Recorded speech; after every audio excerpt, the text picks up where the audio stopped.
until the auspicious Golden Dragon was summoned by Qian. The fall of the Great Qin dynasty. The Empress reduced to a plaything. Everyone has come to realize that without you, the grand universe is nothing. 18 years ago, you, still in your mother's womb, encountered a piercing attack. Fortunately, I was taken in by the benevolent King Qian at that time.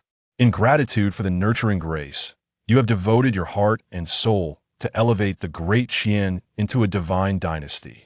Unexpectedly, the newly enthroned Lu Ruyan, in a bid to demonstrate her authority, has ensnared you in accusations of treason and collusion with the enemy, committing heinous acts without restraint.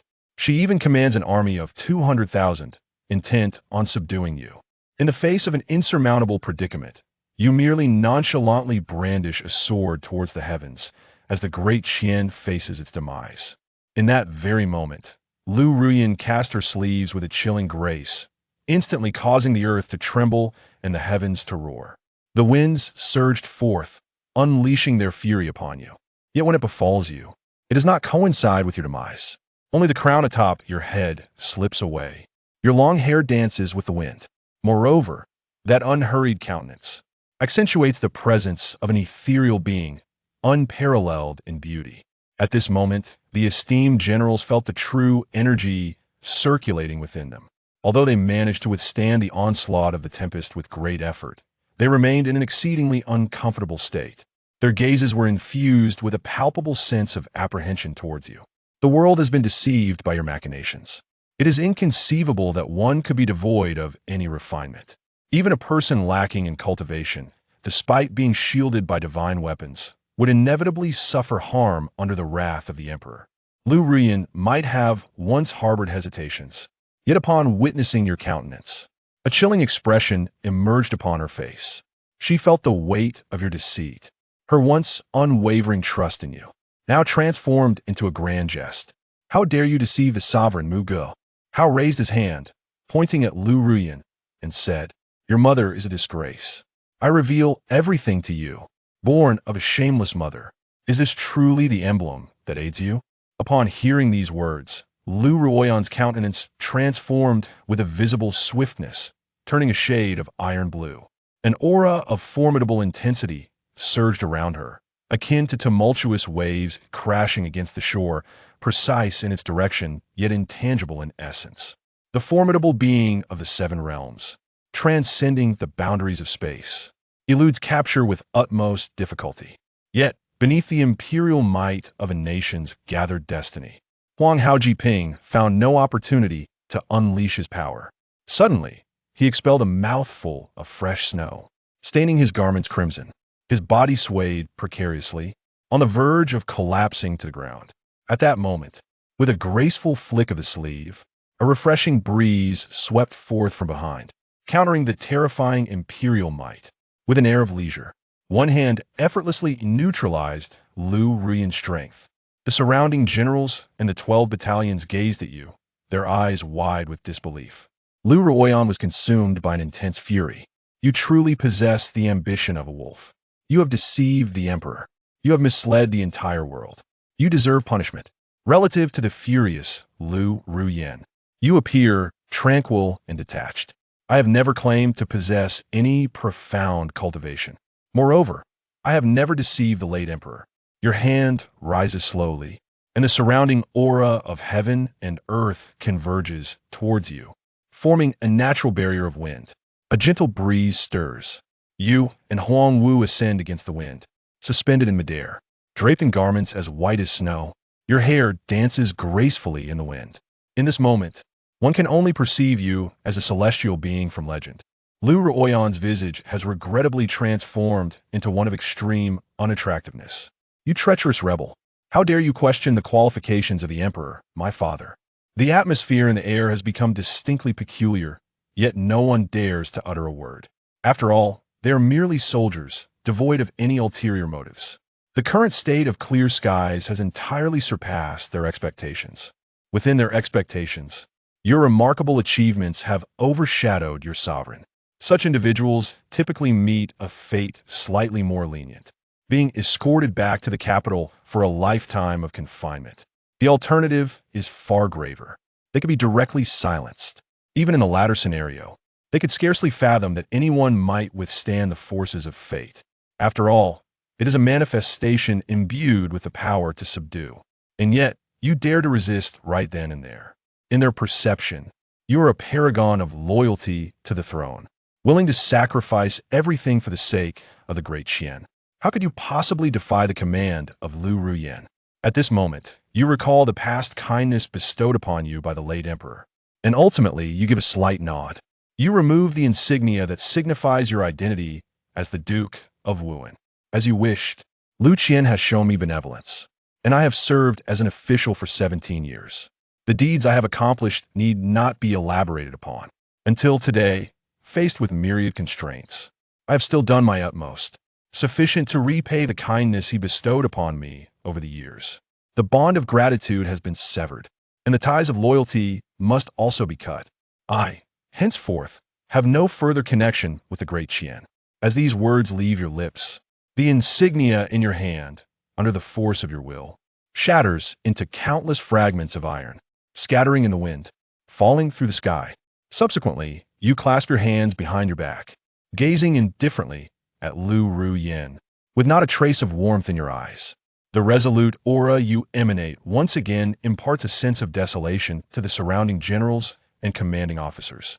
In the beginning, it was you who relinquished all semblance of dignity, traversing various nations and enduring humiliation in pursuit of securing the alliance of the Great Qin, thereby safeguarding the Seven Greats. Merely for this reason alone, one could argue it repays the gratitude of nurturing. However, they are acutely aware that this only applies to the time before the age of one. After that age, it has merely been a matter of realizing one's own worth, an exchange of equivalence. Moreover, one must not forget that in later efforts to consolidate the power of the Empress, all your actions have only served to alienate others. However, Lu Ruyan holds a different opinion. It is not something that can be repaid with merely a few trivial matters. You must pay with your life. Such is the decree, as stated by the late emperor.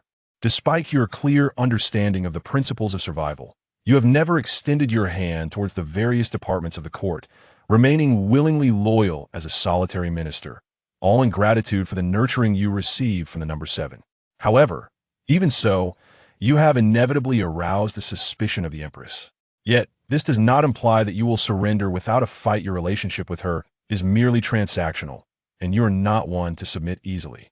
Lu Ruyan, in a fit of rage, bursts into laughter, her gaze sweeping over the vermilion bird.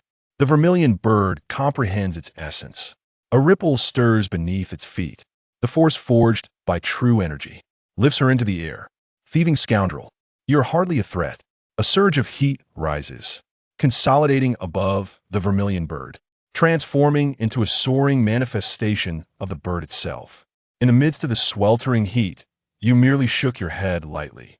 A mere 6th realm, you truly regard it with indifference.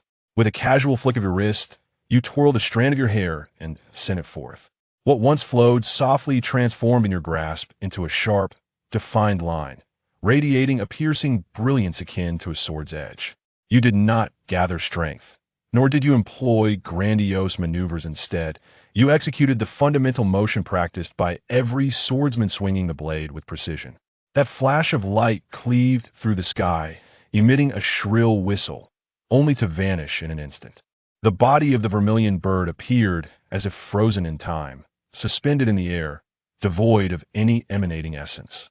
Subsequently, a faint and almost imperceptible sound resonated. The vermilion bird, along with its ethereal manifestation, revealed cracks resembling delicate spiderwebs. Another sound echoed, heralding the shattering of the manifestation. Suddenly, a resplendent brilliance erupted from within the body of the vermilion bird, dazzling in its intensity. A sharp beam of light blossomed from within her being, illuminating the surroundings. Save me. Lu Ruyan had yet to grasp the situation when, with a sudden sound, Zhu Kei's body disintegrated and fell to the ground. The world around them returned to a state of tranquility. Everyone, without exception, stands stunned as if struck by 7 thunderbolts. The world of weaponry is categorized into 5 ranks.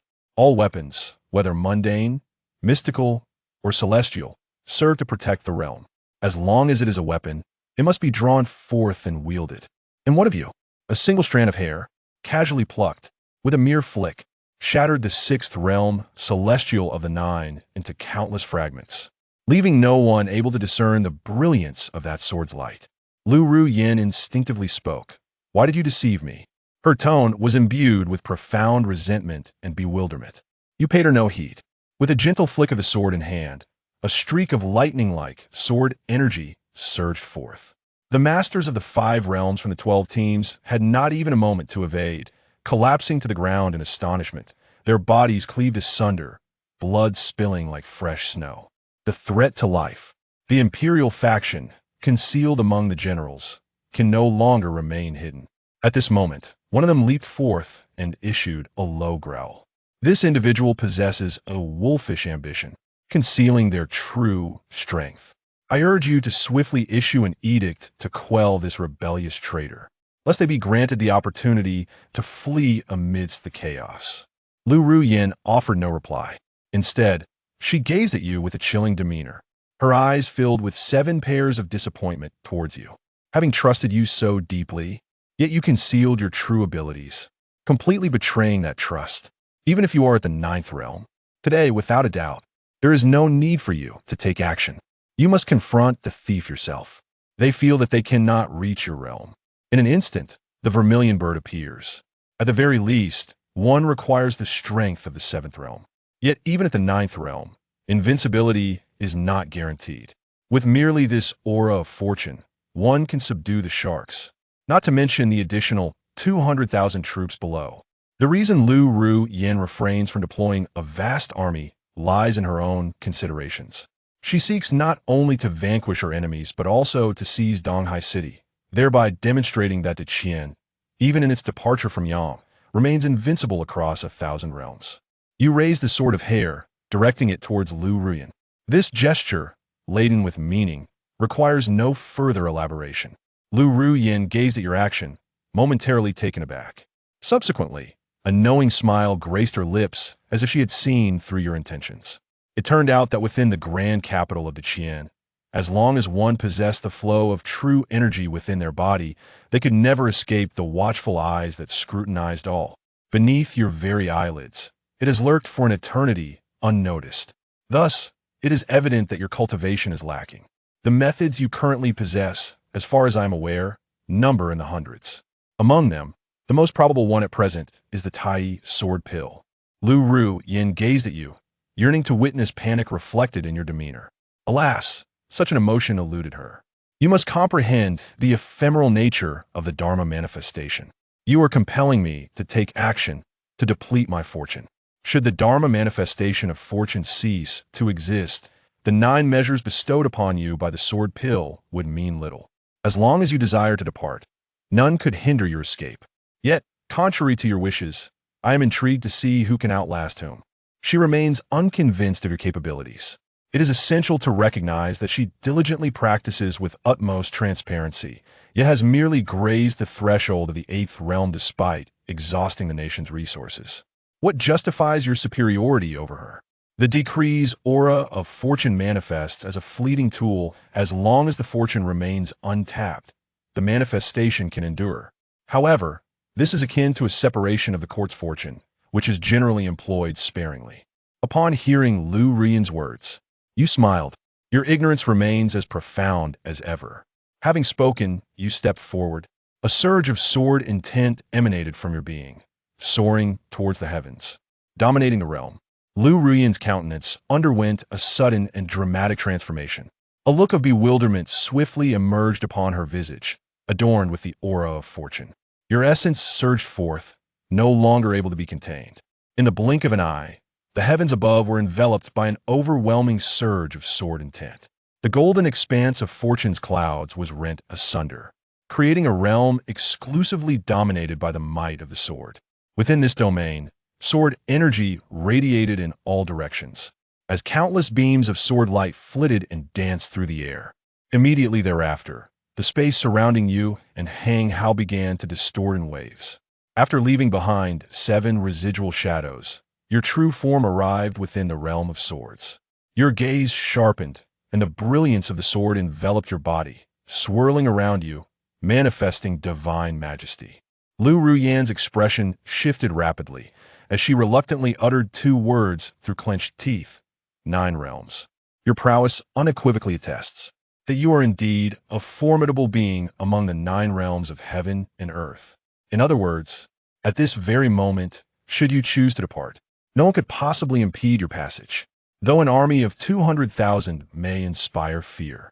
As long as a surrounding encirclement has not been established, the 9 realms shall remain unscathed.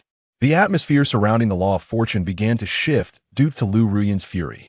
An invisible mountain loomed over the crowd, suffocating the 3 armies of Yade. Lu Ruyan had lost control. She had sought the celestial path, and, before reaching the age of 25, had already become a formidable warrior of the 7th realm. She could indeed be regarded as the foremost figure of the younger generation in the martial arts of the Great Qin. Such a rare individual, as she is an unparalleled presence in this world, naturally exuding an air of pride. Coupled with her exalted position, she invariably gazes down upon the realm. The myriad of heroes and exceptional figures do not command her regard. Few possess martial prowess that matches her own. Even if such individuals exist, they would ultimately be unable to stir any turbulence in the face of her formidable forces. Yet now, a figure once deemed insignificant by the world, who had lingered beneath one's very eyelids for countless years, has effortlessly unveiled today a talent that surpasses even one's own. Moreover, their realm of achievement transcends one's own. Her so-called arrogance and talent are utterly vulnerable before you, while images from the past resurface in your mind those moments when her innate gifts unconsciously manifested before you. In retrospect, she undoubtedly stands as the greatest fool in this vast world. Upon encountering Lu Ruyan in such a manner, you shook your head, your demeanor laced with a hint of disbelief. Ultimately, I have overestimated you, inadequate for the endeavor. These words, upon reaching Lu Ruyan's ears, transformed entirely into a form of mockery. She coldly asserted, merely the 9th realm, it is hardly worth concerning oneself. Having spoken, she raised her hand and gestured. The aura of the qi, visible to the naked eye, diminished at an astonishing rate, approaching a state of sheer transparency. Simultaneously, the celestial realm above unleashed a radiant beam of golden light, swiftly enveloping the entire army, forming a luminous circle. This exemplifies the formidable nature of destiny. With a mere gesture, one can conjure a grand formation capable of subduing all. The most terrifying aspect lies in the fact that even the most accomplished of the 9 realms cannot hope to shatter the void and escape through mere personal prowess. Only through the 9 shatters can one achieve such a feat. Such grand formations typically exist solely within the imperial palace, for seldom does a prodigal dare to fragment destiny. This, indeed, is the fundamental reason why martial artists across the land harbor a deep-seated fear of the imperial court. The realm you inhabit has been diminished to an extent that even the swiftness of the sword's light has notably slowed. In an instant, the tide of the situation has turned. Perhaps due to the circumstances of being encircled, Lu Ruyan regained a measure of her confidence. With a gentle voice, she remarked, "And you possess some strength. Now, all you need to do is surrender." She remained the esteemed Duke of Wu'an of the Great Qin dynasty. Otherwise, at this moment, Lu Ruyan's expression was remarkably composed, even in the face of being surrounded. Moreover, there were 200,000 troops ready to form a battle array at any moment. Capturing you would be a mere formality. She was confident that you would choose to kneel and surrender. In response, you remain remarkably composed, devoid of fear, as if the vast army before you and the predicament at hand are mere illusions. Indeed, the dry and formidable array possesses certain restrictive capabilities. Yet do not forget that this is not within the confines of the imperial city. There are limits to its power.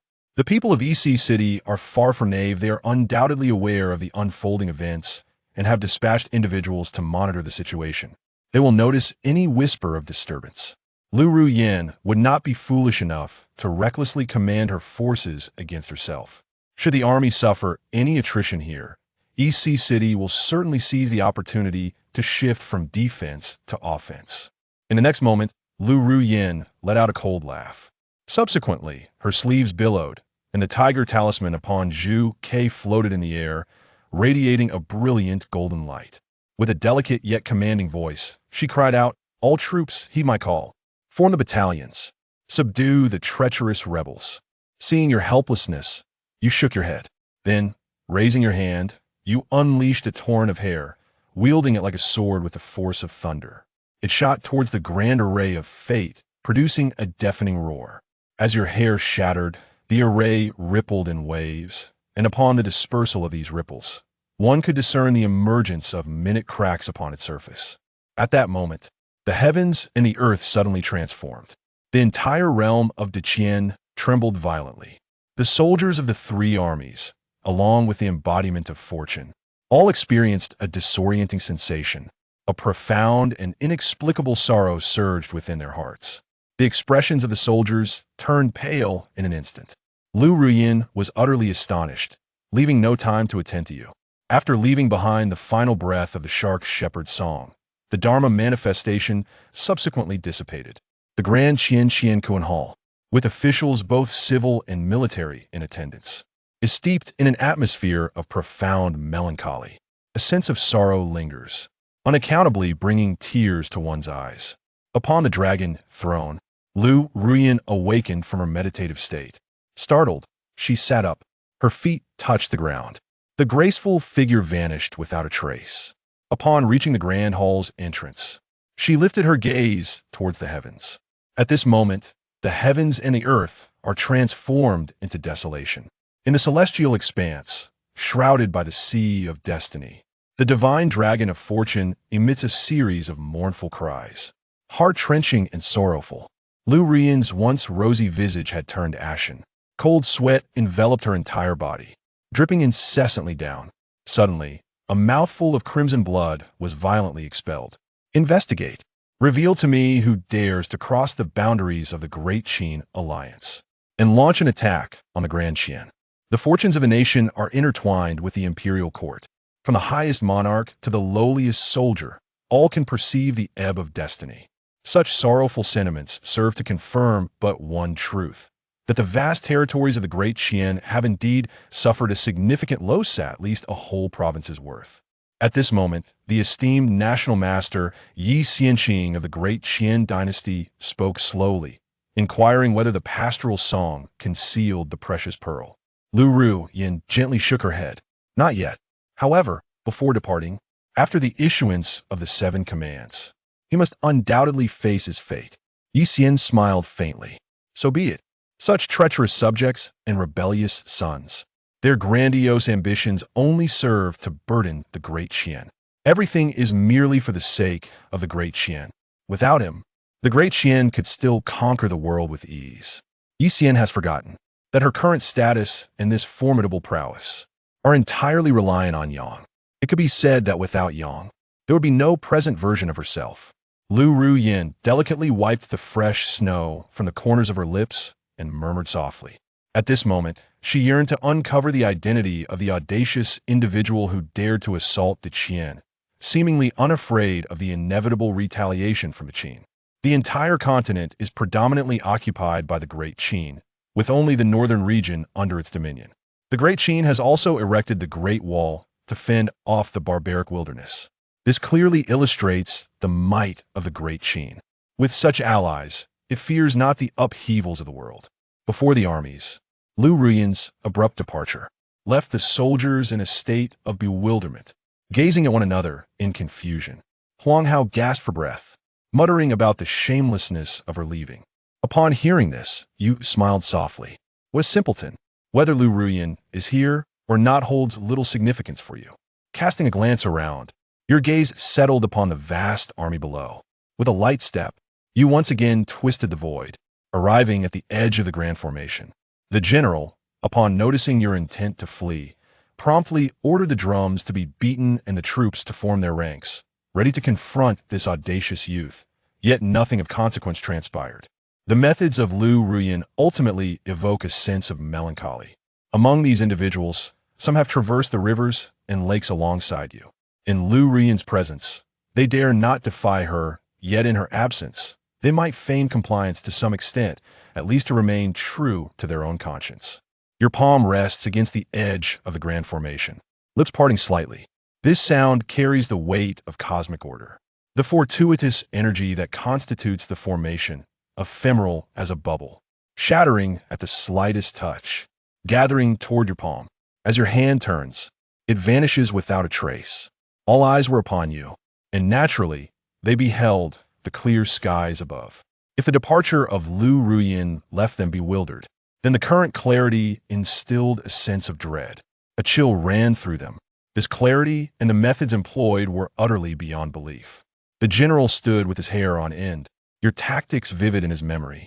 His urgency escalated as he leapt, gripping the tiger talisman tightly in his hand, issuing a sharp command. A tumult arose as the collective spirit of 200,000 surged forth, soaring towards the heavens.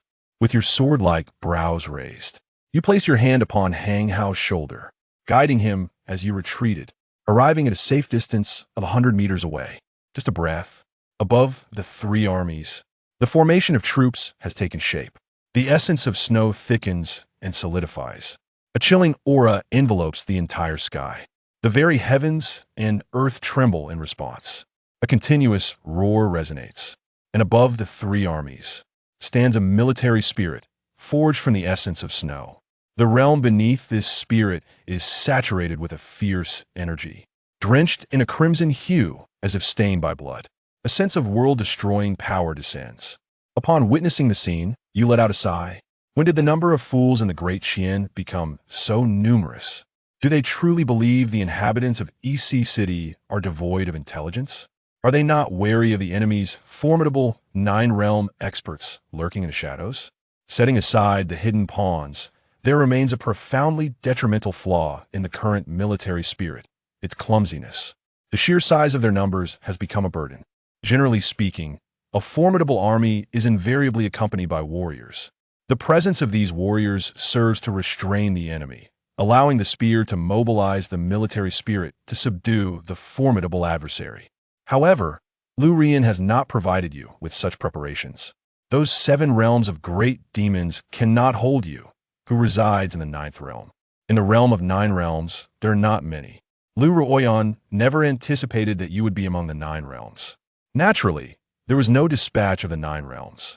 The people of the world could not have fathomed that you possessed the means to manipulate the untethered fortunes, thereby unraveling the grand formation and extricating yourself from the encirclement.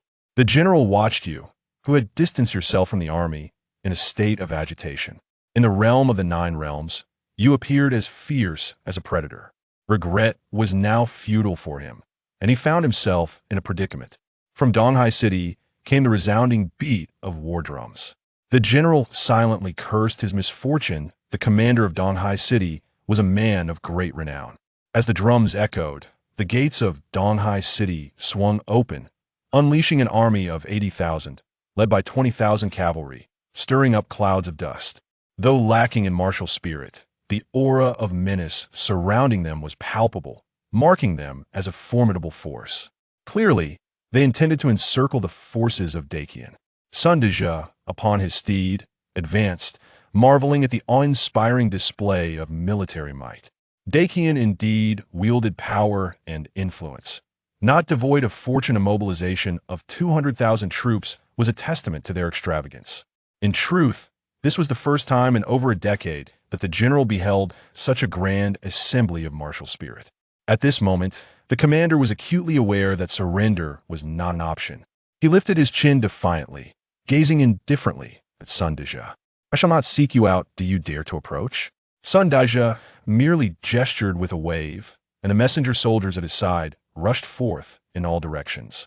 "If the enemy advances, we retreat. If they halt, we encircle." Upon hearing this, the commander's face turned ashen.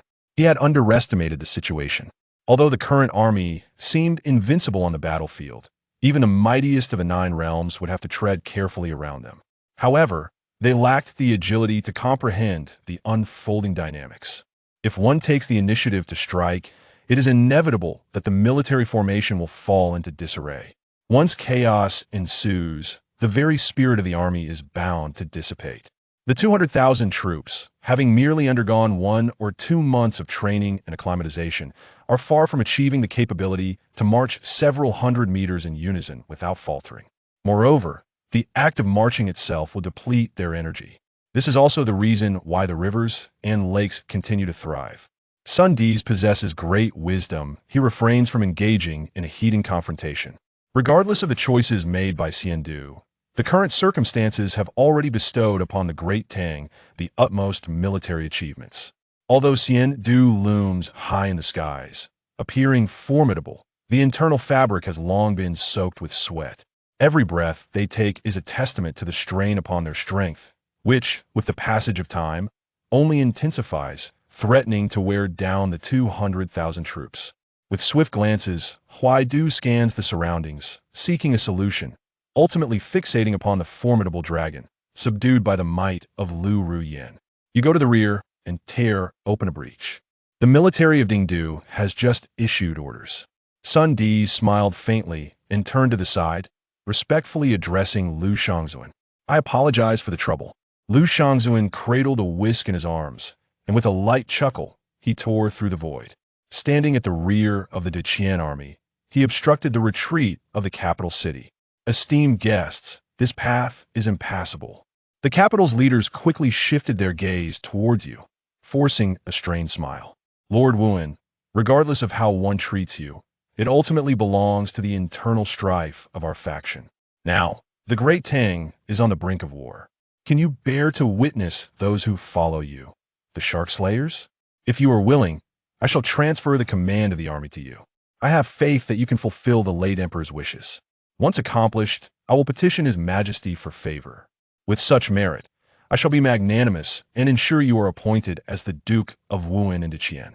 Upon hearing these words, Sun Dee's heart skipped a beat. Instinctively, he glanced at you in the sky, the supreme shepherd. As the saying goes, a good steed does not turn back to graze. The Empress has insulted you so surely, you cannot forget this. Dingdu promptly spoke in a cold tone, urging, do not attempt to sow discord here. The Duke of Wu'an is steadfastly loyal to the Qian and would never allow this grand army to fall into such a predicament. As he spoke, he lifted his gaze towards you. One must concede that, in the face of such clear circumstances, the only one capable of altering the situation is you, esteemed Duke Wu'an. His Majesty is well aware of your efforts to save us, and would undoubtedly feel immense gratitude. Should you choose to remain a bystander, you may find that the opportunity for return eludes you forever. After all, this is the nation you have called home for over 20 years. These citizens are all subjects of the Qian, and you are one of them. If you abandon them, will you find peace in your slumber at night? At this moment, you appear calm and composed, betraying no signs of joy, anger, sorrow, or delight. You simply raise your hand slowly, and the ethereal energies of the surrounding world converge into your palm. The power enveloped within it embodies a force capable of shattering the heavens. Everyone around you breathes a sigh of relief. Duke Wu'an, a true patriot, stands resolute.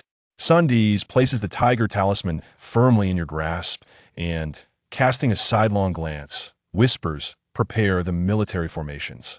In the next moment, you shall harness the ethereal energy within your palm, projecting it forth. The energy coalesces into a resplendent sword aura, akin to a thunderous dragon, striking fiercely at the spirit of the army. Unforeseen, the sword's energy descended upon the soul of the army. Countless individuals instantaneously withered, vomit cascading like fresh snow. Dingdu's eyes widened, as if his very orbs were on the verge of falling out. How dare you?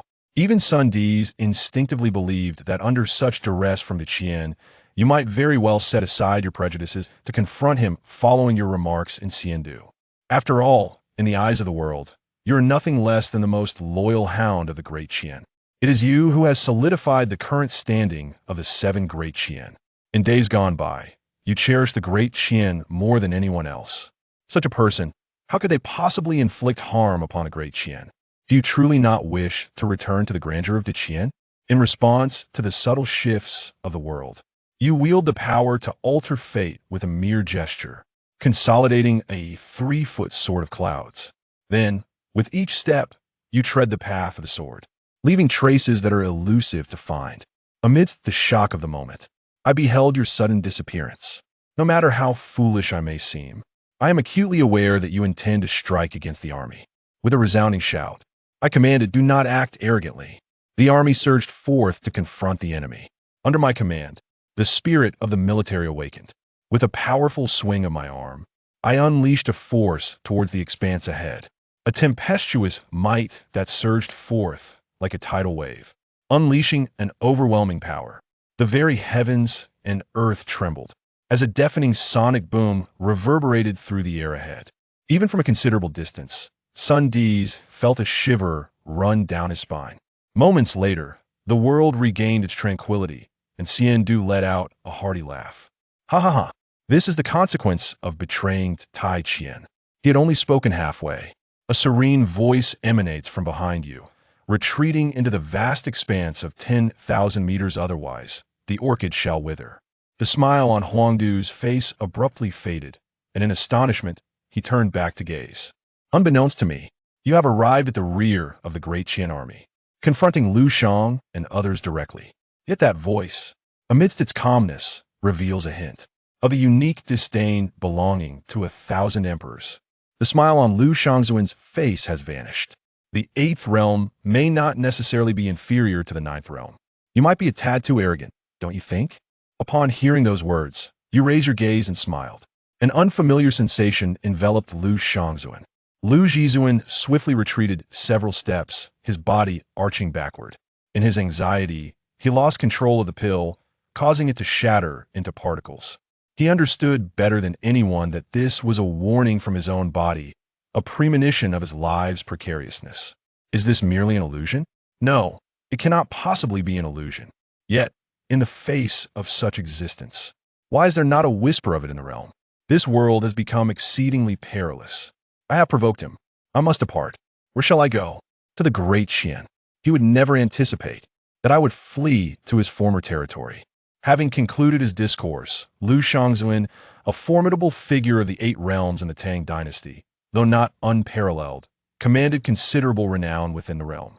Despite his abundance of wealth, companions, legal prowess, and territory, he resolutely chose to depart from the Tang dynasty. Meanwhile, the moment had arrived to seize this once-in-a-lifetime opportunity. The cavalry, commanded by me, charged forth to break through. Ding did not hesitate. Utilizing the auspicious energies bestowed by the Tiger Talisman, he soared into the air, retreating towards the rear. Sun Daja felt a stirring within, understanding that consuming this 200,000-strong army was not a realistic endeavor. He was compelled to restrain himself, allowing the larger fish to feast upon the smaller schools. With a wave of his hand, the soldiers beside him signaled the troops to maneuver, and the rear forces of the Tang army withdrew, clearing the path for retreat without engaging the cavalry. At that moment, the military spirit, which once stood tall between heaven and earth, transformed into an ethereal fortune that dissipated into the vastness of the universe. The remaining 180,000 soldiers were left in a state of bewilderment, abandoned by the heavens. Sun Di's laughed uncontrollably, swiftly issuing military orders. Convey my military directives to those who stubbornly resist, the sharks. You gaze upon the scene below. The unexpected clarity of the moment indeed catches you off guard. Yet, it is of little consequence. You gradually raise your hand, and a voice, cool and distant, resonates. Fried fish. Amidst the ranks of the army, a glimmer of cold light emerges. As figures leap directly towards the commanders, snowy liquid splatters, and the soldiers of this formidable force collapse, fear lingering in their eyes. This group, shattering their armor, reveals the flying fish attire beneath, adorned with embroidered flying fish, interlaced with intricate golden patterns, and embellished with ornate designs. In their hands, they wield embroidered spring trumpets. As droplets of fresh snow cascade down, the army was once again bewildered. What kind of situation is this? Why are they turning against their own? Your eyes squint, dispelling the Qin army from the city. Among the vast host of 180,000, in a corner of a certain formation, a voice resounds. Yes, echoed by myriad voices. Chapter 10. The Imperial Guard Attack. Each sound resonates with clarity and vigor, infused with an exhilarating fervor. The Imperial Guard, from its inception, has been led by the esteemed Xunxian, the foremost figure beneath the Great Qin Empress. To the public eye, they wield no authority. Consider the possibility that lurking within could be the second elder of a sect or a high-ranking general from the court, all part of the Imperial Guard. Every contingent of local troops dispatched this time includes members of the Imperial Guard. Barring unforeseen circumstances, they shall all earn accolades. Subsequently, the Empress will follow her previous patterns, dispersing them widely to establish comprehensive control over Great Qin. The Imperial Guard will delve even deeper into the shadows. If the authorities of Great Qin were aware of such a force, how could they possibly find peace? Thus, the moment they joined the Imperial Guard, they understood that their lives would remain shrouded in obscurity.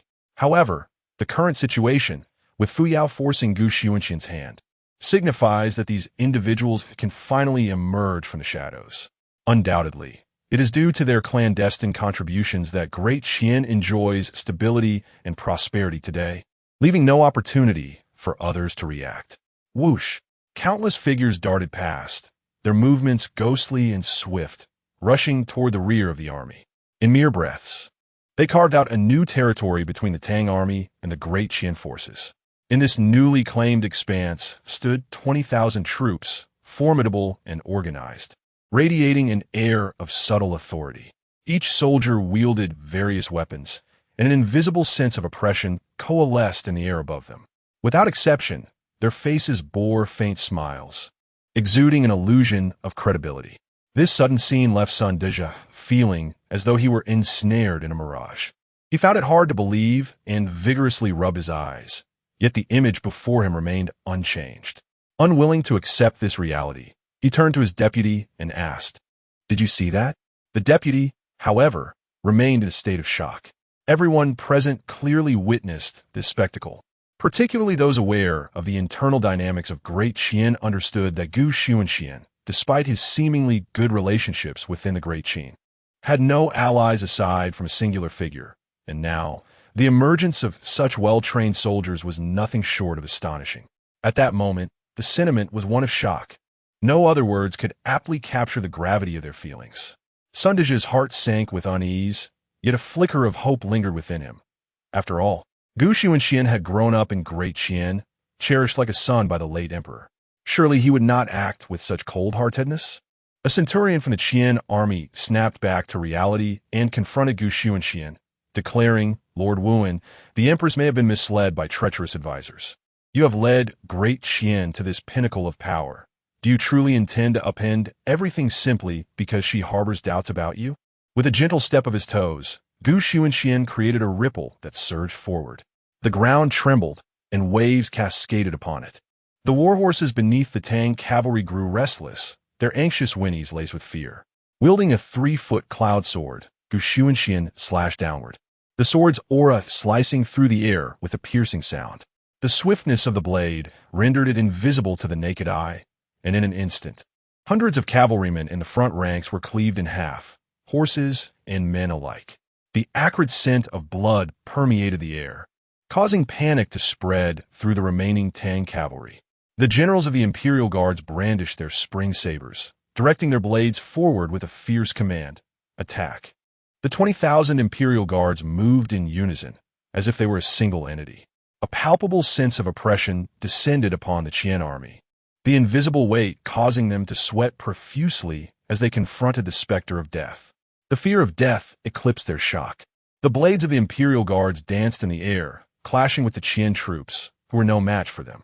The sounds of battle and anguished cries echoed across the battlefield. The commander of the Qian army fled, while the remaining leaders were slain, leaving only a few hundred captains who, in their moment of despair, could not mount an effective counterattack. Abandoned and overwhelmed, they were engulfed in a one-sided massacre.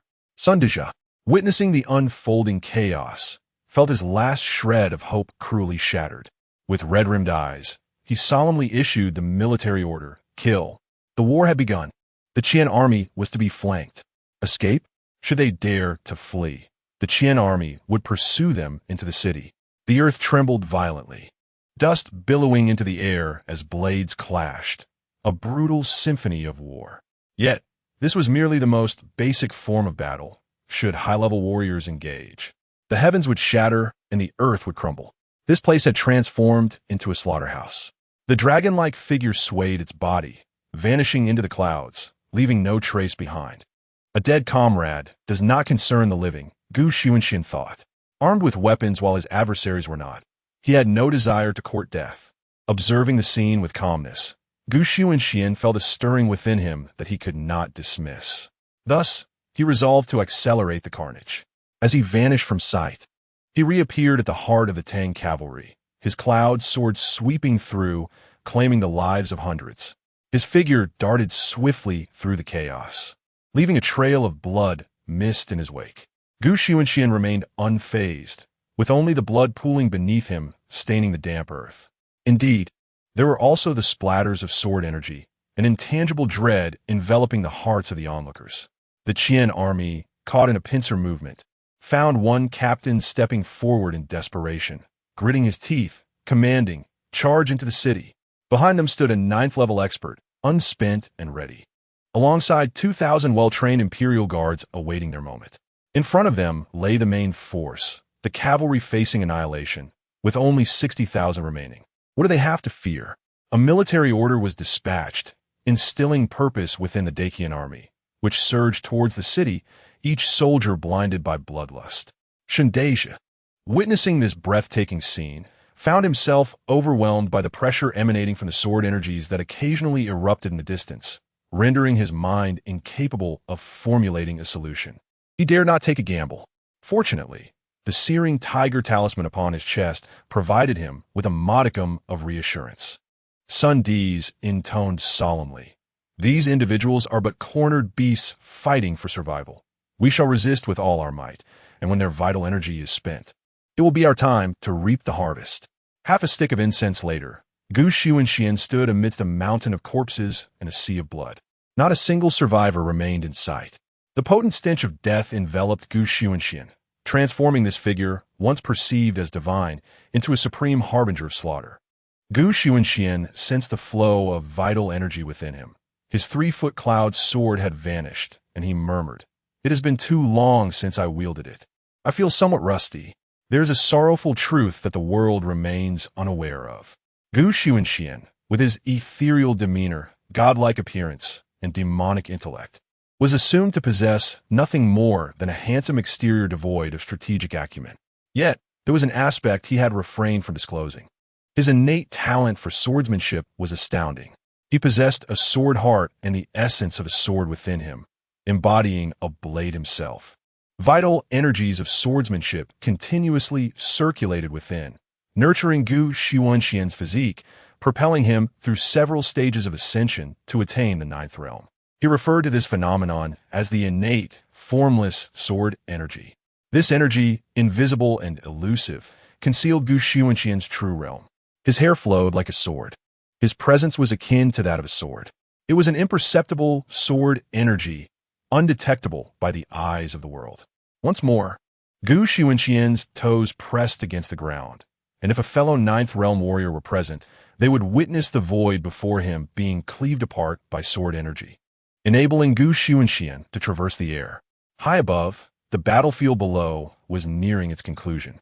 The Qian army had employed their military formation. Their vital energies were already diminished. And after this massacre, merely 60 to 70,000 remained. The Tang army had seen 5 to 6,000 cavalry flee, while Sun Di's retinue dwindled to over 40,000. The desperate counterattacks of those nearing death could still be lethal. However, the Qian army could only expect slaughter as their vital energies were utterly depleted. The Zhenwu were also engaged in this grim task. The effect of driving men to consume wolves was negligible. It was better than exhausting their own ranks.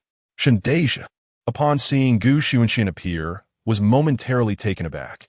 Having slaughtered his own 10,000 men, Xunxian bore not a single drop of blood. And Sun Di's could not discern any shifts in his internal state, nor did he sense any weakening of his aura. He dared not wager on how much strength Xunxian still possessed, stating, "Xunxian, withdraw. If this 200,000-strong army is to be buried here by you, then Qian will no longer have a place for you, even if you possess some talent." In the Central Plains, No one would dare provoke Dacian and its allies. The king, you must retreat, and I swear, I shall not pursue. What say you? The Dacian army transitioned from despair to hope. Xunxian smiled gently, then shook his head lightly, declaring, if you wish to use it, then do so. Your words hold no power over me. Sun Dees did not conceal his intentions. He withdrew the tiger talisman and inquired, why do you act in such a manner? You could easily escape. Why engage in these actions? In the realm of the 9 realms, escape is nearly impossible to thwart. Conversely, once ensnared by a formidable army, demise is inevitable.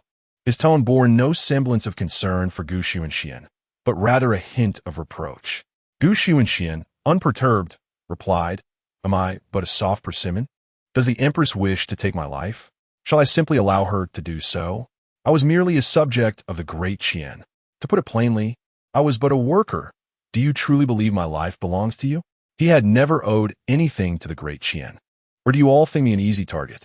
Xunxian's tone remained exceptionally calm as a chilling aura of impending violence enveloped the air.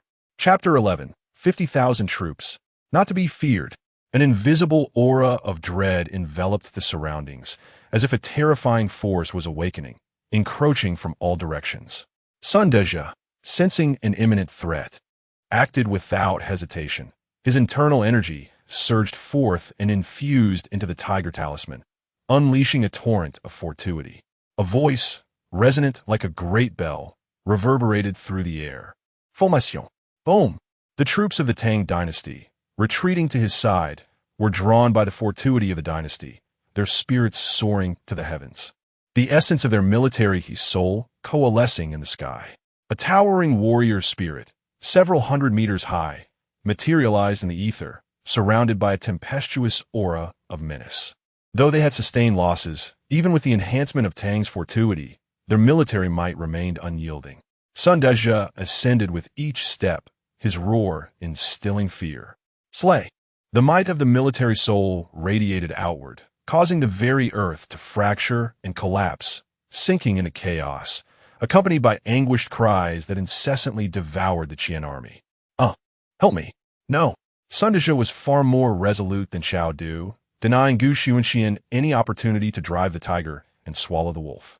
He relentlessly pursued the Tang troops, now rendered impotent, to their end.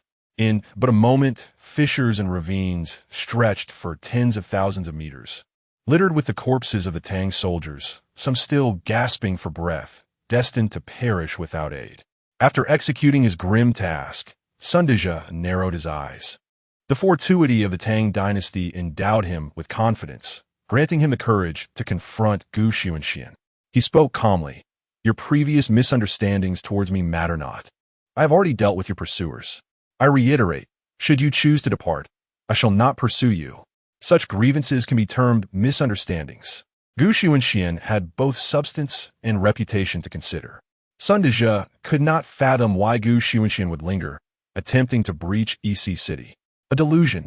Even disregarding the formidable army before him, news had already raced back, and reinforcements were en route. At this moment, all eyes were fixed upon Xunxian, this exiled immortal. Remarkably, despite Sun Deja's rampage, the aura of death they exuded failed to overshadow the invisible menace enveloping Xunxian. Observing him, one could still sense that piercing, intangible dread. Xunxian flicked his sleeve, shaking off non-existent dust, maintaining his calm demeanor. 50,000 troops, not to be feared. With that, he raised his hand, forming a sword gesture. He swept it through the air. Boom! A tempest arose. Xunxian's formless sword energy cleaved towards the heavens, slicing through the clouds above, which began to churn ominously, engulfing a terrifying brilliance descending from the sky. Whoosh! Sun Deja, as the commander of the 3 armies, was most attuned to the surge of his own power. The confidence he had just regained shattered in an instant. Without even seeing its form, he felt that dreadful presence. His face contorted with fear and disbelief. This is impossible. Whoosh! A brilliant white light pierced the heavens. The resplendent white light illuminated the surroundings. And even though Sun Dees was enveloped within the essence of the military spirit, he found his eyes stung by the brilliance, tears streaming uncontrollably down his cheeks. His complexion turned ashen, devoid of any trace of color. Suddenly, a realization struck him. This was dire. The radiant light emanated from the clouds above. With a swift motion, the clouds parted ominously. A sword, stretching dozens of meters, tore through the clouds and reflected upon the celestial dome. This blade, forged from the very clouds, harbored an immense power, a confluence of the forces of heaven and earth. The force of suppression descended. Thunder rumbled. It fell with great momentum. The sword's brilliance shattered all barriers, and the oppressive aura it exuded was unmistakable, even through the military spirit. As Sun Dees and his companions could feel its weight in their hearts. Fear enveloped him. Despite being a defensive commander, he stifled his terror and issued the command. Attack! Yet, in the very next moment, the sword struck down upon the crown of the military spirit. The might of the divine blade obliterated all in its path, piercing through the head of the military spirit with a thunderous crash, causing its body to disintegrate, while one unfortunate soul plummeted from the heights like a severed kite. With a gasp, Sun Dees lost all vitality, his eyes reflecting profound disbelief. The backlash from the shattering of the military spirit was utterly lethal. The others erupted in torrents of blood, despair etched upon their faces. How could this be? How could the military spirit possibly falter, even if they had sustained losses? Even if the tiger talisman lacked sufficient vitality, it should not have been so easily vanquished. Despair lingered not, merely shifting from the Great Qin to the Great Tang. Kill! The embroidered spring blade glimmered. The slaughter recommenced. Drive the tiger and swallow the wolf. No detail overlooked. The defenders atop the city wall gazed in awe at the cataclysmic scene unfolding before them. They stood in shock, witnessing another harrowing sight. The Great Tang army was being mercilessly slaughtered, urging them to charge forward. Flee! I do not wish to die. Return, there is still a chance. Flee! Victory is impossible. He is the Duke of Wu'an. Above, Xunxian stood with his hands clasped behind his back, observing quietly. The city's fall was inevitable. In less than a few dozen breaths, Xunxian watched as the 20,000 defenders of Donghai City were paralyzed by terror, abandoning the city in haste. The city gates stood empty. They chose to flee. Surviving was paramount above all else. Moreover, in the vast expanse of the Central Plains, there were countless places for them to hide. The Great Tang soldiers, in a frenzy, pounded against the gates while casting terrified glances behind them. Bang! Bang! Crack! The city gates shattered. Half an hour later, it was over. Everything had come to an end. The Zhenwu took control of Donghai City. Above the city, an invisible stench of blood lingered. Xunxian stood atop the city wall, gazing towards the west. Hao stood to the side, curling his lip as he remarked, "My lord, that little wretch has truly reached this point. The Great Qin is doomed." Xunxian gently shook his head. The foundation was solid. The Great Qin was not as fragile as one might imagine. Rather, the Great Tang proved to be far more spineless than he had anticipated. The Great Qin, this game of chess, Xunxian had already instructed them on how to play. Granting power was not without purpose. One might say that as long as they proceeded methodically, the Great Qin could be revitalized by them. Hao flashed a toothy grin, an expression laced with contempt. Before long, the Genie Wei approached, blades drawn, their black garments stained with blood, enhancing their aura of slaughter. They reported, "Young master, the officials of Donghai City and several wealthy merchants have fled, leaving only the common folk. The 4 city gates are now under control." Xunxian nodded and said, "Let the brothers rest. We are about to face tougher battles ahead." Understood. On the road to Chuha, smoke and dust billowed, creating a long trail of haze. Huh! Chao came to a halt, glancing back. Yet seeing no trace of Xunxian, he finally breathed a sigh of relief. Phew! I survived. A cold laugh echoed from the horizon. Chapter 12. The Emperor Qin Shi personally leads his troops into battle. The Northwest lost. Laughter rippled through the air, sending waves of intangible resonance into the hearts of those present, momentarily stalling their thoughts. Chao Du tightened his grip on the reins, his previously calmed emotions flaring up once more. Drawing a deep breath, he bellowed, "Who dares to obstruct my path?" He scanned his surroundings, hearing only laughter, yet seeing no one. "Show yourself," he commanded loudly. Haha. The laughter turned cold. A figure tore through the void, materializing before the crowd, draped in a black robe, shrouded in an enigmatic aura that obscured their features, exuding an air of mystery. Upon witnessing this display, Chayan Sect felt a sense of relief. This was merely a strong adversary of the seventh realm, within the bounds of his capability to confront. "And you are?" he inquired. The figure in black stepped forward, and in the next instant, a shadow surged forth like lightning, halting before the army. Every soldier's eyes widened in astonishment. In the stillness of the air, the sound of a single drop was palpable. Tick-tock. The rhythmic sound echoed through the heavens and the earth, resonating like thunder.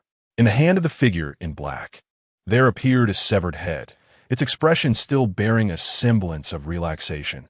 It was none other than the commander of the three armies, Chayan Sect. In an instant, he had not even registered the fatal blow. Thud! The headless corpse finally reacted, crashing backward. Thud!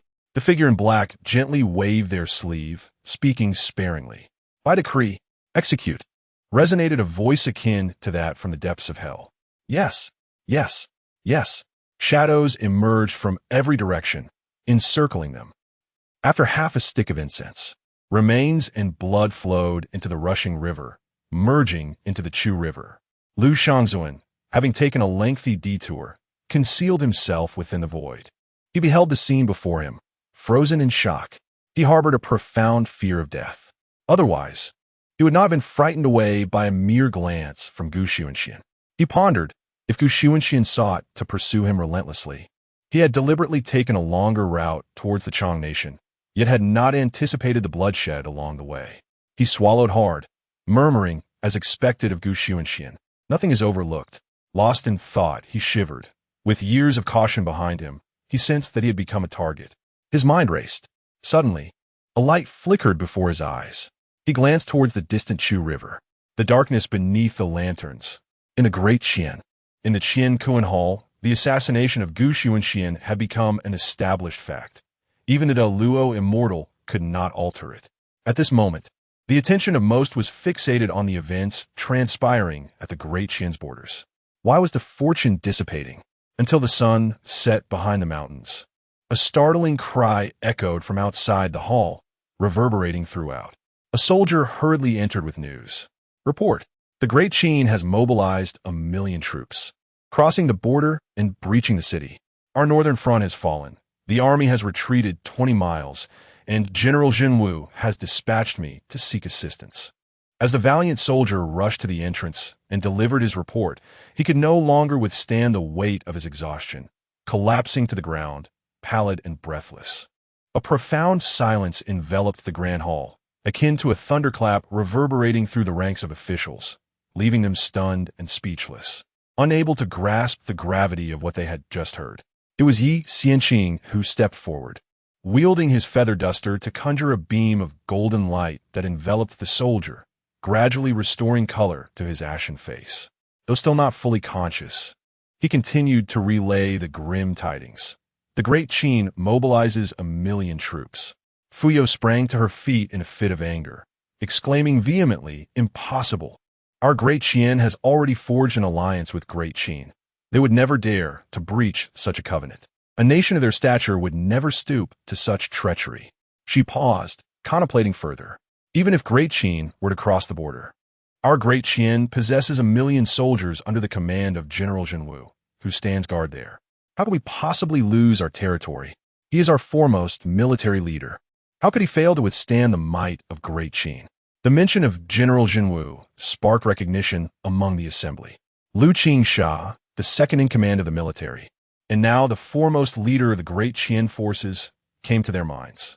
Her humble origins had forged her path through immense adversity, revealing astonishing military prowess only after joining the army. She had accompanied Xunxian on numerous campaigns, earning accolades, often second only to him, and had thus been dubbed the greatest female general of Great Qin.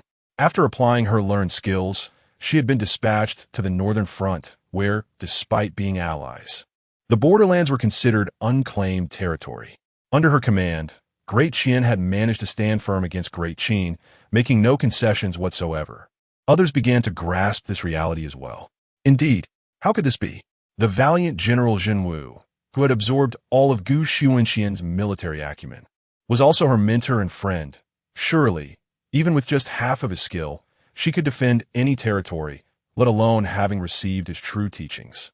Thus, they began to question the authenticity of the soldier's identity. Suddenly, a sharp, metallic scent of blood wafted in from outside the palace. All eyes turned in that direction, drawn by the ominous smell. Following the palace path, they beheld a scene that shattered their tranquility. There, illuminated by the fading rays of the setting sun, stood a female general clad in tattered armor. Her long hair, once beautiful, now lay matted with dirt and blood, clinging to her cheeks, presenting a picture of utter disarray. She did not soar through the air but trudged slowly along the official road, her movements laborious, her internal energy nearly depleted. Once filled with divine confidence, her eyes now bore the marks of exhaustion, crimson streaks threading through their depths, her face ashen and ghostly. She appeared as a mere shell of her former self. A living corpse. The entire court, both civil and military, stood in stunned silence, some rubbing their eyes in disbelief. How had she returned, even with the northern front breached? She should not have been here. As the breeze stirred, Yi Xianqing approached the beleaguered general, who finally succumbed to her fatigue and fell forward. Yi Xianqing supported her and cast a glance at her injuries, inwardly astonished by the severity of her wounds. She hastily infused a surge of true energy. After Lu Qingsha showed signs of improvement, her tone turned somewhat frantic. The first emperor of Qin personally led his troops into battle. The northwest had fallen. The name Qin, Shi Huang, reverberated in the air. Chapter 13, the formidable army of 1,000,000 from the Great Qin stands ready to sweep the battlefield for him. Qin Shi Huang. Merely hearing these 3 syllables conjures an insurmountable mountain in their hearts, suffocating them with an overwhelming weight. What does this signify? The mere renown of Qin Shi Huang has transformed the Chu River, a strategic location of military contention, into a land of peace, allowing the mercantile alliance to flourish to its current magnitude. It is no surprise. The national master, Yi Xianqing, cast a deep glance at her, then gently shook his head, declaring, "It is impossible. Qin Shi Huang is a man of his word and would never betray a covenant. Did you slay the citizens of the Great Qin in the northwest?" The national master expressed disbelief. The Great Qin, such an entity, would never forsake an alliance. Lu Qingsha shook her head, her eyes filled with perplexity as she retorted, "The northwest has been governed with utmost order under my command, and the soldiers beneath me would never cross the border to harm the citizens of the Great Qin. It is the officials of the court." As she spoke, Lu Qingsha's gaze turned icy, sweeping over the assembly of civil and military officials, and she continued, "Are you secretly undermining us and provoking the Great Qin? Could it be that you are remnants of the fallen?" This remark, though unintentional, rekindled memories of Xunxian in Fu Yao's mind, causing her brow to furrow. Yet, this was not the time for such thoughts. With a wave of her hand, she declared, "Enough. The matter has escalated beyond our control. Gaiguan, you must promptly journey to the northwest and inquire of the Great Qin Emperor regarding the details of this occurrence. Once you ascertain the truth, we shall restore the alliance as necessary. However, we must not tarnish the dignity of the Great Qin. We shall avoid battle, but never shy away from it. Go forth."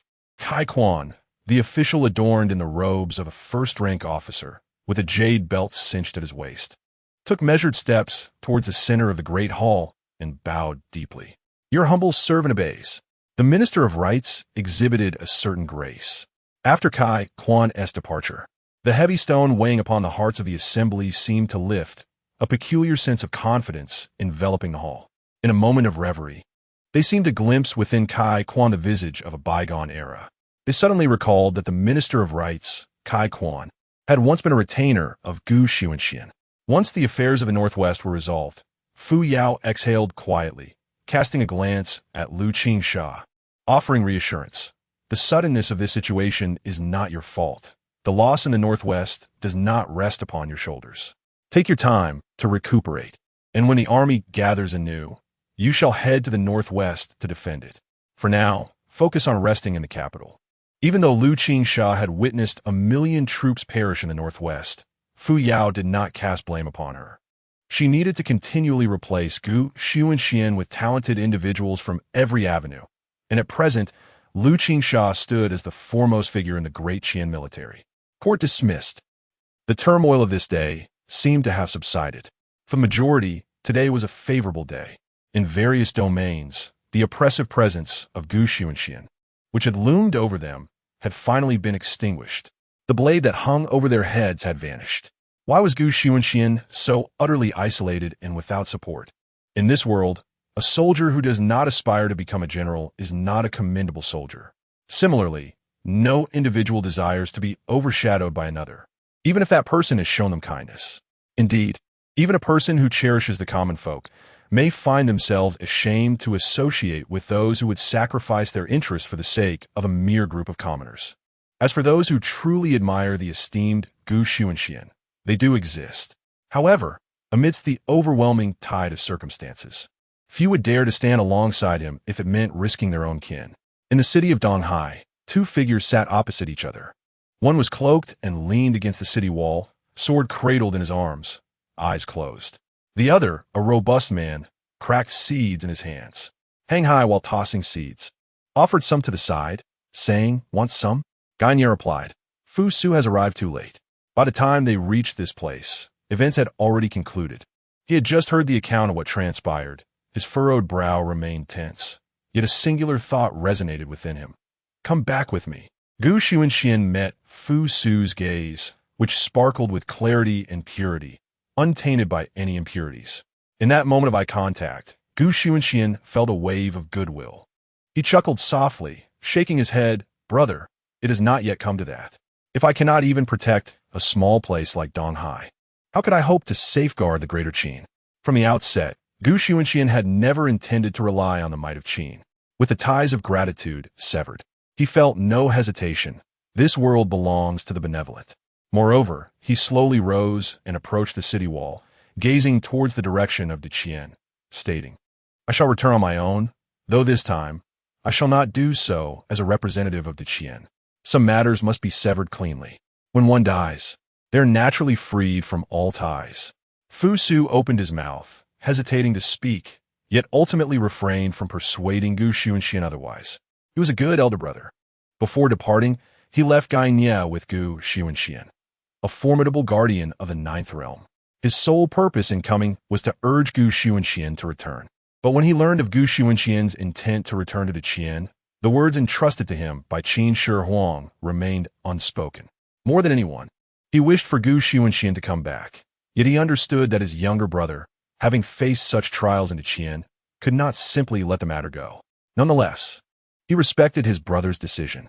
In the Northwest Protectorate, once the stronghold of Qian, now adorned with the black dragon banners of Qin, Fu Su reported the situation. Qin Shi Huang sat regally upon his throne, fingers drumming an erratic rhythm on the armrest, smiling. This audacious young man had the courage to fight back. Thus, Qin's vast army would rally to his side. Chapter 14. A storm approaches, facing enemies on all sides. In the grand city of Shengling, a piece of news erupted like spring thunder, resounding through the skies. Within the inner city, the Inner Guard's intelligence division, led by the formidable Mei Hua, received the information with remarkable alacrity, far surpassing that of the common folk. In the dimly lit Inner Guard dungeon, flickering candlelight danced upon the face of the commander. Shengwan Wanner, accentuating her icy, breathtaking beauty. Clad in black brocade, she remained unfazed by the occasional cries of despair echoing around her. As the leader of the Mei Hua Inner Guard, who took on this mantle after the establishment of Xunxian, she was acutely aware of the terror the Inner Guard inspired. With such overwhelming power now at her fingertips, she brimmed with unshakable confidence, convinced that nothing in the world could elude her watchful gaze. Suddenly, a shadow darted in, trembling as it spoke. "My lady, grave news. Xunxian is alive." Boom! An invisible thunderclap struck Shengwan Wanner's crown, rendering her body unyieldingly rigid. Her once impassive expression transformed, revealing a visage marred by fear. Desperately attempting to suppress her distress, she found herself unable to contain it, for the words that followed were already clear to her. After a moment's pause, Her voice quivered with dread. How is this possible? She could scarcely believe that there existed a soul who could survive beneath the auspices of fate's decree. With trembling hands, she forced herself to rise, disregarding all else, and strode purposefully towards the exit. Unlike others, she understood the true nature of the inner guard, the eyes of the Empress. Thus, she was privy to all of Gu Xunxian's actions, having even anticipated what he might do in such dire circumstances.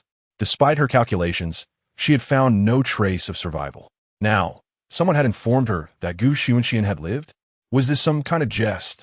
Shaking her head vigorously, she kept telling herself it was a falsehood. Yet her body was eager to reach the palace. She needed to verify the accuracy of this intelligence personally.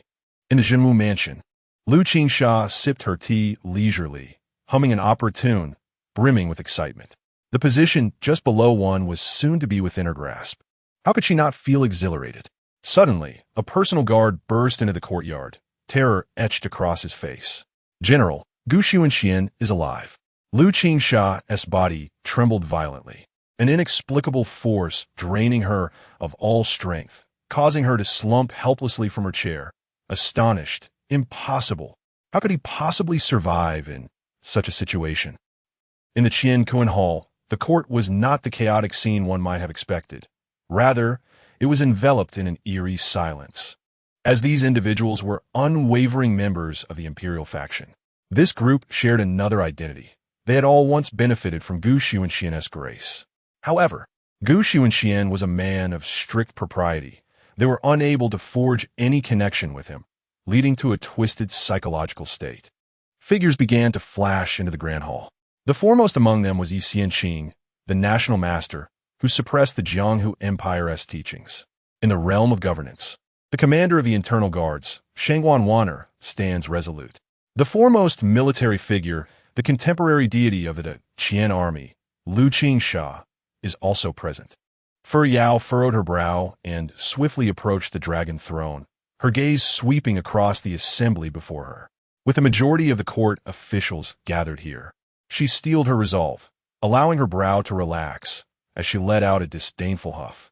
"Indeed, I have been excessively lenient towards those treacherous subjects, sparing others by informing him in advance," Fu Yao declared coldly. The others, having contemplated the crux of the matter and piecing together the intelligence relayed back, found that everything began to make sense. It was revealed that there had been a leak, and Gu Xunxian had long been plotting. No wonder. It was the emperor who quickly grasped the essence of the situation. Yi Xianqing and others nodded in agreement, their anxious hearts finding solace. Like a grasshopper in autumn, they cannot leap for long. With a wave of her hand, Fu Yao proclaimed, "Then, I need not regard past affections." Shangvan Vania swiftly mobilized the internal guards to eradicate the remnants of Gu Xunxian and instill fear in the treacherous. Understood. The vice minister of rights gradually emerged from the surrounding commotion, cupping his hands in respect. Fu Yao did not lift her gaze. "Speak." The vice minister Fan Wushu, with a sly glint in his eye, remarked, "Your Majesty, Gu Xunxian has seized Donghai City, yet he remains a part of the Qian. Thus, Donghai City is also our territory. We can dispatch envoys to reclaim our lost land. Should he acquiesce, we shall allow him to retain his dignity. If he refuses, we can proclaim to the world, rendering him infamous and isolated. Without the protection of the Qian, how long can he withstand the siege from both sides?" A clever stratagem indeed. The assembly scrutinized the shifty-eyed Fan Wushu, recognizing his potential. While his words bore merit, Fu Yao had intended to execute Gu Xunxian and announce his crimes to the world. However, none anticipated the sudden invasion by the Qin, which disrupted the court session that day. In their minds, Gu Xunxian had not entirely severed ties with the Qian, which inadvertently granted them leverage. Reclaiming a subject's territory would be justified. Fu Yao's eyes sparkled with realization. "You shall make the arrangements, Wanner, Han Geng. Ensure all other preparations are in place. If dignity is to be forsaken, then assist him in maintaining it. Threefold preparations: reputation, assault, and a dual approach." Fu Yao did not enlist Lu Qingsha, for matters in the northwest held greater significance than those concerning Gu Xunxian. Understood. Soon, the trio devised their strategy. Firstly, a decree would be disseminated across the realm at an astonishing speed, proclaiming Marquis Wu'an Xunxian, under the emperor's command, has seized Donghai City from the Tang. Henceforth, the Tang has lost its vital artery, becoming a toothless tiger. Secondly, the internal guards would clandestinely apprehend the remnants of Xunxian, who would reveal his collusion with demons, attempting to overthrow the central plains, forsaking dignity to aid him in retaining it. Thirdly, the Minister of War, Han Geng, mobilized nearby troops, bearing a solemn imperial decree to take control of Donghai City. In the Grand Tang dynasty, amidst the sprawling expanse of Chang'an, the loss of Donghai echoed with sorrowful cries. Emperor Wu Qianquan's countenance was shrouded in darkness, consumed by boundless fury. Incompetent fools, a pitiful pack of imbeciles, he uttered coldly. Xunxian once again, a wretched stray, dares to challenge the might of our Tang dynasty. He is truly courting death. Dispatch orders to the 4 surrounding cities to assemble 100,000 troops and reclaim our lost territory. Jiujing followed suit. Left Chancellor Li Wei gently interjected. The Jiujing must not be stirred. The Jiujing is not a mere trifle. In the throes of his wrath, Wu Qinquan recalled Lu Shangzuan's retreat without battle, nearly on the verge of an eruption. Li Wei coughed lightly, shaking his head slowly. Wu Qinquan clenched his teeth and declared, "Send Li Rong forth." Chapter 15. The Greatest Merchant Guild. The subordinate salutes the alliance leader. East Sea City. When the contents of that imperial edict returned to East Sea City, hearing such shameless words, Xunxian appeared remarkably calm, unable to stir even a speck of dust upon his garments. Surrounding him, the imperial guards stood with swords drawn. Gaine's keen eyes scrutinized this seemingly inconspicuous figure of the Ninth Realm, finding him utterly inscrutable. At present, Xunxian resembled a banished immortal who had fallen from the celestial realm due to treachery, undetectable in his cultivation. Mysterious. Xunxian lifted his head slightly, offering a faint smile, and with a gentle wave of his hand, the imperial guards dispersed.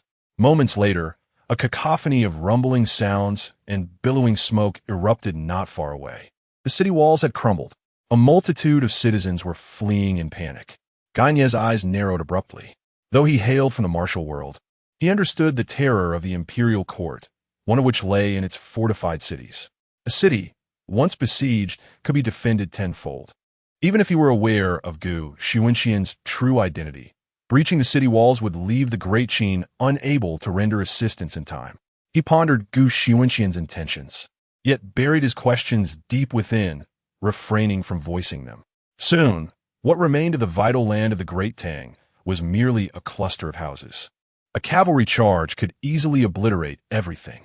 Xunxian remained silent, allowing the citizens to flee as he positioned himself to face the Great Qin, awaiting the unfolding events. The imperial guard stood imposing and dark at the rear. Xunxian did not wait long. From the horizon, a patch of auspicious clouds appeared, drawing closer. Soon, the clouds descended, revealing 4 figures. The leader surveyed the chaotic scene and the dilapidated East Sea City, his spirits lifted. He raised the imperial edict high, his cold gaze sweeping the area, and boomed, "Xunxian, kneel and receive the edict." The city had fallen. Xunxian, now beset on all sides, felt a surge of confidence. Whoosh! A mere glance at the leader was all it took, and in the next moment, a flash of white light descended upon him. The Great Qin envoy could distinctly perceive the lethal light approaching him. His eyes widened in horror as he desperately attempted to maneuver his body, only to witness it being severed in two, a tumultuous upheaval causing him to scream in agony. So swift, so swift. His cries echoed, lingering in the air. Xunxian stepped forward, treading upon the imperial edict, moving away from the last wishes of the former emperor. No, the late Emperor Qianwen, who had wished to plant the Great Qin flag in East Sea. East Sea City was too small, it could not contain him. Furthermore, to rely solely on fortified cities of the 4 nations was a foolish endeavor. Hao Hang yawned, ascending into the air and shedding his trousers. Splash! Ha ha ha! What a splendid day! After liberation, he adjusted his trousers, satisfied with his rhythm, and merrily followed along, leaving behind a dragon flag stained with urine. Boom! The military banner fluttered in the wind, resonating with a commanding presence. The Great Tang dynasty had amassed an army of 100,000, galloping forth under the leadership of the formidable warrior Li Rong. He patted his bald, rounded head and gazed at the ruins of Donghai City ahead, a smile gracing his lips. Initially, he had believed in the legendary prowess of the ancient seeker of immortality, only to discover that it was merely the work of those seeking fame and recognition. With Donghai City fallen, what would they use to defend themselves? Those wretched merchants? A sudden cold smile crept upon his face as he commanded, "Send the order down." The army swept onward, regarding the inhabitants as mere ants, indifferent to their plight. But he decided to send a report of victory back home first. After all, there were still common folk within the city. He was prepared to take the lives of the innocent for his own glory. The messenger, without hesitation, tightened his legs around his horse and relayed the command throughout the ranks. As for Wai Fu Yao, felt it was not surprising that the Northwest was lost under Qin Shi Huang's rule. It was because the Qin dynasty had single-handedly fended off the entire northern demon tribe. With the significant demon incursions halted, other nations feared the might of the Qin, choosing to develop in secrecy rather than raise arms. In such a climate devoid of warfare, how could they achieve military merit? The present moment offered the perfect opportunity. However, soon enough, Li Rong's smile faded. A defiled imperial banner was planted in the ground, tarnished with yellow stains. What is an imperial banner? It represents the dignity of an empire. Outrage spread like wildfire among the crowd. Those who witnessed it were consumed with fury. Veins bulged upon Li Rong's forehead, and suddenly, he erupted into laughter, a sharp cackle escaping his lips. "Ha! Ha! Ha! You truly seek your demise, ancient seeker of immortality. Relay my command. I shall flatten the Chu River. Today, I shall turn the waters of the Chu River crimson with blood." The Chu River, though referred to as a river, was not a mere stream, but rather a vast expanse of unclaimed territory at the borders of 4 nations, comparable to several cities. In times past, the Chu River was a coveted battleground, with any nation that approached refusing to allow enemy vessels upon its waters. Without ships, no one could claim the Chu River, igniting conflict. It wasn't until the Qin dynasty systematically vanquished numerous nations under the name of Shi Huang that the Chu River experienced a temporary lull in hostilities. Subsequently, merchants settled in the area, establishing trade routes across the 4 nations. Today, the Chu River was still bustling with activity. Countless merchant vessels docked alongside one another, engaging in trade, their faces adorned with smiles. The ancient seeker of immortality was in no rush. Having just arrived at the banks of the Chu River, the Zhenwu had already dispersed. A boat approached, and the ferryman greeted them. "Gentlemen, are you here to purchase goods or for leisure?" With a surge of true energy, the ancient seeker inscribed a character for commerce that appeared to come alive and drifted towards the ferryman. The ferryman's pupils dilated, and he respectfully replied, "Leader." The ancient seeker nodded slightly. He boarded the vessel, steadying himself against the railing. Gunya was once again taken aback. The ferryman silently rowed the boat, but within, a tempest of excitement surged. The legendary leader, overwhelmed, he fervently steered the boat towards the center.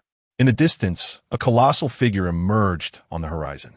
Like a moving fortress, it loomed there, a colossal vessel, its hull standing tall against the sky, exuding an aura of intimidation. The small boat appeared as merely a tiny black dot, easily susceptible to being cast aside with a mere tremor of the mighty ship. After an extended duration, they finally approached the side of the vessel. As they drew near, a force emanated from the great ship, gently lifting their boat. Ganya turned slightly, shielding Gu Xunxian behind him. Gu Xunxian smiled and reassured, "No worries, we are all comrades." As the small boat docked, the deck resembled an expansive plaza, filled to capacity with thousands of formidable individuals, each one a powerhouse in their own right.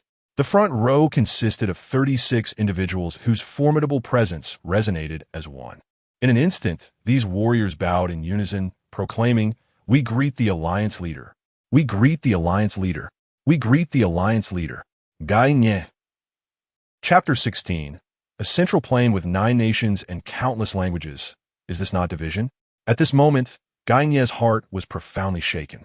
Navigating both the martial world and the court, he understood better than anyone the influence of the Merchants' Alliance in the Central Plain. If one were to claim that the wealthiest force in the world was the 9 provinces, then the Merchants' Alliance would stand as the 10th power, existing beyond the nations, a rather modest assertion indeed. In truth, the financial resources of the Merchants' Alliance had long since equaled those of certain nations' treasuries. So I inquire why one would not seek to extract profit from the alliance. Setting aside the cooperation between the alliance and high-ranking officials of various nations, the mere presence of a vice-alliance master of the 9th realm guarding it would deter any foolish attempts to strike. After all, the Central Plain is not dominated by a single entity. What astonished Guy Nie even further was the revelation of Xunxian's identity as the leader of the Merchants' Alliance. Coupled with his status as the second son of the Great Qin, his position as the second emperor of Qin was likely secured. This individual swallowed hard, suppressing his astonishment, and exhaled softly. With a graceful flick of his sleeve, Xunxian alighted upon the deck. Under the influence of an invisible force, the others slowly rose. Lu Panpan, the president of the 36 merchant guilds, approached with a smile, reporting on the recent developments within the alliance. Alliance Master, our business has now expanded into the western regions. Those unrefined individuals there lack spiritual insight.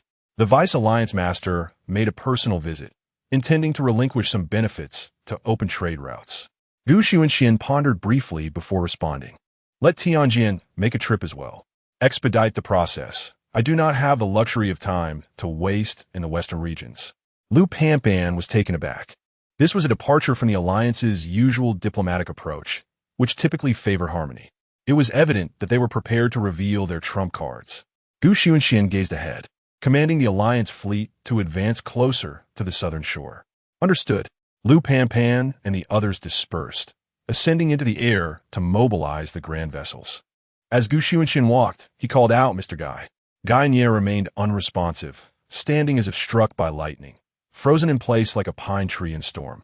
Xunxian smiled gently, choosing not to disturb him, allowing him the time to process this revelation, and continued on his way. Wealth. The key to grasping it lies not solely in commercial acumen. Money equates to power. The Merchants' Alliance did not solely flourish through the Chu River. Rather, it was an important turning point that, through its advantages, facilitated the current scale of the alliance, the foremost trading guild in the world. Upon realizing the potential for wealth, Xunxian swiftly embarked on another venture, the assassination business. The phrase killing and arson yield golden belts encapsulated a dual purpose, profit and the cultivation of elite assassins. Presently, the underworld could be considered among the top 5 assassination organizations worldwide. As for why Guy Nie reacted so to the name Tianjin, it was because the premier assassin of the underworld had once crossed blades with him. Xunxian reached the top floor, surveying the vast expanse of sea and sky, and lifted a cup of tea that had been prepared, savoring a delicate sip. It was indeed a bittersweet feeling to think of the destruction of the Great Qin, which had been nurtured for 2 decades. Merely laboring to demand my life is indeed excessive. Xunxian has never been known for his leniency. I toil for you, and in return, you grant me authority, allowing us to fulfill the late Emperor Qian's aspirations, bringing joy to all. Now, alas, the atmosphere is fraught with discontent. Yet, it seems Xunxian is quite pleased. Liberated from the shackles of the imperial will, he can now take decisive actions. In the Central Plains, there are 9 nations and dozens of languages. Does this not signify a fragmentation? Setting down his tea, Xunxian surveyed the horizon where immense ships were converging, gliding towards the shore. His tone was calm, yet his voice resonated across the river. Dispatch the orders. Encountering the Tang and Qin forces, engage them.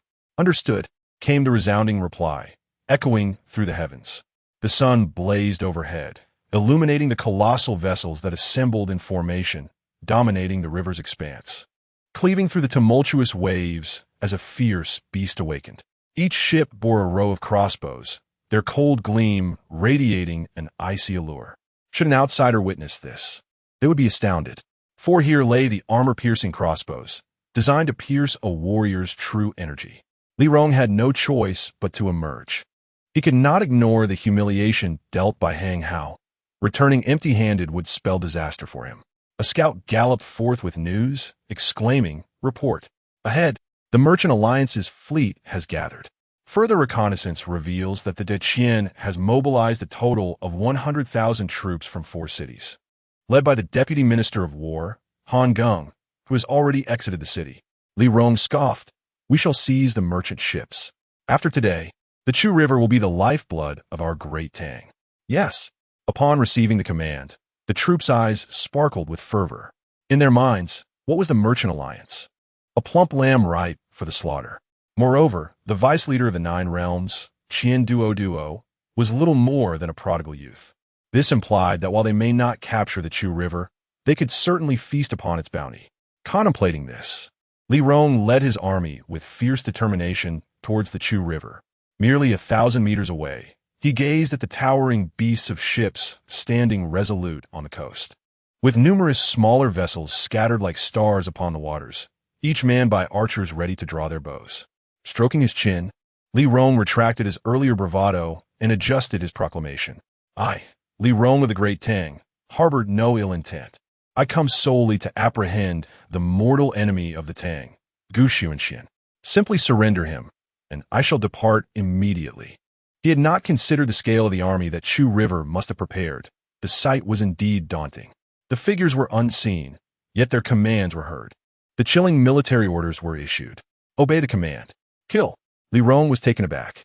Thuds echoed as arrows rained down from the bows, filling the sky with a storm of projectiles.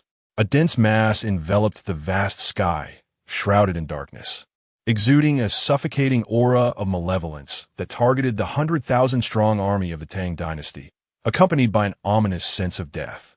Li Rong shouted, "Form the battle array." The 10,000 soldiers, confronted by the sudden rain of arrows, felt their throats dry up, their minds unable to grasp the concept of formation. In an instant, agonized cries echoed as they were struck down by the deluge of arrows, writhing in pain upon the ground, their breaths extinguished in mere moments. Li Rong was engulfed in a blaze of true energy, incinerating the arrows raining from the sky.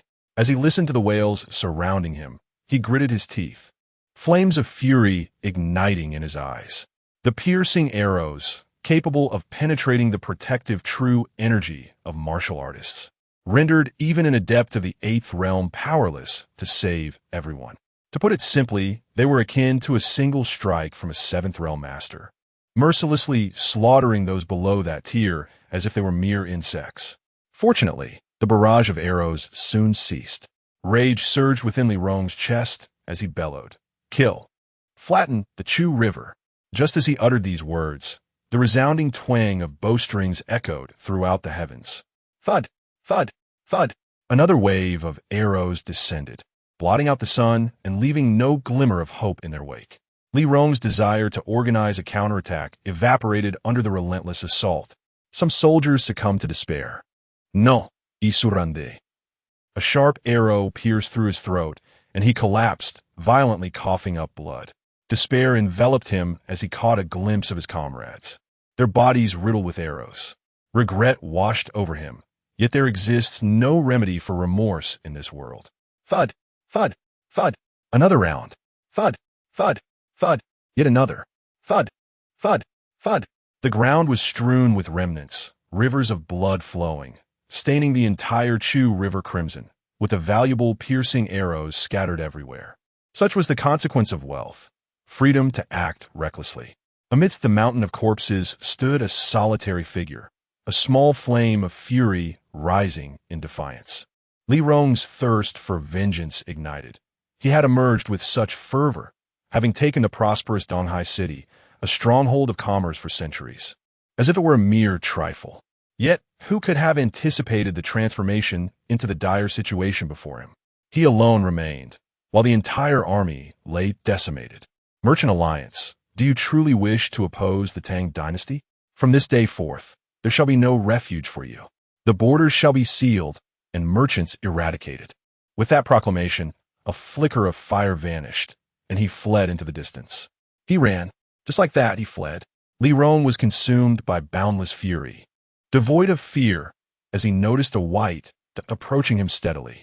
His spirit tensed, his figure flickering through space as he retreated several thousand meters, only to find himself abruptly drawn back. Before him stood Xunxian, clad in snow-white robes, standing with hands clasped behind, calmly observing him. Li Rong trembled. You are not 9.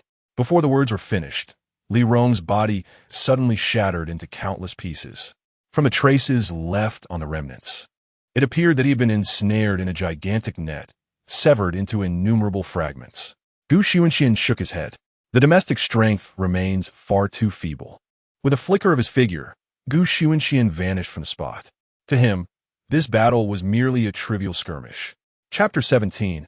I am merely working, not sacrificing my life. Han Geng led an army of 100,000 elite soldiers.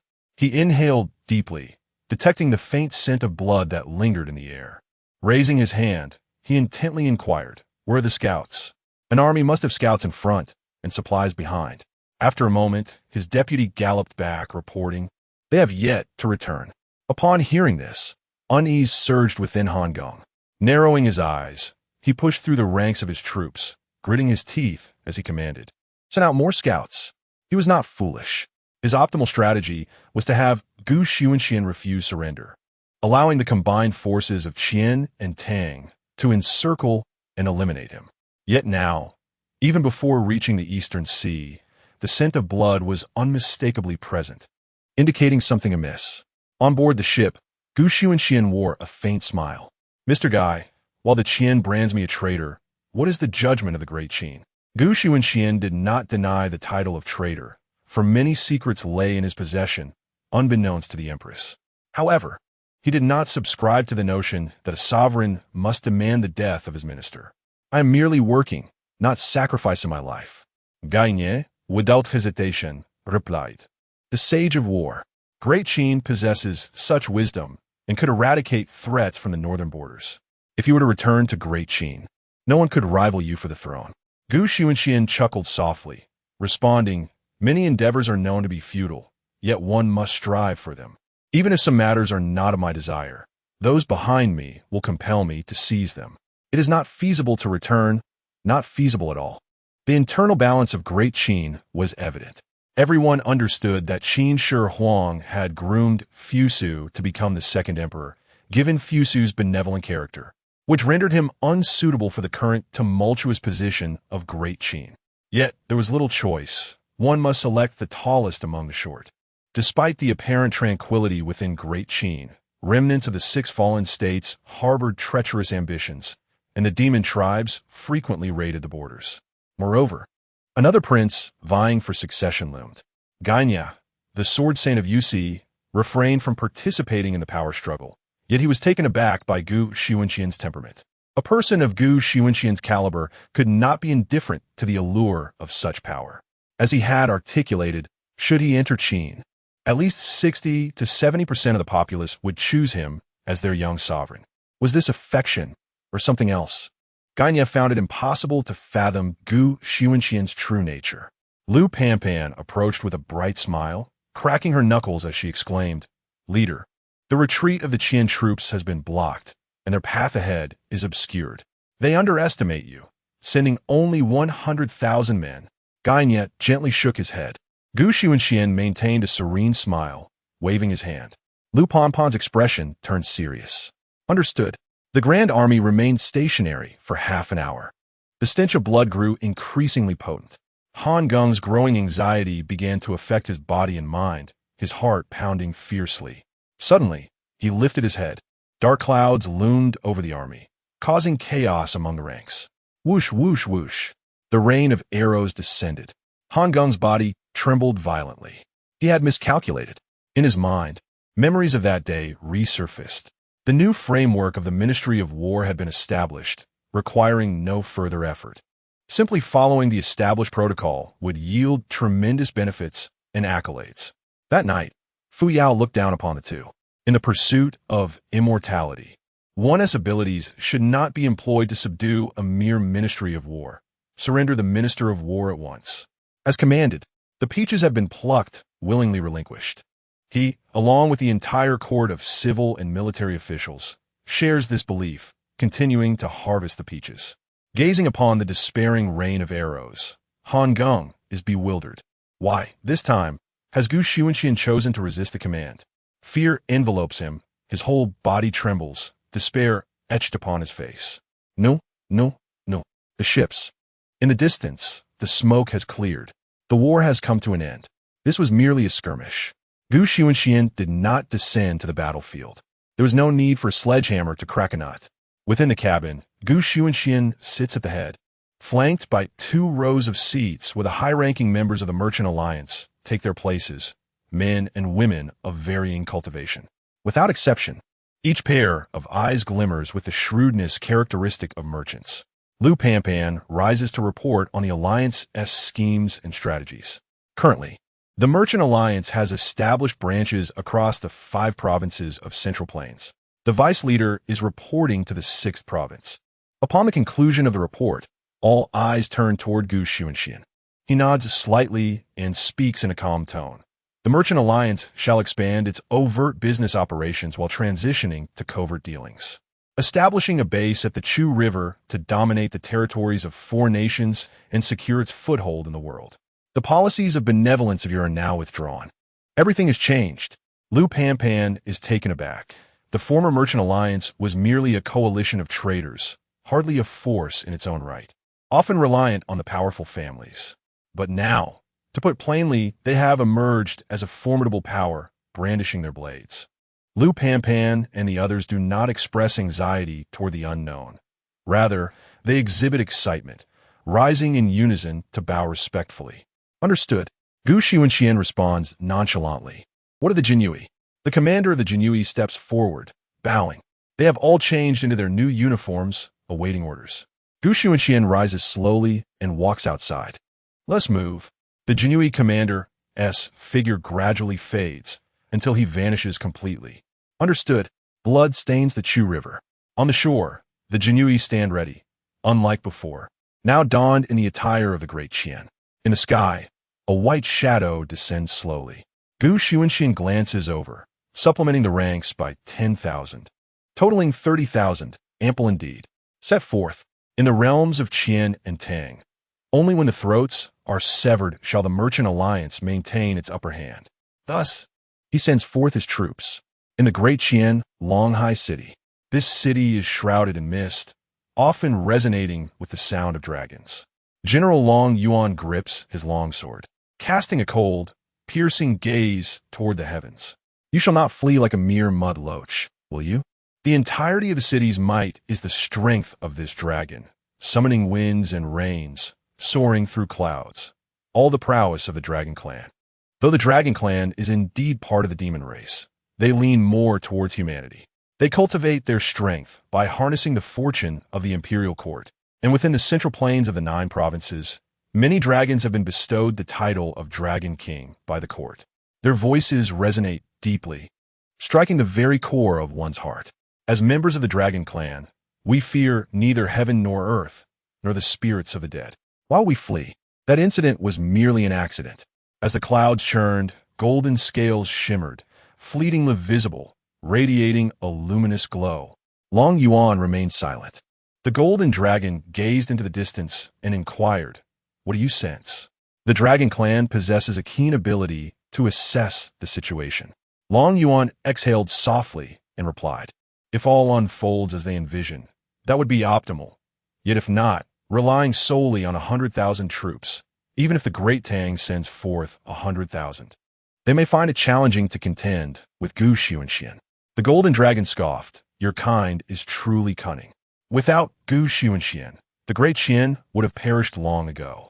How could it have reached its current scale?" Long Yuan retorted coldly, "When the sovereign demands the death of his subjects, they must comply. This is the way of servitude. Do not forget the promises your clan made to His Majesty. Should you betray him, there will be no refuge for you in the Great Qin, even if you are of the 8th realm. This 8th realm flood dragon serves as a formidable guardian of Longhai City, bolstered by an additional 200,000 troops, making it exceedingly difficult to breach. As for the decree of fortune, Longhai City has no need for it. For a demon dragon of the 8th realm already embodies a weaker decree of fortune.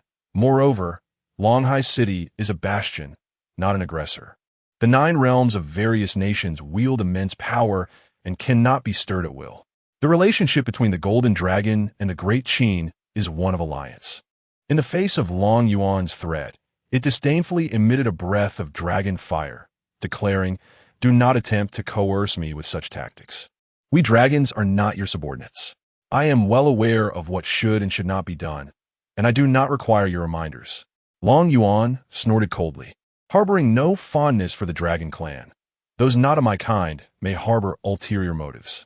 Scattered remnants of troops trudged outside the city, either supporting one another or appearing dust-laden and weary. They halted 1,000 meters away, their eyes devoid of light as they gazed upon the city walls. Long Yuan surveyed the scene ahead and inquired, "Step forward.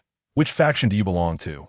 A general, bound in blood-soaked cloth and supported by his guards, struggled to lift his head and stated, "I am under the command of the Minister of War. There is urgent military intelligence that requires reporting to His Majesty." Long Yuan felt a wave of frustration. These were individuals from within the court, and had they been provincial soldiers, he could have easily dismissed them. Long Yuan asked, "What is your situation? How did you end up in such a state?"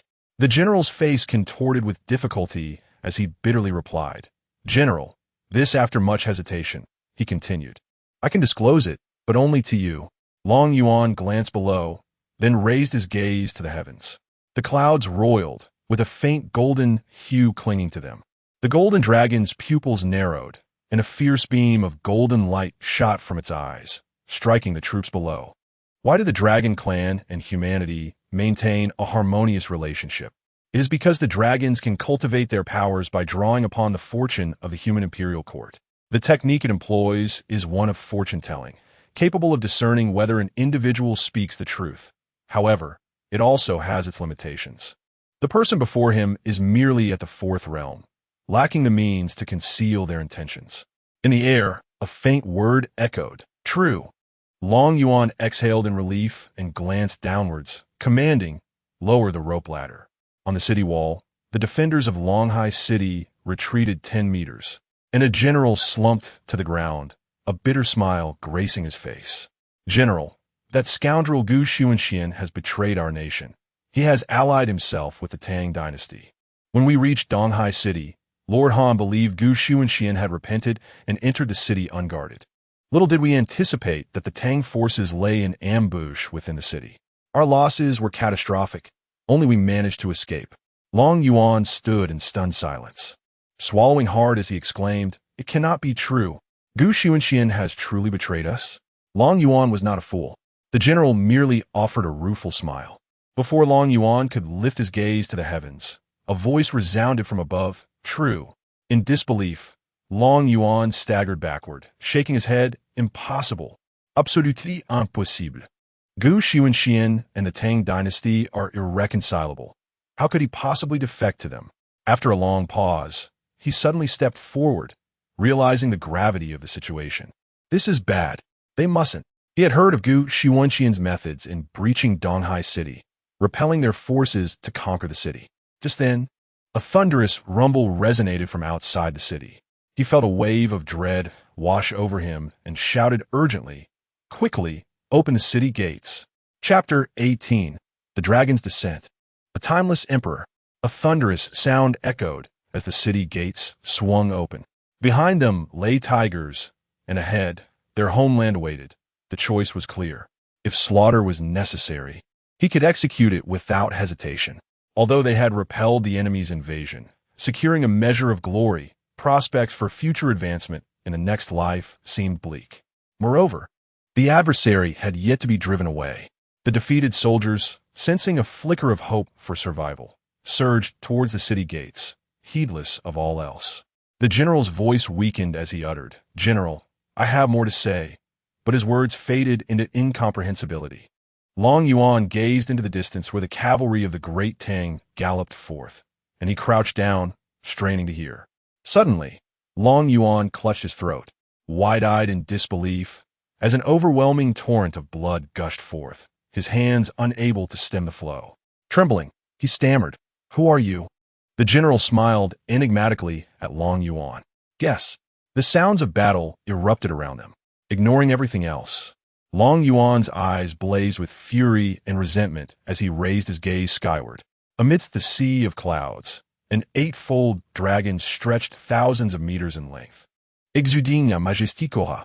Yet, this formidable creature now assumed a posture of utter humility, breathing cautiously as beads of sweat the size of fists rolled down its sinuous form. It bowed low, displaying its most submissive demeanor. Before it stood a young man clad in resplendent white silk, enveloped in mist, his voice calm and serene. "I find myself lacking a mount. Would you be willing to serve?" The golden dragon nodded vigorously, exclaiming, "I am willing, I am willing." It feared that even a moment's hesitation might lead to its own demise at the hands of Xunxian. As the winds howled and rain fell in a relentless downpour, sharp as blades, the droplets pierced the bodies of the great Qin soldiers, causing them to fall one after another, an inevitable massacre, the cunning strategy of the sage of war. Longhai City had fallen. The aura of fortune surrounding the golden dragon waned, for the slaughter of the great Qin soldiers would indeed affect it. However, fortune was but a transient matter, easily regained. Yet, should life be lost, it would be irrevocably gone. The golden dragon observed as the imperial guards commenced their grim task of clearing the battlefield, and with great difficulty, it managed to form a semblance of a human smile upon its draconic visage. "Master, is Little Dragon's performance to your satisfaction?" With a casual wave of his hand, Xunxian dispelled the invisible menace that had targeted the golden dragon, remarking, "Has the ancestral dragon yet to return?" The dragon clan had scattered, and the lineage of the great Qin's dragons was merely a branch of the larger family. This dragon before him was a distant relative of the Western Seas dragon clan. The golden dragon shook its head, offering a disingenuous charm. "Not yet, master. I am innocent. I never intended to oppose you." Xunxian could not help but chuckle, asking, "Are you afraid of me?" The golden dragon shook its head once more, declaring, "No, I respect you. My admiration for you is as boundless as the vast rivers and oceans, flowing endlessly." He lowered his head, contemplating the invisible threat that loomed over him, feeling that it was merely a matter of 1 in 9 odds against himself. With a single breath, it became 9 pieces. Xunxian extended his hand, gently touching the center of his brow, a beam of sword light piercing directly into his forehead. The golden dragon was utterly dismayed, on the verge of tears. Xunxian declared, "After 9 years, I shall grant you your freedom." The golden dragon shed tears of regret, realizing too late that it would have been better to roam freely in a river or lake as a dragon king. Now, escape was no longer an option. Once Xunxian had spoken, he turned away, his form alighting on the city wall, his hand caressing the parapet. The leader of the Zhenwu approached, cupping his hands in respect. "My lord, the people have heard of your return and are hastening to pay their respects." Xunxian paused momentarily, then smiled, replying, "It seems I'm not entirely forgotten, but there is no need for a meeting. Destroy Longhai City and suppress any news of their approach." Understood. The city lay in ruins. The vital heart of a nation had vanished without a trace. Scouts from neighboring countries seeking to enter would find it exceedingly easy now. Xunxian did not linger, leading his army in the clouds above away from the site. In Shengling City, the loss of a city felt akin to tearing a scale from the divine dragon of fortune, unleashing a chorus of mournful cries. The officials wore solemn and grave expressions. Some bowed their heads, pondering. Had General Wu still been alive, such a calamity would never have transpired. Lu Qingsha stepped forward, finding the situation amusing, proclaiming, "Does the Great Qin truly believe that our Great Qin is weak and easily bullied? They possess but a mere 1,000,000 troops. Your Majesty, I am fully prepared this time. With just 500,000, I can keep their forces within Great Qin and reclaim lost territories, even capturing the dragon as we march southward, proclaiming to the world that your Majesty is the eternal emperor." Fu Yao's eyes sparkled with interest. Undoubtedly, she was intrigued. As the foremost empress of the Central Plains, she felt no inferiority compared to Qin Shi. If she could indeed capture the dragon and march south, would the Central Plains not be within her grasp? Leaning forward, Fu Yao fixed her gaze upon her, inquiring, "Is this truly your intent? You must understand, there can be no jest in the presence of the emperor." Lu Qingsha stood tall and confident, responding, "Of course, I have cultivated the Northwest for several years. With Great Qin having torn the treaty, we owe them no courtesy. Your Majesty, I seek to engage in battle." At that moment, astonished gazes fell upon Lu Qingsha, particularly her demeanor of complete assurance, which was profoundly inspiring. Fu Yao was equally moved, excitedly striking the dragon chair, exclaiming, "Excellent! Very well, this is the spirit of our great Qian warriors. If 500,000 is insufficient, I shall add another 200,000. If Great Qin continues their shameless aggression, we shall show them the meaning of thunderous wrath, the might of a royal army. Expedite the preparation of military provisions and hasten the assembly of troops across the land. Obey the command." After the officials dispersed, only the Empress's most trusted confidants remained.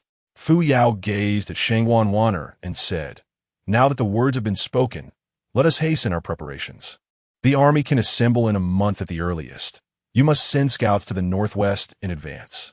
Shengling will not hesitated to respective, her concern for the Eastern Sea evident.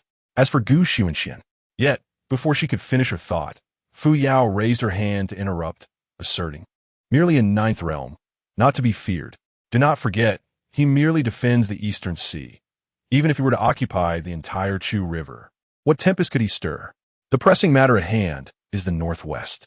The national master, Yi Xianqing, waved his whisk and stated, "If he seeks to discard his dignity, I shall personally pay him a visit. One must understand that even among the Ninth Realm, there exist disparities in strength." Only then did Shengwan nod. "Understood. I shall arrange for scouts at once." A night passed, and the news reached Shengjing. The Empress's most trusted confidants were deliberating on the matter of deploying troops. Kai Quan would perish, using this as a pretext to launch an attack on the Great Qin. The death of a mere minister. The qualifications aligned perfectly. Everything appeared to be unfolding flawlessly. However, at that moment, a voice echoed from outside the hall as the deputy commander of the inner guard approached swiftly. "Your Majesty, a confidential report has returned from the Dragonwalk City garrison." Fu Yao chuckled, saying, "Ha, my friends, at last we have received good news. That rebel Xunxian has likely met his demise."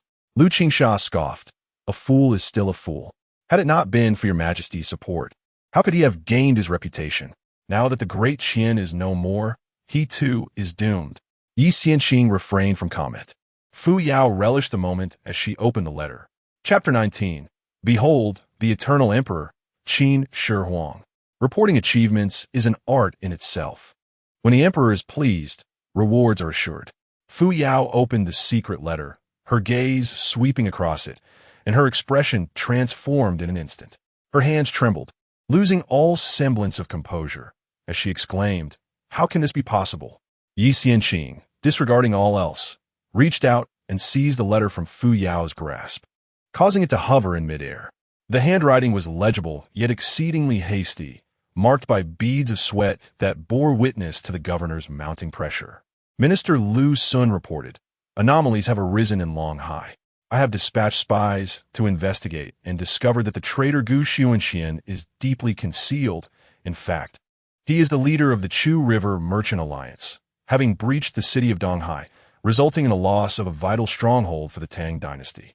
The Tang army is invading. I earnestly beseech your Majesty to dispatch troops for support, to eliminate the chaos instigated by this treacherous scoundrel before it engulfs the realm." One incident after another unfolded. This was not a triumphant report, but rather a plea for assistance. With the shield of Longhai City stripped away, it was naturally the four prefectures that felt the greatest strain. Lu Qingsha declared, "Impossible. How could Gu Xunxian, right under our noses, become the leader of the Merchant Alliance? Unless he has been deceiving us all along, deceiving your Majesty, no wonder he dares to betray to Qian. He must have been planning this for some time." Yi Xianqing's countenance was icy, her grip on the feathered duster tightening, revealing the tension in her veins. Shangwan Wanner breathed a sigh of relief and remarked, "We have been careless.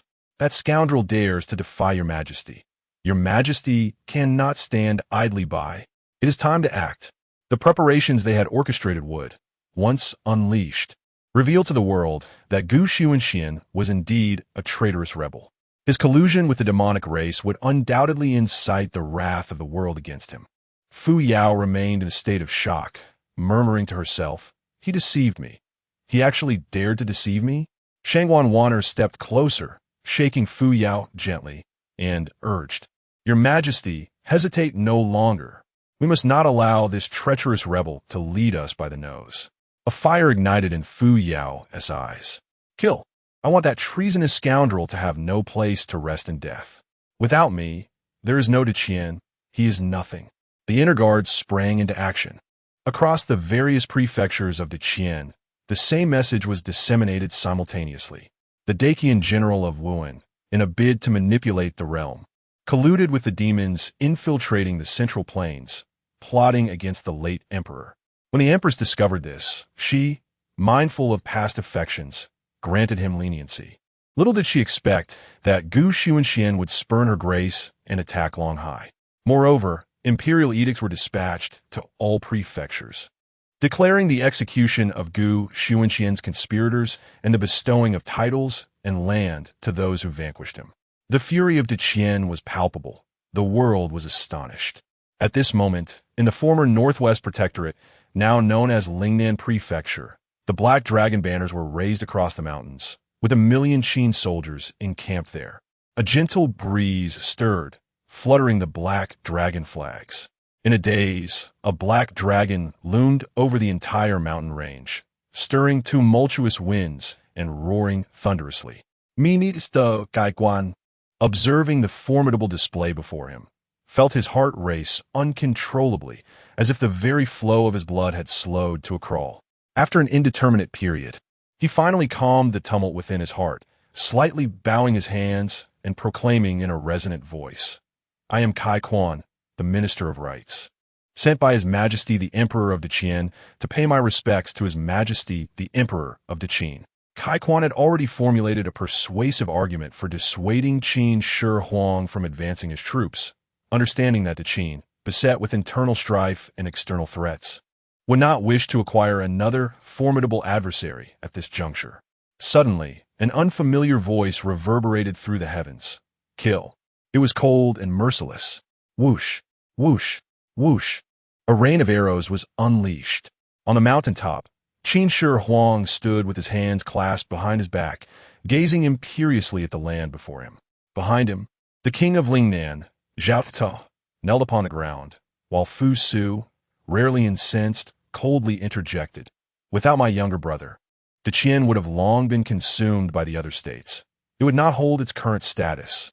Qin Shi Huang chuckled lightly and replied, "In matters concerning your brother, you seem to have shed the airs of a Confucian." Fu Su exhaled deeply and remarked, "I merely feel it unjust for my younger brother, were it not for his own aspirations." Qin Shi Huang turned to glance at Zhou Tu, stating, "King of Lingnan, the region is entrusted to you." The emperor, having embarked on his eastern tour, could not linger in one place for long. Zhou Tu, drenched in sweat and trembling, pressed his forehead to the ground, trembling with fear. "Your Majesty, I am guilty regarding Lingnan." As he spoke, the figure ahead had vanished, and above, a black dragon surged forth, roaring as it swept through the cosmic energies, heading northward. Whoosh, whoosh, whoosh. The flag of the black dragon fluttered, and dark figures ascended into the sky, accompanying it. After a prolonged moment, Zhou Tu felt as though he had lost all strength, collapsing onto the ground, gasping for breath. He raised his hand, his entire arm pale and devoid of color, showing no trace of flowing blood. Trembling, he uttered, "This is the unparalleled Emperor of the Ages, Qin Shi Huang." A profound sense of powerlessness enveloped him.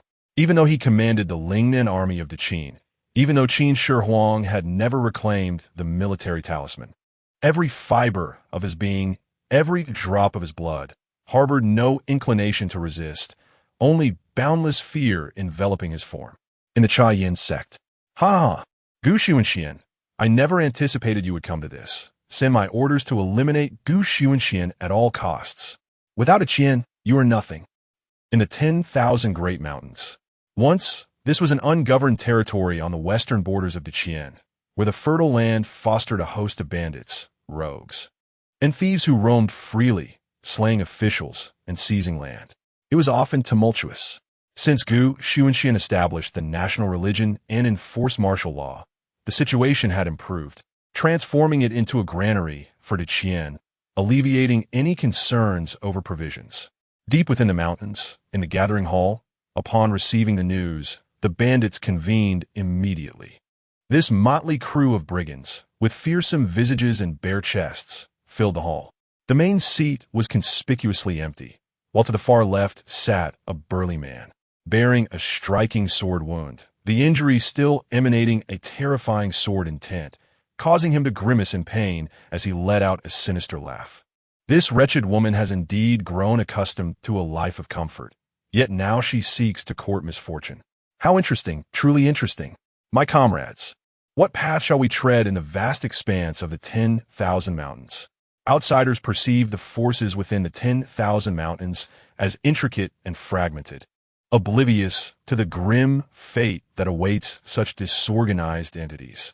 They have long since divided the spoils among themselves and united as one. The brigand on the right, adorned with a flower upon his head, chuckled lightly and remarked, "Sword second, what is this? With the chief absent, do you intend to forge your own path?" The burly man retorted, "Flower second, spare me your nonsense. I am merely indignant on behalf of our chief. Regardless, I have made my decision. To hell with the court and its lackeys.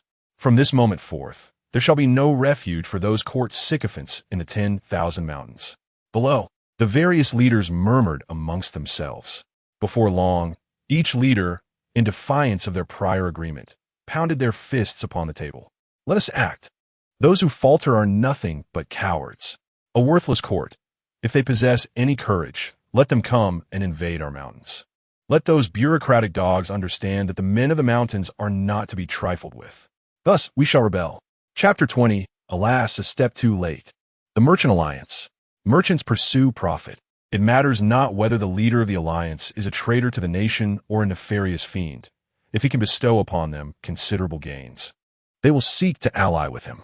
The Merchant Alliance remained unaffected and has commenced normal trading activities. On board a ship, Xunxian stood on the deck, gazing ahead. What transpired within the Great Qin?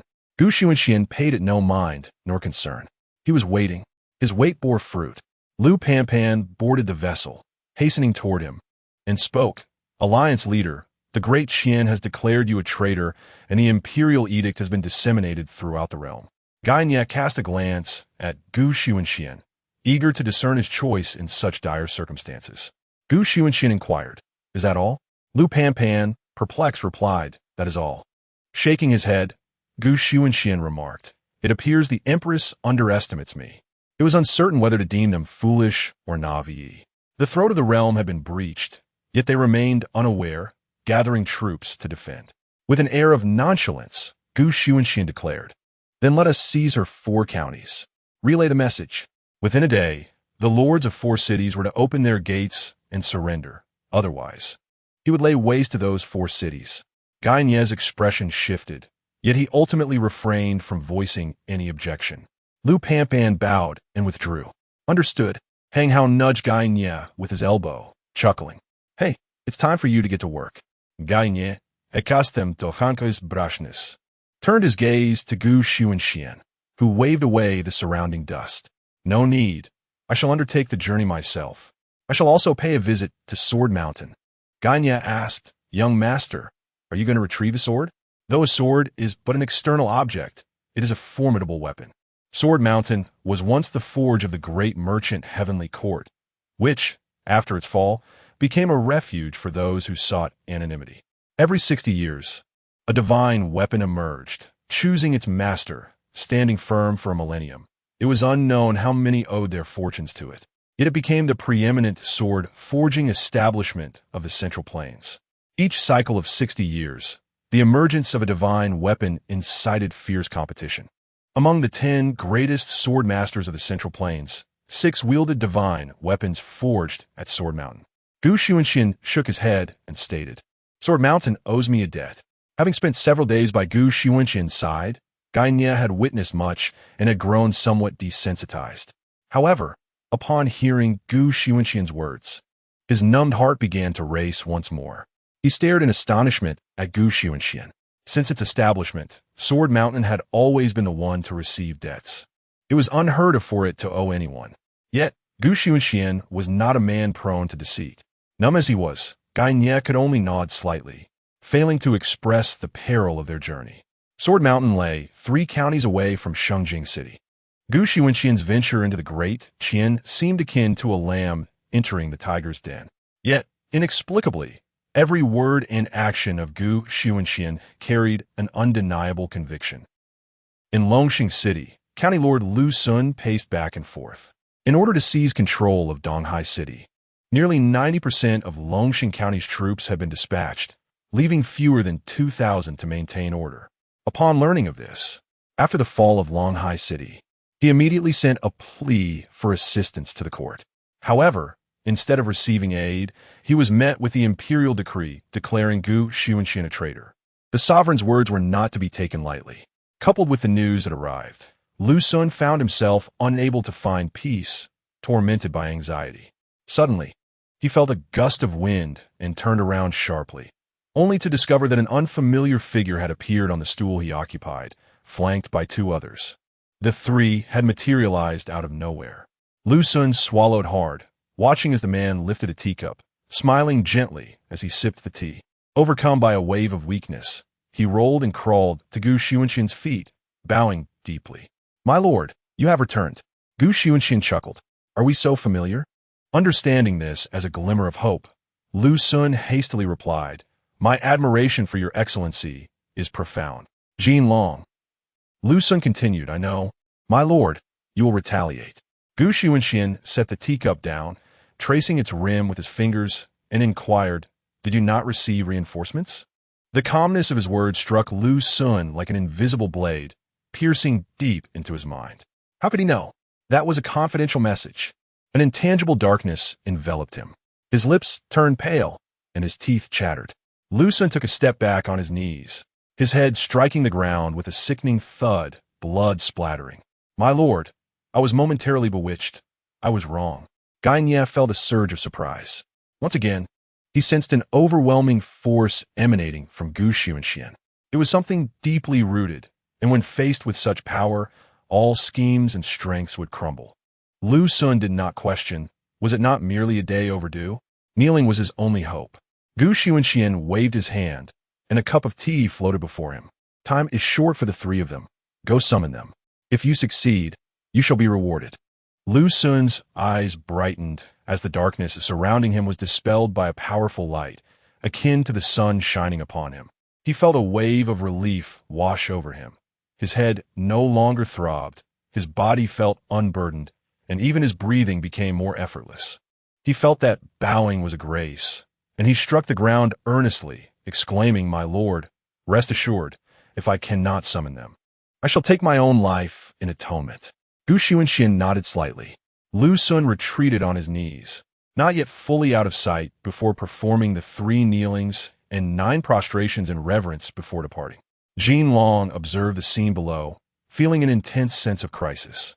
Lu Sun was a clever man. Soon, he gathered the remaining 3 district governors, who awaited him at the entrance. Lu Sun respectfully announced, My lord, they have arrived. Please enter.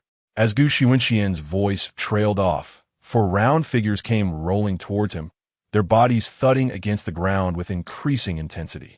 Jin Long's eyes widened in astonishment. The 4 landed accurately, prostrating themselves completely. The other 3 spoke in unison. At long last, you have arrived, my esteemed lord. My admiration for you is unwavering. The 3 individuals bowed their heads, their eyes wide with trepidation, casting furtive glances at one another, conveying a silent warning. No, dear brothers, do you not possess your own words? Lu Sun felt a surge of satisfaction within. These old fellows were merely engaging with what I had left behind. Xunxian observed these 4 lively characters and couldn't help but smile. Rise. After performing the customary 3 kneels and 9 bows, they finally stood upright, bowing respectfully. The quartet exhibited a variety of heights and builds. Without needing to utter a word, Xunxian watched as they began to present their offerings. My lord, I have made arrangements for Longshuan City and can alter the banners at any moment. My lord, I too am prepared. Indeed, and I have Longing City. Lu Sun chuckled softly. Oh, my lord, behold. He gestured towards the outside. The banner bearing the character Gu, symbolizing Gu Xunxian, was already hoisted high. The other 3 inwardly lamented their misfortune. Alas, they were a step too late. Chapter 21. Are you officials of my Great Qin or subjects of the ancient seeker of immortality? The figures of varying heights and builds bowed and retreated. Having fallen behind Lu Sun by a step, they naturally would not allow him to maintain his lead indefinitely, as they intended to return and change their banners. Gainia gazed at their departing silhouettes and, with sword in hand, remarked that the available soldiers in the 4 cities were few and they might become a burden. Should they alter their banners, the ancient seeker of immortality would be obliged to protect them. Otherwise, they should not harbor illusions of returning victoriously. The ancient seeker of immortality rose, his form ascending gracefully into the sky, smiling as he declared, "Let us depart. As long as we are not here, the 4 cities will remain unscathed." He mounted the golden dragon and soared away. The days in Great Qin were anything but tranquil. Just as one wave subsided, another surged forth. 2 pieces of news simultaneously reached the capital of Shengling. The 4 cities had fallen, and the envoy lay slain. In the imperial court, the internal guard from both regions knelt on the ground, their faces pale as they reported the unfolding events. Silence. The grand hall was enveloped in a terrifying stillness. Impudent. Fu Yao rose in fury, her chilling gaze radiating an overwhelming imperial authority that bore down upon the officials present. Her teeth clenched in anger. She exclaimed, "How audacious! This is the caliber of the loyal ministers of my Great Qin? Are you officials of Great Qin, or mere subjects of the ancient seeker of immortality? Now that he has returned to Shengling, will you not follow the example of those 4? Answer me." The envoy's murder did not incite Fu Yao's wrath until she learned of the effortless conquest of the 4 cities by the ancient seeker of immortality, which she perceived as an act of betrayal. Enraged, she rose again, her imperial presence making the officials avert their gazes, too fearful to breathe. Fu Yao had lost her composure, directing her ire toward the innocent. Yi Xianqing felt a tremor in her heart. Upon hearing of the ancient seeker of immortality's effortless reclamation of the 4 cities, she realized they had all underestimated him. With a composed cough, she stepped forward. "Your Majesty, those 4 were merely misled by treacherous individuals. All present are loyal ministers and would never act as they did. The pressing concern now lies with Great Qin. As for the ancient seeker of immortality, Your Majesty need only dispatch the imperial guards to subdue him." The imperial guards of Great Qin were the formidable force protecting the imperial city, comprising 16 divisions, each totaling 100,000 elite soldiers, well-equipped and powerful, with generals of at least the 7th realm. Their military formations required no reminders. Any hint of disturbance would transform them into a formidable force in an instant. Feeling a dull ache at her temples, Fu Yao, weary, settled onto the dragon throne and inquired, "Why has Great Qin betrayed the alliance? And why did they slay Kai Quan? Was there any forewarning?" The internal guards, equally baffled, noted that it seemed as if they had become irreconcilable enemies.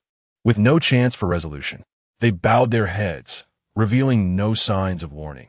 The meeting had been lethal without opportunity for dialogue. However, after the assassination of the Minister of Rights, Qin Shi Huang departed from the northwest, leaving Zhou Tuo to command the million-strong army of Great Qin. Qin Shi Huang has departed? A towering mountain loomed over them, suffocating their breaths, and then, just like that, it vanished. In the court, discussions commenced. The Eastern Expedition? It must be the Eastern Expedition. He could not possibly linger in one place for too long. During his time of arrival, events must have transpired that compelled Qin Shi Huang to tear apart the alliance. As they spoke, their gazes, both intentional and unintentional, fell upon Lu Qingsha. As for Gu Xunxian, There was nothing to ascertain.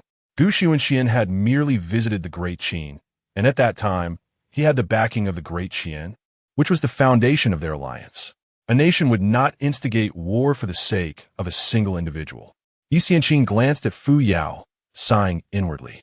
The matter of the four cities changing their banners had dealt her a significant blow, ultimately leaving her to bear the brunt of it all. The subordinates had erred, and General Liu had only made a mistake of oversight. The Great Qin was inherently ambitious, and they likely seized this pretext to commence war. Their current fury had been vented. With Qin Shi Huang's departure, it indicated they too could not withstand the wrath of the Great Qin. Thus, there remained a glimmer of negotiation. All that was needed was for General Liu to lead troops forth, and surely they could compel them to withdraw from the northwest. Should they refuse, the Great Qin was not devoid of its own anger. Liu Qingsha must remain untouched, even if she had indeed provoked the Great Qin. She cannot be easily moved. In military matters, only she possessed the true teachings of Xunxian. Liu Qingsha nodded confidently, raising her brow slightly, and stated, "What Xunxian has captured are merely the four cities, defenseless and unguarded. Previously, he could not contend with me at the Chu River without ships. Now, having seized the four cities, he has only invited burdens upon himself. If I take the lead, there is no need for the Imperial Guards." Listening intently, Fu Yao felt her scattered thoughts gradually settle, exhaling softly.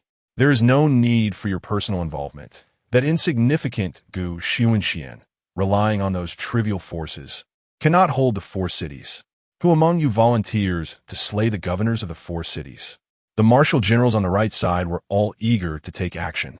Following Yi Xianqing's analysis, capturing Xunxian undoubtedly posed some challenges, but to slay the governors of the four cities would be simpler than drinking water. A middle-aged man clad in light purple armor and lined with a dark-colored dragon robe stepped forward with composure, his expression resolute and voice deep. "Your Majesty, this subordinate is willing to go." He was General Zhou Wei, a second-rank official and an 8th-tier warrior. "Hold on." A sudden voice interrupted from outside the hall. "Your Majesty, please dismiss the others," leaving only General Hua Qingquan. Shengwan Wanner had arrived. The hall was left with only Fu Yao, Liu Qingsha, Yi Xianqing, Hua Qingquan, and Shengwan Wanner. Without any preamble, Shengwan Wanner announced, "Just now, the latest intelligence has arrived. Xunxian has departed from Longxing City, riding the sinuous dragon. According to the internal guard's investigations, he is headed to Sword Mountain to retrieve a sword." Yi Xianqing nodded and remarked, based on the timeline, "This legendary weapon is expected to emerge in the coming months. That individual conceals his true strength and possesses no divine weapon. To obtain the finest legendary weapon, the one at Sword Mountain is undoubtedly the best choice." With a subtle smile, Shengwan Wanner remarked, "When the clam and the snipe contend, it is the fisherman who reaps the benefits. Divine weapons and formidable armaments are not easily obtained. The gaze of martial artists across the realm is fixed upon Sword Mountain. How can a wanted fugitive withstand the onslaught of many? A bounty is all that is needed for profit, and righteousness calls for great virtue. To ensure absolute certainty, our forces may covertly advance, awaiting the opportune moment. Our Great Qin shall inevitably emerge as the ultimate victor. Martial artists, those who wield their prowess against the law, care not for your identity. Should you obstruct their interests, they will not hesitate to draw their swords against you. No matter how formidable one may be, it is ultimately futile to confront a multitude with mere fists. At such a time, the rivers of Chu and the four cities will be within reach." Fu Yao smiled enchantingly, her beauty captivating. "Excellent. Make the necessary arrangements for the troops stationed at Sword Mountain to prepare, while the Imperial Guard remains still." Hua Qingquan understood the implications. There was no need for him to take action himself. Yet, for reasons unknown, an unsettling feeling lingered within him as he observed Fu Yao's composed demeanor, prompting him to remain silent. Shengwan Wanner hesitated briefly, but chose not to speak. She intended for the Imperial Guard to advance. However, given the unique significance of Sword Mountain, the nearby station forces numbered a total of 100,000. With such a strategy in place, it was unlikely to go awry. Chapter 22. Above the Nine Realms, there exists the essence of spiritual transformation. Everything is progressing towards a favorable direction. The Empress has finally succumbed to slumber, allowing herself the luxury of a beautiful dream. The three individuals tread onward. Lu Qingsha harbors her own thoughts. It is only with Gu Xuanxian's true demise that she can rightfully claim the title of general. She asserts, "You ought to persuade His Majesty to allow the Imperial Guards to mobilize." The Imperial Guards, unwavering in their loyalty to the Emperor, are essential for safeguarding the capital. Thus, when Shangwan Wanner articulates her perspective so persuasively, it appears that Gu Xuanxian's fate is virtually sealed, a notion that leaves Fu Yao reluctant to accept. As long as the Imperial Guards remain intact, her position remains unassailable. Yi Xianqing, with a gentle smile, interjects, "There is no denying Gu Xuanxian's formidable prowess. However, let's not forget that our ascendance to this point has not solely relied upon him. The world of Zhengwu is not akin to that of the Four Counties. This time, without the support of the Great Qin, coupled with the allure for individuals from Zhengwu to ascend as kings of different surnames, Gu Xuanxian's fate may not be as favorable as one might presume. Let us not overlook how he has perpetrated harm upon the denizens of Zhengwu. In an instant, their memories seem to fade. Yi Xianqing lightly shakes his head, expressing, "It is a pity. Truth be told, I would have liked to witness whether his nine-realm status is genuine or not. Alas, His Majesty has not permitted my involvement. Though Yi Xianqing serves as the national master, he is not the founding figure of the state religion. Gu Xuanxian established the state religion to suppress the wicked forces of Jiang and those who violate martial law, thus offending a significant portion of the Zhengwu populace and facing countless assassination attempts. At that time, Yi Xianqing was merely a novice Taoist, following in Gu Xuanxian's wake to vanquish foes. Subsequently, in an effort to quell the fury of the Zhengwu populace, Fu Yao compelled Gu Xuanxian to relinquish the state religion, bequeathing its leadership to Yi Xianqing. Yi Xianqing took possession of Gu Xuanxian's resources, basking in his status. Shangwan Wanner furrows her brow and states, "Enough of this. You need not ponder further. General Liu, prepare yourself. Once Qin Shi Huang has completely departed the northwest, be ready for negotiations. I will arrange matters there." Lu Qingsha feels a tinge of regret, lamenting, "What a pity. I had anticipated capturing the dragon to the south, yet did not foresee that Qin Shi Huang would flee so swiftly." Above the sea of clouds, Gainier reveals the 3-foot-long sword in his hand. This sword, forged from celestial iron, was crafted through the collaboration of the Mo and Gongshu families, capable of severing hair with a mere breath. The brash-hot Gao extends his hand, recoiling sharply as crimson blood spills forth, exclaiming, "What a sharp blade!" Merely the sword's presence within its sheath exudes a blade's aura that wounds him.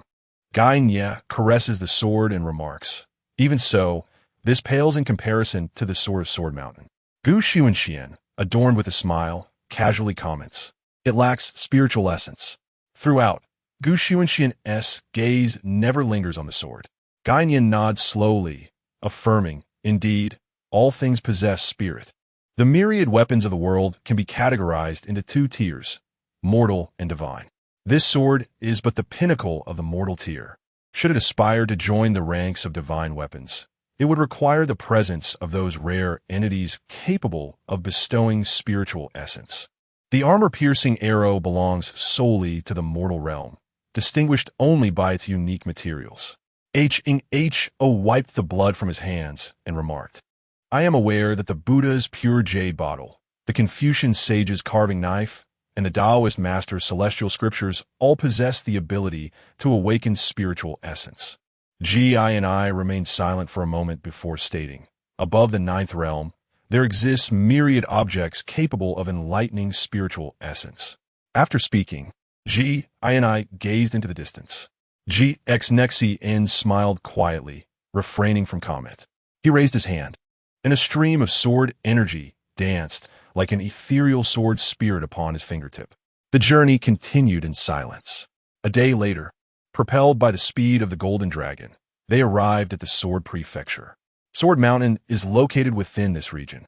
From a high vantage point, one could observe that the entire Sword Prefecture appeared cleaved in two, a breathtaking chasm bisecting the land. A gentle breeze swept through the gorge, carrying the echoes of sword melodies. Legend suggests that this was the aftermath of a battle between an ancient sword deity and the dragon clan. Here, remnants of the sword deity can be found, though their authenticity remains uncertain. Xunxian and his companions disembarked outside the city. The Sword City, nestled within the chasm and in proximity to the imperial capital, thrived with exceptional vibrancy. With the impending emergence of divine weapons, it was but a fleeting moment before countless formidable beings, exuding powerful auras, began to traverse the streets. Xunxian, as if performing magic, produced a white mask adorned with golden patterns, which he donned upon his face. Qian concealed his presence, as he was the personal guardian of Emperor Qin II, and few in the Great Qin recognized him. Ho fumbled for a moment before suddenly brightening up, rolling on the ground and transforming into a beggar, revealing a broad grin. "Do you still recognize me?" Xunxian diacled helplessly. "Let us proceed." The trio entered the city. Upon entering, they beheld Sword Mountain towering in the distance, its majestic form rising from the earth, with a long corridor spiraling like a dragon, adorned with countless structures and a fervent aura pervading the air. This energy coalesced into a fiery dragon soaring through the sky. Qian glanced down at the sword in his possession, sensing an unusual tremor, as if it had been imbued with spiritual essence. Xunxian calmly explained, "The nine-dragon sword forging method allows the dragon clan, inherently endowed with spiritual essence, to significantly enhance a weapon's potential by infusing it with their precious blood. Your sword has been affected." Just as Qian prepared to respond, he felt myriad scrutinizing gazes upon him, or rather, upon his sword. Choosing not to complicate matters, he gently stroked the blade to quell its tremors. Xunxian continued, "If true dragon blood were used, your sword could indeed be enlightened. However, not every dragon possesses true dragon blood. Even the 8th realm golden dragon merely belongs to the bloodline of a flood dragon, having been completely drained of its true essence. Within the entire dragon clan, only the 4 seas dragon kings, along with their progeny, can be said to possess true dragon blood." Qian did, recognizing the formidable challenge, yet remaining hopeful for opportunity. In a tavern, at a table by the window on the 2nd floor, they ordered a cup of wine and 4 small dishes. As the ravenous wolf devours its prey, so too does Hang Hao feast voraciously, his gaze shifting between the bowl and the plate. Xunxian listens intently to the offerings of those around him. It appears that in a month's time, the fabled sword shall make its grand appearance. Yet, it remains uncertain who shall be the fortunate soul to claim this divine weapon. It is undoubtedly the sword fanatic, rumored to be merely at the 8th realm. Chapter 23. The treasures of the world are reserved for the capable, are they not? How so? The person presenting the treasure tapped his cup, and his companion instantly understood, pouring him a drink, which prompted him to narrate his tale. This swordsman, merely at the 8th realm, had managed to force the sword immortal back a step with a single strike, even though the latter had just ascended to the rank of sword saint. It is known that within the same realm, the disparity can be vast. Hiss! The audience gasped in astonishment. The presenter spoke again. The sword immortal, far from being angered, instead forged a bond of brotherhood with him and came specifically to assist him in acquiring this divine weapon of the century. Envy. In the eyes of the crowd, glimmers of envy sparkled. The sword immortal, a true brother, willing to lend a hand, even without possessing such a treasure himself. Ho poured a cup of wine and presented it to Qian, inquiring, "Who is more formidable, you or the sword immortal?" Qian, accustomed to Ho's brashness, provided an honest assessment. Among sword saints, it is difficult to discern who is stronger. Only in a life-and-death battle can a true victor emerge. When the sword is drawn, it signifies a deadly duel. Ho understood. That meant he wasn't as powerful as the public figure. Qian glanced sideways at Xunxian, who remained shrouded in an enigmatic aura, impervious to scrutiny. Xunxian merely smiled faintly, choosing to say nothing further. Suddenly, a chorus of exclamations erupted from below. The street was enveloped in a golden mist, and a mysterious voice resonated through the air as a group of Taoists clad in dark yellow robes emerged from the fog. They numbered in the hundreds, each radiating golden light, their eyes indifferent to everything, regarding all living beings as mere ants. The people on the street swiftly circulated their true energy in their legs, fleeing at great speed, not daring to utter a single word of discontent. The leader, with flowing golden hair, seemed to sense something, raising his head to gaze at the second floor. A scripture pattern on his forehead pulsed, transforming into a heavenly eye that burst forth, emitting a beam of golden light. The sensation of being scrutinized. The patrons of the tavern, confronted by this invasive gaze capable of uncovering any secret, displayed no resistance, for they were all aware of the origins of this formidable force. The Peeping Heaven Sect, the most powerful faction in the Sword County, with an ancestor who was a veritable Ninth Realm powerhouse. The individual before them was none other than the direct grandson of that Ninth Realm ancestor, the young master of the Peeping Heaven Sect, Huangfu Kuetian. His heavenly eye allowed him to sense any treasures in the vicinity. The scrutiny surged from below to above. The man's expression changed. Excitement at the prospect of possessing a supreme treasure began to surface, and his gaze glinted with the playful malice of a cat toying with a mouse. He raised his hand, and behind him, disciples of the Peeping Heaven Sect stepped through the clouds, swiftly surrounding the entire tavern, rendering escape impossible. Gaine's sword trembled in his grasp, and he lifted his foot, aware that a powerful presence should not be trifled with. Action was imminent. An unexpected turn of events. Huangfu Kuetian, as if confronted by some terrifying entity, trembled violently, emitting a shriek. The excruciating pain caused him to writhe on the ground, blood seeping from the heavenly eye on his forehead. The wretchedness of his cries and the contorted nature of his movements hinted at the unimaginable agony he was enduring. In the space before him, a distortion occurred, and a white-haired elder clad in a Taoist robe materialized from the void. He bent down, his brow furrowed in deep contemplation. The elder lifted Huangfu Kuetian and whispered, "Let us depart." The disciples of the Qian sect arrived swiftly and departed just as quickly, their earlier arrogance replaced by a palpable sense of disarray, leaving everyone filled with questions. They looked up, only to find that the disciples had vanished without a trace. Countless prying eyes were cast upon the tavern.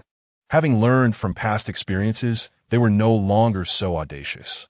The patrons of the Drum Tower, their appetites forgotten, hastily made their way outside, for this place had long ceased to be a refuge. The one responsible for all this, Xunxian, appeared unfazed, calmly stating, "Let us go to Sword Mountain." Gaine gazed deeply at Xunxian. As they stepped outside, the sensation of being watched dissipated instantaneously, and all present realized that this individual might very well be the one who had reduced Huangfu Kuetian to his current state. Even with his concealed visage, his aura remained unmistakable. A melodious laughter floated from a distance. "My friend, this place is destined to be a realm of conflict. It would be prudent to leave early." A figure clad in green, wielding a feather fan, strolled leisurely towards them. Upon reaching Xunxian, the figure clasped his hands in greeting, saying, "I am Yi Cheng, the Green Robe Marquis. Honored to meet you." The title of Marquis did not signify any affiliation with the state, but rather denoted his status as the master of the Green Robe Tower in the desolate regions of the Central Plains, where there was no imperial court, only the martial alliance, thus making him a local power broker. Upon revealing his identity, the crowd gasped in astonishment, for the individual before them was a veritable master of the Eighth Realm, an Eighth Realm warrior engaging with someone devoid of any cultivation. Wasn't he the one with the sword? They swallowed nervously. Xunxian remained unperturbed. "Marquis Yi, is the Green Robe Tower also intrigued by that sword?" Yi Cheng's expression subtly shifted, but the change was fleeting. He laughed heartily, responding, "In this world, treasures naturally belong to those capable of claiming them, do they not?" Only Yi Cheng himself understood that the entire Green Robe Tower was not adept in swordsmanship, rendering any attempt to seize the sword futile. He was well aware of the adage regarding the perils of possessing a precious item. However, He had never disclosed to anyone how Xunxian had come to know this. The onlookers were profoundly affected by Yi Cheng's demeanor. The pride of the people from the desolate regions was well known. How could they exhibit such humility? Xunxian merely smiled, choosing not to engage further as he strode ahead, leaving Yi Cheng to be tossed about by the winds of confusion. Was the Eighth Realm truly so easily dismissed? To Xunxian, whether it was the Eighth or Ninth Realm, it held little significance. Yi Cheng, unperturbed, waved his fan with a smile, remarking, "I never expected such an intriguing figure to emerge from this place of waning fortune. It is truly fascinating." In an instant, his figure flickered and vanished from sight. Though he had disappeared, those lurking in the shadows were left in a state of shock. They had thought Yi Qinghua's demeanor was astonishing, yet they were unprepared for someone to so boldly disregard him without incurring his wrath. Who, then, was this masked figure in white? What transpires here is spreading throughout the entire Sword County at an alarming pace. Xunxian remains indifferent as he makes his way to Sword Mountain. The scrutinizing gazes along the journey have notably diminished. Soon, he arrives at the base of Sword Mountain, where a small building stands. Passing through this structure grants access to the stairs leading up the mountain. The building's design resembles a sword. Upon entering, a disciple of Sword Mountain greets him with a smile, inquiring, "Elder, have you come to attend the Jiaji festival?" Xunxian replies calmly, "I am here to see the Mountain Master." The disciple's expression shifts slightly as he responds, "Please follow me." With his head bowed, the disciple ascends the stairs to the second floor. Xunxian pays little mind. Upon reaching the top floor, the scene is not as he imagined. The Mountain Master is absent. A thin man with beady eyes chuckles lightly and says, "You may leave now." After the disciple departs, the thin man introduces himself. "I am Gong Shuqiu, an elder of Sword Mountain. May I ask your name and the purpose of your visit?" Xunxian gazes at this unfamiliar elder and calmly inquires, "Where is the Mountain Master?" Gong Shuqiu shakes his head and replies, "The Jiaji festival is approaching, and the Mountain Master is currently in seclusion. You may share your message with me, and I will relay it to him." Xunxian looks at Hang Hao, disregarding the identity of the person before him, swiftly strikes with a fist the size of a sandbag, landing a heavy blow on Gong Shuqiu. The elder is sent crashing into the wall, fresh blood staining his lips as he raises a look of astonishment. Has he lost his mind? Is this group before him insane? This is Sword Mountain, a place where even those of the Nine Realms dare not act recklessly. Gong Shuqiu coughs, astonished yet displaying a sense of grandeur. He remarks, "You possess remarkable audacity to lay hands on someone from Sword Mountain. Apologize at once and leave, or else." Suddenly, a multitude of cold glances pierce the air, and the atmosphere thickens with murderous intent. The commotion cannot be concealed. Outside the small building, thousands have gathered, representing hundreds of factions. Gong Shuqiu emerges from the wall, wiping the blood from the corner of his mouth, and declares, "Sword Mountain shall not be insulted. If you are unaware, allow me to inform you that there was once someone who proclaimed himself invincible in the Nine Realms, drawing countless followers. Yet he harmed the elders of Sword Mountain, and that person." Xunxian shows no sign of fear in his eyes as he interjects, "That individual was besieged and slain by 3 from the Nine Realms, and his entire faction was annihilated." Gong Shuqiu, taken aback, responds, "You know this?" It still speaks so boldly? In the time since, it can be said that the debts of gratitude owed by Sword Mountain are countless. Such debts are the most challenging to repay. Xunxian states, "Hang Hao." Hang Hao grins widely. Suddenly, with no warning, a punch lands squarely on Gong Shuqiu's face, causing teeth mixed with blood to fly.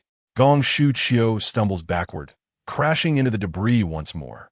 Gong Shuqiu's features were grotesquely contorted, rendering his emotional expressions indiscernible. His voice was chilling as he uttered, "You truly fear not for your lives." Before he could finish his menacing words, Hang Hao stepped forward and delivered a swift kick to his body, causing Gong Shuqiu to curl up in pain. A pained wail escaped his lips. Hang Hao glanced at him, nodding in satisfaction, then landed another kick to his chest. The sound of cracking bones echoed as his body sank. Ganyo was taken aback.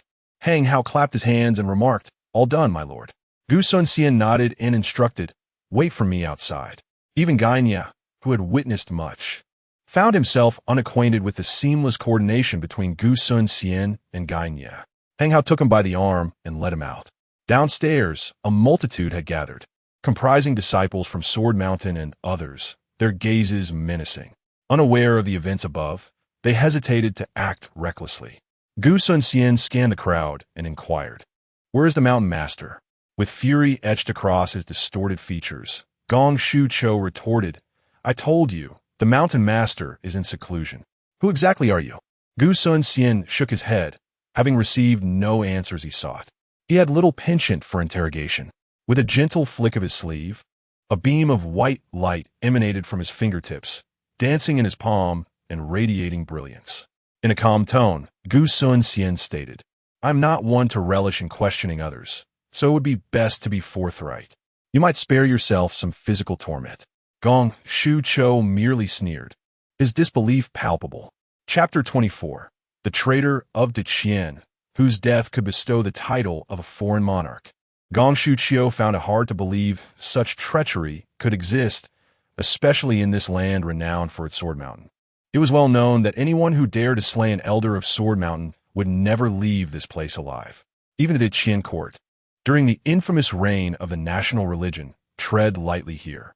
Gong Shuqiu scoffed, lifting his chin defiantly. Despite his current state, he felt no fear, only a hint of madness. "If you have the guts, kill me.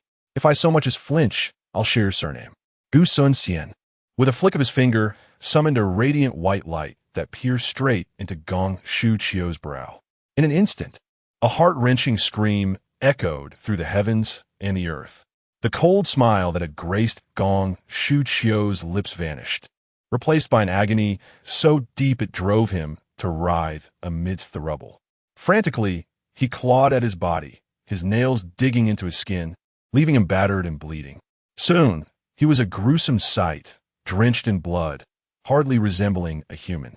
Kill me, I beg you, in my suffering." Xunxian maintained his composure, speaking each word with deliberate clarity. "Where is the elder?"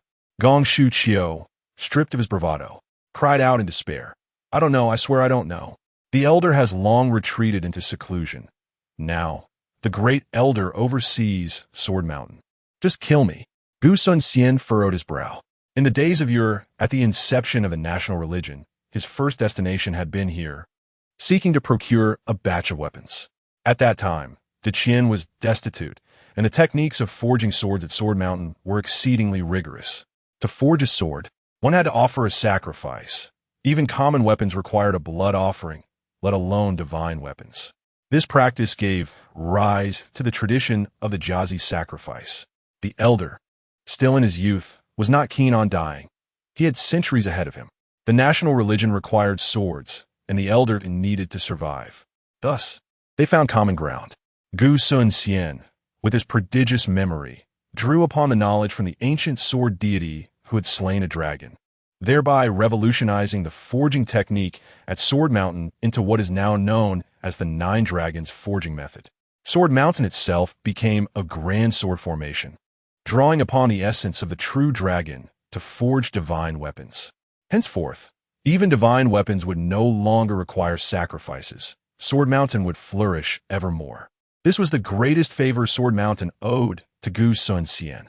Yet now, the elder, who was least expected to seclude himself, had chosen the most unlikely moment to do so. Before Xunxian could ponder further, a commotion arose below, followed by a resounding crash as the sword tower trembled. Suddenly, a blade of sword energy surged forth. With a swift strike, the top of the sword tower was severed, tilting dangerously and revealing the scene outside. In the air above, an elder of Sword Mountain floated, wielding a sword that shimmered with flowing light. Upon witnessing Gong Shuqiu's plight, he bellowed, "Seeking death, are we? Fellow cultivators, I am Gong Shu Dao, the third elder of Sword Mountain. Let us avenge our kin." Countless avaricious gazes converged upon Xunxian, with numerous terrifying auras locking onto him. Xunxian cast a profound glance at the Sword Mountain, contemplating the implications of destruction here.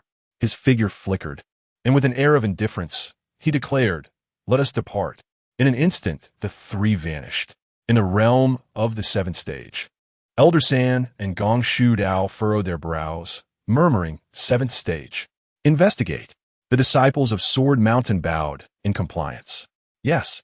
Gong Shu Dao's gaze narrowed, fixating on Gong Shu Qiu as he remarked, "Sword energy within the body, mere trifles." He extended his hand, pressing his fingers against Gong Shu Qiu's chest, drawing forth the sword energy within. With a muffled sound, Gong Shu Qiu's chest erupted, blood splattering onto Gong Shu Dao's icy visage. Outside Sword Mountain, Gu Xunxian observed the fiery dragon aura in the sky. The sword formation remained unchanged, persistently absorbing the essence of the true dragon.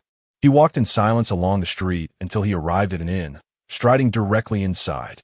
The innkeeper approached with a smile, inquiring, "Esteemed guests, are you resting for a while or for the night?"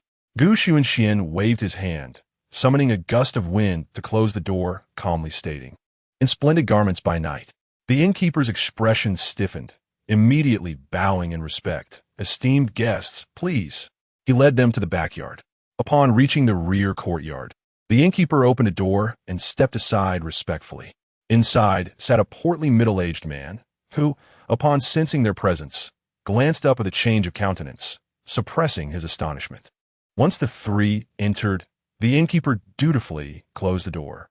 The middle-aged man took a deep breath, his tone laced with reverence. "Young master." Gu Xunxian succinctly inquired, "What has transpired with Gong Shu Qiu?" Noticing the fire dragon remained unharmed, he chose not to seek information from the Zhenwu. The middle-aged man hesitated, confusion crossing his face. No news has come from Sword Mountain. The Zhenwu also lay in ambush within Sword Mountain. Gu Xunxian sensed an unexpected turn of events, feeling no anger but rather a light chuckle. How intriguing! It seemed that Sword Mountain had suddenly become remarkably captivating. Meanwhile, within Sword Mountain, it had been entirely hollowed out. Gong Shu Dao ascended to the top floor to report on developments in the Sword Tower. Elder Gong Shu Zhan, tall and imposing, stood beneath a welcoming pine tree, his countenance stern as he responded with a grunt, opening a concealed door. With a series of clicks, Gong Shu Zhan entered the hidden staircase, descending rapidly as mechanisms whirred. The air growing increasingly heated, and the faint echoes of dragon roars reached his ears. Inside, intricate patterns flickered with light. Gong Shu Zhan arrived underground, where an expansive space lay before him, illuminated by peculiar fire crystals, iron chains descending to bind the lifeless, true dragon. A crimson mist gathered above, absorbed by the forging pool on the upper level. One of the iron chains binds a young man, whose hands and feet are shackled, utterly bare and devoid of any clothing, his emaciated body a testament to suffering. The most gifted of prodigies, the corpulent Pubu, his cracked lips forming a sneer, taunted, "Ah." The wretched creature returns to face his master once more. Unfazed by the derision, Pubu Zhan approached the magnificent dragon, extending his hand to sense the immense aura it emanated. "Master," he proclaimed, "I do this for the sake of Sword Mountain. The essence of the true dragon is far too precious if it were to be exposed. The millennia of accumulation at Sword Mountain would be obliterated in an instant, rendering it a mere trinket in sword forging." Pubu's laughter was cold. "So, in your quest to prevent exposure, you seek to poison me. Is that it?" Without contesting, Pubu Zhan replied, "After the Jiazi festival, Sword Mountain will seal its gates until it can harness the essence of the true dragon to ascend as the preeminent power in Dakian. By then, true dragon essence will no longer be scarce, and the 9-dragon sword forging technique shall thrive and flourish. I shall fulfill your dying wish." Pubu's expression darkened. Without the 9-dragon sword forging technique, he would merely serve as an offering for the sword. With his hands clasped behind his back, Pubu Zhan turned to leave, pausing midway to add, "Oh, I almost forgot to inform you. Your sole glimmer of hope has now become a traitor to Dakian. To eliminate him would grant you the title of a noble from another clan. It seems, alas, you are beyond salvation." Chapter 25. The Equine Conqueror of the Jianghu, whom all Dakian fear. Upon hearing the words, Gong Shu Pang erupted into a fit of laughter, as if he had encountered the most ludicrous jest imaginable, disregarding his own injuries in the process. His laughter reverberated throughout the heavens and earth. Xunxian remained unfazed, dismissing him as merely a dying grasshopper in its final throes. 20 miles away, at the Sword Mountain, a military camp rose majestically. Within the main tent stood 3 figures, 1 woman and 2 men. The 3 armies' commander, Li Bao, knelt before them with clasped hands, attentively listening to their edict. The woman, adorned in a blue dragon robe, was one of the 4 deputy commanders of the Imperial Guard. Known as the Blue Dragon, she held aloft an imperial decree from the Empress, stating, "This time, you shall assist us from the sidelines." Seizing the divine weapon before Xunxian can. Though Li Bao was the commander, he felt utterly subservient in the presence of this woman, replying with utmost respect, "Understood." The Blue Dragon gestured for him to rise. She then introduced the young man beside her, saying, "Allow me to present to you the young master of the National Sect, Yi Fengchen." The youth, clad in white, bore a faint smile and nodded in acknowledgement. Li Bao felt an odd familiarity with this young man, and as his mind slowly conjured the image of Xunxian, he realized with clarity that this was nothing more than a counterfeit of the true Xunxian. Alas, he had only managed to replicate the form, lacking the essence. Having encountered Xunxian before, Li Bao knew that such an aura was irreplicable. Nevertheless, being a clever man, he promptly offered his flattery. "Ah, so you are the young master? No wonder your demeanor is so extraordinary. How could you possibly be an ordinary person? My apologies." Yi Fengchen chuckled lightly. "You are too kind." A commander, even if outwardly positioned, held a rank of second class. Yet his identity as the young master of the National Sect overshadowed this. In days gone by, the National Sect commanded immense respect, striking fear across the Zhengwu. Even now, despite Qian's policy of appeasement, its reputation endured. The Blue Dragon then proceeded to introduce the other young man. "This one, I presume, you are not unfamiliar with?" Li Bao inwardly cursed, thinking, "Who the hell knows who you are?" but maintained a pleasant smile, scrutinizing the newcomer. Suddenly enlightened, he exclaimed, "Could it be that you are the invincible General Liu? My apologies for my forgetfulness." The young man, Liu Zihai, nephew to Liu Qingsha, was notably more aloof, merely nodding without deigning to meet Li Bao's gaze. Li Bao harbored no resentment, even if he suspected that these two were merely seeking to enhance their own prestige. He dared not show any displeasure. The Blue Dragon, seemingly uninterested in acknowledging the 3 armies' commander further, instructed, "Prepare yourself to dispatch troops in stages, ensuring no trace of our movements is revealed." With that, she departed, leaving Li Bao alone amidst the swirling winds, shaking his head in a mix of amusement and exasperation. He mused inwardly, "No one dares to underestimate him, yet these few truly disregard him, daring to seek glory. How reckless." At the Sword Mountain, beneath the welcoming pine, Xunxian squinted, a tremor of unease coursing through him as he murmured, "Has Xunxian arrived?" The court and the Zhengwu have, since time immemorial, been at odds with one another. In the bygone era of the Great Qin, the individuals of the martial world epitomized the notion of martial heroes defying the law to its fullest extent amidst a tumultuous landscape. The officials of the court were akin to ants, easily dispatched by the denizens of the rivers and lakes. Then emerged Xunxian, who wielded his martial prowess to quell the chaos. Gradually, the court officials transformed from mere insects into fierce hounds. All within the martial realm regarded Xunxian with trepidation, including Xunxian, particularly as he possessed knowledge of certain past secrets. Qinglong nodded and remarked, "Indeed, it was not long ago that he seized control of the eastern 4 prefectures, yet he did not linger, choosing instead to come here, likely hiding within the sword prefecture, biding his time for the Jiazi ceremony to claim the sword." Xunxian shook his head in denial, recalling the events that transpired at the sword tower. If that were the case, it could not possibly be him. He is well aware that the world would not tolerate such audacity. He refrained from disclosing his thoughts, inquiring instead, "So what do you propose?" Yi Fengchen leaned against the railing, observing the bustling crowd below, and confidently stated, "This divine weapon is fated to be mine." I hope you can assist me in acquiring it. Once achieved, I shall speak favorably of you before my master, and from henceforth, you shall be the esteemed leader of this sword mountain." Gong Shujian's eyes brightened with excitement. "Are you speaking the truth?" Qinglong smirked knowingly, remarking that there was nothing that could not be accomplished for the sake of profit. Yi Fengtian replied calmly, "Certainly."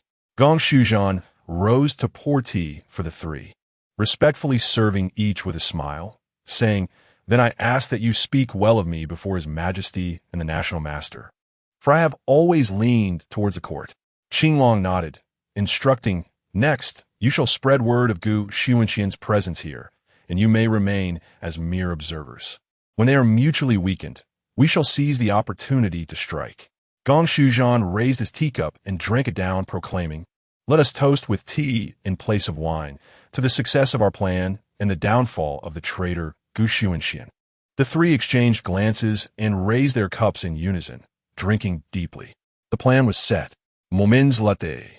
A message emanated from Sword Mountain. Gu Xunxian had silently arrived at Sword Prefecture, offering those who provided his whereabouts the chance to select a weapon from the sword pool. Those who killed him would be granted the next divine weapon. Upon the release of this news, the people of Sword Prefecture sprang into action. They had waited 60 years for this moment. Simultaneously, in the Great Qin, Lu Qingsha had already led her army northward to reclaim the northwest route. Above Sword Mountain, amidst the clouds, a golden dragon swirled and billowed, concealing its form. Unperturbed by the commotion of recent days, Gu Xunxian remained atop the golden dragon. At this moment, he stood at the dragon's head, gazing downwards as the fire dragon began to materialize, taking on a tangible form. The time was ripe. Soon, the fire dragon would enter the sea, and then the sword would be forged. Thus, Gu Xunxian made his move, leaping from the heights, vanishing in an instant, only to reappear moments later. He had already entered the Sword Mountain, unnoticed by anyone, moving with a flicker before entering a room. It was none other than the chamber of Gong Shu Dao. With a quiet breath, Gong Shu Dao lay in slumber, oblivious to Gu Xunxian's presence. Gu Xunxian drew out a stool and took a seat, subsequently pouring himself a cup of tea, savoring it in solitary tranquility. The sound stirred Gong Shu Dao from his sleep. He turned over, alertly regarding Gu Xunxian. "Is it you? What exactly do you intend to do?" Chapter 26. A millennium of accumulation, a lineage passed down. Gong Shu Dao fixed his gaze intently upon Gu Xunxian, who, while sipping tea, appeared utterly unconcerned about his surroundings. In a tranquil tone, he inquired, "Where is the mountain master?" Gong Shu Dao's expression softened as he rose from the bed, approached Gu Xunxian, and seated himself beside him. With a mocking chuckle, he remarked, "Your skills are impressive, but I wonder who bestowed upon you such confidence to sip tea in another's chamber." Gong Shu Dao cast a penetrating glance at the teapot, aware that he had poisoned the entire set of tea utensils. Yet, Gu Xunxian's demeanor remained unchanged. He set down his teacup and gently tapped the table. With a smile, Gong Shu Dao poured tea for both Gu Xunxian and himself, then inscribed A10 on the table with his finger, stating, in the wild state, "There exists a poison known as 10 fragrance softening powder. This toxin is colorless and tasteless. Once ingested, it will cause a complete loss of true energy within 20 breaths, even affecting those at the 9th realm. You now have 5 breaths remaining. Overconfidence is not a virtue." They were within the confines of Sword Mountain. Any unusual sound would alert those outside, which was why Gong Shu Dao remained so composed. The time for the tea poison had come, despite the dire circumstances. Gu Xunxian remained unflappable, raising his teacup to savor its contents, exclaiming, "What a delightful tea." Gong Shu Dao frowned and scrutinized the teapot closely, confirming the presence of poison. Observing Gu Xunxian's demeanor, he could not help but sneer. "Play your part. Enjoy this fleeting moment. Only later will you realize the indulgence of it." Gong Shu Dao then called out someone. His voice was neither too loud nor too soft, just sufficient to reach those nearby. Silence ensued, and after a long pause without footsteps, Gong Shu Dao cast a cold glance at Gu Xunxian, sneering, "You were indeed prepared, but how far can your concealment extend?" This time, Gong Shu Dao raised his voice. resonating like a thunderclap. Someone! The call echoed and reverberated through the air. Gong Sudao stood, shaking his head. I care not for what specters you may be, but this is not a place for your recklessness. 1 breath, 2 breaths, 3 breaths. After a considerable span of time, Gong Sudao cursed his disciples silently, deeming them worthless. Rolling up his sleeves, he declared, I am at the 6th realm. Capturing someone devoid of true energy will be effortless. As he spoke, Gong Sudao reached for Xunxian, aiming directly at his throat. However, midway through his motion, distinct marks appeared along his arm, obstructing his advance.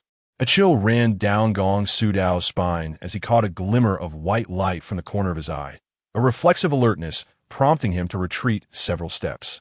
His gaze converged upon the white light emanating from Gu Xuanxian's palm.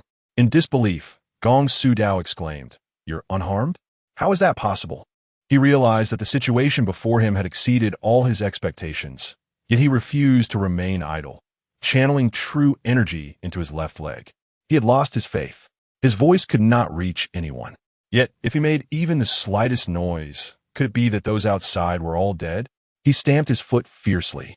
Upon contact with the floor, Gong Sudao's thigh was as vulnerable as tofu meeting a blade, and with a swift motion, it was severed into countless fragments. Gong Sudao, having lost his leg and consequently his support, fell to the ground in a disheveled state, his face flickering with terror. The calmness, confidence, and mockery that once adorned Gong Sudao's visage vanished in an instant, leaving only an inescapable dread. Clutching his severed thigh, blood gushed uncontrollably as he cried out, Who on earth are you?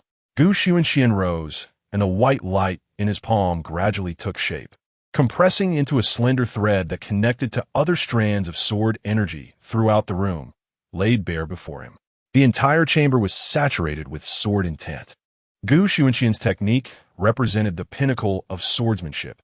It could be said that within a radius of 100 meters around him, all fell under the influence of his sword energy, rendering sound incapable of transmission.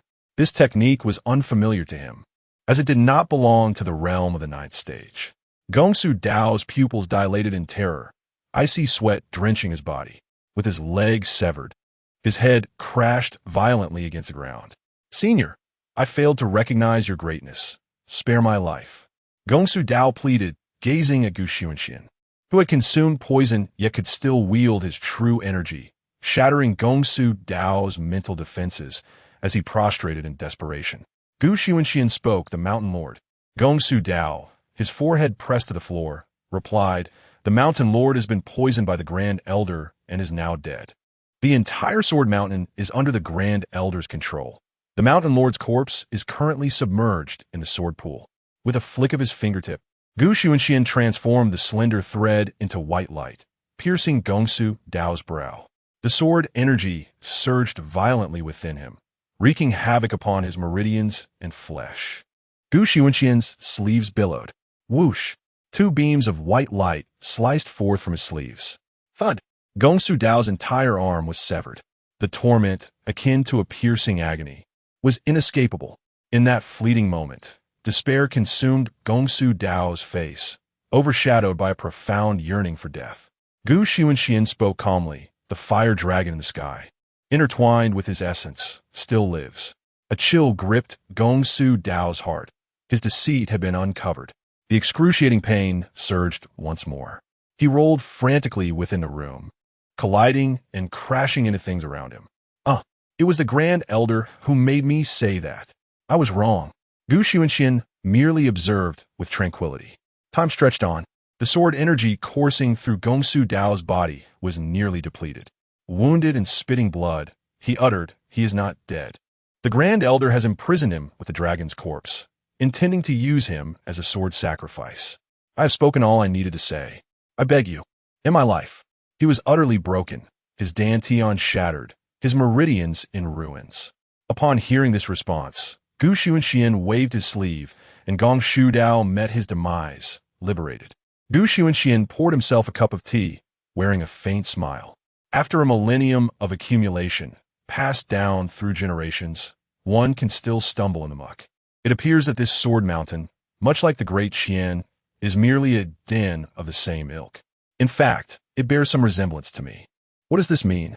To put it simply, the current prestige of the entire Sword Mountain has been garnered through the legacy of the Mountain Master and his son.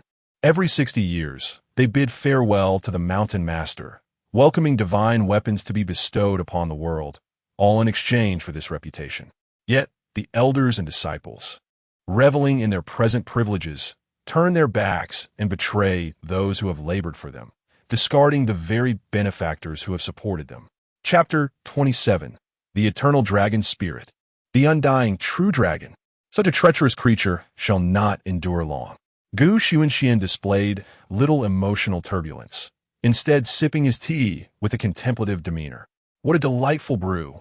As the pot neared emptiness, Xunxian marveled at the exquisite flavor of the tea, laced with a hint of poison, which offered a distinct taste, albeit still inferior to the poison of celestial tea.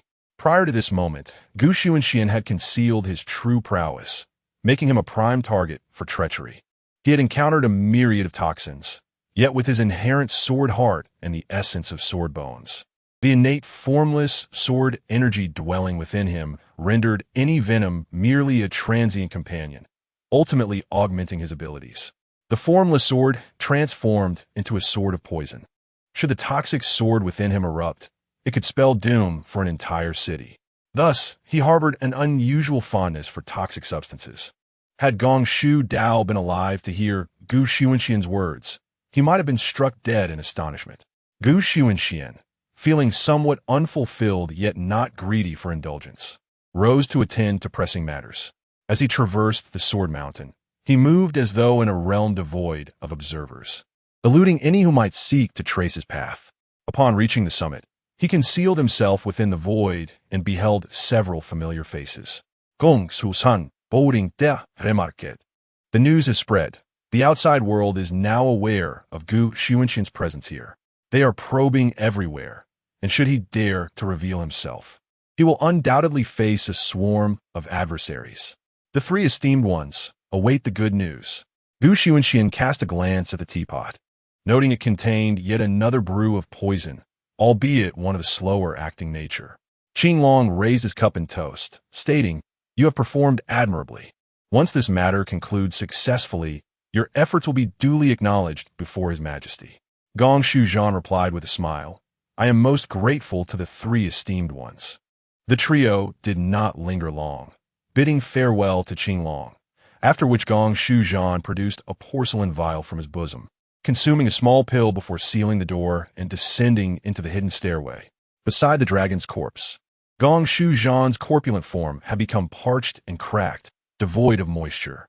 He approached the dragon's remains, caressing them with a sense of rapture, proclaiming, "Rest assured, Master Shan Chong, your liberation is imminent."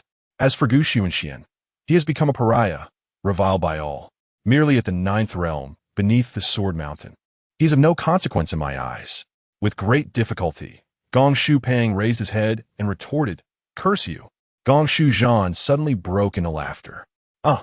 I forgot to mention, my true name is Zhao Zhan, and I have no ties to the Gongshu family. I shall inherit all that belongs to the Sword Mountain. A century hence, the lineage of Gongshu shall vanish, replaced by the Zhao clan. Ha ha ha. With that, Gongshu Zhan departed, leaving Gongshu Pang to relinquish his last vestiges of dignity, collapsing to the ground with a bitter smile, murmuring, "Lord Gu, please do not come." Whoosh! A gentle breeze swept by, and a figure clad in white appeared like snow. Ancient Su Xian tore through the void, standing with his hands clasped behind his back, a smile gracing his face. Gongshu Pang gazed at the person he had long yearned for, now materialized before him. Ignoring his own predicament, he sprang to his feet, his eyes glistening with a crimson hue, exclaiming, "Oh, my lord, you have finally arrived. I should have heeded your words long ago. Those treacherous fiends, with their wolfish ambitions, seek to obliterate my Sword Mountain, a legacy of thousands of years."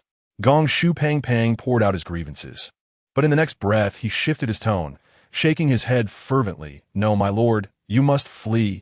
Those scoundrels intend to turn the world against you. Leave this place and seek refuge among the Martial Alliance. The court cannot touch you there.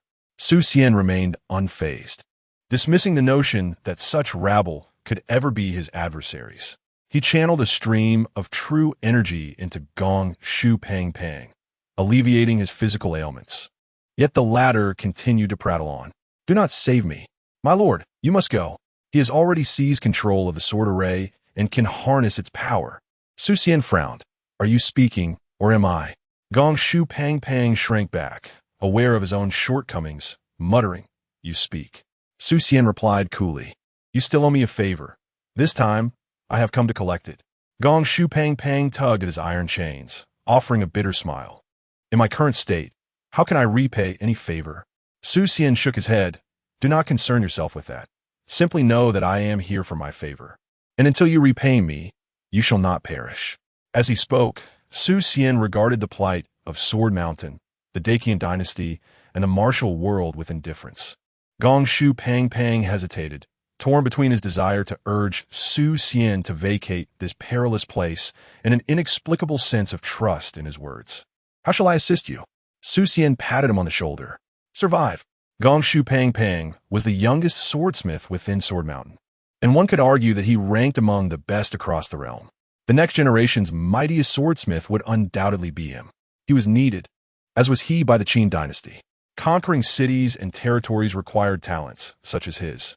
Tears welled in Gong Shu Pang Pang's eyes, who would not wish to live. Xunxian departed unnoticed, his arrival silent as a whisper.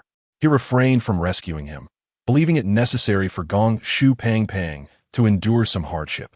Having previously warned him of the treacherous ambitions lurking nearby, yet this fellow remained entirely unprepared. Xunxian returned to the Golden Dragon. Huang Hao inquired, Master, has that rotund fellow perished? Xunxian shook his head, replying, He is still alive. It is good for him to suffer a bit. Xunxian gave the Golden Dragon a gentle kick. What did you perceive? The Golden Dragon, with utmost seriousness, replied, My esteemed master, I know you have discerned the truth. It is to test me. Little dragons saw ahead a grand formation, centered around divine fire, transforming into a dragon, supported by a myriad of sharp swords. Is this assessment accurate, dear master? Please correct me. The secrets beneath the grand formation eluded the Golden Dragon, mistaking the fire dragon for divine fire. Xunxian kicked him again, laughing while scolding. Did you not sense the essence of the true dragon's blood? Perhaps it could even be your ancestor. The Golden Dragon shook its head and said, My ancestor is my master. It certainly is not. Master, please allow me another look. The Golden Dragon's eyes radiated a golden light as it scrutinized intently for a considerable time, then shook its head once more, saying, Though the aura is quite subtle, I still cannot discern if a dragon is imprisoned here. Ancient seekers nodded faintly. The dragon spirit is immortal. The true dragon never dies. The Golden Dragon exclaimed in astonishment. The 9 realms? Only beings of the 9 realms can cultivate a soul in the demonic clan. Ancient seekers nodded again. The Golden Dragon's eyes widened as it swallowed its dragon saliva and remarked, A living being of the 9 realms, even if merely a dragon soul. Who possesses such means to confine it here? Chapter 28. How should I cooperate? The 9th realm, known as the realm of breaking void, implies the ability to shatter the emptiness. Once a dragon perishes, its soul transcends the corporeal existence, referred to as the primordial spirit in Taoist terminology, rendering it exceedingly challenging to capture. In the understanding of the Golden Dragon, the number of suppressed demon clans within this realm does not exceed 10. Presently, a true dragon of the 9th realm, infused with true dragon blood, is imprisoned here, serving as the focal point of the formation, a fact that no one dares to believe. Amidst his astonishment, the Golden Dragon conveyed the gravity of the situation to Gu Xunxian, stating, If the Dragon Clan of the Four Seas were to learn about the presence of a suppressed dragon soul here, no force in this world would be capable of resisting them. The Dragon Clan inherently leans towards humanity. Should they become aware of a 9th realm dragon bloodline being held captive here, it would undoubtedly incite their frenzy. Gunya cast a sidelong glance at Gu Xunxian, a peculiar sensation stirring within him, as if pondering whether it was the young master who had initiated the seal. Gu Xunxian replied calmly, Indeed to them. Whether it is an evil dragon or not, it remains a descendant of their dragon clan, and none shall be allowed to oppress it. This particular fire dragon is deemed an evil dragon. Coincidentally, Xunxian was indifferent to this fact, even if it pertained to the dragon clan. The golden dragon murmured, "My esteemed master, this place is destined to become a site of turmoil. We must depart to avoid becoming collateral damage." Xunxian merely smiled. In the Chayan Sect, amidst the clouds and mist of the mountains, an ethereal aura permeates the air. A celestial mountain is concealed within the fog. This is the Sword Prefecture, the sole stronghold of the Ninth Realm. Outside the alchemical furnace stands countless wooden poles, each bearing a skinned and flayed individual suspended from them. This serves as a grim reminder of the fate that befell the young sect master. Sect Master Huangfu Zhentian paced back and forth, the days stretching into weeks. Suddenly, the door creaked open.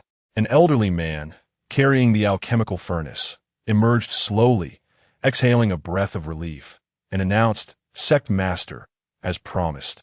"The young sect master has regained consciousness." Huangfu Zhentian hastened into the room, witnessing his once vibrant son, now barely clinging to life. "Father," came the feeble voice of Huangfu Kuetian. Huangfu Zhentian's heart tightened, responding softly as he grasped his son's hand. "It's all right. The divine physician has healed you." Tears of blood streamed from Huangfu Kuetian's eyes as he lamented, "Father, I can see nothing anymore. I am ruined. Father, I am afraid." Huangfu Zhentian felt as though his throat was constricted, unable to utter a word, his gaze fixated on the bandage enveloping his son's forehead. That was the heavenly eye, the hope of the Kuetian sect's ascendance. Now it lay in ruins. Huangfu Zhentian offered words of comfort. "It's all right, everything will be fine. Rest assured, you will recover soon." Voices emerged from outside the furnace. "Sect Master, there are visitors seeking an audience." Huangfu Zhentian forced a smile, saying, "Now, those who wish to save you have arrived. I will go see them while you rest well." In the heart of Huangfu Zhentian, an overwhelming fury surged within him as he approached the periphery. His countenance darkened. Casting a glance at the lifeless bodies, he declared, "If even the young sect master cannot be protected, what purpose do they serve? Execute all his family and associates." "Yes, sect master." Upon entering the main hall, Huangfu Zhentian was met with a scene that ignited his rage. Yi Fengshan sat boldly in the primary seat, half closing his eyes, regarding him with a curious gaze. His ascension to the position of sect master was no mere happenstance. Such audacity undoubtedly stemmed from formidable backing. A swift glance at the other two revealed a woman adorned in a green dragon robe, and he surmised their identities, stating, "Imperial Empress's inner guard. Why are you not by her side and instead present here?" The green dragon responded evasively, "Allow me to introduce. This is the young master of the national religion, and the other, the nephew of General Liu." A jolt of realization struck Huangfu Zhentian as he gazed upon the proud youth, understanding now the source of his audacity. Those who wielded martial prowess to violate the law also had entities they feared, namely the national religion. Even someone as powerful as he acknowledged this, which greatly satisfied the vanity of both individuals present. In a measured tone, the green dragon continued, "We have come here for the sake of young Master Ling." Instinctively, Huangfu Zhentian clenched his fists, an uncontainable aura emanating from him. The green dragon hastily added, "There is no need for such tension. Those who harmed young Master Ling are not affiliated with us, but we do know who they are." Huangfu Zhentian reined his aura, asking coldly, "Who?" The green dragon replied solemnly, "Xunxian." Huangfu Zhentian chuckled. "Him? Xunxian bears no grudge against my son. Why would he act against him? This is not how one uses a knife to slay someone." Shaking his head, the green dragon countered, "Consider this. In this realm, clad in white and accompanied by a tall figure, who else could it be but him?" Huangfu Zhentian fell into contemplation. The green dragon maintained his unwavering gaze, worthy of his scrutiny. Such a pairing was far too common, and the numbers were incorrect. There was also an individual wielding a sword. However, for the green dragon, it mattered not. If it could incite him to act, uniting against Xunxian was sufficient, even if those three were not truly complicit. Noticing Huangfu Zhentian's growing hesitation, The green dragon intensified his persuasion, saying, "Do not forget, Xunxian once trampled the rivers and lakes. For a person of his caliber, your son's antics in front of him would surely lead to dire consequences." Leaving his statement unfinished, he allowed space for Huangfu Zhentian's imagination to wander. As a father, he was well aware of his son's reckless behavior, an unrestrained libertine, bullying the weak and acting with impunity. Huangfu Zhentian's intrusive probing into other secrets further illuminated this truth. He felt convinced to a degree. Seizing the moment, the green dragon pressed on. It is said that the eye of heaven glimpsed things it should not have, resulting in blindness. Xunxian has stolen the imperial artifact of the Qian. Surely, it must pertain to that. Of course, the green dragon's words were fabrications. Huangfu Zhentian was aware of that imperial artifact, merely another name for a divine weapon, an artifact of the founding ancestors. Huangfu Zhentian had finally come to believe and inquired, "What brings you to seek me?" Qinglong chuckled softly. "It is quite simple. He has caused your son to become this way. Do you not desire vengeance?" Huangfu Zhentian remained silent, for he had heard the rumors surrounding Xunxian, especially after witnessing the unassuming Xunxian trample through the rivers and lakes, despite lacking any cultivation, which had already left him breathless, let alone now. Yi Fengshan rose and spoke. "Within the national teaching treasury lies a divine artifact known as the Three Lights Divine Water. This object can restore your son's heavenly eye to its original state, yet you are aware of the rules of the national teaching. The national teaching comprises individuals of the martial world. Joining the court means engaging with the imperial authority. Do not speak to them of loyalty, filial piety, or propriety. They care for but two things, wealth and power. How does one attain these? Through contribution. Seeing a chance for his son's recovery and the hope for the resurgence of the Chayan Sect, Huangfu Zhentian, who had previously hesitated, now felt no reservations. How shall I cooperate? Chapter 29.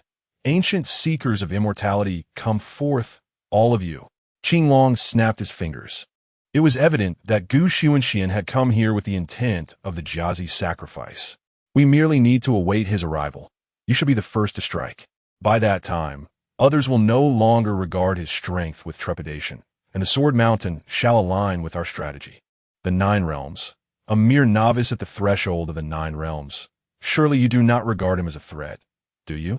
Huangfu Zhentian nodded decisively, echoing the adage, the few cannot contend against the many. Into Qian, Fu Yao was in high spirits. The past few days had brought no disheartening news.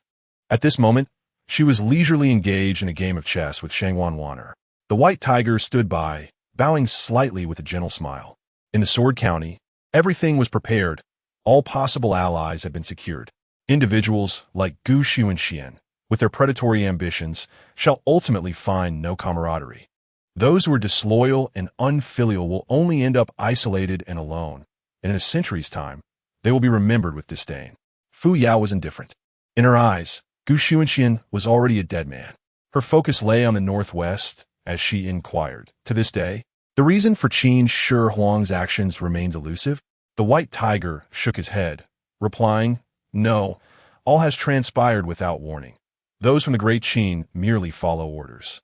Shengwan placed her piece and remarked, "Your Majesty, there is no need to delve too deeply into this. Every individual harbors secrets unknown to others." As the head of intelligence, Shengwan had surmised that it was likely Lu Qingsha's ambition and eagerness that had provoked the Great Qin. However, as her assistance was still required for the reclamation of lost territories and the deterrence of threats, she could only turn a blind eye to such matters. Without the Great Qin army led by Qin Shi Huang, it was believed that under the general's command, the lost lands could soon be reclaimed. Fu Yao nodded, her beautiful eyes shimmering as she declared, "The Qian shall not be subjected to humiliation." Shengwan rose and bowed deeply. "I shall make arrangements immediately. Anyone who seeks to disrupt the tranquility of the Central Plains shall pay a heavy price, even if they are from the Great Qin." Fu Yao nodded in satisfaction. These individuals had completely forgotten that the various schemes they employed were all taught to them by Xunxian. Yet, there was one crucial lesson he had not imparted to them. All schemes and intrigues are rendered ineffective in the face of absolute strength. Xunxian possessed such strength, as did the Great Qin. Time passed swiftly, and soon the day of the sword's completion arrived.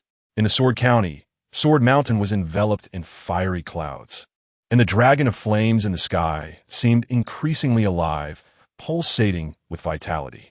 News emanated from Sword Mountain. Tomorrow, the divine sword shall be forged. At the rooftop, Xunxian appeared unfazed. As the day of culmination approached, his demeanor grew ever more serene. Those entering the sword pool must not bear weapons. I do not wish to witness a repeat of the third Elder's incident. The disciples of Sword Mountain received their orders, and the restrictions were lifted. Anyone can enter the Sword Mountain to witness the sacrificial sword ceremony. A brand new sword forging technique was employed on the day the formation was completed, resulting in the creation of a counterfeit divine weapon, rivaling the sword wielded by the legendary Qian Ye. The following day, Xunxian ascended the steps.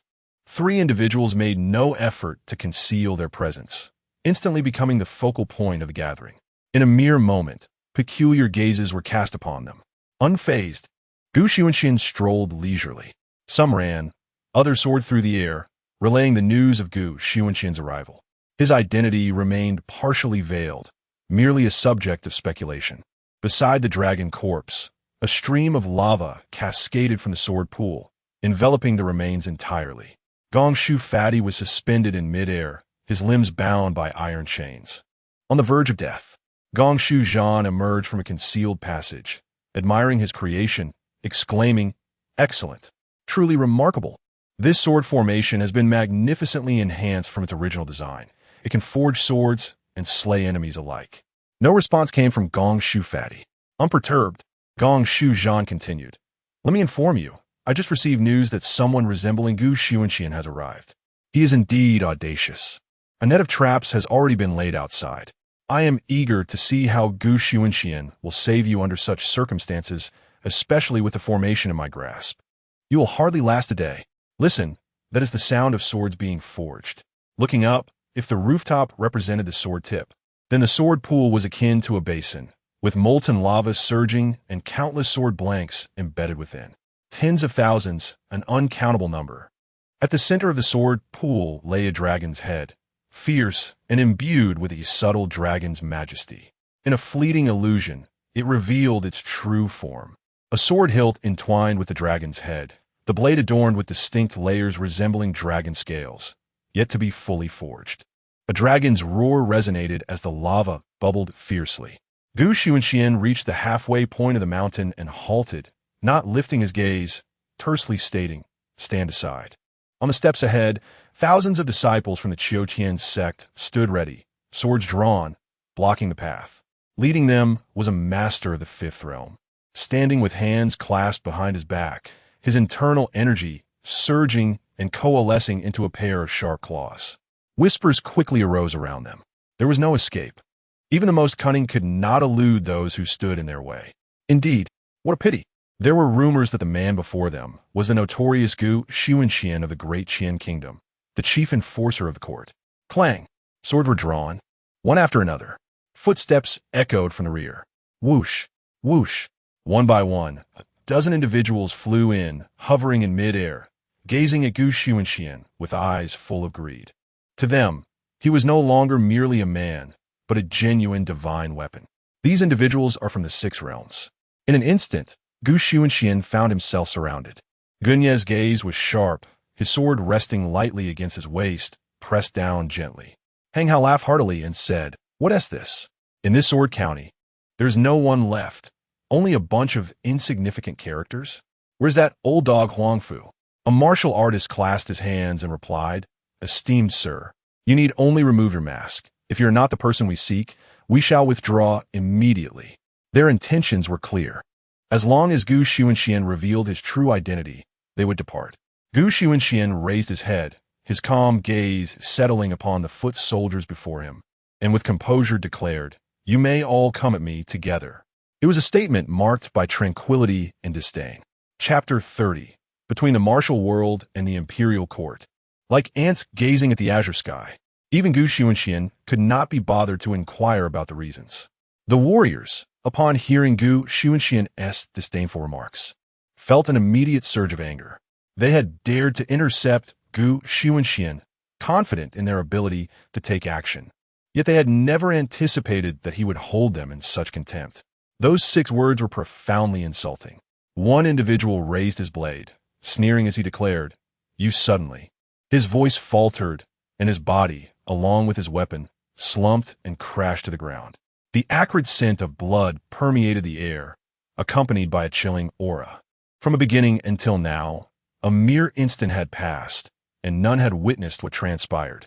The once fiercely defiant warriors retreated rapidly, stumbling backwards until they were hundreds of meters away, their faces contorted in disbelief. These martial artists, swallowing hard, trembled uncontrollably, unable to comprehend what had just occurred. What had just happened? No. Who was this person? The surface of the river remained tranquil, yet beneath the lake's surface, tumultuous whirlpools churned, reflecting the turmoil within. The instigator of this chaos, Gu Xunxian, maintained his calm demeanor, stating, "Stand aside." Ahead, the disciples of the Qin sect did not retreat. This illustrated the distinction between wandering cultivators and sect members.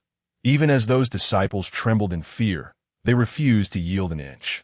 An elder of the Qin sect, steeling himself, proclaimed, "Gu Xunxian, you have harmed our young master. How dare you appear here? Do you not regard the heroes of the world?" Did he still wish to revive the former glory of trampling the rivers and lakes? For those in the martial world, the phrase trampling the rivers and lakes was a source of shame, resonating deeply within their hearts. If the 6th realm could not contend, then they must rely on the 7th realm. In the space ahead, 3 distinct auras began to fluctuate. A scorching presence surged forward, as a bare-chested giant looked down upon them. Swish! A flash of sword light streaked by. As the swordsman in azure robes stepped forward, his eyes narrowed. A graceful figure emerged, fingers delicately poised, a smile playing on her lips as she quipped in a voice reminiscent of a duck, "Esteemed young sir, everyone's time is exceedingly precious. All you need to do is remove your mask to prove you are not him. I, for one, do not relish resorting to violence. High-level martial artists are astute individuals." A collective sigh of relief swept through the assembled warriors. This presented an opportunity to retreat gracefully. The display of Gu Xunxian's capabilities was somewhat terrifying, and as long as he was not the one they feared, they were reluctant to make an enemy of him. Who would wish to provoke trouble if not for the allure of divine weapons? It was merely a mask. No one would perish. The elder of the Qin sect, with a dissatisfied snort, ultimately refrained from saying anything further. Just as everyone anticipated that Gu Xunxian would unveil his true visage by removing the mask. His calm voice resonated once more. Why waste time? Let's engage together. The smile of the Yin-Yang practitioner abruptly faded, a faint aura of darkness seeping from his arms, causing the temperature around them to drop several degrees. "Little one, do you truly believe that we are afraid of you?" A robust man swung his arms, stirring up a tempest of heat. With a sharp exclamation, he proclaimed, "What is there to discuss? Let us act directly and unmask him. I shall strike without restraint." The swordsman clad in azure delivered a kick to his sword, which fell into his grasp, emanating a brilliant azure glow and a resonant hum, revealing him to be a man of action. Stepping forward, Huang Hao's eyes ignited with fierce battle fervor as he approached the robust man, calling him a little wretch. However, Gu Xunxian raised his hand to interrupt. Upon hearing those words, the robust man's fiery aura deepened, and a tempestuous wave of energy surged upwards, transforming into a colossal lion of the heavens, bearing its fangs and claws, an embodiment of true qi. With a commanding voice, Gu Xunxian extended his hand, requesting the temporary use of the sword. Before Guy Nye could respond, the treasured sword in his possession seemed to sense a familiar presence, humming with anticipation. In a swift motion, it leapt from its sheath and landed in Gu Xunxian's hand. The sword buzzed with delight. Guy Nye's pupils constricted in unprecedented astonishment. Having spent considerable time by Gu Xunxian's side, he believed he would no longer be surprised, yet he was shaken once more. He was a sword saint, and the sword in his hand had autonomously departed from its sheath, seeking another's grasp before he could even make a move. With unwavering confidence, Xunxian flicked his wrist, and Shengling executed a series of dazzling sword flowers in midair. Looking up, he calmly stated, "You all should join forces." Enraged, the robust man fumed, his face contorted in fury. "You seek death." The robust man lunged forth, the lion of the heavens charging at him. Xunxian remained composed, eschewing flamboyant maneuvers and grandiose techniques. He merely swept his sword in a single, decisive stroke. From a distance of several meters, the previously furious, robust man, without any warning, had his face cleaved in two by a crimson line, resulting in a resounding thud as his body fell, devoid of life. It was as if nothing had transpired at all. The two figures, the yin-yang person and the azure-clad swordsman, had retreated thousands of meters, exchanging glances filled with profound shock. Their hearts raced violently, akin to tumultuous waves within the sixth realm, yet there was an eerie silence enveloping the scene. This state of bewilderment did not endure for long. Panic swiftly spread. How is this possible? Even in the same realm, it is inconceivable for one to slay a seventh realm expert with a single sword strike, especially without any resistance. Impossible, absolutely impossible. Who is this individual? What formidable power does he possess? Slaying a seventh realm expert as one would a mere chicken. Expressions of terror and dread appeared on the faces of all present, rendering them motionless, fearful of being silently eliminated by Xunxian. The situation was undeniably bizarre, exhibiting extraordinary methods. The disciples of the Chayan Sect managed to stand their ground, albeit with pallid and bloodless faces. High above, at the pinnacle of the steps, the sword pool was crowded with spectators. Some came to watch the spectacle, while others focused on the swords. Those observing the unfolding events below perceived everything with clarity. And silence reigned supreme, an unsettling silence. They all fell into silence due to the extraordinary methods of Xunxian. This was an unfathomable technique, one that rendered them incapable of speech. Time passed. Qinglong scoured the information within his mind, but failed to identify any known corresponding figures.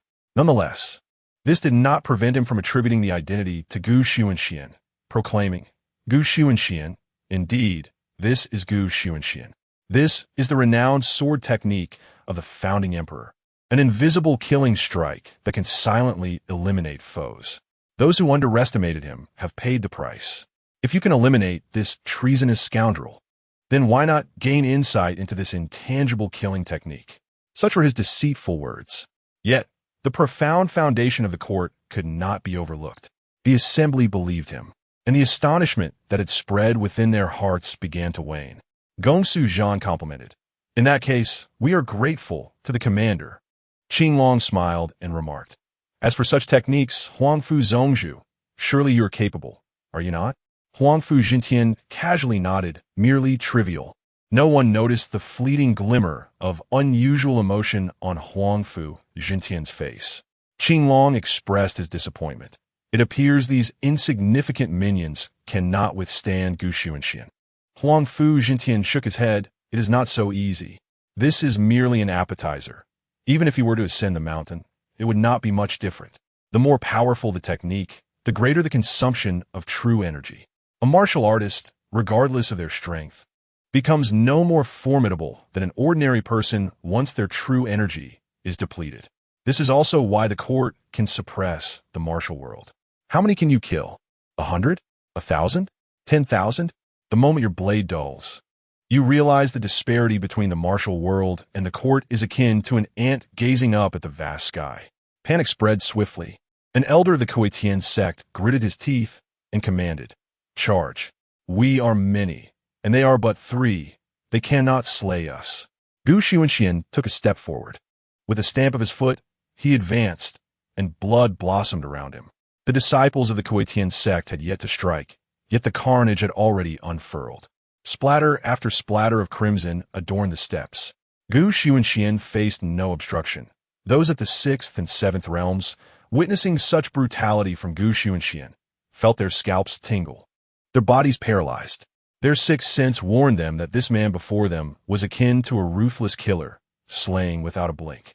Having traversed scarcely 100 meters, Xunxian found no one on the path, as fear compelled all to flee above. Yet suddenly, he paused, furrowing his brow and lightly shaking his head. "Is it just you?" One after another, they hesitated.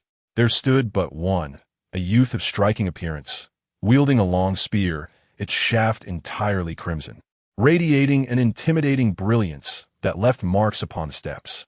Those above recognized his identity. The little spear saint, Long Zhou. Who would have imagined it would be him? Who is this person? He is unaware that the title of saint can only be attained by those of the ninth realm within the entire martial world. Yet he, with merely the cultivation of the eighth realm, has forged a path in the world with his spear, earning the moniker of Little Spear Saint Zhou Ku. Beneath his spear, the number of eighth realm adversaries and demon clan members he has slain is beyond counting, placing him at the 1,000th position on the demon clan's kill list. Hiss! Those who heard this were utterly astonished. The demon clan's kill list is a compilation painstakingly crafted by the powerful of the demon race, requiring vast resources. To slay even the last ranked individual on the list yields at least a drop of true dragon's blood. It can be said that all on this list are exceptionally gifted individuals. As long as they survive, they are destined for the ninth realm. Thus, he must indeed be the legendary Xunxian. But what if he is not? Death. Zhou could not raise his head, his tone icy as he spoke. They should not have died. Those individuals were innocent. Your actions are no different from those of the demon race. Setting aside the facts, these individuals were indeed innocent. However, the reality is that they all came to kill him. Xunxian has never been one to show mercy. If they sought to take his life, they must be prepared for the consequences. Xunxian cast a glance at him, aware of his origins. Regardless of his purpose in the Northern Territory, the fact that he has slain demons makes him worthy of respect. Standing with his sword at his side, Xunxian declared, "You possess considerable talent. If you survive, you will surely reach the ninth realm within a decade. You should understand this. Withdraw now, and you may yet have a chance to live." Zhou scoffed, his spear slicing through the air, stirring up fierce winds as he retorted, "My spear has vanquished eighth realm foes and pierced ninth realm demons. It has never taught me the meaning of retreat. As for you, how can you face your own kind after committing such atrocities?" Zhou crouched low, resting the spear on his shoulder, casting a cold gaze. Above, Huangfu Jintian observed the unfolding situation, remarking, "The commander possesses remarkable skills to have summoned even the little spear saint. The weapons forged in Sword Mountain are naturally swords. Even the little spear saint's presence here is of no use to him." Qinglong smiled faintly, unperturbed, and said, "People have their preferences. The little spear saint is ultimately just that. His spear technique has a flaw, and within the Great Qin, there exists a spear technique that can compensate for it. My demands are modest. As long as it can intercept Xunxian, it can be entrusted to him. This will both deplete Xunxian's true energy and allow us to probe the experts surrounding him. After all, it comes at no cost, merely relying on words. As for whether it will succeed, At that moment, Gongshu Dao lost interest and turned to leave, saying, "Let us depart. The hour has come. Whether true or false. If it is false, it will not survive. Therefore, there is no need for concern. If it is genuine, even facing several foes in succession, the consumption of true energy will render it of little significance." He chuckled coldly to himself, saying, "Gongshu fatty, this is your hope. And yet it is nothing more than this." Huangfu Jintian cast a glance and inquired, "If he perishes, does that signify the completion of the mission?" Qinglong nodded affirmatively, stating, "Naturally, everything promised will be realized in due course." Huangfu Jintian stepped forward. Qinglong narrowed her eyes, gazing into the distance. From the very beginning, she never intended to fulfill any of her declarations. As long as the army was ensnared, escape would be impossible. 100,000 soldiers departed, their backs turned, never to look back. Suddenly, a gust of wind swept through. The fierce breeze struck Xunxian's body. With a flurry of sounds, his garments fluttered wildly. With a swift motion, Xunxian unsheathed his sword.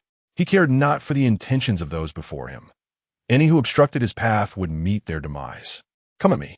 Tiao, qu'est-ce qui vit que l'on het utrorioslu?" Arrogance. Thunder rumbled. A cacophony erupted.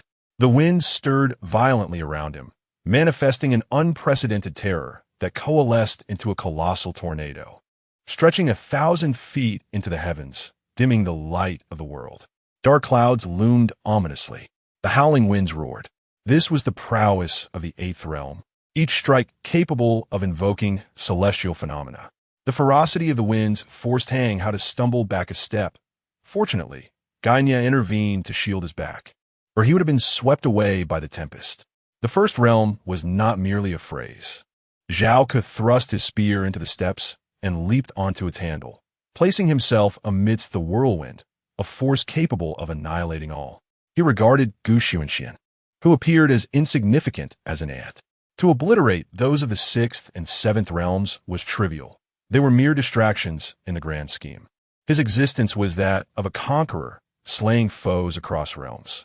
Today I, the Holy One, shall execute you, an ignorant wretch, for you are destined to gaze upwards for eternity, unworthy of standing at my level. Chapter 31. No, I was wrong. I was utterly mistaken. Zhou surged with an overwhelming aura, harnessing the forces of nature, creating a spectacle of extraordinary magnificence. His gaze fell upon Xunxian, and he was taken aback. At such a critical juncture, how could Gu remain so composed? Did he truly believe he was on par with the previous challengers? With a cold snort, he declared, "This sage disapproves of your demeanor." Zhou kicked the gun's handle, wielding his spear with an elegant flourish, summoning a tornado in the process. The winds roared. They contained the power to obliterate, sweeping forward without offering any chance of resistance, engulfing Xunxian entirely. In the realm of existence and oblivion, light and shadow intertwined. Beneath the sun, Zhou's lips curled into a subtle smile, exuding an unprecedented confidence. Should I label you arrogant or foolish? What do you possess to counter an attack of this magnitude? In the shadows, the wind blades sliced like knives, extinguishing all vitality, a manifestation of utter darkness. Zhou shook his head in disappointment. Nothing more than this. He turned, shouldering his weapon, ascending the steps toward the sword pool. Suddenly, he heard footsteps echoing behind him, causing him to halt in astonishment and glance back. To his shock, the tornado gradually dissipated, revealing Xunxian, clad in immaculate white, maintaining his stance, untouched by any speck of dust, distinctly unlike a mortal. Zhou blinked rapidly, internally exclaiming, "What sorcery is this? How is he unscathed?" The Eight Realms, known as the War Meat Grinder, had not affected him. Zhou, brimming with confidence in his abilities, seized the moment to strike for the kill. He pivoted, releasing his spear like an arrow loosed from a bow, executing a swift counterattack. It was a blur, so fast that even Zhou could scarcely perceive it. The spear tip hurtled towards Xunxian. Yet, Gu's expression remained unchanged. To Zhou, it seemed as if he had not reacted, sealing his own doom. Clang! Zhou felt immense resistance. His spear did not pierce Gu's throat. What had Gu extended his arm? With merely 2 fingers, he completely immobilized the spear. Zhou's eyes widened in disbelief. With a swift motion, Xunxian clamped down with both hands, and in Zhou's eyes, the seemingly unbreakable spear shattered with a resounding crack. Whoosh! It vanished without a trace. Zhou attempted to speak, but his vocal cords seemed to have failed him. He looked down to see the broken spear tip piercing his own throat. Blood gushed forth. Fear flickered in his eyes, mingled with disbelief and confusion. How could this be? Xunxian casually shook his hand, resting it behind him as he continued forward. A gentle breeze swept through. Zhou felt all his strength fading. His body swayed precariously, ultimately tumbling from the steps. In that descent, he became acutely aware of his fate, his pupils wide with resentment, unable to close his eyes even in death. He was dead. In this realm, only an infinite silence remained. Many have observed the condition of their eyes, initially believing there was something amiss. Could it truly be? Astonishingly, it was indeed real. The esteemed gun sage of the Eight Realms perished without stirring even a ripple of commotion. They regarded Xunxian with bewildered eyes. The architect of this spectacle bore no signs of exhaustion or disturbance, as if he had merely accomplished a trivial task. He continued his ascent. Gu Xunxian smiled gently and remarked, "When you comprehend his intent with the spear, you shall find yourself not far from the 8 realms." Huang Hao, scratching his head in confusion, inquired what his intent. Gu Xunxian chuckled and shook his head. Each individual's understanding is unique. Should Gu Xunxian disclose it to him, his path may no longer be viable. Gu Xunxian pressed onward, this time unimpeded by obstacles. No living soul was in sight. Any reasonable person would recognize that Gu Xunxian's prowess likely belonged to the 9th realm. Upon reaching the sword pool, a wave of heat washed over him. Gu Xunxian paused slightly. Ahead lay a throng of humanity, a confluence of various factions, numbering in the tens of thousands. A multitude of gazes converged upon him, each filled with astonishment upon recognizing Gu Xunxian. From the crowd emerged an individual. Brother Gu. The green-robed marquis waved enthusiastically as he approached Gu Xunxian, exclaiming, "I knew you wouldn't miss this grand spectacle. Come, let me show you to a seat." Gu Xunxian regarded him momentarily. In the realm of the 9 provinces, with its 7 kingdoms of martial arts and Buddhism, the martial alliance was not beholden to the court. The court's marshal general's decision to join the martial alliance would invigorate the desolate region and evoke a sense of trepidation in him. Gu Xunxian gently shook his head, graciously declining the offer. The green-robed marquis sought to converse further. Suddenly, a cold snort reverberated like thunder. Huangfu Jintian stepped forward, waving his hand as the elders behind him swiftly encircled Gu Xunxian, along with the green-robed marquis. Gu Xunxian's presence here naturally indicated the outcome of the skirmish below. The one capable of slaying Zhou could only be from the 9th realm. There was no room for doubt. For both personal and public reasons, Huangfu Jintian could not allow Gu Xunxian to escape unscathed. Huangfu Jintian surveyed his surroundings before finally fixing his gaze upon the green-robed marquis, commanding leave. Before the marquis could utter a word, his expression shifted to one of dismay. This was the oppressive aura of the 9th realm. Although he felt outmatched, the marquis remained undaunted, representing the martial alliance as he frowned and remarked, "The rivers and lakes of Qian are truly tyrannical." Huangfu Jintian, disinterested in further discourse, opened his eyes wide, unleashing a terrifying aura. A torrential wave of energy descended from above, enveloping the green-robed marquis. With a gasp, the marquis turned pale. He was unable to withstand it. Just as he prepared to retort, he felt a gust of fresh air beside him and saw Gu Xunxian step forward, dissipating the overwhelming pressure entirely. Huangfu Jintian took note of Gu Xunxian, not with surprise, but with a piercing gaze as he addressed him. "It was you who destroyed my son's heavenly eye?" Gu Xunxian did not deny it, or rather, he was too apathetic to deny his lackluster cultivation and his propensity to gaze upon forbidden sights. Who could he blame? He replied, "Perhaps." Perhaps? The fury within Huangfu Jintian surged even more. What did perhaps mean? Was this merely a dismissive response? Huangfu Jintian chuckled coldly, scrutinizing him with a gaze devoid of any particular intrigue. What audacity was this? His discerning eyes then shifted to the other 2 individuals. One was a swordsman without a sword, the other a foolish brute. Did he truly believe they could pose a challenge? He found it incomprehensible. Ganya, his aura subdued, was a stranger in these lands, known to very few. As the foremost swordsman of the Qin, gaining an audience with Emperor Qin Shi would be no less difficult than ascending to the heavens. As for the remaining 9 realms, unless one were deranged, no one would dare to confront him, with the sole exception of the other sword saints. Huangfu Jintian burst into laughter, the sound growing increasingly boisterous, as if he had just heard the most ludicrous of jokes. He remarked, "Gu Xunxian, from whence comes your confidence? Do not forget, you are no longer the Marquis of Wu'an. You wield no soldiers, and the times have changed." His laughter ceased abruptly. Huangfu Jintian's expression darkened as he declared, "I shall first sever your arm." With a swift motion of his hand, he struck forth. There were no superfluous actions. His palm struck out, causing the air before him to resonate with a series of explosive sounds. Puff, puff, puff.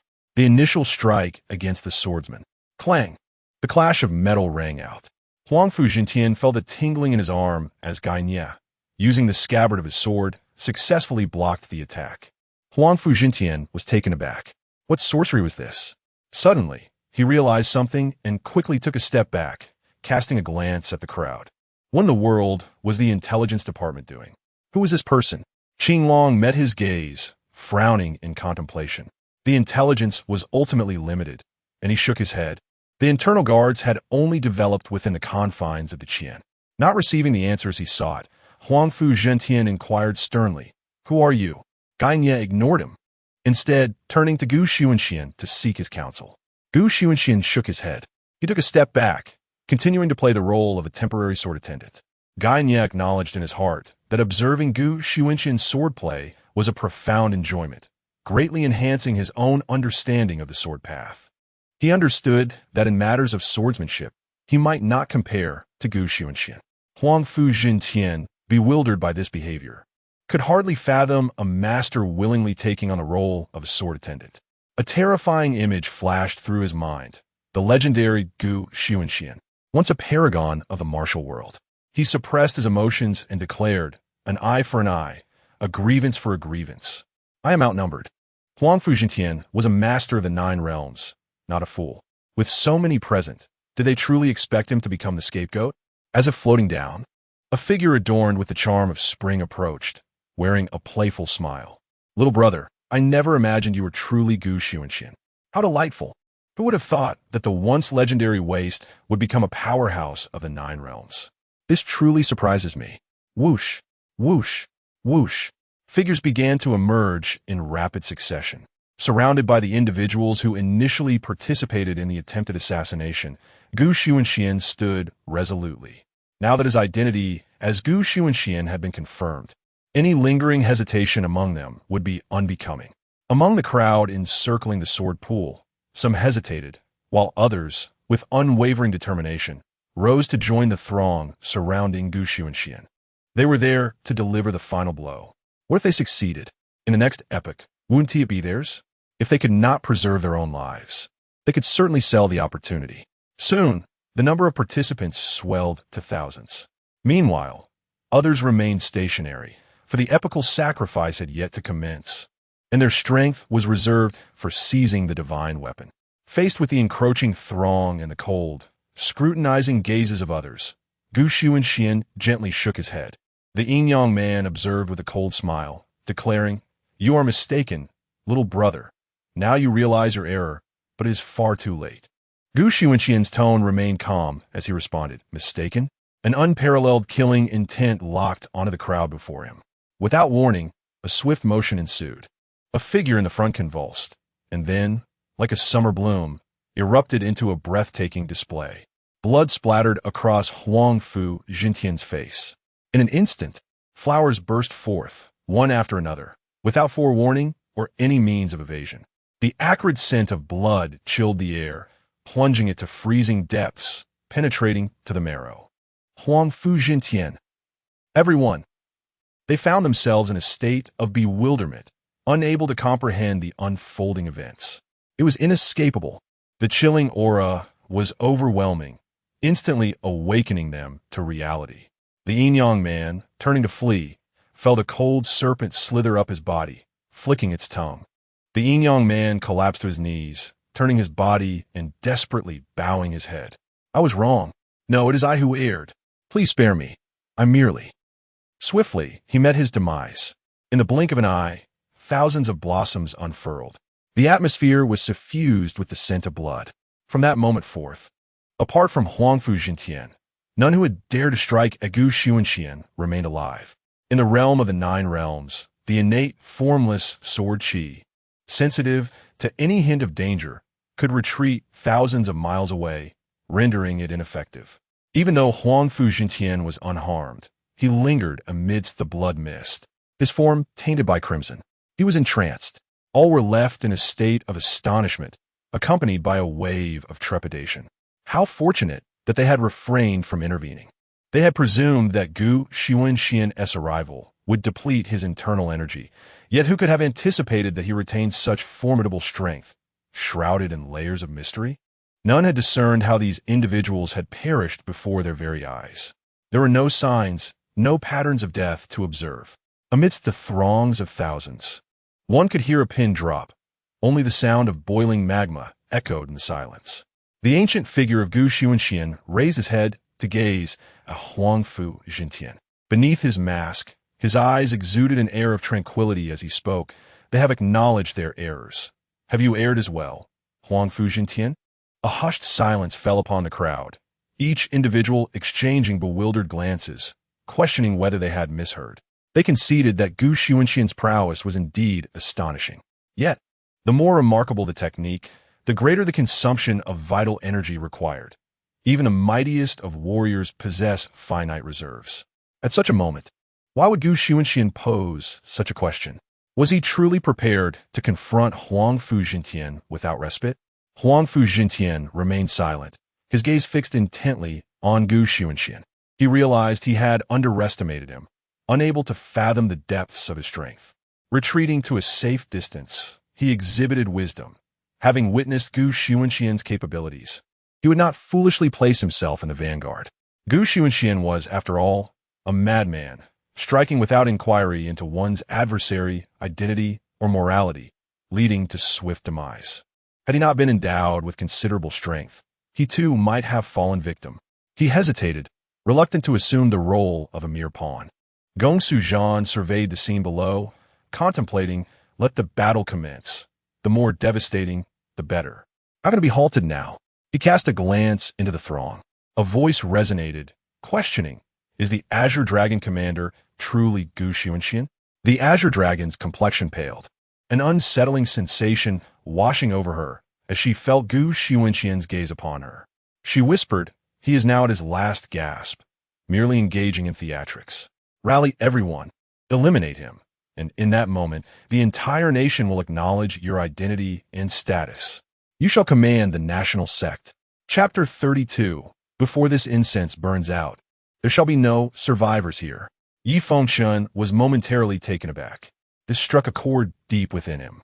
In contrast to the constraints imposed by the court, he found himself more inclined towards the exhilarating vendettas of the martial world, envisioning himself commanding the National Sect and traversing the rivers and lakes with grandeur.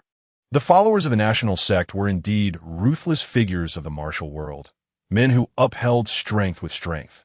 One should not mistake them for compassionate souls. These individuals only respected the powerful, disregarding status. It mattered not if one were a young sect leader. Without sufficient strength, commanding their respect was futile. After all, they had formidable masters behind them. Before Yi Xianqing, disciples might show deference, but once away, one would be rendered insignificant. Thus, he was eager for swift success. Should he slay Gu Xuanxian, he could prove his strength, and his status would ascend dramatically. A smile crept upon Yi Fengshen's face as he channeled his vital energy between his feet, unleashing a tempestuous force that propelled his body skyward. He executed a somersault in midair, landing precisely on the ground. With a subtle shake of his robe, he regarded Gu Xuanxian with a scornful expression, letting out a laugh. Gu Xuanxian, what is the purpose of your existence? All you do is serve as a mere garment for others. The illustrious martial peace duke, reduced to wandering the Great Qin with only 2 companions as protectors. How absurd, truly absurd. However, if you can fulfill others, why not grant me the favor of your demise? Ye Fengshen boldi projlemet. Gu Xuanxian, however, remained unfazed, staring at the man before him, deep in contemplation. Who was this person? It was true he had a remarkable memory, yet it did not imply that everyone warranted his attention, nor did everyone possess the qualification to reveal their identity before him. Ye Fengshen chaklet, asserting. Only now do you realize your regret, but it is of no consequence. Gu Xuanxian raised his hand to interrupt, inquiring, who are you? Yi Fengshen stood frozen, momentarily at a loss. After all his declarations, he was left pondering his own identity. Was it not apparent? Why did he not know? Yi Fengshen gazed with a complex expression, a mixture of emotions swirling within him. Through gritted teeth, he declared, I am the young sect leader of the National Sect. Yet, as he uttered the words, Xunxian merely lifted a hand and casually swung his sword forward. In silence, Yi Fengqian's voice was abruptly silenced. A wave of dizziness washed over him, and he caught sight of a familiar silhouette, now lacking a head, the solitary body lying straight down. He realized the gravity of the situation. No, it was utterly silent. The severed head rolled at Xunxian's feet. Huang Hao grinned widely and stomped down. Puff! Yi Fengqian was dead. Just like that, he perished. Stunned, all present were left in disbelief.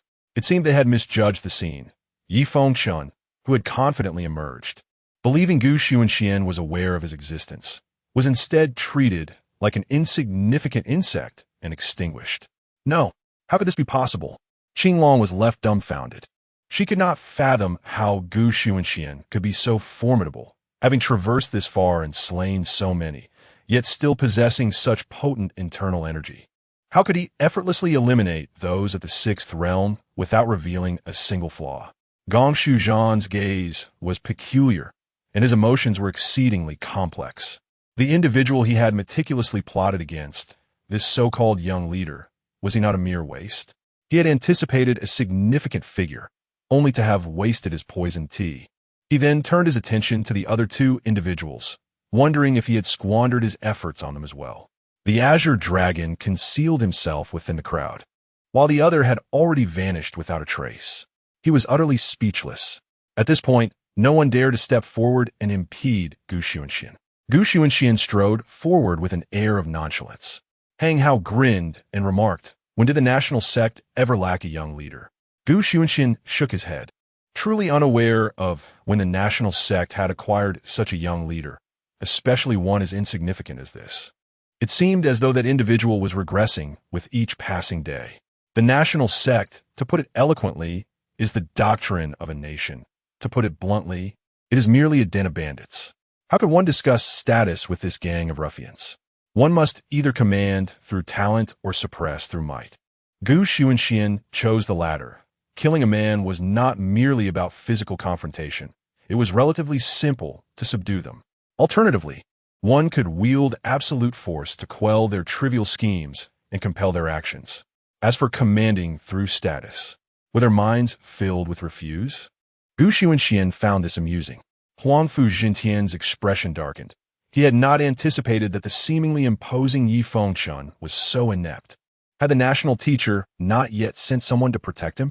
Suddenly, Huangfu Jintian realized something. No, at that moment, those present who believed Yi Fengqian to be powerful began to comprehend why they perceived him as such. His very presence instilled a sense of reverence, making them feel diminished. It was the national sect. The invisible pressure they felt stemmed from Xunxian's earlier exploits. Without that incident, what would Yi Fengqian be? A mere nobody in a discredited national sect? As others withdrew, Xunxian approached the sword pool, where the swords embedded within, particularly the one at the center, emanated a chilling aura from just its hilt. The onlookers adjusted their mental states. As the host, Gong Shuzhan, observed the others remaining passive. He acted as if the matter concerning Xunxian's bounty had not occurred, explaining the sort of sword mountain, passed down from the ancient merchant family, is forged primarily through offerings, requiring the blood of sacrificial swordsmiths to craft this sword. Without blood, it is difficult to consecrate. The surrounding individuals suddenly understood.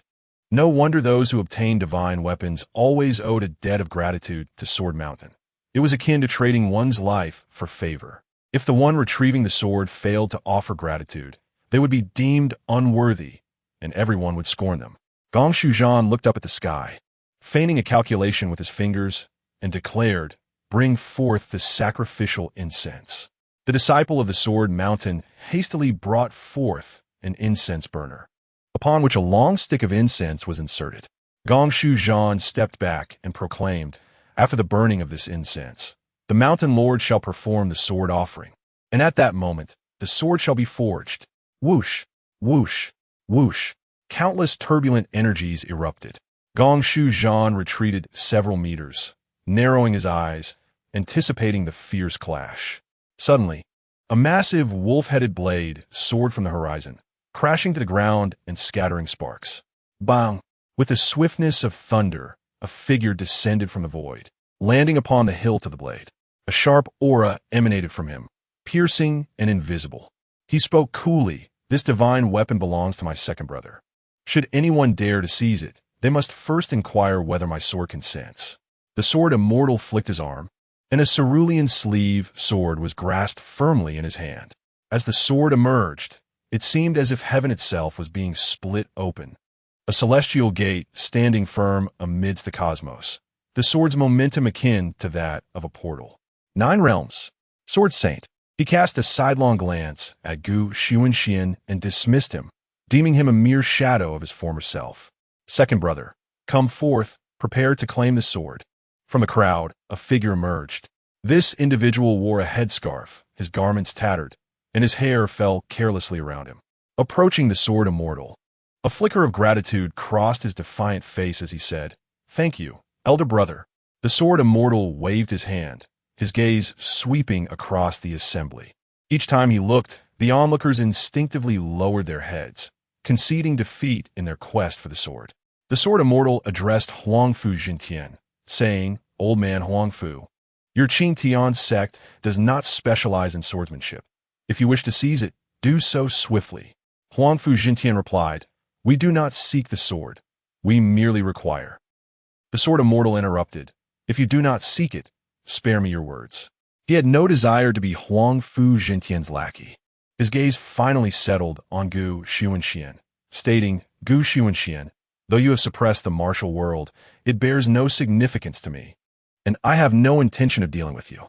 I have come solely to claim the sword. Will you engage or withdraw?" Xunxian glanced at the sword, the so-called divine weapon among mortals, and deemed it unfit for himself, declaring, "I have no interest in that sword." This declaration surprised all present. Xunxian had not come to claim the sword. The sword immortal nodded, finding it fortuitous. Xunxian shook his head, pointing at the sword's hilt, stating, "This sword is useless. I want the blade itself." He desired the sword's core to forge his own weapon. The sword immortal chuckled, "Are you jesting with me?" Xunxian returned the smile, replying, "You are not worthy of my jest." The sword immortal leapt down from the blade, approaching Xunxian, appraising him from head to toe, remarking, Your internal energy is insufficient." The sword immortal's gaze shifted to Hang Hao, saying, "What about this big fool?" Without waiting for response, he deemed Hang Hao capable of handling the situation alone, then turned to gaze at Gainye. Their eyes met, and the sword immortal took a step back. Gainye, although his aura remained unyielded, exuded a palpable presence of genuine mastery at the 9 realms, smiling. "Very well. You have earned the right. Let us engage." Yet, Gainye did not strike, still awaiting orders from Xunxian, who shook his head and turned away, facing forward. Ahead, there were thousands, both strong and weak. Xunxian raised his hand and commanded, "You take Hang Hao and retreat. Remaining here will only hinder his performance." Gainye nodded, intending to lead Hang Hao away, but this fellow had already soared into the sky. Gainye found it difficult to evaluate his carefree demeanor. Hang Hao had long since grown accustomed to this. At such moments, it sufficed to mindlessly obey Xunxian's orders, without the need for any sentimental farewells or empty reassurances like "You go. I will protect you." Xunxian pointed to an incense stick, then surveyed his surroundings, speaking gently, "Within 3 breaths, those who remain shall perish, while those who flee shall live." For reasons unknown, beneath such a gentle tone, a chill surged through the crowd. The Qingyi Marquis turned without a backward glance, leading his men down the mountain without a hint of hesitation. Even though he bore goodwill towards Xunxian, he dared not take the risk. Aside from him, most remained in a daze, doubting their own hearing. One man? To kill thousands here? How could such words be uttered? Yet, some began to feel a desire to retreat. Most had come to fish in troubled waters, and truly capable individuals were few. They were already aware that Xunxian was of the 9th realm. Had they truly come to slay him? Thus, some stealthily departed, feeling no shame in their exit. The sword and blade immortal seemingly heard the greatest joke of all, clutching his belly in laughter, proclaiming, "Ha! What a jest! Xunxian, even I would not dare make such a boast. Do you truly believe you can slay so many alone?" These are not mere cattle. They are living beings capable of fleeing. At this moment, some who still wavered found their resolve solidified. Indeed, this was no longer Gu Xunxian's domain. He had long since become a treasonous rebel against the De Qian, and without the De Qian as his backing, what right did he have to utter such words? They scoffed, pretending to intimidate. Gu Xunxian remained unmoved, calm, and composed. One breath, his voice remained unchanged. Huangfu Jintian stepped forward, looking at the sword and blade immortal, proposing, "You and I together make two. What does that sound? I seek only his life." The two allied, and the sword and blade immortal nodded in agreement. Seeking only this one life. Huangfu Jintian then turned to the others, declaring, "You are all warriors. I seek his life in exchange for the 3 light divine water. Should you assist me, I shall present the next generation of divine weapons with open hands." It became clear that those who had contemplated retreating were now resolute. The sheep had entered the wolf's den. Their confidence surged. Numerically, with the 2 above, there were merely 2 ninth realm experts and a 7th realm to count among them, alongside an unknown identity and one whose energy was depleted. The adversaries they faced were the newly minted sword sage and the seasoned 9th realm expert. While the sword and blade immortal was newly promoted, his realm was not yet fully stabilized. Yet he was not someone whose energy could be compared to a mere depleting opponent. Although Huangfu Jintian may not excel in combat, his sky-peering technique is unparalleled in uncovering the weaknesses of others. Together, the 2 are more than capable of besting Gu Xunxian, who appears to be merely a convenient meal. Amidst the myriad gazes directed at him, Gu Xunxian continues his count. 2. Unmoved and unchanged, he remains impervious. Gongshu Zhan's eyes dart swiftly, relieved to see Qing Long still present, and hastens to inquire, "What sword techniques does your royal family possess? Whence do such methods originate?"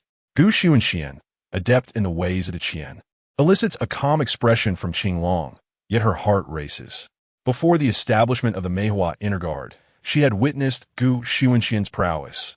He never utters falsehoods, and his words are invariably fulfilled.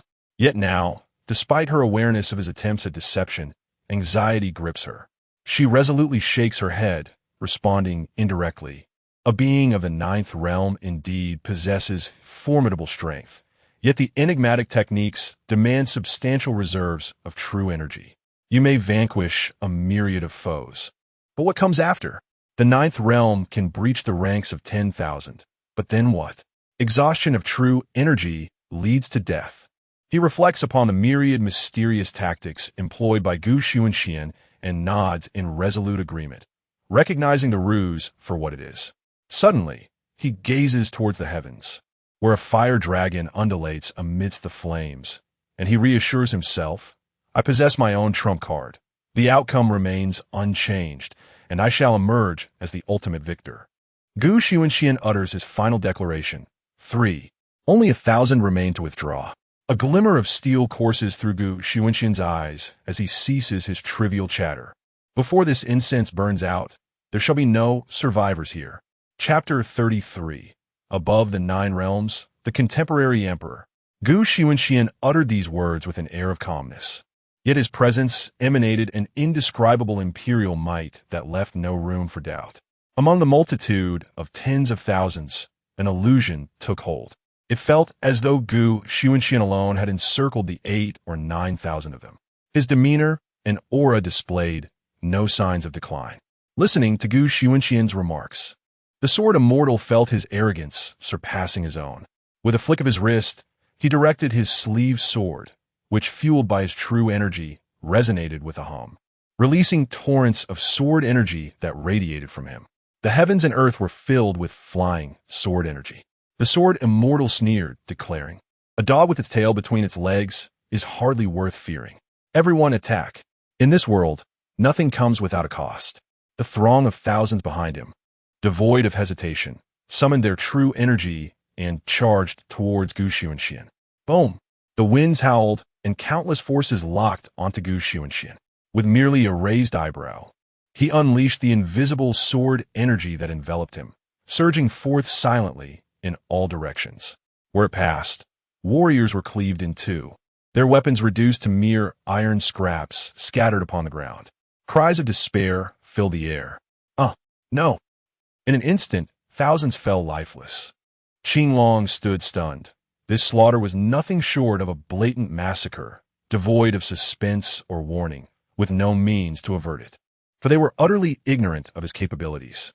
No, a mountain of corpses and a sea of blood had already formed. The surviving warriors, their courage shattered, dare not strike back, wishing only to grow an extra leg to flee. The precedent had been set, and their morale crumbled, prompting a frantic escape. Huangfu Jintian and the Sword Immortal, as masters of the Nine Realms, were also left agape. How could so many be slain silently before their very eyes? How could this be possible? Xunxian gazed at the fleeing figures, gently shaking his head. It was too late to think of escape now. With a light step, the innate, formless sword energy within him quieted, and the terrifying power unique to his being finally awakened. This innate, formless sword energy was as intrinsic as the heat of magma. A wave of dread emanated from Xunxian, resonating with the cosmos. Whoosh! To the vast skies above, an indescribable imperial might descended, casting a tremendous pressure upon all present. This was the martial art cultivated by Xunxian, the emperor's art. It stemmed from the once great Shang heavenly court, and the Zhenwu were continuously exploring the relics of that bygone era. Thud! One was immediately suppressed to the ground. Thud! Thud! One after another, they prostrated themselves, stripped of any dignity. 6 realms suppressed. 7 realms suppressed. 8 realms suppressed. The overwhelming pressure, a terror so profound, manifested as a gas that enveloped them, rendering them breathless. Those of weaker cultivation had already felt their internal organs shatter, losing their lives in the process. Fear was etched in the eyes of the onlookers. Within this ominous gas, a faint golden shimmer flickered. The only ones still able to stand were the 2 at the 9th realm, yet their expressions were grim.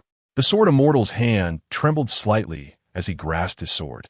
He had lost the courage to confront Xunxian. Swallowing hard, he uttered, "Is this still humanity?" Huangfu Jintian gritted his teeth, fully aware of Xunxian's nature, realizing that he had no chance to maneuver. 9th realm? In the past, Xunxian had not hesitated to kill those of such rank. He declared, "What does it matter to suppress? Can he truly kill us all?" Xunxian turned his gaze toward him. In that instant, Huangfu felt a chill run down his spine and lost all composure, shouting no. With a deafening roar, streams of sword energy materialized from the heavens, unleashing a terrifying onslaught. The sword rain descended. The lethal sword energy fell straight down.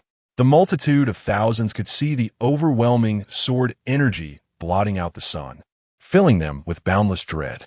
No, I was wrong. Save me. The sword energy poured down like a torrential rain, piercing through the chests, bodies, and heads of the throngs. The Sword Immortal, hearing their wails, was already filled with dread. He swung his sword toward the sky, but the sword energy he unleashed was like a drop in the ocean, stirring no ripples. Although it was not his strongest move, how could it fail to create even a sound among those of the same realm? He stepped back in fear. Huangfu Jintian did not remain passive. His actions resembled an attempt to uncover a flaw in the enemy. A glint flashed in his eyes. The Sword Immortal wanted to curse, realizing how feeble he truly was. Ignoring his younger brother, he tore through the void and stepped into the emptiness. A brother could be sought again, but a life lost could never be reclaimed. Seeing the Sword Immortal depart, Huangfu's eyes turned crimson, shimmering with golden light. Heavenly insight, he perceived that Xunxian exhibited no signs of true energy flow. This state proved his energy had been completely depleted. He urgently called out to the Sword Immortal, who had half of his body already in the void. He is now weakened, utterly drained of true energy. This is his ultimate move. Otherwise, he would never allow the rest to escape.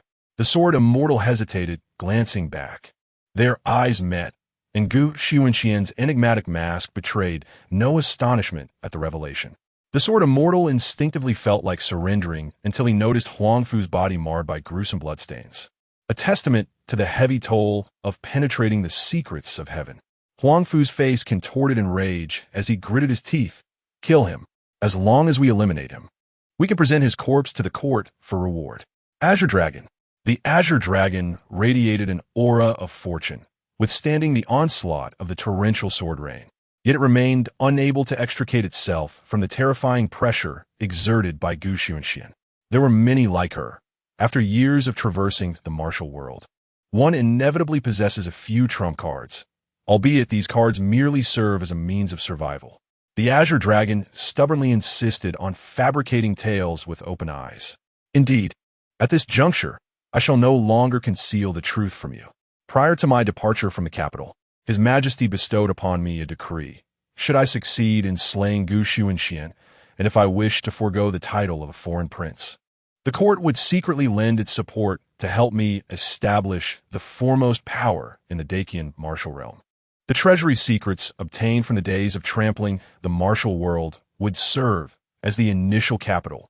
This decree rests within my bosom, safeguarding me. The sword immortal, initially contemplating escape, found his resolve wavering. When the world learned of Xunxian's prowess, they were taken aback and filled with suspicion, yet ultimately chose to believe. For after the trampling of the martial realm, the court had confiscated numerous secrets. What secrets had Xunxian, the Duke of Wu'an, not encountered? Some were convinced that all of Xunxian's current strength was derived from those secrets cultivated in the martial realm. If they were to obtain such knowledge, they too could ascend. Their foundations in the ninth realm would solidify further, perhaps even breaking through to realms beyond. Huangfu Jintian and the sword Immortal exchanged glances. Having shifted their strategy to abandon the futile rescue of the helpless and focus entirely on confronting Xunxian, the sword Immortal returned, wielding a sword in one hand and a blade in the other, assuming a combative posture. Xunxian, what a remarkable tactic. I concede that you indeed possess formidable methods. Yet you ought not to slay a multitude of mere insects. Do you truly believe we would squander our true energy for such trifles? Strike. The more you kill, the better.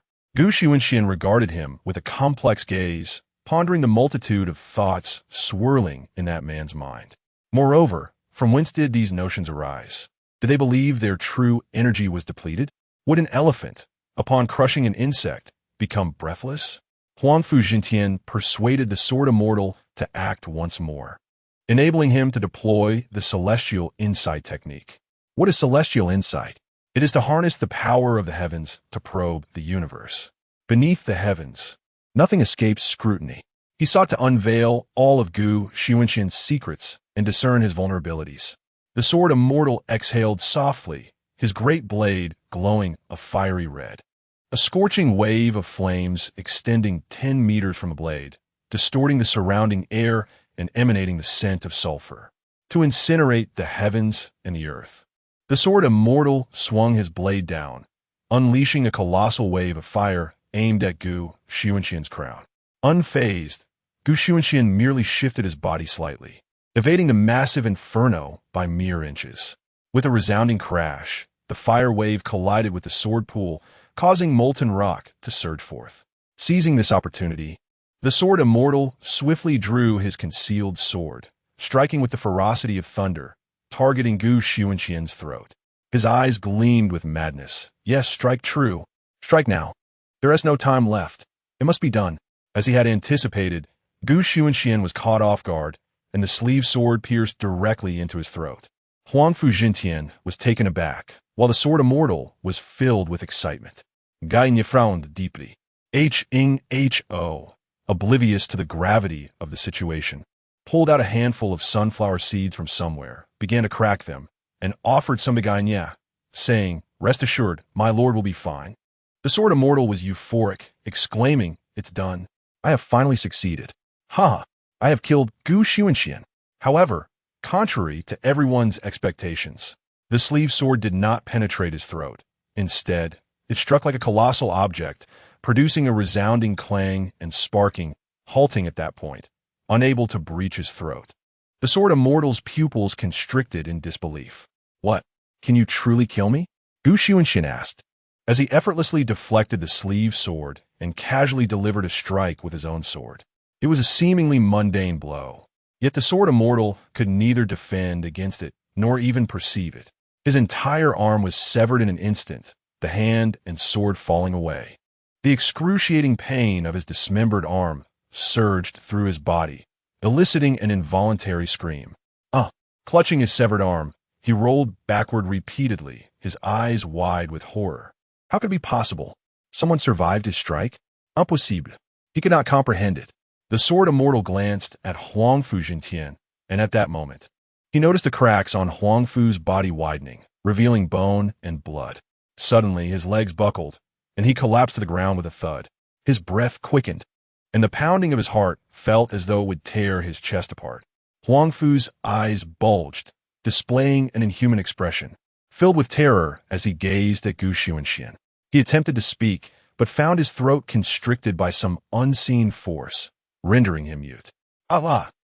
The horrifying scene evoked an inexplicable dread. The sword immortal felt a tingling sensation on his scalp and hurried over to assess Huangfu's injuries, disregarding everything else. He summoned his internal energy and directed it into Huangfu's body. This provided some relief, allowing Huangfu to laboriously turn his head, his eyes brimming with fear as he emitted a faint, wavering sound akin to a mosquito's buzz. The sword immortal cast a glance at Xunxian, who remained stationary, displaying no intention of action. From his gaze, it was evident that the incense had yet to burn out. He could still cling to life. Believing that Xunxian would not attack him in the immediate term, he lowered his head. Huangfu Jintian's voice trembled, fragmented, and filled with terror as he whispered a secret meant for only 2 ears. Above the 9 realms, the contemporary emperor, after uttering these words, as if he had revealed a celestial secret, his head tilted, and the once mighty figure of the 9 realms succumbed to death on the spot. Not a single powerful being dared to pry into the realms beyond the 9. The sword immortal's expression darkened profoundly. Those mere 8 words drained him of all his strength. Such was the weight of this world. Above the 9 realms lies a realm of complete independence. In this era, the court has designated those beyond the 9 realms as national heroes, a gesture meant to uphold the dignity of the court. However, in the absence of such recognition, and for the sake of their own systems, figures like the Buddha, the sage of Confucius, and the Taoist master have emerged. As for the title of human sovereign, it is one that the sword immortal has heard of. It is a name that every cultivator has encountered, belonging to the first individual from a millennium ago, the sole one to ascend beyond the 9 realms while holding the esteemed title of emperor. In that moment, the sword immortal felt an overwhelming absence of sensation throughout his body and finally comprehended the sheer terror of the figure before him. All his courage had dissipated. How foolish had his actions been? Under the gaze of the remaining survivors, he collapsed to the ground, kneeling with his head bowed, pleading, "Spare my life. I know nothing. I do not wish to die. I long to ascend to the 9 realms and serve as your humble servant." The azure dragon was taken aback, unable to grasp the words being spoken. A glance at Huangfu Jintian revealed a lifeless form, utterly devoid of breath. His body appeared to have been rejected by the heavens. Throughout this ordeal, he had played no role, meeting an inexplicable demise. And now, the sword immortal had knelt, just like that. The azure dragon clenched her teeth, surveying her surroundings littered with corpses. Tens of thousands lay slain, leaving only 3 survivors, herself included. She turned to Gong Sun Zhan, struggling to find her voice. "Do you have any hidden cards left? Use them now." Despite the dire circumstances, Gong Sun Zhan's countenance bore no trace of fear, suggesting he had something yet to reveal. He summoned the power of the sword formation to alleviate the situation, though he remained sprawled in blood, shaking his head with a bitter smile. "What more could I possibly have? It all rests upon you now." Despair washed over the azure dragon. In the next instant, the weapons before her suddenly stirred. Thud, thud, thud. In the face of despair, she smiled. The army has arrived. Chapter 34. The second emperor of the Qin dynasty does not require a benevolent ruler. A tremendous rumble echoed as the very mountains trembled, the entire sword mountain swaying as if it were caught in a violent earthquake. The clattering of weapons that had fallen to the ground reverberated through the air. This unusual disturbance did not go unnoticed by those who remained alive. Gaines stood atop the heights, gazing into the distance, where warriors clad in black armor emerged from all directions. Their steps were synchronized, a dark cloud descending upon the land, exuding an overwhelming aura of death as they charged forth. Being in proximity to the capital and amidst the influence of the Nine Realms, this army would not be lacking in prowess. Instinctively, he cast a glance at Xunxian, whose presence appeared incongruous amidst the sea of corpses and blood below. Clad in pure white, Xunxian bore no trace of blood upon him, his demeanor unmatched in grace. A sense of calm enveloped Gainie's heart. The sword immortal knelt upon the ground, feeling the tremors beneath him, yet he refrained from any superfluous movements, persistently bowing his head. As one who upheld the dignity of the Nine Realms, he had long since cast aside his pride. His only desire was to survive. Xunxian stood resolute, his sword at his side, undeterred by the encroaching army. Though the azure dragon lay prostrate like a dog, she struggled to lift her head, a manic smile dancing at the corners of her lips. Xunxian, did you not foresee this? This is what you taught me. The mantis stalks the cicada, while the oriole waits in the shadows. Never place your hopes in the hands of others. Did you think that the foreign kings and those involved in the Jiazi rite were our ultimate trump cards? No, you are gravely mistaken. They are, in fact, the greatest asset of the Qian. Ha ha ha. Kneel and beg for mercy, and perhaps I shall grant you a semblance of dignity. The azure dragon reveled in her madness, envisioning the moment when she could trample upon someone like Xunxian, filling her with unrestrained delight. Xunxian, too, laughed. I told you, my poison would not go to waste. He remained concealed, still on the ground, leveraging the power of the sword formation to withstand the imperial might. In the distance, Lu Zihao rode forth, emboldened by the advancing army, his head held high, unafraid of anything. He appeared almost impatient. Xunxian shook his head and said, You seem to have forgotten something I once taught you. The azure dragon's face paled dramatically, an overwhelming fear enveloping her.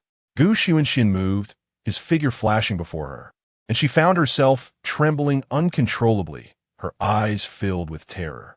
She attempted to crawl forward, but the imperial pressure forcefully pinned her to the ground, rendering her unable to flee. Xunxian stomped his foot. With a sickening crunch, the azure dragon's entire arm shattered in an instant. She had forgotten that she was still beneath Xunxian's foot, unworthy of uttering threats. Her cries echoed with a pitiful wail. My lord, no, I was wrong. Another stomp. With another sickening snap, her arms were broken. The oppressive force upon the azure dragon dissipated, and at that moment, she harbored no thoughts beyond escape. I must flee. As long as the Green Mountains remain, I need not fear the absence of firewood. The azure dragon continued to ascend with fervent determination. Yet in the next instant, she felt the air around her grow suffocating, accompanied by two sharp sounds. Ding! The sword struck true. The azure dragon's thigh was impaled, rendering her unable to climb any further, facing only a dead end. In that moment, all anger and hatred towards Xunxian vanished, replaced instead by an overwhelming sense of regret. It was not remorse for betraying Xunxian, but rather for having come to this place. In despair, the azure dragon exclaimed, No, if you kill me, you shall not live either. Spare me, I am still of use. Xunxian offered no reply, merely sweeping his sword, which summoned countless scattered weapons, forming a colossal pole. He stepped forward and delivered a powerful kick to the azure dragon, sending her crashing into the pole, whereupon he unleashed 4 waves of sword energy. Ding! The azure dragon was nailed to the pole. She comprehended Xunxian's intent to strip her of all hope. Beneath the eaves, she could only silence herself in fear. Xunxian, observing the scene, was left dumbfounded. He had heard numerous tales of Xunxian, yet had never witnessed such cruelty. His heart twisted in anguish. Had it not been for the sword formation, he might have chosen to end his own life. Sometimes death is but a release. How, accustomed to such events, offered a sunflower seed to Gainie, saying, Care for a snack? It went in so swiftly, Gainie remained silent. Through their brief interaction, he had already discerned Hao's blind trust in Xunxian. He accepted the seed. Hao smiled broadly and remarked, You see, my lord. Do you know why we are not allowed to intervene? Gainya shook his head. How gestured towards the fire dragon, then to the sword mountain, before finally indicating Xunxian himself, stating, I may not grasp all the intricacies, but this much I understand.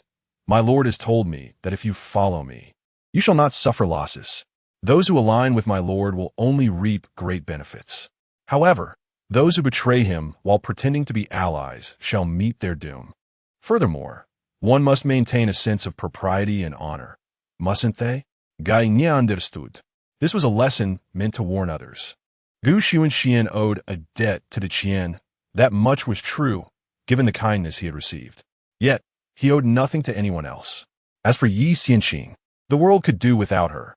After all, there was still Wang Xianqing, Lu Xianqing, Zhou Xianqing, and others.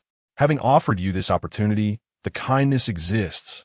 You may choose not to repay it, but you cannot repay kindness with enmity. The Sword Mountain was a case in point. The Sword Mountain owed Xunxian a debt of gratitude, but chose to forget this debt and even imprison the headmaster. Until that point, Xunxian had not cared. But upon uniting with others, he issued a bounty. Did they truly believe him to be a soft target? Xunxian took matters into his own hands, annihilating the entire Sword Mountain to demonstrate to the world. Those who forsake gratitude should prepare for their reckoning. He was never one to be trifled with. As for Wu'an, this is a result of military merit, achieved step by step, not granted through mere charity. There is no absolute military merit that the world would universally acknowledge. Gai Nye came to understand this, and he was suddenly engulfed by a sense of bewilderment, finally grasping why Xunxian was reluctant to return to the Great Qin. For a person of his caliber, returning to the Great Qin would inevitably jeopardize the position of Fusu in the succession to the throne of the second emperor of Qin. The second emperor of Qin does not require a ruler of benevolence and righteousness. It is a matter of heartfelt connection, with decisive actions and a ruthless demeanor. Fusu treated him with sincerity, and Xunxian reciprocated in kind. He embodies two faces, the pinnacle of benevolence and the pinnacle of ruthlessness. When engaging with such a person, as long as you treat him with sincerity, you need not fear betrayal. It is no wonder that Xunxian, despite having fallen to such depths, has not a single individual from the Merchant Alliance who has turned their back on him. They continue to support him unwaveringly. Through heartfelt connections, without Xunxian, there would be no Merchant Alliance as it is today.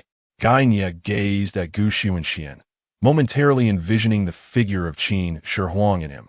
Exhaling a breath of frustration, he exclaimed, Young master, what great righteousness! Chapter 35. Did Gongshu Fatty not inform you that this formation is of my design? The grand army loomed at the foot of the mountain, advancing relentlessly towards the city. Li Bao tightened his grip on the reins and lifted his gaze to behold the billowing mist of blood in the air. His expression grew grave as he remarked, It seems the conflict has already commenced. However, the outcome remains uncertain. We should still have time. Lu Zihao scoffed dismissively, responding, And what of it? Pray tell. With an army of 100,000, who could possibly stand in our way? What difference does it make who prevails? Can Huangfu Jintian withstand it? Or can Xunxian? With the army at his command, the unrivaled sword prefecture stood invincible. Li Bao found it difficult to refute this assertion, stating, even at the 9th realm, there inevitably comes a moment when one's vital energy is exhausted. A 9th realm expert facing 100,000 troops can only meet with death. The 9th realm must bide its time, evading the forefront of battle. Yet, in a situation like Huangfu Jintian's, it is exceedingly challenging, unless he is willing to forsake his sect. Lu Zihao laughed, declaring, Thus, regardless of the circumstances ahead, the ultimate victor can only be us. But before that, we must assemble our ranks. Li Bao clasped his hands in acknowledgement and gestured behind him. In an instant, from all directions, the vital energy of 100,000 soldiers surged and converged, a fierce aura ascending to the heavens. Boom! The malevolent energy shattered the clouds. A roar erupted as this energy coalesced into a colossal lion, towering 10,000 meters high, exuding a formidable and terrifying presence, poised and ready to strike. Yet, before the fiery dragon, it appeared diminutive. Nevertheless, none present paid it any heed. After all, they all believed that the fiery dragon was an illusion. Approaching, they prepared to level the sword mountain. The grand army took a slow step forward. The lion roared, its fierce cry echoing through the mountains and shattering the clouds. Xunxian observed with narrowed eyes, remaining unfazed. The ninth realm and that which lay above it were two entirely distinct concepts. Moreover, he glanced back at the sword pool, which had already been drenched in the blood of thousands, staining it a vivid crimson, while the divine weapon radiated a brilliant red light. The divine weapon was beginning to take form, yet it still required a blood sacrifice. The arrival of this 100,000-strong army was perfectly timed. Xunxian sensed a gentle breeze stirring around him and turned to follow its path. Gong Shuzhan, who had been crouched on the ground, rose with the wind, standing majestically between heaven and earth. At that moment, he clasped his hands behind his back, disregarding the oppressive aura emanating from Xunxian, and laughed maniacally. Now, he was the true sovereign of this realm, wielding dominion over the lives of those before him. He had initially wished to remain hidden, but the Sword Mountain could not be trampled. Moreover, he had endured enough. Whatever Xunxian could accomplish, he could accomplish as well. Ha ha ha. His laughter rang out wildly, capturing the attention of the crowd. Xunxian, however, remained indifferent, regarding him as naught but a jester, confident that everything remained within his control. Lu Zihao regarded this man with utter disdain. Gong Shuzhan surveyed his surroundings, spotting Lu Zihao at the forefront of the army. He smiled, and then turned his gaze to Xunxian, shaking his head with a look of pity, saying, Xunxian, you may be wise beyond measure. Yet I fear you never anticipated that at such a moment you would unwittingly weave the garments of my wedding. Xunxian offered no reply. Gong Shuzhan, undeterred by the lingering fear of Xunxian, embraced his moment of dominance, gazing calmly at Lu Zihai and commanding, "Order your troops to halt." Lu Zihai, taken aback, could hardly comprehend the absurdity of the demand. "What nonsense are you spouting?" Unperturbed, Gong Shuzhan continued, "Take a look at your wrist. How does that cup of tea taste?" A shiver ran through Lu Zihai as he hastily rolled back his sleeve, revealing a dark crimson mark. He abruptly lifted his gaze, his expression turning ghastly. Gong Shuzhan, buoyed by a sense of satisfaction, remarked, "Indeed, as a member of the court, you presume yourself invincible, believing no one would dare to scheme against you. You have been afflicted by my 10 absolute poison. Should you attempt to channel your true energy, you will perish instantly, and within 10 days, you shall meet your demise." Feeling a surge of exhilaration, Gong Shuzhan recognized that now was the opportune moment to act. The aftermath could be addressed later. He was acutely aware of the formidable nature of the sword array, which he could conveniently attribute to Xunxian thereafter. Li Bao, disregarding his own status, approached Lu Zihai, seizing his hand and observing the mark with a grave expression. The 10 absolute poison consists of 10 different toxins. Knowing their nature is essential to concoct an antidote. When were you poisoned?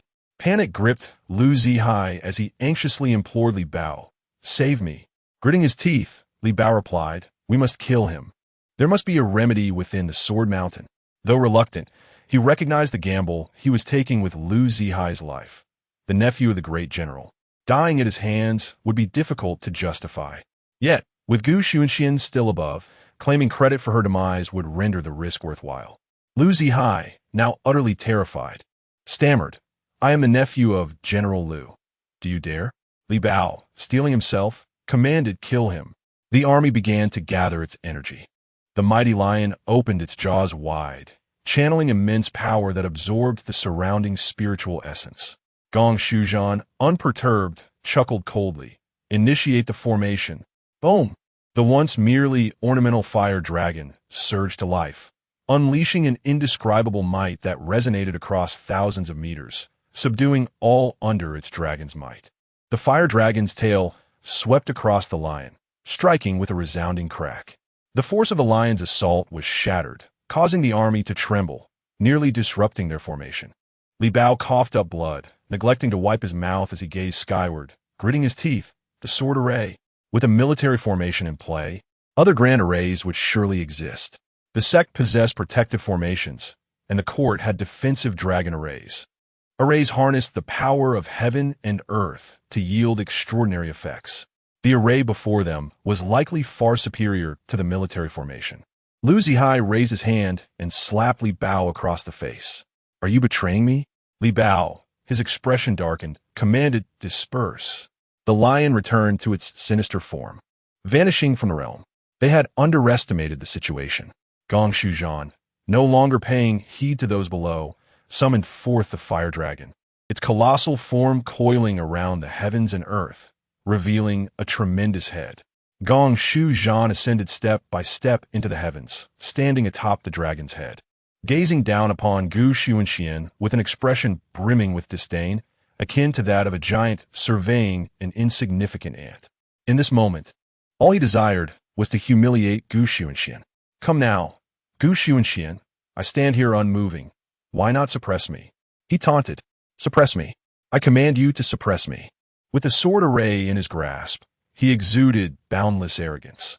The sword array, forged from the essence of the true dragon's blood and the foundational power of the sword mountain, was indeed terrifying in its might. What of your oppressive aura? Has it waned? You remain as foolish as before, merely a catalyst for others' triumphs. Ha ha ha. Gu Xunxian lightly tapped his toes, his body soaring into the air to confront him, articulating each word with precision. "Hasn't Gong Shu Pangpang informed you that this array is of my design?" The pupils of Gong Shuzhan quivered in shock. Chapter 36. The Unyielding General. The Great Qin cannot be devoid of the unyielding general.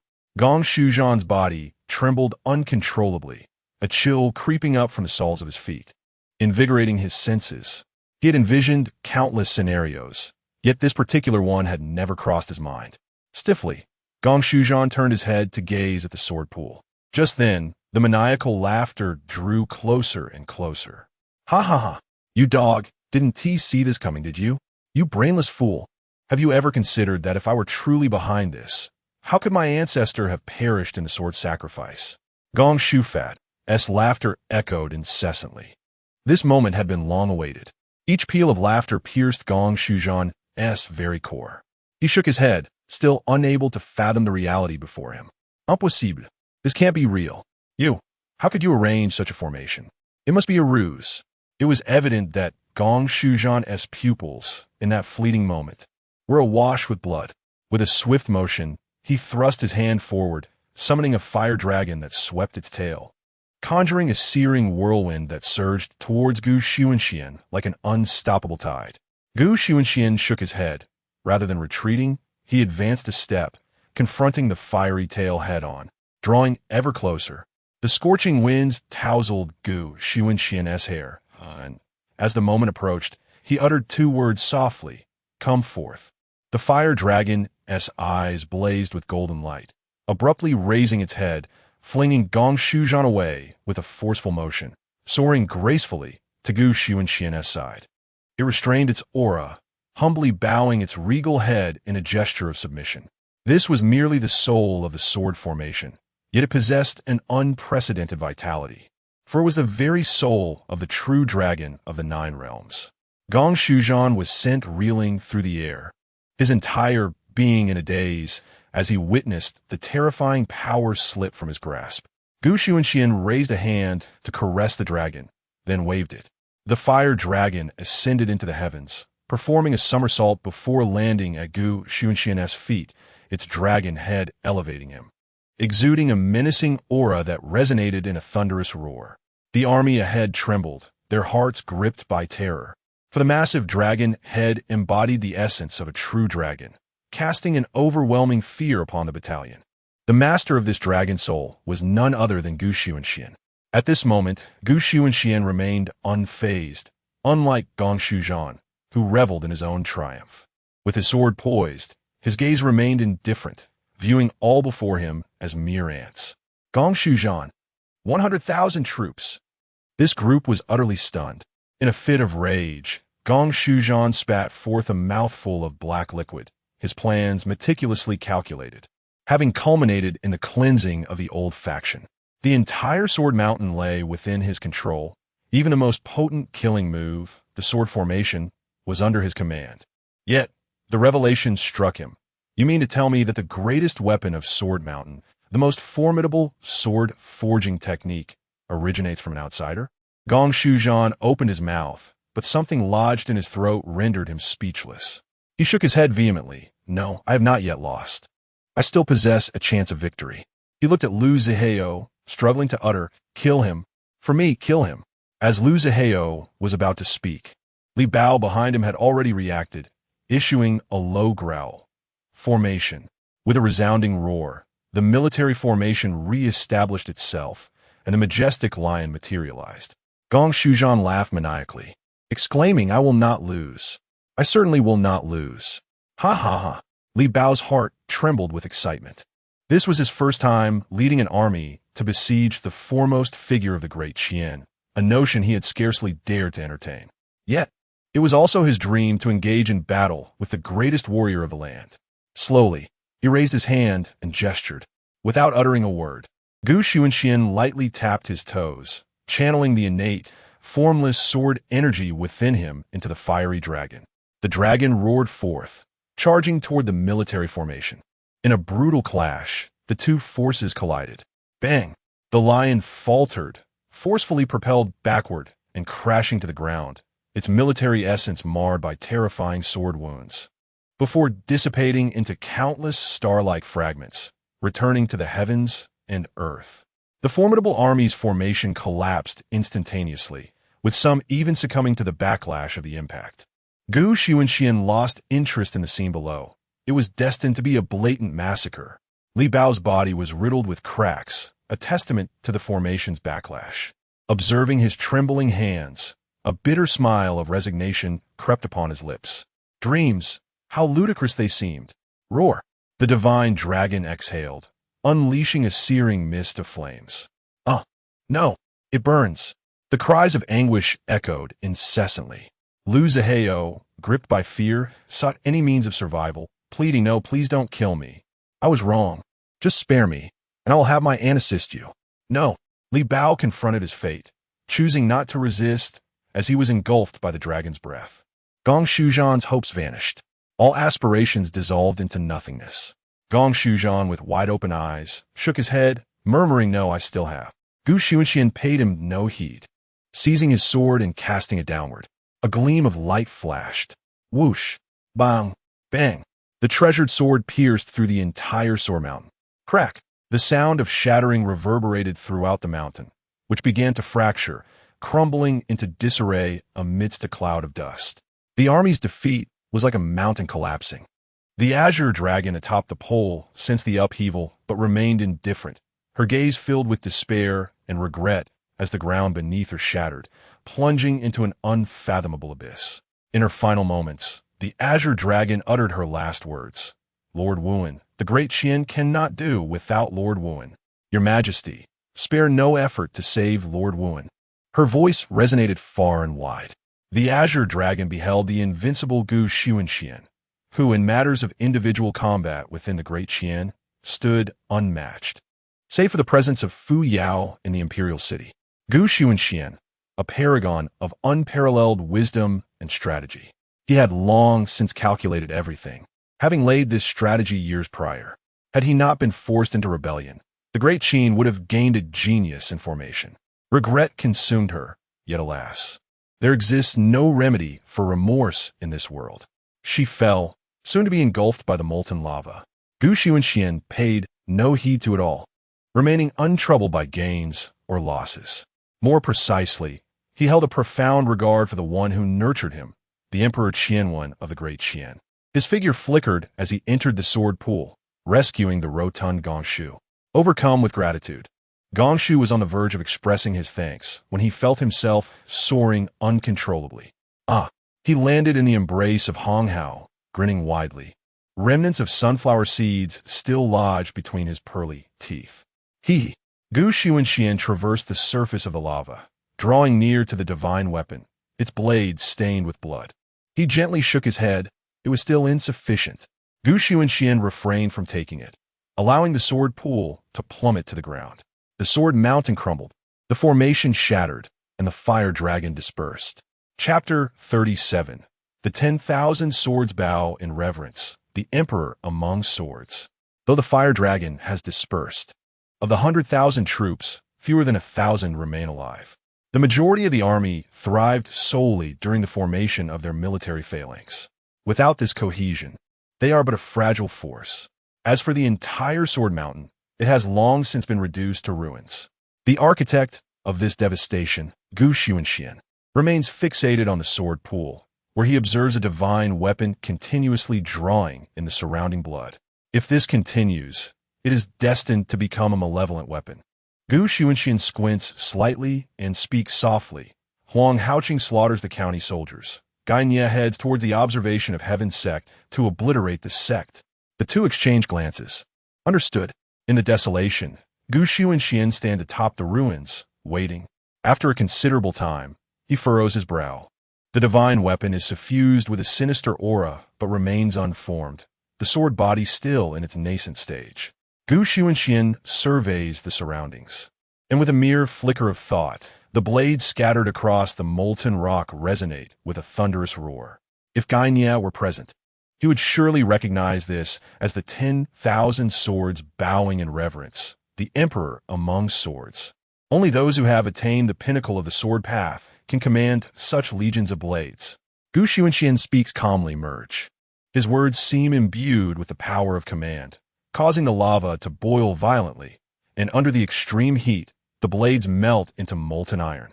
With a hum, the divine weapon rises, unleashing a terrifying pull from its blade, drawing in the iron water and blood, slowly coalescing into the sword body. Xunxian gently shakes his head. It is still insufficient. Before he can take further action, a dragon's roar reverberates from the depths of the lava. A true dragon's essence, heavy with lethargy, surges forth. The dragon's corpse transforms into blood, a radiant golden liquid. Xunxian is somewhat taken aback. He had not anticipated this. The dragon's soul willingly merges its body into the divine weapon, becoming an integral part of it. With the infusion of dragon blood, the sword body transcends its embryonic state.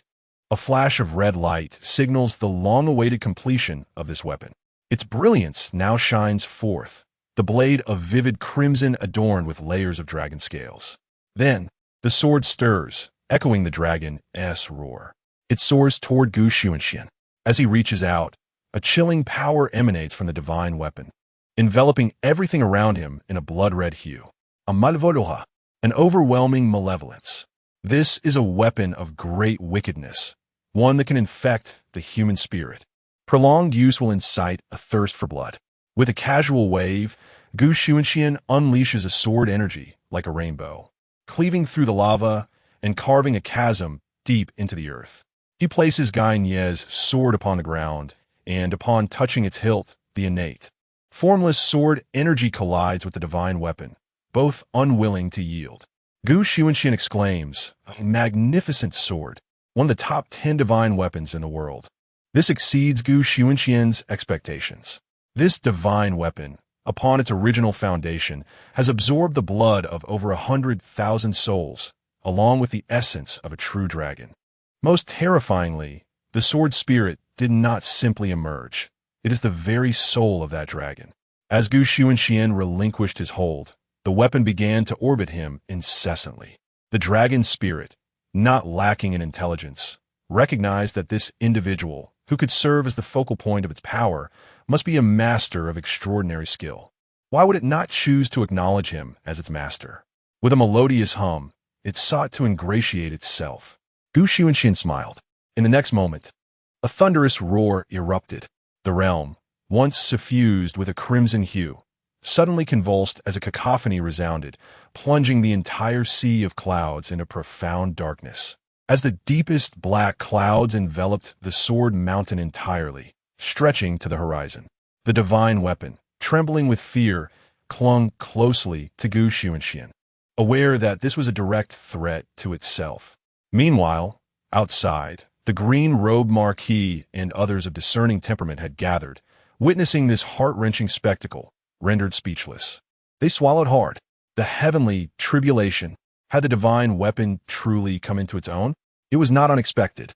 Although they had stepped away, It did not imply their departure from this place.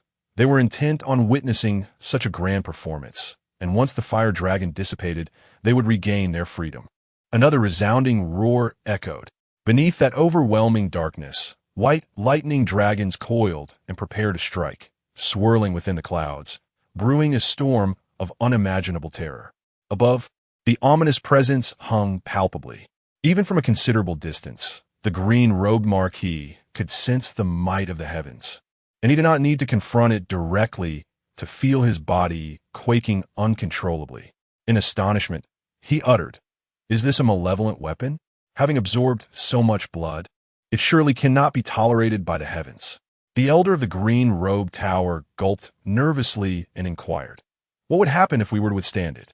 The green-robed marquis lowered his voice, stating, "Do you know why the once mighty Dashi fell from grace so suddenly?" The elder shook his head. The marquis's voice dropped even lower, nearly a whisper. It was because Dashi foolishly sought to challenge the might of the heavens. The power of the heavens is unassailable. Remember, it is unassailable. What a pity it is for such a divine weapon. If it could survive, its acquisition would significantly enhance overall combat prowess. No matter the size of an army, even if it numbered 200,000 or 300,000, as long as they are not elite warriors, a single strike could shatter them. Thunder rumbled ominously, still brewing, withholding its strike. The divine weapon, in its fear, instinctively directed its hilt toward Xunxian, buzzing in a plea for protection. As the white lightning transformed, perceiving its master's tribulation, the strands of white dragons coalesced into a singular purple lightning dragon, casting a divine power over the sky. Pressing down with its radiant purple light, crackling sounds erupted. This was a threat. All structures surrounding Xunxian disintegrated into dust, yet he remained unfazed, clutching his sword. And instead, he gazed upward toward the heavens. The green-robed marquis was affected, his hair standing on end. Without a moment's hesitation, he turned and retreated to a distance of 10,000 meters, only then allowing himself a sigh of relief. Madness! How could Xunxian be unaware of such matters? Was he truly deranged? Did he genuinely intend to protect this lethal weapon? Such circumstances frequently arise, even having been documented. The birth of a divine weapon invariably attracts heavenly tribulations. If it is a weapon of calamity, the lightning tribulation will be catastrophic. When a weapon of malice has a master, the calamity befalls that master. Since records began, there has never been an intact weapon of malice. Since records began, there has never been a weapon of malice that could exist under the ownership of a master. To put it simply, if one does not acknowledge a master, perhaps it may still come into being, albeit in a shattered state. Yet, if one acknowledges a master, and that master offers protection, then its existence is impossible. Both the wielder and the sword meet their demise. Xunxian chuckled, gripping the hilt of the sword, its tip pointed towards the heavens. What are you afraid of? Chapter 38. The Sword. Named Heaven's Severance, what are you afraid of? Xunxian's voice was calm, devoid of any reverence. Those 5 succinct words posed a question of equal standing. In this realm, there exists fortune and heavenly tribulations. Throughout history, those who defy the heavenly tribulations have met with dire consequences. The great demons of the 9 realms are inherently stronger than the human race at the same level, for they have undergone the baptism of heavenly tribulations. Only after enduring such trials can they manifest a soul. Yet, the demon race possesses an innate fear of these tribulations. Thunder roared. The dragon of thunder, emblematic of the heavenly tribulations, seethed with fury upon hearing Xunxian's provocative words. Bolts of lightning descended from the heavens, illuminating the entire world. Everything touched by the lightning was reduced to ashes. The thunder dragon was still gathering its power, refraining from unleashing its wrath immediately. Its aura grew increasingly terrifying. The might of the heavens was not to be trifled with. Even the divine weapon held in Xunxian's grasp quivered in fear, trembling uncontrollably. The thunder dragon had awakened, no longer confined to its prior, obedient roar. It writhed, its dragon head, forged from the fusion of thunder, loomed over Xunxian, casting a disdainful gaze upon him. Its eyes, indifferent and eternal, bore witness to the unfolding drama. Whoosh!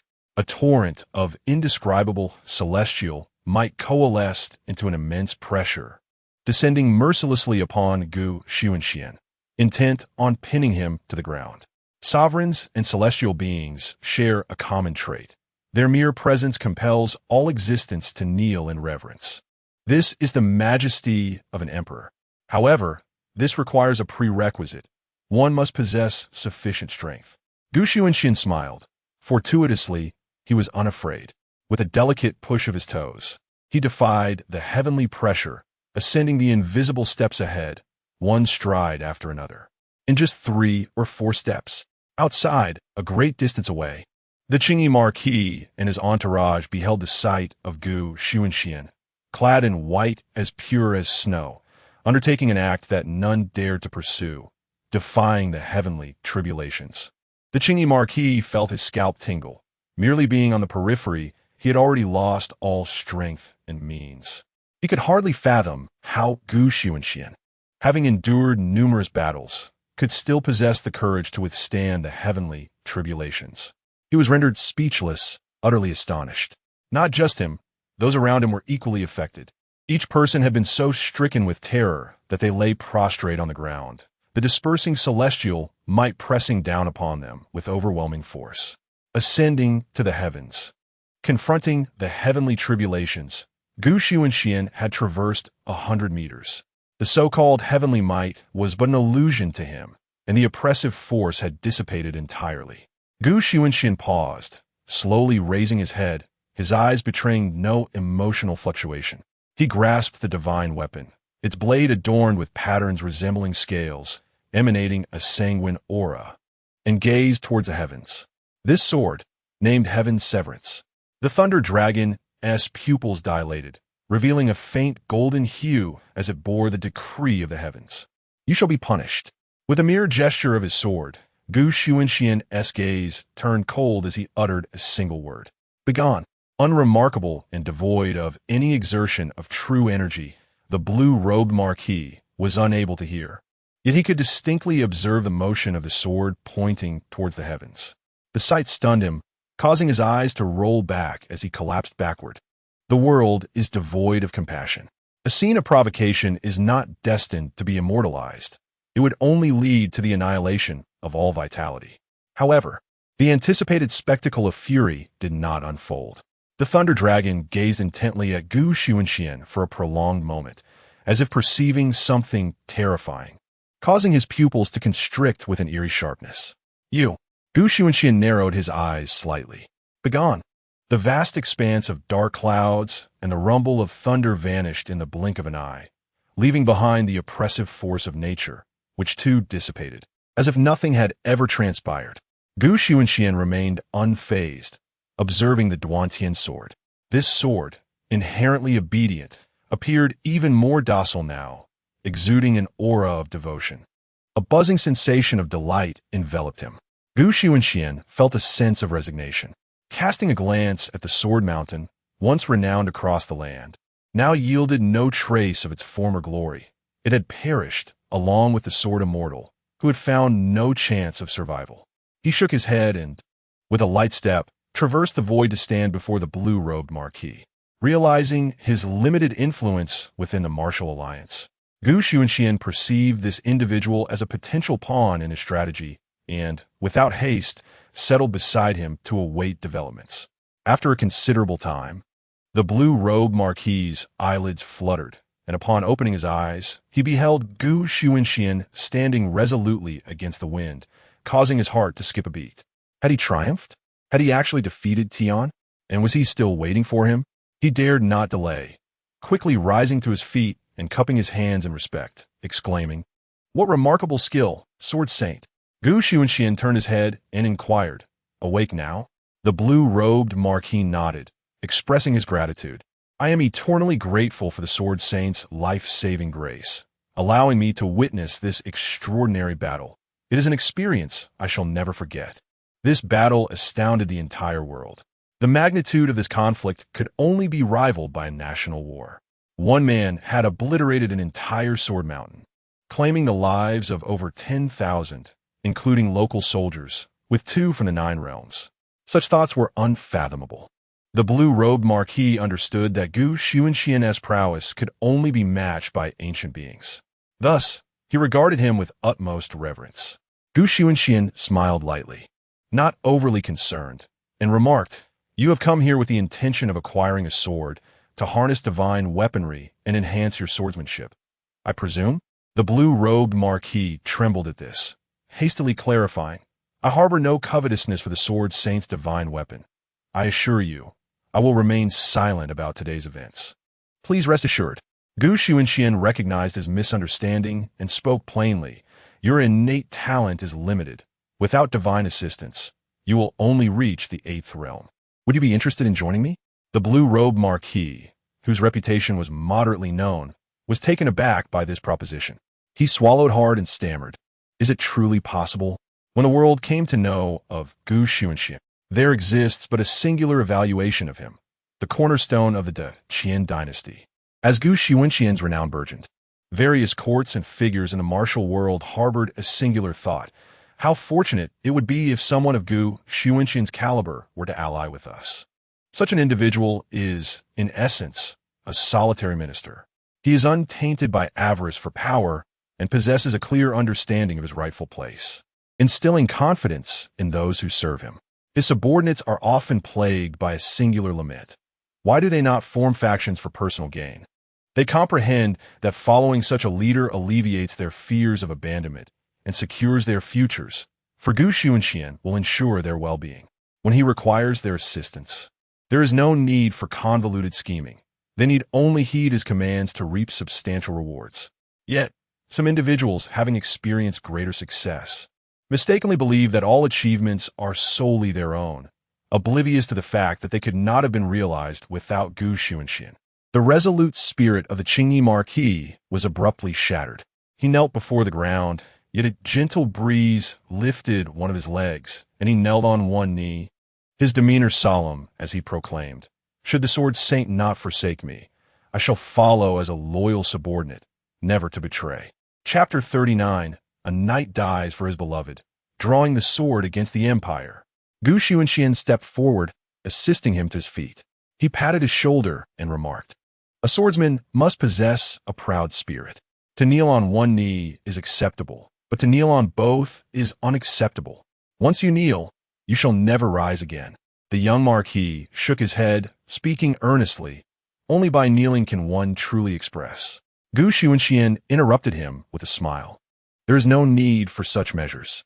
A stirring warmth surged within the young marquis's chest. Spurred by this warmth, he felt an overwhelming urge to draw his sword and strike down the empire, ensuring that the treacherous scoundrels of the Qian met their end without burial. Xunxian chose not to elaborate further on this point, but instead offered him the greatest benefit: guidance. Looking at him, Xunxian stated, "Every individual's path in swordsmanship is entirely unique. The way I tread is not suited for you. However, you may draw inspiration from it to carve your own path." The young marquis's eyes widened in astonishment. He was utterly taken aback. He had never encountered such a situation before.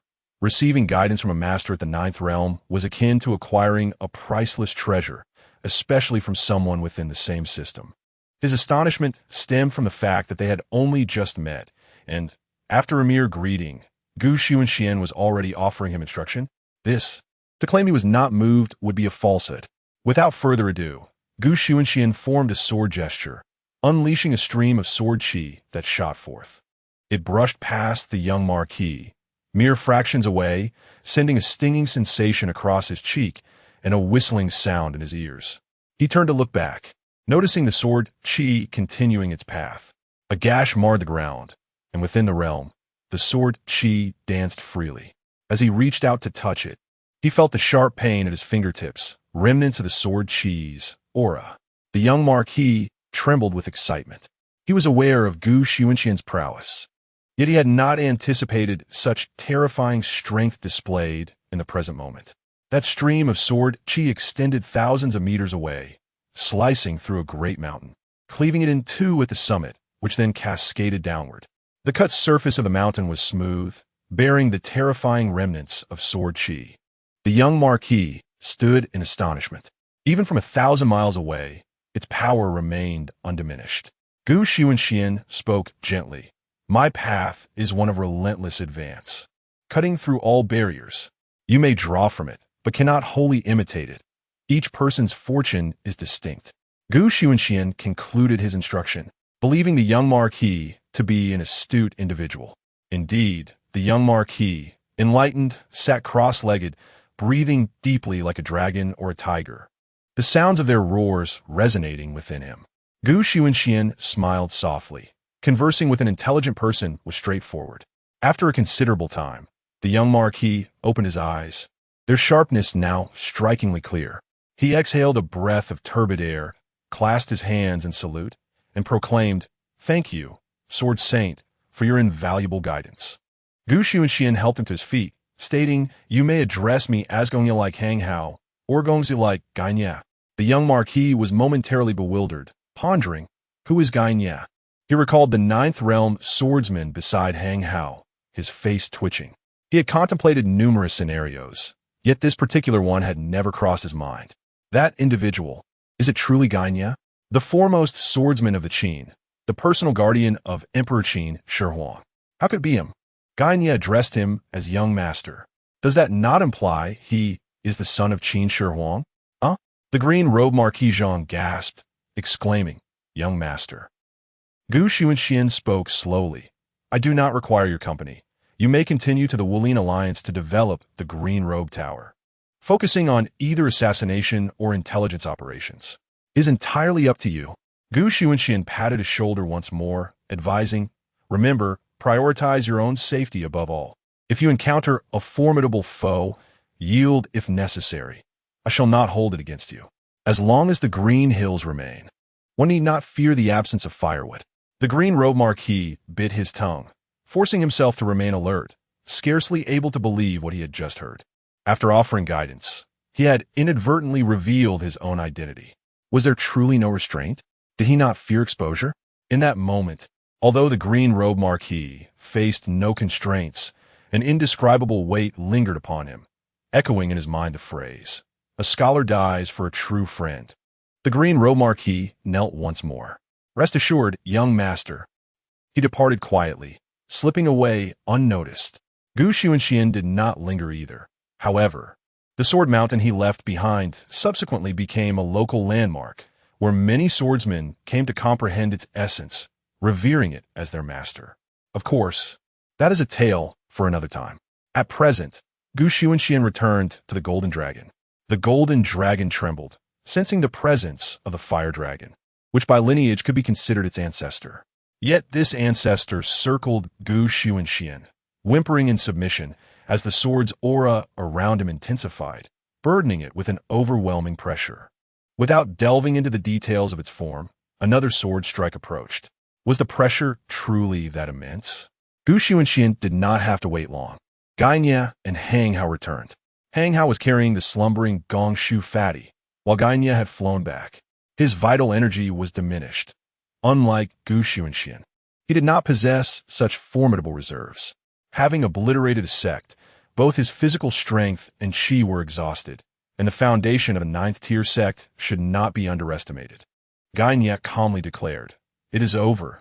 The entire Chayan Sect has been annihilated, with no survivors." Xunxian nodded gently, saying, "You have worked hard." Xunxian stepped upon the Jiaolong. The golden dragon let out a howl, soaring into the clouds and flying away into the distance. Hang Hao tapped his head in confusion, asking, when did the dragon's roar change to a howl? The golden dragon shot him a glance. "Howl!" The Sword Mountain was enveloped in silence. After a considerable time, the people of Sword County gradually arrived. Most had fled and returned. Standing outside Sword City, they gazed upon what was once a magnificent city, now reduced to ruins. They were all left dumbfounded. The entire city lay in desolation, with scarcely a remnant of its former glory. "The sky has fallen," someone screamed. Everyone suddenly realized. Indeed, the sky has fallen. The Sword Mountain has fallen. The Sword County has been destroyed, and the vast army of 100,000 has been annihilated. However, A piece of good news has emerged. Not a single member of the Qian sect has survived. Even in the absence of the court's intimidation, the Sword County shall remain relatively undisturbed. Doves, birds, and eagles, various means of conveying messages, soar towards the nations and counties. This time, it truly feels as if the heavens have collapsed. The martial world and the court have both been affected. In the grand capital of Qin, Shengling, Su Yao has been sleeping soundly these days. All matters have been meticulously arranged. She merely awaits the return of favorable news. Within the inner guard, Shangwan Wanner furrows her brow, enveloped by an inexplicable sense of unease. She rises and begins to pace. Kumin, the guards enter and respectfully report. Commander, is there any news from the Sword County? The guard shakes his head. None yet. What about the northwest? There is nothing. Shangan Vanev Officiant. Her heart filled with confusion as she murmurs.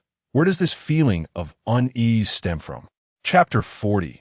Your Majesty, at any cost, let us save the Marquis of Wu'an. There could be no unforeseen circumstances. All arrangements have been meticulously made. Strength, interests, and armies were all in place.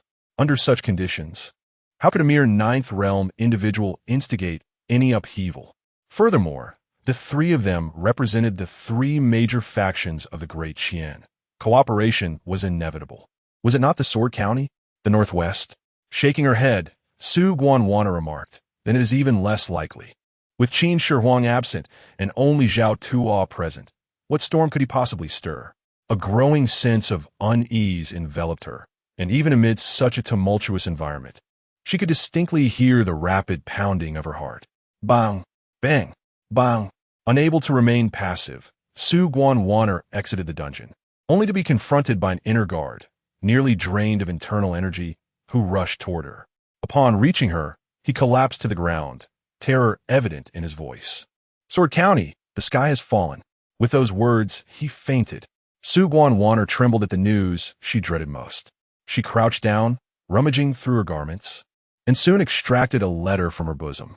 Her hands trembled uncontrollably, an inexplicable quiver coursing through her. Deep down, she felt a resistance to reading the letter. Struggling to comprehend the reason, she slowly unfolded the missive, revealing several glaring red characters that deeply pierced her heart. It was the dying words of the Azure Dragon. The Marquis of Wu'an is indispensable to the Great Qin. Your Majesty, at any cost, let us save the Marquis of Wu'an. With a sudden release, the letter slipped from her grasp, and her entire countenance transformed into one of disbelief. She staggered back a few steps, murmuring, "Impossible. How could the Azure Dragon utter such words? No, it cannot be." Su Guanwana felt as if her spirit had shattered. Disregarding her status, she fell to the ground, her eyes nearly pressed against the letter, which contained the entirety of the message from beginning to end, until the wrath of heaven was clearly inscribed. The events following the heavenly wrath were unknown. In the throes of fury, all had been rendered unconscious. A chill coursed through Su Guanwana's body as she fervently shook her head, insisting, "Impossible. This must be false information. How could Xunxian be so powerful? How could he withstand the heavenly tribulation? How could he defeat the sword immortal? No, it cannot be. It must not be. How could he possibly set up a formation? It is impossible." The word "no" escaped Su Guanwana's lips repeatedly. Each unforeseen event was a lash upon her intelligence network. How could she maintain control over the inner guards and remain oblivious to everything? Clenching her teeth, she delivered a kick to the unconscious guard, shouting, "What benefits did he offer you to betray the information? Speak." Bang, bang, bang. Another kick followed. As the internal guard's body succumbed, he perished on the spot. Shangvan Vanya, still unsatisfied, continued to lash out at the corpse, venting her pent-up fury. The more incensed she became, the more she sought to mask her inner trepidation. After a considerable time, a thought struck her, and she declared, "Yes, His Majesty must be aware that this is a ruse. I must report to His Majesty. Indeed, he must know." She hastened away. Within the royal chamber, Fu Yao remained diligent in governance, striving to demonstrate her worthiness as the sovereign. However, with numerous arrangements in place, Gu Xunxian found himself with no opportunity to intervene and was rarely granted a reprieve. Suddenly, Fu Yao sat upright in bed, cold sweat beading on her forehead, cascading down in torrents, her dragon robe soaked through, gasping for breath. She had experienced a nightmare. Fu Yao lifted the bed curtains. The candles flickered, and time appeared serene, with no one disturbing her sanctuary. The lingering terror in her eyes compelled her to curse vehemently. Rebellious ministers and vile traitors, how dare you mock me in my dreams? You deserve death. In her nightmare, Gu Xunxian had returned, wreaking havoc upon her chamber. Was this the realm you govern, Qian? His loathsome visage, detestable demeanor, an infuriating voice ignited her ire. Damn it, truly damn it. Why had no word of his demise reached her? Useless all of them. Just as she rose, the grand doors of her chamber swung open, and Shangwan Wanner's hurried figure rushed in. Before she could speak, the national master, Yi Xianqing, leaped in. With gravity, Yi Xianqing proclaimed, "The fortunes have shifted." Fu Yao sprang to her feet, her composure slipping as she grasped Yi Xianqing's arm, asking, "What do you mean? Have they increased or diminished?" Yi Xianqing cast a significant glance at Shangwan Wanner, wielding his feather duster, yet remained silent. Shangwan Wanner presented a letter to Fu Yao, her urgency preventing her from allowing Fu Yao to read it in peace, imploring, "Your Majesty, this must be false. Surely it is false." Fu Yao's heart raced with unease as she took the letter, scanning it rapidly. Each line felt like a knife slicing into her flesh, and upon finishing, her complexion turned ashen, particularly upon reading the dying words of the Azure Dragon. At all costs, save the Marquis of Wu'an. She took a step forward, her legs unexpectedly weak and unsteady, as if treading upon cotton. A misstep caused her to stumble, but fortunately, Yi Xianqing reacted swiftly, supporting her. His suspicions were once more validated as he aided Fu Yao back to the bed and seized the letter, perusing its contents. Upon concluding her reading, Yi Xianqing, bewildered, remarked, "How could Gu Xunxian possess such strength?" Every action of Gu Xunxian was conducted under the watchful eyes of the internal guards, meticulously recorded daily. Yet he had exhibited such terrifying prowess right before their eyes. Fu Yao's voice quivered as she exclaimed, "He deceived me. How dare he conceal such power from me? What are his intentions?" In Fu Yao's heart, Gu Xunxian was her private possession, to be utilized or discarded at her whim. Thus, this day unfolded. The private matter eluded her grasp, wielding powers far beyond her comprehension.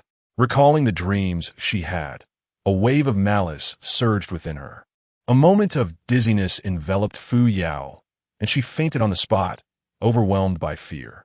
Shangwan Wanner and Yi Xianqing exchanged glances, both perceiving the lingering terror in each other's eyes.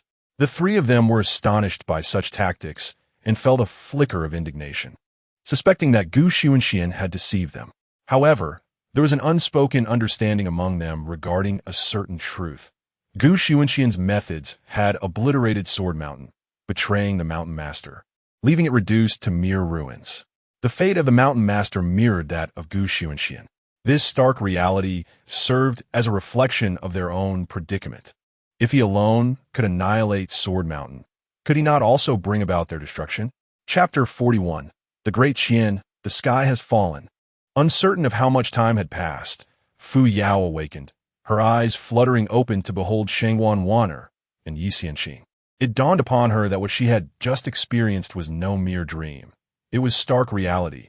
They had suffered a catastrophic defeat. Their plans had unraveled completely, and in the presence of Gu Xunxian, all their intricate scheming was rendered as futile as ancient, decayed wood, effortlessly scattered by a mere gust of wind. Rising to her feet, Fu Yao's demeanor regained its icy composure. She was determined to demonstrate that her actions had not been in vain. Gritting her teeth, she proclaimed, "This setback was a grave underestimation of him. We cannot afford to falter again. We must strike decisively and eliminate him, severing all his avenues of escape." Turning her gaze towards Shangwan Wanner, her voice transformed, imbued with a chilling resolve. "You must send envoys to the Great Qin, the Great Tang, and the Great Wu. Initiate discussions for cooperation. This time, regardless of the forces they mobilize, all benefits shall be theirs. I I require only one thing, his death. This time, I will mobilize 600,000 elite troops, accompanied by 10,000 from the Dragon Clan. Shengwan Wanner, his eyes widened in surprise. With the 16 guards diminished to merely 100,000, the mobilization of 6 guards was a formidable endeavor. Although she contemplated voicing her concerns, the memory of their previous misjudgment that led to their current predicament silenced her. She simply nodded, acknowledging the gravity of their situation. Such a formidable assembly could virtually dominate 99% of the world's powers. Even if Xunxian commanded the might of the Sword County, he would find himself facing an inevitable demise against this overwhelming force. With a grand army of 610,000, they were on par with a national conflict, not to mention the additional support from the other 3 nations. Fu Yao waved her hand dismissively. Go and make the necessary arrangements. Understood. Clenching her fists, an overwhelming aura of murderous intent surged in her eyes as she declared, I want you dead. She did not voice it, but the thought that Xunxian's survival would deprive her of peace haunted her. Deep within, the seeds of fear had already been sown, though she remained silent. In the Great Qin, within the eastern prefecture, near the banks of the Chu River, the imperial palace of Qin Shi had come to rest. News was swiftly presented before him. In terms of speed, the intelligence network of the 9 provinces could not rival that of the Black Ice platform, for its operatives were all elite Iron Eagles. While others relied on carrier pigeons or trudged on foot, these agents rode on the backs of the mysterious Yen bird, functioning as a swift intelligence unit. Thus, while it might take a week or more for news to reach others across the 9 provinces, the Great Qin required but a single day for the same. Qin Shi opened the letter and smiled with satisfaction, remarking, this rascal possesses quite the spirit. Fusu frowned, finding the methods of Xunxian excessively ruthless, and coldly remarked, Humph, this Great Qin is overly presumptuous. They still dare to dream of sending troops to reclaim lost territories. Father, this Great Qin lacks all sense of propriety. Qin Shi cast a deep glance at Fusu, perceiving no insincerity, only the bonds of brotherhood. He had nearly believed he had wasted his efforts on raising him. It seemed that guiding him onto the right path could not rely solely on paternal ties, but rather on the camaraderie of brothers. Both of them were, indeed, alike. Emperor Qin Shi was certainly aware of the reasons behind Xunxian's reluctance to return. It stemmed from the fear that his presence might jeopardize Fusu's standing. Fusu, once the epitome of a cultured gentleman, now displayed a formidable resolve. The bond of brotherhood, characterized by mutual respect, was evident. As a father, one naturally wishes to witness such a scene, and thus the emperor burst into hearty laughter. In that case, let the soldiers from various regions assemble 1,000,000 troops and march upon Lingnan. Furthermore, allow Zhou Tuo to capture another city. He spoke with a nonchalance that made the orchestration of troops seem as effortless as quenching one's thirst. Indeed, for the grand and prosperous Qin, raising a 1,000,000-strong army was a trivial endeavor. For the Qin, this was the norm, akin to the might of heaven itself. In the eyes of the Qin, their power was not to be provoked, and one could hardly fathom the audacity of the Qian in attempting to reclaim the territories conquered by the Qin.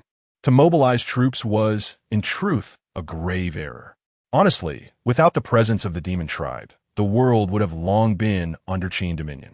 News of this reached Shengling. In an effort to stabilize the morale of the troops, Fu Yao convened a court meeting and promptly issued the military orders just received. Before one storm had subsided, another surged forth. The populace of Shengling was still reeling from Xunxian's machinations when news arrived that the 10,000 Great Mountains had revolted against the central grain depot. The 10,000 Great Mountains were in turmoil, with officials being slain and brigands emerging from the mountains. As the news spread, a mournful cry arose, transforming the sea of clouds into a faint golden hue as the spirit dragon lamented, echoing its sorrow and resonating with the hearts of the people. Tears streamed down many faces, unable to contain the wave of grief that surged forth. This heralded the departure of the 10,000 Great Mountains from De Qian's rule. further diminishing the territory of the once mighty realm. Stunned, the entire court was left in bewilderment. What was happening? Hadn't the mountain bandits already been eradicated? What could this mean? Fu Yao gripped the dragon throne tightly, veins bulging, her simmering rage impossible to suppress. Rising abruptly, she overturned the throne with a kick, exclaiming, "Rebellion! All of you have turned traitor. How dare you? A horde of treacherous subjects under the Qin's governance. Who is responsible? Step forward, all of you." Her fury was palpable. How could Fu Yao not be enraged? Her heart was already burdened with animosity towards Xunxian, and now, with the insurrection of the 10,000 Great Mountains, her pent-up frustration erupted like a torrent, overwhelming imperial authority. The entire court trembled in fear. Once the Minister of Rights, now the Grand Minister, Fan Wushu bowed his head and clasped his hands, saying, "Your Majesty, this may, in fact, be a blessing in disguise for the Qian." Fu Yao laughed in disbelief. "Oh, pray, elucidate your reasoning." Fan Wushu lifted his gaze, his eyes narrowing to slits, and stated, "Your Majesty, under the chaotic rule of that treacherous Xunxian, many malignant elements have festered, a reflection of his ineptitude and a betrayal of your grace. These malignancies, usually hidden in the shadows, pose a significant threat, but now they have surfaced, providing a perfect opportunity for their complete eradication. The multitude of the Zhengwu is but a fleeting presence, incapable of forming a significant force. Under the esteemed leadership of His Majesty, how could the Great Qin possibly be inferior to that treacherous rebel? The vast expanse of the 10,000 Great Mountains is indeed comprised of mere ruffians." Fu Yao gazed upon this newly appointed talent, whose words resonated deeply within her heart. "Very well. I shall mobilize a contingent of the Imperial Guard to dispatch you for the purpose of suppression. Are you prepared to undertake this task?" Fan Wushu. "No, I was merely speaking in jest. You truly intend for me to carry out this suppression?" Fan Wushu found himself in a quandary, pondering how to decline. Suddenly, two terrified cries echoed from outside the hall. "Report!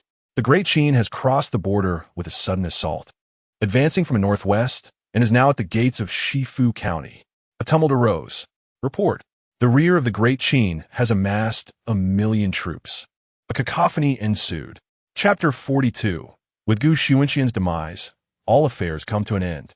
Two messages, unceasing and relentless, were swiftly conveyed. Two inner guards burst into the grand hall, kneeling on the floor in a state of trepidation. Their spirits were broken. The news of Xunxian's annihilation of Jian Mountain was nothing short of sensational. Fortunately, Fu Yao promptly chose to suppress the chaos, providing them with a semblance of reassurance. With an army of 610,000 sweeping across the land, no force within the Ninth Realm could withstand such might. However, soon after, the rebellion of the 10,000 mountains left them utterly bewildered. Mere rabble, they thought. Their insurrection, from their lofty position, seemed inconsequential, for they believed that a single army could easily quell it. Yet now, laughter had fled their lips. Countless calamities descended upon the Qian. Officials, restless, cast anxious glances around. The position that once exuded certainty now belonged to Shengling, who remained in a stupor, offering no solutions. Their hearts raced with escalating anxiety, all eyes turning towards Fu Yao. Fu Yao, too, had lost her composure. The equilibrium she had painstakingly regained shattered once more. She should have been enraged. The Qin had violated the treaty, seized a city, and even slain the envoy sent to confront them. They had yet to retaliate. Yet the Qin was once again at their gates. The fire of indignation would not ignite. Fear gripped her. Fear of the Qin's unreasonable aggression. Fear of their capacity to mobilize 200,000 troops at will. Finally, Fu Yao could no longer contain herself. Casting aside her dignity, she sat upon the steps and demanded, "Has the Qin gone mad?" Silence enveloped the room. No one could fathom the Qin's disposition. Why? The question lingered, elusive. Even the crafty Fan Wushu, with his beady eyes, pondered the enigma, asking, "My Lady Shengling, do you have any insight?" Among those present, Shengling, inheritor of Xunxian's intellect, understood that to maintain her position as the leader of the inner guards, one must possess both ruthlessness and cunning. Historically, the inner guards under Shengwan had aided Qin in resolving a myriad of issues, averting numerous disasters. Yet, in this critical moment, she shook her head. Disappointment washed over Fan Wushu, who sighed inwardly, realizing he had perhaps overestimated their capabilities. Without Xunxian at the helm, this hollow semblance of strength could scarcely sustain itself. A farce. Did the intelligence department truly fail to comprehend the motives behind the enemy's mobilization? Were they simply idle? Surely there was a reason. Fan Wushu recognized this truth. Yet, driven by a desire for merit and recognition, he refrained from denouncing Shengwan as inadequacies. Instead, he vehemently condemned the Qin's treachery, declaring, the Qin, instead of slaying the demon tribes in the northern borders, harbors ambitions of invading the south. I cannot believe that other nations will grant them such an opportunity. Stepping forward, he articulated, Your Majesty, the wars among the Central Plains have ceased. The Qin's repeated acts of aggression demonstrate their disdain for the Central Plain states. We must unite with the other nations to compel Qin Shi Huang to retreat to the northwest. Otherwise, we shall collectively oppose them. Before this, it was necessary to mobilize the local troops to provide aid to the northwest. I firmly believe that with General Lu's capabilities, there is no need to wait for the coalition of nations to launch an offensive. He can reclaim the northwest on his own. Subsequently, we can discuss the matter of reparations from the Great Qin. It is settled. A sense of calm enveloped the assembly. The shock brought by Xunxian had been profound. Yet now it instilled a profound sense of security. In terms of military strategy and tactics, Lu Qingsha had perfectly inherited these attributes. The assembled officials nodded in agreement. Indeed, how could they forget that it was Lu Qingsha, the great general? Faced with such a trifling force of 1,000,000, she would hardly be concerned. Defeat was not an option. The Great Qin has truly gone mad, but have they not played with fire? Ultimately, it is they who will find themselves in a perilous situation. I am eager to see how the Great Qin will respond when the time comes. Their confidence was restored, each one eager to express their thoughts and opinions. Fu Yao, observing the assembly, felt their resolve influence her own. She clenched her fists and murmured, Without you, the Great Qin shall continue to function. You treasonous scoundrel, why do you not simply perish? Soon enough, Fu Yao remained steadfast in her intentions. Decrees were dispatched to various regions, uniting with the other 5 nations to jointly interrogate the Great Qin about their current actions. Do they truly believe that the remaining 5 nations are without their own strengths? In times of peace, those who initiate conflict shall naturally be met with collective opposition. The nations that once held alliances now find themselves with no justification for their actions. Such circumstances provide the other nations with a pretext to attack them. By who? The deputy commander of the Zhenwu Imperial Guard led the troops to mobilize and suppress Xunxian and the 10,000 Great Mountains. This time, it was no mere skirmish. It was not the work of rogue elements or local militia, but rather a well-trained and well-equipped imperial army. The greater the number of troops, the easier it would be to encircle and eliminate the enemy. This time, Fu Yao had resolutely decided to employ overwhelming force to crush all opposition. She sought to prove that the Great Qin could thrive without Xunxian, and more importantly, to demonstrate that treasonous villains could only meet a dead end. The waters of the Great Qin converged into the Eternal River. Beneath the Eternal River lies a dragon estate, known as the West Sea Dragon Palace, one of the 4 great palaces of the Dragon Clan. In the depths of the ocean, magnificent palaces rise, adorned with intricately carved dragons and phoenixes, exuding grandeur. Shrimp soldiers, crab generals, and aquatic dragons traverse the waters. Within the Dragon Palace, information spread as swiftly as it would amongst the Imperial Guards. The higher echelons of the Dragon Clan gathered for a meeting. The seat of honor remained vacant. To the left sat a 7-realm great demon, resembling a child, yet distinct from ordinary beings, crowned with a pair of golden dragon horns. A clear voice rang out. With this news, do you still insist on collaborating with that vile harlot? To the right, a multitude of dragon forms coiled around the dragon pillars, their tails swaying as they spoke softly. Young master, this represents the will of our entire dragon clan. Do you intend to defy the collective desire of our kin? The dragon clan, possessing the blood of true dragons, inherently bore the ability to transform. The young lord of the dragon clan felt a chilling array of gazes fixed upon him, as if obstructing his path to fortune were akin to slaying one's parents. His father had once stated that the ancient seeking immortal would be a lifelong ally of the dragon clan. The elder dragon, positioned to the right, remarked indifferently, "Young lord, the clan leader is currently in seclusion. According to our clan's teachings, when the leader is in meditation, the dragons may convene to discuss the clan's development. The recent pact with the Empress of Zhou stipulates that she will bestow a significant amount of fortune upon us each year. Is it to be said that the clan leader has feasted to satisfaction, yet denies us even a sip of broth? Fortune, for the demon clan, signifies an immense enhancement. It is precisely due to the fortune acquired by the clan leader that further advancement in cultivation and power becomes possible." The young lord of the dragon clan rose, his voice icy. "You had better not come to regret this. The bloodline of the ancestral dragon never engages in treachery." With a transformation, he became a resplendent golden dragon and departed from the dragon palace. Some dragons expressed their discontent with a cold huff.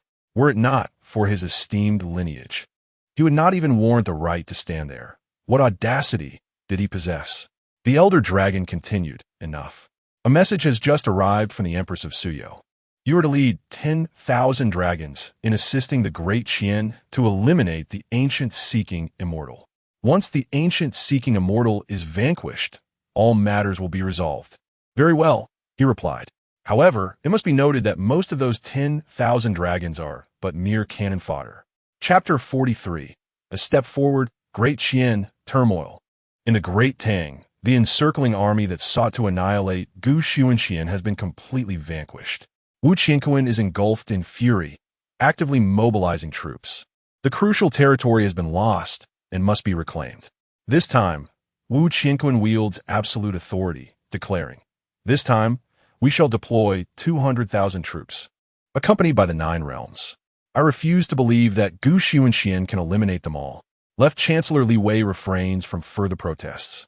However, at that moment, a terrified Di Wei arrives with alarming news. "Your Majesty, dire news. The events at Sword County have reverberated throughout the court." The atmosphere in the court becomes a cacophony of panic and dread, openly revealing their fears and the terror of being targeted by Xunxian. Wu Qianquan's confidence plummets, and an unsettling thought crosses his mind. Even if his men were to venture forth, it would be a futile sacrifice. Losing his temper, he inquires, "Chancellor, what should I do?" Li Wei's expression darkens significantly. Xunxian is astonishingly formidable. His strategies, combat prowess, and military tactics are flawless. Exhaling deeply, Li Wei responds, "Your Majesty, do not despair. What we must worry about now is Great Qin. The fate of Sword Mountain serves as a warning to the Great Qin court. They are losing their composure." Wu Qianquan breathes a sigh of relief, recognizing his limitations. He descends from the dragon throne, grasping Li Wei's hand, and laments, "What shall I do without a chancellor in the Great Tang?" Li Wei, feeling reassured, replies, "Your Majesty surpasses Fu Yao by far." Wu Qianquan's eyes brighten at this affirmation. Is this truly the case? Li Wei nods earnestly. Indeed, Li Wei harbors a desire to recruit Xunxian into the Great Tang. Never having anticipated that Fu Yao would make such a move during Great Qin's zenith. It must be that upon hearing this news, Fu Yao has begun to feel regret. Wu Qianquan is receptive to counsel, possessing a clear understanding of right and wrong. By this measure alone, he far surpasses Fu Yao. Alas, the relationship between Xunxian and the Great Tang can no longer be mended. On the journey back, Xunxian remains indifferent to how the world perceives him, showing no inclination to concern himself with such matters. He swats away the incessantly hovering Duantian, who scurries closer, while the golden dragon beneath him seizes the opportunity to assert itself, coiling its tail tightly around the sword hilt to prevent Duantian from approaching Xunxian. Standing with his hands clasped behind him, Xunxian gazes ahead.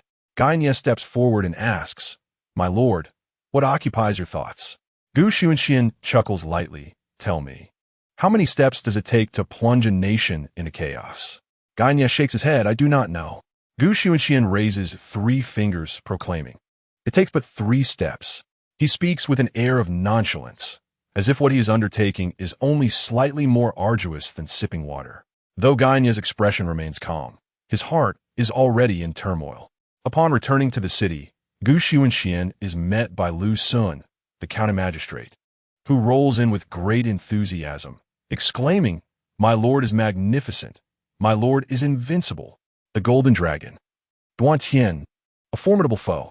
Gu Xunxian raised his hand, prompting Lu Sun to rise automatically, chattering incessantly, "My lord, after your departure, tens of thousands of common folk have revered your name and specially come to join. Without your command, Lu Sun knelt once more. We have taken in the populace." Jin Long scoffed, "Are you done, you rascal? Acting on your own, without orders." However, Gu Xunxian did not express anger, stating, "Let them all be received. We must ensure their sustenance, housing, and all aspects of their lives are attended to. If anything is lacking, procure it from the Merchant Alliance." Jin Long. Duan Tian. Lu Sun replied, "Yes, my lord." Lu Sun was a clever man. He understood Gu Xunxian's deep concern for the people of Qian. However, the populace was of no practical use. Under normal circumstances, Lu Sun would have driven them away, for who could tell whether any spies were among them? Yet, now that it was known how much Gu Xunxian cherished the common folk, such actions seemed utterly foolish. Without travel permits, they could not reach other cities. Gu Xunxian arrived at the governor's residence to rest temporarily. Unfortunately, he could not rest for long. A member of the Imperial Guards swiftly entered, bowing respectfully. "My lord, the heavenly sword has triumphed, and the trade routes are now unimpeded." Gu Xunxian was not surprised. The heavenly sword's prowess was unmatched within the 9 realms, with only those above the 9th realm able to contend with him. The Imperial Guards had no reason to appear without cause. "What news from the western regions?" The guard replied, "In that battle, the western regions suffered disgrace, and the great Mahayana Buddhism had to emerge prematurely to debate the laws of the world. The first stop will likely be at the 10,000 Great Mountains. Reports indicate they have already entered the 10,000 Great Mountains." The western regions were connected to the Qian. Gu Xunxian couldn't help but smile. That band of ruffians would only return empty-handed. However, thinking of the 10,000 Great Mountains brought him a twinge of headache. Those charming yet troublesome ruffians with their chivalrous hearts. The guard whispered, "Heavenly sword. May I seek your command on whether to intercept? Debate? What is debate? Is it merely a simple argument? No, it requires the transmission of doctrine and the gathering of disciples. Yet, how can one persuade ruffians who refuse to listen?" Gu Xunxian shook his head, saying, "If it were the lesser vehicle Buddhism, interception could be considered, but the great vehicle Buddhists, those bald monks, let them be." Gu Xunxian did not concern himself with the disputes over the doctrine. The ideals of the great vehicle Buddhism were commendable. They genuinely embodied compassion and practice for the sake of all beings. The guard continued, "Furthermore, the 10,000 Great Mountains have rebelled against the Qian." Gu Xunxian was not taken aback. Why had the 10,000 Great Mountains always been in disarray? It was due to the oppression of officials inciting the people to revolt, drawing together the wicked. Thus, he first eliminated corrupt officials and then dealt with a group of most heinous individuals, establishing order within the court, ensuring they could eat their fill and their descendants could survive, leading to the stabilization of the 10,000 Great Mountains. Later, under collective recommendation, he became the chief leader. That group believed that under Gu Xunxian's guidance, there would be a path to survival, trusting no one but him. Now, having driven Gu Xunxian away, can they still remain seated? Gu Xunxian shook his head. "It appears I have spoken too much. There is no need for 3 steps. Now, only 1 step is required. The Great Qin shall descend into chaos. Perhaps in a month or 2, I will not even need to intervene. The Great Qin will be thrown into disarray. People, how tragic it is to fail to recognize oneself. Send the order forth. For the final step, I shall take it. No one is permitted to move, lest they invite their own demise." Understood. The 10,000 Great Mountains. A cacophony ensued. Thick smoke billowed forth. A group of monks emerged in disarray from the mountains. These 100 or so monks had lost their composure. Their robes were tattered, and blood trickled from the corners of their mouths. The first battle of the debate was a devastating defeat. One monk nearly broke down, exclaiming, "Madmen! They're all a bunch of madmen." Another monk, maintaining his composure, wiped the blood from his mouth. This humble monk has never been here before. The first stop, the capital of the Great Qin, Shengling. Chapter 44. Who is mightier, I or the first emperor? 100 esteemed monks departed quietly, arriving swiftly yet leaving in disarray. Atop the mountain peaks, those madmen stood resolutely, with Hua Erlang smiling gently, remarking, "These old bald donkeys truly have no sense of location." Jian Laodi, clutching his chest, felt a sharp, piercing pain with each touch, grimacing as he said, "Hey, if these women cannot quell the dispute over the Tao, the fortunes of Qin will diminish yet again. Regardless, Qin will lose another batch of talents. Various factions, whenever they seek enlightenment, can easily take away a group of followers, and such attempts to obstruct would offend the entire Zhengwu network. Should the people of Zhengwu act rashly, it would lead to considerable trouble. If you cannot protect what is yours, you can only blame your own incompetence." Hua Erlang squinted, gazing cheerfully at a bald ascetic beside him, behind whom knelt countless devout followers. There are two ways to debate, through literary discourse and martial confrontation. Qin struggles to find many who can outshine the profound Buddhist teachings in literary contests. The ascetic need not speak a word to have already won a significant part of the argument. Unfortunately, before this ascetic, regardless of how eloquently one speaks, his mere presence signifies victory. Thus, over 20 individuals among them became his disciples. Yet, this ascetic, who far surpassed the Buddhist sect, ultimately fell short against Xunxian. However, Qin is now devoid of Xunxian. In the martial nation, where strength reigns supreme, martial prowess is celebrated. Near the Chu River lies a natural fortress, Apiri du Terrain. The martial nation has hewn a passage through the mountains, creating a formidable barrier with the army stationed there.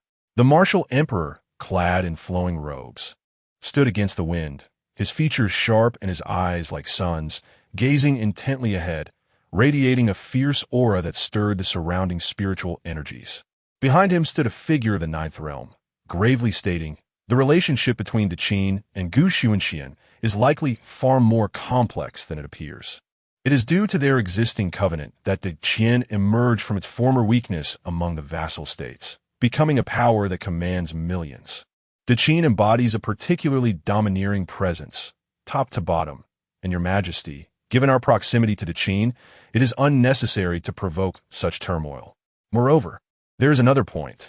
The path of Qin Shi Huang lies within the Eastern Commandery, allowing him to reach the martial nation at any time." The martial emperor clenched his fist, the sound resonating powerfully, shaking the very void, as he confidently laughed. "Who is mightier, I or the first emperor?" The ninth realm gazed at him with a look of deep melancholy, as if to say, "Is this even a question?" The martial emperor erupted into laughter. "Ha! Yet, I am somewhat eager. However, the affairs of our two nations do not concern the martial nation.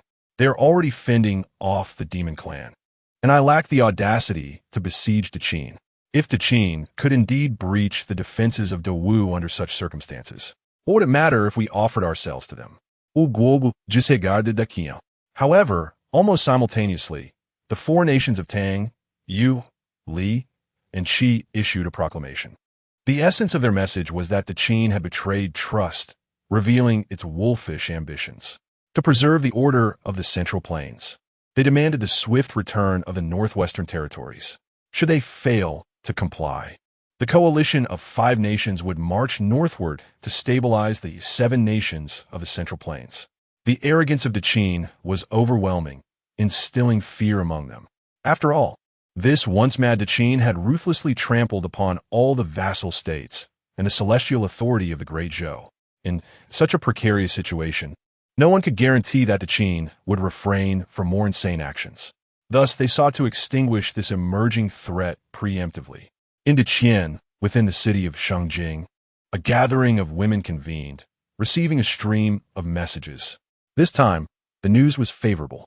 Yet, Fu Yao's demeanor remained tense as she remarked, The nations understand that allowing the Qin to continue its unchecked rise would spell disaster, not just for me. Fu Yao resolved that the burden of the Qin's pressure was not solely hers to bear. The other nations were also complicit in sharing it. It was impossible to withdraw, as proclamations were not mere child's play. Shangguan Wan'er pointed out a potential issue, saying, "Be wary of the absence of Wu'an. They may choose to remain passive and reap the benefits from our struggle." Fu Yao cast a glance at her. Shangguan Wan'er nodded, asserting that preventing passivity was straightforward. They simply needed to eliminate the Qin's forces, a task that could be accomplished with ease through deceit. Fu Yao nodded in satisfaction, unconcerned with the methods employed, as long as they proved effective. Fu Yao continued, "For now, we must keep the news of Zhihao's demise under wraps. The enemy has 1,000,000 reinforcements, and while I do not expect to reclaim lost territories, we cannot afford to lose any more strongholds. The initiative to strike back depends on both of you." The army had not yet set forth. Supplies had already been dispatched. Gathering the troops would require time and a period of acclimatization. Only 2 deputy commanders of the inner guard remained. Xuanwu and Baihu exchanged glances, bowed, and declared, "Your Majesty. Rest assured, once we have quelled the 10,000 mountains and the Chu alliance, the army will swiftly march northward to support General Liu." They felt no pressure. With 610,000 elite troops loyal to the court, defeat was inconceivable. As for the rabble, 10,000 seemed excessive. Fu Yao waved her hand. "Let's commence. I shall await your triumphant reports here in Xunxian." "As you command." After the 2 withdrew, Fu Yao exhaled deeply. Surely this time, there would be no unforeseen mishaps. Shangguan Wan'er, brimming with confidence, nodded affirmatively. The 9 realms clearly exhibited a hierarchy of strength. For instance, the National Master could effortlessly defeat any 2 from the 9 realms without breaking a sweat. Utilizing the sword formation to vanquish foes was merely an extension of his prowess. What significance did his previous endeavors hold? Yi Xianqing stood tall and proud, radiating confidence. Shangguan Wan'er, smiling, remarked, "This time, it will not be a mere trivial affair. All the illustrious achievements of Xunxian shall remain confined to the past. This battle will unequivocally reveal to the world that Xunxian is but a grasshopper after autumn, unable to leap for long. 610,000. How could we possibly lose? Even if a pig were to lead, defeat would still be implausible." Yet, Yi Xianqing suddenly felt an unsettling tremor in her brow, an inexplicable sense of unease swelling within her heart, prompting her to instinctively declare, "If General Liu were here, I would personally lead the charge. The Dragon Clan possesses a formidable presence at the 9th realm." Fu Yao deemed the remark superfluous, waving her hand dismissively, saying, "The capital cannot be without the guardians of the 9th realm. You must place your trust in the army. Otherwise, shall I procure another decree of divine fortune?" Fu Yao's resolve to eliminate Xunxian was unwavering. Just as the crowd hesitated on whether to proceed, a resounding voice, reminiscent of a Buddhist chant, emanated from the city gates. "A humble monk has journeyed from the western regions, here to engage in doctrinal debate with the Great Qin." Chapter 45. The Will of the People and the Birth of Destiny. The eminent monks of Mahayana Buddhism have arrived. Fu Yao's attention was immediately captivated by their presence. Disregarding the seemingly assured outcome in the East, the western regions should not be underestimated. The Buddhist teachings and the Buddha transcend the 9th realm. They proclaimed their intention to remain in Shungjing for 3 days. On the first day, the younger disciples set up a platform at the 4 city gates to engage in martial contests. A single defeat would compel them to concede their inferiority and depart from the Great Qin. However, the youth of the Great Qin, including court officials, guards, and those of the national faith, all took to the stage. The result was disheartening. At each of the 4 platforms, they suffered resounding defeats. By dusk, the 4 monks announced that anyone who entered their fold could learn. That night, their ranks swelled by over 1,000 followers. Fu Yao, incensed, declared that on the second day, she would spare no effort to suppress the fervor of Mahayana Buddhism. On the second day, the contest shifted from martial prowess to debate. Mahayana Buddhism sent forth but a single monk, a child of 5 or 6, well-versed in Buddhist scripture. Each time he engaged in discourse, a new wave of followers, scholars, martial artists, and seekers of truth gathered behind him. By nightfall, Mahayana Buddhism had attracted tens of thousands, including scions of noble families, offspring of court officials, and even those who forsook their positions to embrace the monastic life. As the candlelight flickered through the night, Fu Yao's frustration grew to the point of murderous intent. Useless? They're a bunch of useless fools. Shangwan Waner and Yi Xianqing. Tomorrow, I care not what methods you employ, victory is imperative. At any cost. On the third day, the eminent monk of Mahayana Buddhism took the stage, a master of both literary and martial arts. Outside the palace, the citizens of the capital gathered to witness the spectacle. In the center, Yi Xianqing's face paled in disbelief as she exclaimed, "I have lost?" She had indeed been defeated. In the martial contest, the monk offered only a single strike, regardless of the realm, and Yi Xianqing failed to breach his defense.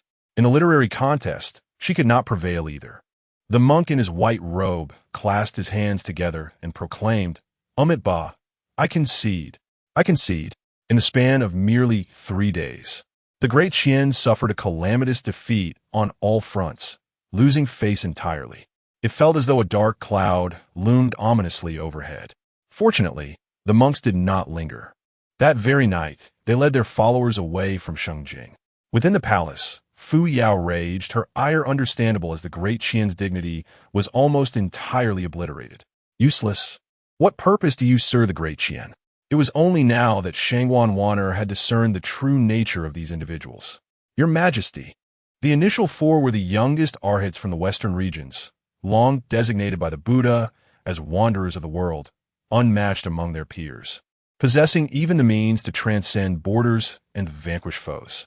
To understand their status as wanderers of the world is to recognize them as representatives of a formidable power. Hence the loss is not surprising. Shangwan Waner continued, that little novice is the bodhisattva of reincarnation. In the western regions, a monk has dedicated himself to the path of arhat.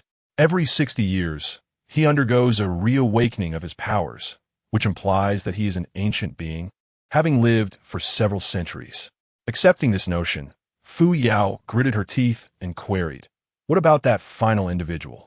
After a moment of contemplation, Shangwan Waner finally responded, "That person is the Buddha of the 9 realms, a master of the indestructible Vajra technique. In terms of defense, few martial arts can rival his prowess. Moreover, given the lack of prior preparation and the necessity for a single decisive strike, it is naturally arduous to overcome. In the great teachings of Buddhism, everyone is a Buddha in their own right, with the Lord of Buddhas residing in their hearts." With the revelation of these 3 pieces of information by Shangwan Waner, Fu Yao's spirits lifted slightly. In that case, the defeat is not entirely unjust. With a cold snort, Fu Yao expressed her growing dissatisfaction with Shangwan Waner's intelligence-gathering abilities. Commanding, "Quickly disseminate the identities of that group. I do not wish for such an incident to occur again. This is the final warning." Shanggugan vene alote responding. Understood. Although they had suffered defeat, the spread of this news would mitigate the severity of their loss, rendering it somewhat bearable. In the eastern county of the Qin Empire, the proclamation reached the ears of Emperor Qin Shi Huang. Carelessly, he tore it aside, showing little concern. Even if ants banded together, they would still remain mere ants, inconsequential to a colossal entity. His focus shifted to another piece of news, the report of an army of 610,000. "Has any information arrived from that side, you little rascal?" he inquired. Haibiantai shook his head. "No, my lord has not been overly concerned." Qin Shi Huang refrained from intervening further. He placed his trust in his son, offering unwavering support for whatever course of action he chose. Haibiantai continued, "Additionally, the Buddhist sect has now entered the world, triumphing in debates in the capital, winning 3 consecutive victories and carrying away tens of thousands of followers, including over 100 individuals whose identities I have detailed. They are heading eastward." This was quite prudent. They dared not enter the Qin territory. Unfazed, Qin Shi Huang returned to the matter at hand, stating, "Let us proceed with our eastern tour." Yes, in Longxing City, After Xunxian opened the gates, those who trusted him began to relocate voluntarily, taking their families towards Longxi City. The eastern part of Daqian was dominantly named after dragons, the reason for which remains unknown. It has been 7 or 8 days since Xunxian's return, and during this time, he has been at the governor's estate. At the estate, Lu Sun leaned before Xunxian, stating, "My lord, the number of people we have taken in has exceeded 1 million, and there is still a steady influx of newcomers. 1 million people is, in fact, not a large number. Any nation could easily accommodate billions. This expanse of territory remains excessively vast." Xunxian raised his teacup and took a delicate sip. "What is this? Are you feeling the pressure? With many people comes greater responsibility. Every aspect of living, clothing, food, shelter, and transportation must be meticulously arranged." Lu Sun shook his head and remarked, "No, there is certainly no pressure. It is simply that the military cannot compare to the populace. The soldiers can no longer protect the people." Fearing that Xunxian might not comprehend his meaning, he added, "By the way, the imperial guards of Qian have already departed the city. It is unlikely they will return within a week." His words were quite subtle, implying that, "Dear sir, your profound affection for the common folk may only serve to burden you." Originally, Xunxian possessed no weaknesses, but now, this is indeed the gravest of vulnerabilities. Xunxian smiled, offering no further explanation. With an air of nonchalance, he remarked, "However, there is no need to concern yourself with a mere 600,000 troops. You may continue to shelter the commoners without worry." No one could decipher what Xunxian truly contemplated. Yet there was an inexplicable sense of confidence, prompting Lu Sun to nod in acquiescence. Upon stepping outside the hall, Xunxian squinted, seemingly catching sight of the faint golden clouds slowly coalescing above the layers of mist. Whispering softly, "Is this a novel manifestation of fortune? This is indeed an unforeseen occurrence." Chapter 46. For the Emperor, it is better to lose one's head than to lose territory. Fortune, according to the ancient quest for immortality. The fortune of the world is predetermined and has long been thoroughly divided among the 7 kingdoms of the Central Plains. It will never leak out. For the court, what they vie for is not rare treasures or divine weapons, but rather this very fortune. This is evident from the fact that only those of the martial world reside in Sword Mountain. The fortune of a nation is consumed in proportion to its use. Unlike one's true energy, it does not replenish. Otherwise, the Dragon Clan would not have relied on imperial power for its existence. With a wave of his arm, Xunxian stirred the sea of fortune in the sky, as if it were a small loach swimming joyfully through the clouds. Yet, despite this, Xunxian remained composed. For him, even if he were to control the entire fortune of the Great Qin, it would still fail to evoke excitement. He gently shook his head, losing interest. It was merely this. His heart would not be swayed by such matters. What was destined to be would remain unchanged. In the sky, the golden dragon amidst the cloud sea widened its eyes, loosening its grip on Duantian's tail and letting out a cry. Duantian dove downwards. The golden dragon, no longer concerned with competing for favor, having been utterly astonished by the display before it.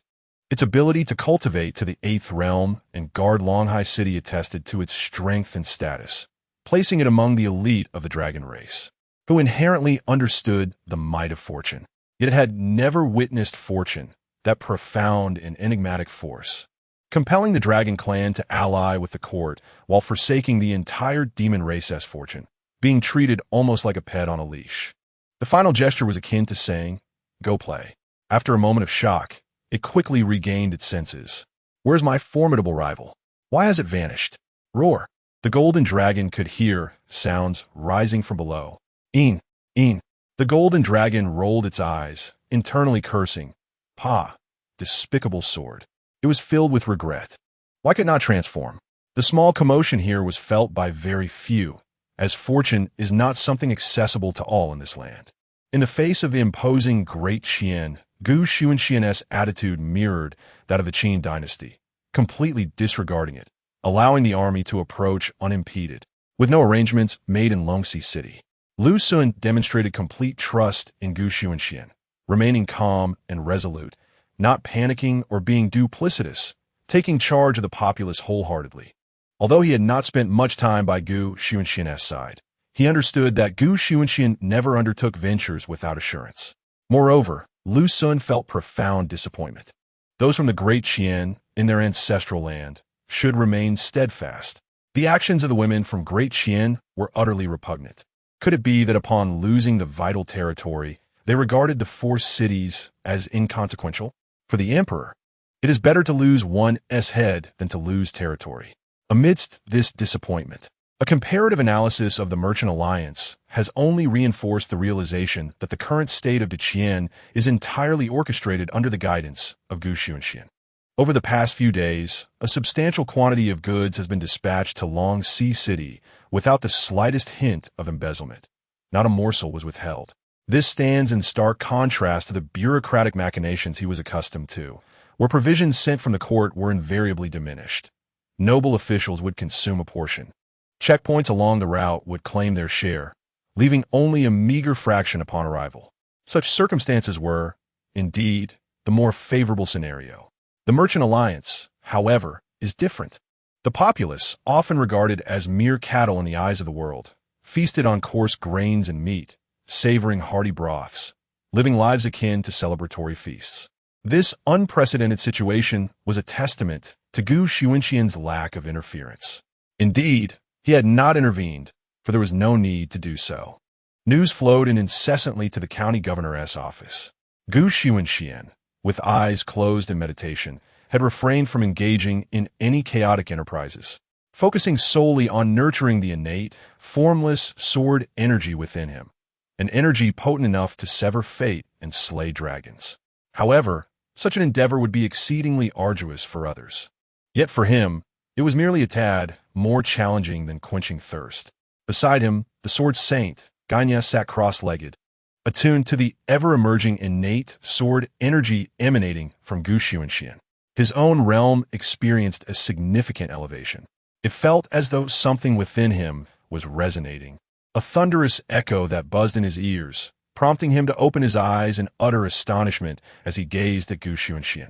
The sword intent, it was the singular step towards the path of the sword, teetering on the threshold of the 9th realm, now within his grasp. Without a moment's hesitation, Qian rose, clasped his hands in gratitude, and expressed, "Thank you, my lord." He was far from foolish. He understood that the current situation could not have been inadvertently revealed by Gu Xunxian, but was rather a deliberate gift bestowed upon him. This favor could be deemed greater than the heavens themselves. As one progresses, the ascent becomes increasingly arduous. Many spend their lifetimes only to reach the 9th realm, which, for the army, is merely a slightly elusive milestone. Yet if one were to be constrained within this same 9th realm, the consequences would be catastrophic. Thus, each realm is indeed a new heaven, not merely a phrase. Gu Xunxian smiled silently. He was never one to be miserly. After expressing his gratitude, Qian resumed his meditative state, attuning himself to the profound mysteries surrounding him. After a considerable time, Gu Xunxian opened his eyes and stepped into the air, emerging outside the chamber, where the Qin Wei made their appearance. They greeted him with respect, reporting, "My lord, the great vehicle of Buddhist doctrine, the Vajra Buddha, has led the disciples of the Buddhist sect to a consecutive victory across 7 counties and 21 debates. The number of those willing to follow the Buddhist path has surged to over 100,000. Gu Xunxian casually inquired, "How does the Qin respond to this?" The Qin Wei fell silent, harboring doubts about the intelligence capabilities of their own organization. After a moment's hesitation, he replied, "There has been no response whatsoever." The Zhenwu fell into silence, burdened by a sense of guilt for betraying Gu Xunxian's trust. Doubts assailed him. Was it truly the fault of the Zhenwu? Did he think it was merely a debate on doctrine? Were those who departed with him mere specters? No, they represented the future talents of the Qin. The discourse on doctrine propagated Buddhist teachings and attracted disciples. Delving deeper, one realizes it could undermine the very foundation of the nation. Let us not forget, those followers who left were irrevocably severed from the Qin and could potentially become sharp blades aimed at the heart of the Qin. The court and the martial world have always been at odds. What is the outcome? The Qin court remains conspicuously silent. The principles understood even by the Zhenwu could not have escaped the attention of the esteemed officials within the court. Thus, the Zhenwu felt inadequate, having failed to uncover the machinations of the Qian and harbored guilt for letting down Gu Xunxian's trust. Gu Xunxian. Thank you, my brothers, for catching the insects. Chapter 47. Witnessing the rise and fall of the kingdom, ancient Xunxian had never fathomed that a sovereign could be so foolish. To put it plainly, these individuals were here to seize talent from you. Although they styled themselves as wanderers of the Zhengwu, they occupied a vast territory. To simplify further, they could launch an assault on the Qian at any moment, claiming the fortune for themselves and establishing an unparalleled Buddhist realm. Do you truly believe they would refrain from attacking you? Do you think your reputation is that substantial? It has been said that a nation that has never faced adversity is oblivious to the intricacies of such calculations. H.O. would merely retort, "To hell with it. A fool is a fool, and a harlot will always be a harlot, utterly devoid of foresight." Ancient Xunxian gently shook his head and said, "There is no need to dwell on that. Let us proceed." The Imperial Guard withdrew. Ancient Xunxian turned to gaze at Guan, who emanated an aura of sword light, a manifestation of the clash between his swordsmanship and the residual innate, formless sword energy. Ancient Xunxian nodded slightly, acknowledging Guan's extraordinary talent. In Qian, the capital of Shengling, daily court meetings were held without a moment's respite. News traveled swiftly. The internal guards were not incompetent. They reported on the Buddhist sect's military engagements. Your Majesty, a continuous victory across 10 prefectures and 30 battles. Before the internal guard could finish, Fu Yao displayed impatience and interjected, "Where's the White Tiger?" The White Tiger, commander of an army of 610,000, was a figure of trust and capability. Fu Yao leaned towards trust. The internal guard, aware of the ambitions and terrifying scale of those adversaries, reminded, Longzhou City lagged behind Shang by 1 prefecture. I believe they will arrive in full within 3 days.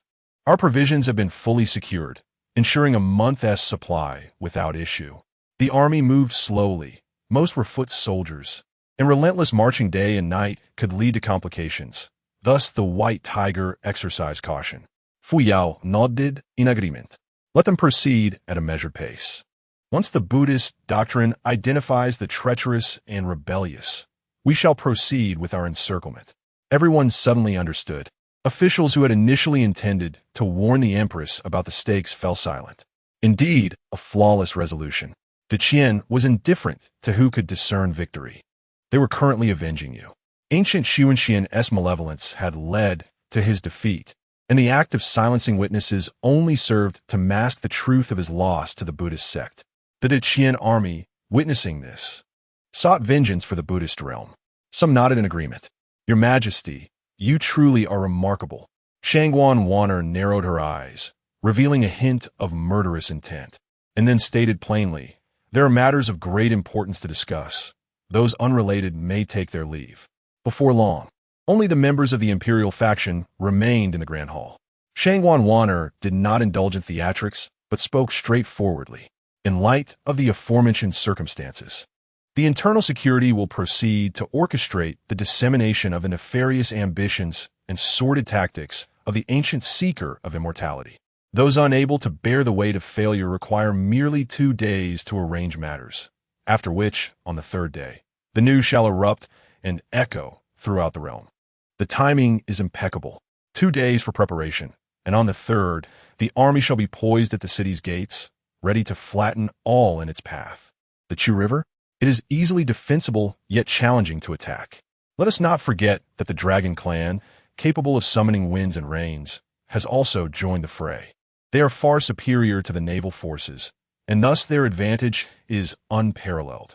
Yi Xianxing, as the national master and head of the national religion, find herself caught between Taoism and Buddhism, a chasm too vast to bridge. She hesitates. To ensure prudence, her gaze turns towards the imperial faction. Can the identities of those few individuals who have secured their dominance in this world truly be misidentified? Should the Buddhist sect falter, it would surely be a source of ridicule. Some assert, not at all. The identities of those individuals, along with the paths they embody, inherently possess an absolute advantage in this realm.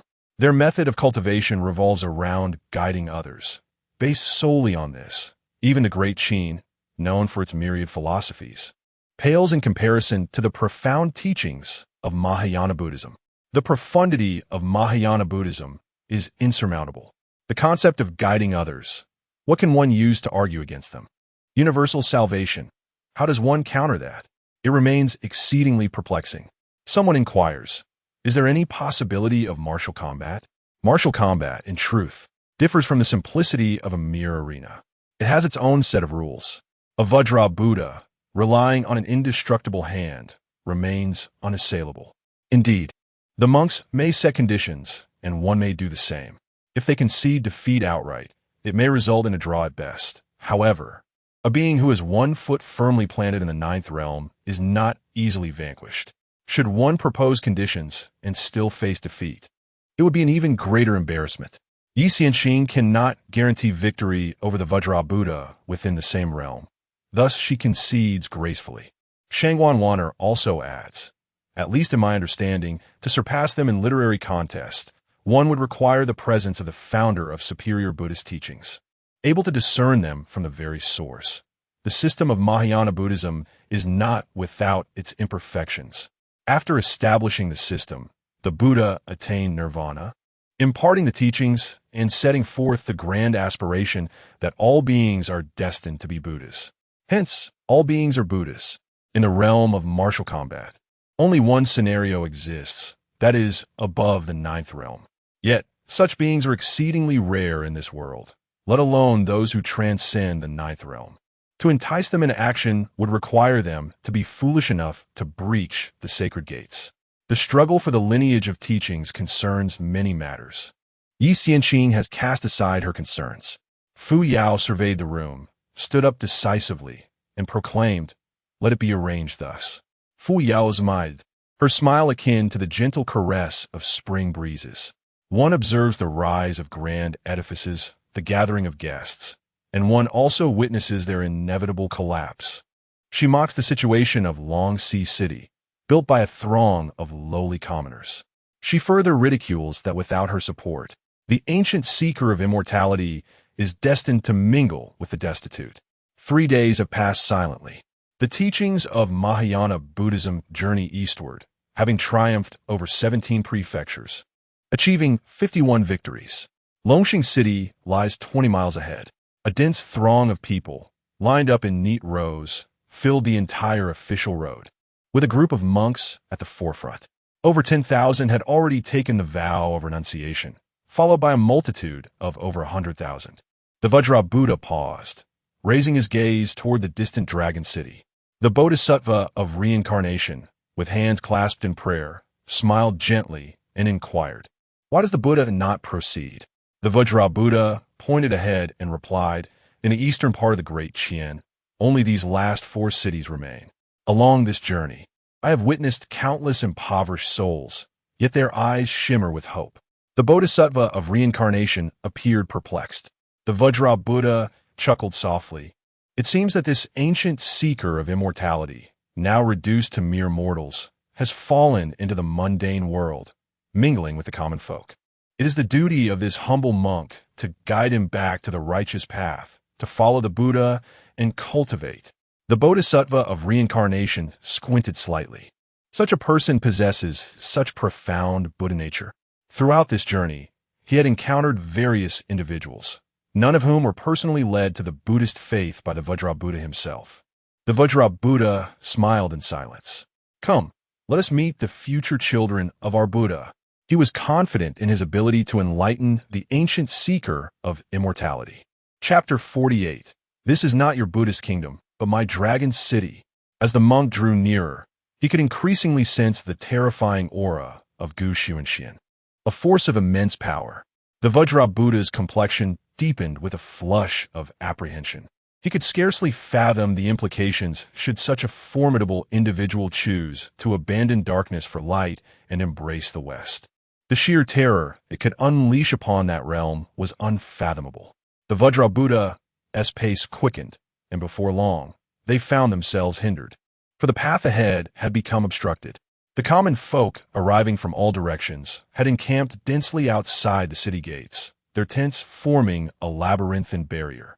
Sensing the presence of outsiders, the citizens instinctively ceased their activities, hesitating not for a moment, as young and old alike gathered at the city gates, standing resolutely and gazing forward with vigilant eyes, betraying no hint of fear. As a formidable being among the ninth realm, and one of the eminent bodhisattvas, the Vajrabuddha had never before encountered such defiance in mere mortals, especially not from a multitude of commoners. He stood momentarily stunned, pondering the source of their unshakable confidence. With a warm smile that radiated an aura of compassion, the Vajrabuddha addressed the crowd. "Esteemed patrons, could you kindly part the way? I come to engage in discourse." "Ah, yes, revered monk, please proceed." Such was the scene the Vajrabuddha had hoped for. However, a youthful voice, bright and clear, rang out from the crowd. "Begone!" A child with a bun hairstyle raised her hand defiantly. The Vajrabuddha's expression darkened. His followers, witnessing this affront, could scarcely tolerate such indignity. One let out a cold snort and surged forward with remarkable speed. "You seek death." The man approached the child in mere moments, his hand poised to strike her crown. "Little one, in your next life, learn to recognize your betters. He is a being you could never aspire to." Just as he was about to exert his force, an unusual energy enveloped him, rendering him immobile. Life drained from him in an instant, leaving behind but a glimmer of light in his eyes. It was the radiance of a sword. One stroke severed the soul. Contrary to expectations, the anticipated outcome did not unfold. The Vajrabuddha perceived the man's demise, but felt neither anger nor a rush for vengeance. With hands pressed together, he remarked, "Now that the disciple has acted, why remain like a timid turtle, hiding away?" A soft sound resonated from the heavens, faint yet perceptible to all, as if it transcended the realm of mortals. Everyone looked up, beholding a figure clad in white, traversing the space between heaven and earth, each step resonating with the very essence of existence, accompanied by two others. Xunxian's appearance instantly sparked a commotion. The populace, once consumed by profound animosity, now gazed with glimmering eyes at the selfless Xunxian, who provided them with sustenance and warmth. With a resounding thud, countless individuals knelt in unison, children, the elderly adults, girls, and women, all bowing down. Stripped of possessions, this was their sole means of expressing gratitude towards Xunxian. This poignant scene stirred the hearts of the likes of the Diamond Buddha, not out of pity for the people, but in awe of Xunxian's extraordinary power. As the populace knelt, Xunxian advanced to the forefront, gracefully waving his robe, conjuring an invisible breeze that lifted the kneeling citizens. From his elevated position, he regarded the Diamond Buddha with a serene gaze, calmly declaring, "This is not your Buddhist realm. It is my dragon city." The Diamond Buddha shook his head gently, asserting, "Wherever I tread, that is the domain of Buddhism. You have clearly lost your way." Xunxian cast a profound glance at him, ultimately choosing to waste no further words, simply uttering, "Depart," a command devoid of any superfluous dialogue. Despite his composed demeanor, the Diamond Buddha felt a surge of indignation upon hearing such a dismissal, especially under the scrutiny of so many. A child might be excused, but to be told to leave by someone like him? Did Xunxian not recognize his status as the Diamond Buddha? The very title of Buddha granted him respect and reverence wherever he roamed. The Diamond Buddha's face twitched as he struggled to quell the tempest within, inhaling deeply and donning a compassionate smile. "Amitabha," he intoned, "we are not enemies. I empathize with your plight, though abandoned by Dakian. The gates of the Buddhist realm remain open to you." Xunxian paused, momentarily taken aback, nearly doubting his own hearing. Considering the Diamond Buddha as a disciple of that old wretch, he chose not to engage further and raised a hand, gesturing into the distance. "Depart." Undeterred, the Diamond Buddha pressed forward. To let such a talent slip away without guiding him into the fold of Buddhism would be the gravest folly of his life. As he stepped forward, a radiant light emanated from him, devoid of any intimidating aura, instead exuding a warmth that inspired the release of all malevolence. The light of the Buddha enveloped the surroundings. The diamond Buddha's demeanor softened, the previously tense atmosphere dissipating. He spoke gently. I have come to engage in a debate on the Dharma. Will you participate, or will you not? Debate? Was refusal an option? Certainly. But the reputation of evading conflict was hardly favorable, and framing the encounter as a debate felt more like an overt challenge. Xunxian's actions remained unchanged. His intent unmistakable: depart. This was their final opportunity. The Vajra Buddha lifted his head, and although he was gazed upon from a lofty height, he remained silent with a smile. Many matters cannot simply be dismissed at will. Take the present situation, for instance. There was no need for the Buddhist order to speak. The freshly initiated disciple rushed forward, eager to voice his thoughts. Are you frightened? I had believed that Xunxian was formidable, yet in the face of debate, you still tremble? A worthless being is indeed worthless. Such individuals should swiftly vacate their paths. This is not a place for you to occupy. Depart at once. It is an honor for you to engage in debate with the master. Do not be so ungrateful. The Vajra Buddha remained silent. Xunxian pondered deeply. How long had it been since anyone dared to speak to him in such a manner? He raised an eyebrow ever so slightly. It was but a single gesture, yet those who had spoken found their voices abruptly silenced. Blood erupted forth in torrents. With a thunderous display of power, the Vajra Buddha took a step forward, executing a lethal strike before him, dismissing Xunxian entirely. Just as he was about to voice his thoughts, Xunxian's voice resonated through the heavens and the earth. Ants must possess the awareness of ants. If you seek death, then come forth. Chapter 49. I possess a sword capable of severing fate, subduing dragons, extinguishing Buddhas, vanquishing evil, calming the martial spirit, and dispelling demons. The Vajra Buddha felt a profound discomfort. For although Xunxian had indeed given his assent, an inexplicable emotion surged within him. This sentiment could be vaguely likened to the sensation of approaching one's ancestors to offer incense and prayers, only to have the ancestor suddenly rise from the grave, delivering a sharp slap, reprimanding one for being a traitor to the lineage, and severing all ties. I have no disciple such as you.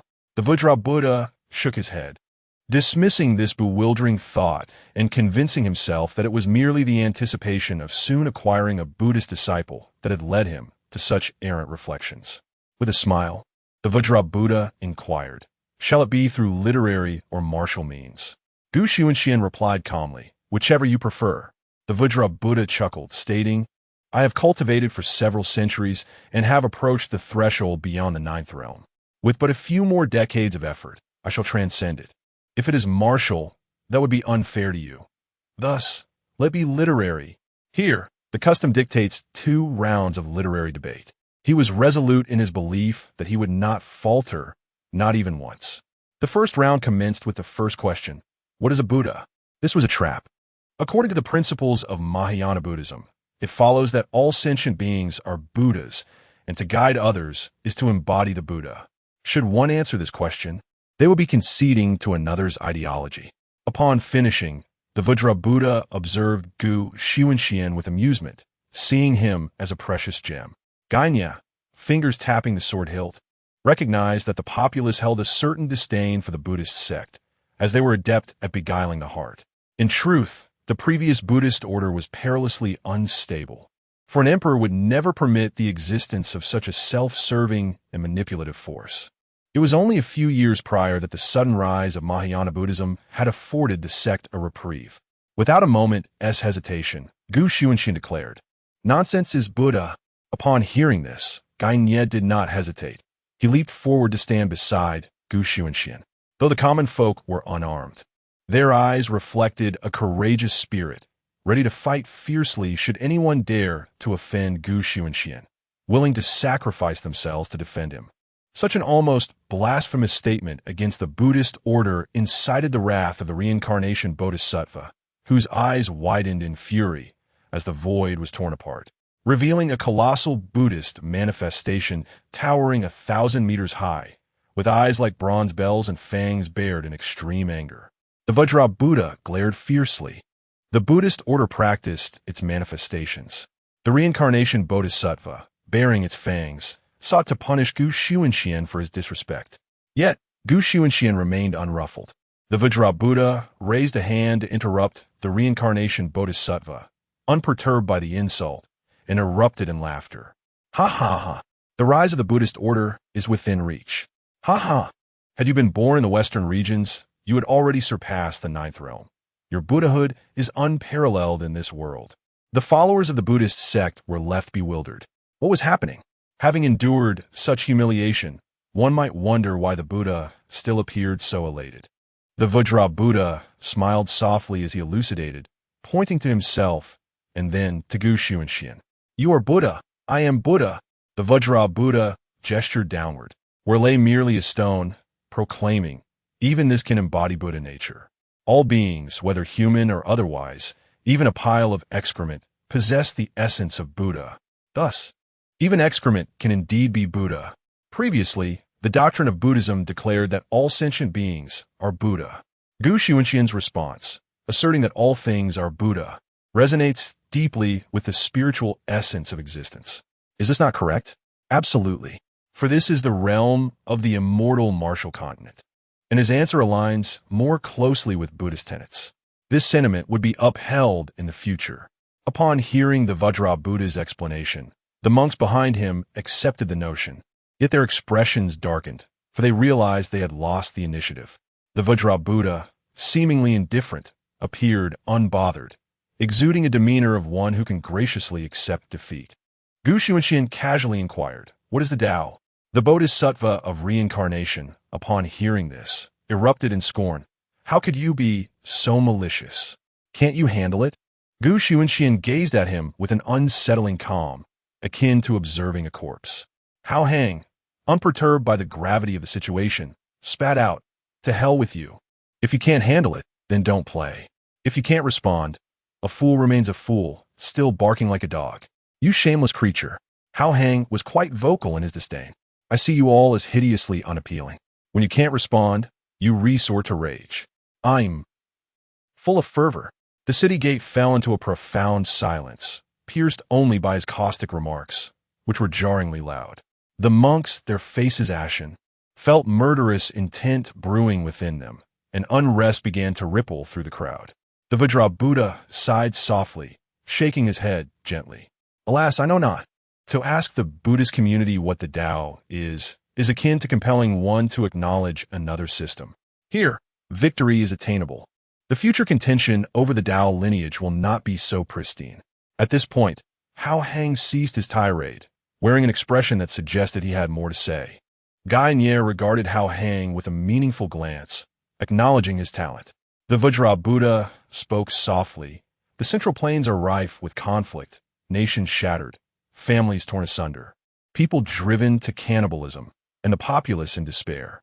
Yet, I possess the profound teachings of the Mahayana Sutras, capable of guiding the deceased to ascend to the Pure Land, to lead others towards virtue, and to achieve immortality."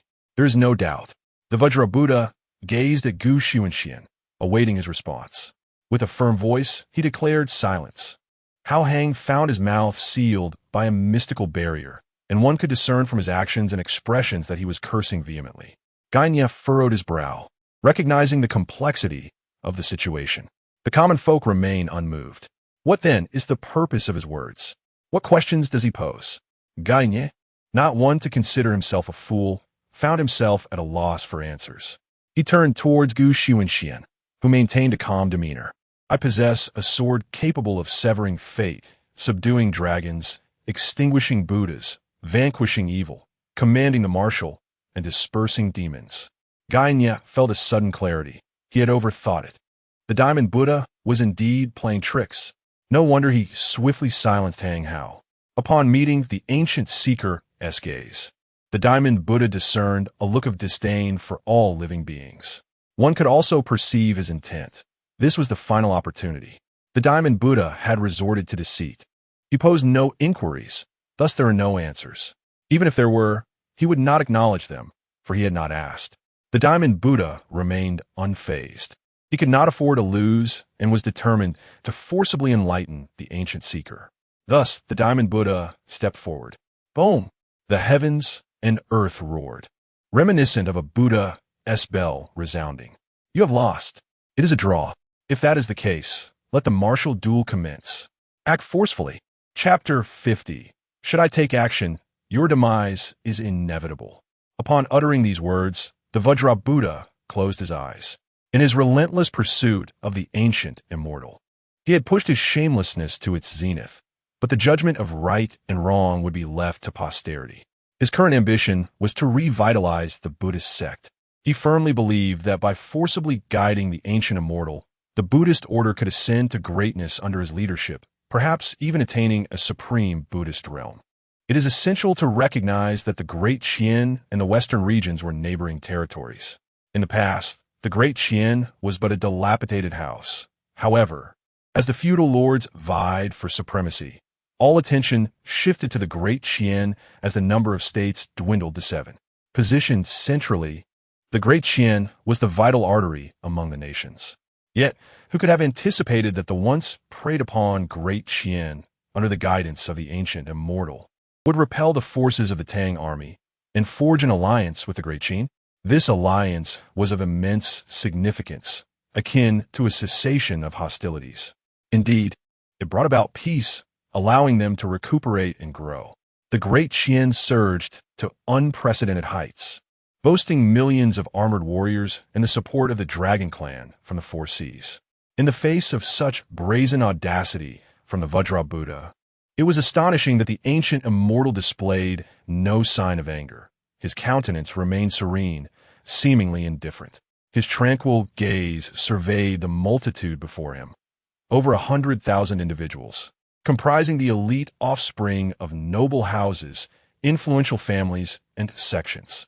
This assembly could be deemed an elite force, each possessing a degree of cultivation. The Buddha does not save the unworthy. As the ancient immortal advanced, each step was accompanied by a calm, yet resonant voice. Life is precious. Cherish it. Retreat now, and you may live. Each word was deliberate. Although the message appeared unremarkable, it pierced the hearts of the listeners like a sharp blade, suddenly clearing their minds. They began to reconsider their willingness to follow. The Vajra Buddha did not hinder them. Even if 100,000 more were joined, they would pale in comparison to the solitary figure before them. Nevertheless, glancing at the celestial manifestation and then at the ancient immortal, they swiftly made their decision. They would not retreat. Why should they? This place was not the Sword Mountain. There was no sword formation. They cannot be slain. The rear remained calm. The ancient immortal approached the front lines.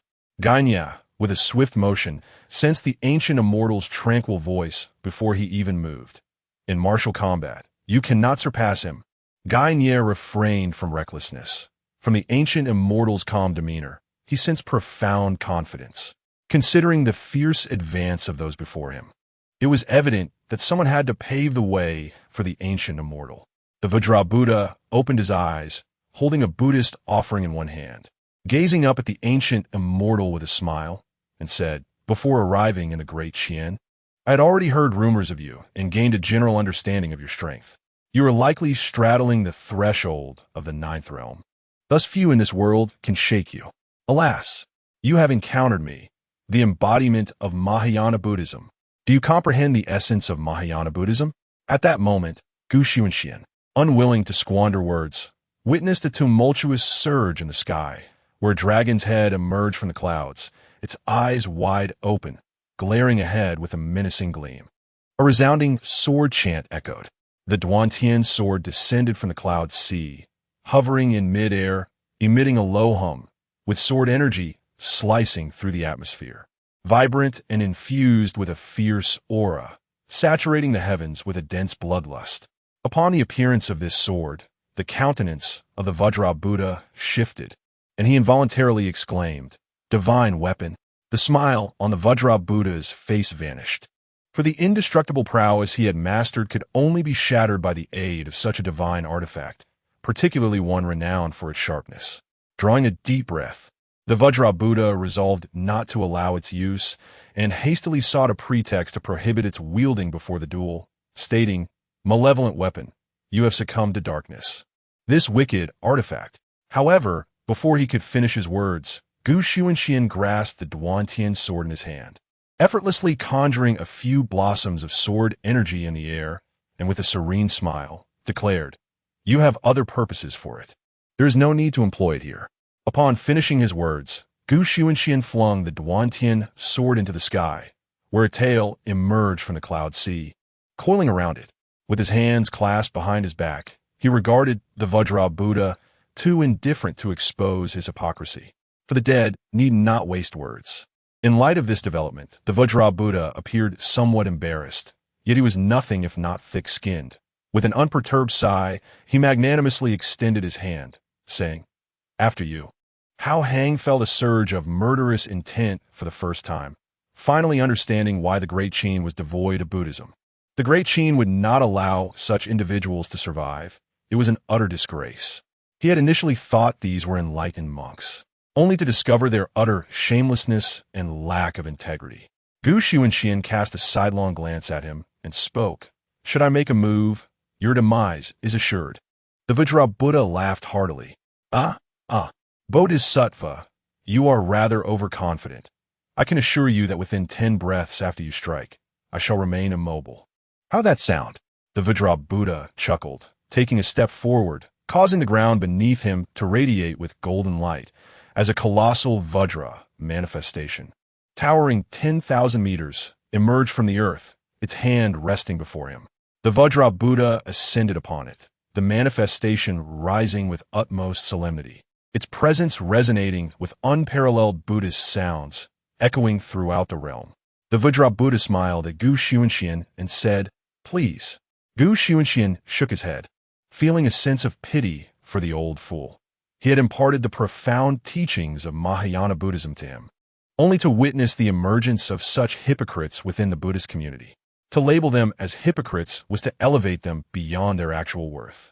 The Vajra Buddha, believing Xunxian to be hesitant, confidently declared, "Strike. I shall uphold my promise. A monk does not speak falsely.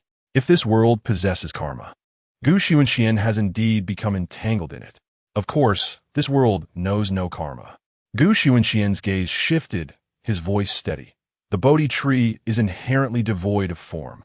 Merely 5 words. The Vajra Buddha cast aside all that had just been uttered, treating it as mere folly. Absorbing the essence of the Vajra Dharma, streams of golden light cascaded down his thighs, enveloping his entire being, solidifying the indestructible Vajra divine skill. In an instant, the Vajra Buddha transformed into a being of pure gold, an indomitable golden figure, yet within his pupils lingered a profound sense of trepidation, accompanied by a cautious regard for the ancient seeker of immortality. At that very moment, every fiber of his being, every drop of blood, every single cell, warned him that an action would surely lead to his demise. Almost simultaneously, the voice of the ancient seeker resonated, ethereal and reminiscent of the sound of the Buddha, harmonizing with the tolling of a temple bell that echoed softly. The Bodhi tree is essentially non-existent. Boom! The universe itself reverberated, resounding. Boom! Boom! Boom! Chapter 51. The Return of the Ancestor, the Emergence of the Buddhist Sect. There was no bell, yet a resonant sound echoed. Such an extraordinary phenomenon was beyond their experience, rendering them utterly astounded. They gazed skyward, their eyes darting about, filled with bewilderment at the unfolding events. What was happening?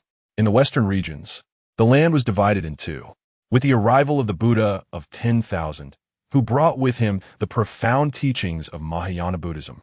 The existing equilibrium of the western regions was shattered. A significant portion of territory was seized, compelling the Hinayana teachings to retreat to the Western Sea, where they found refuge among the dragon clan of the sea. After his nirvana, the Buddha of 10,000 left behind a legacy to propagate the Mahayana teachings.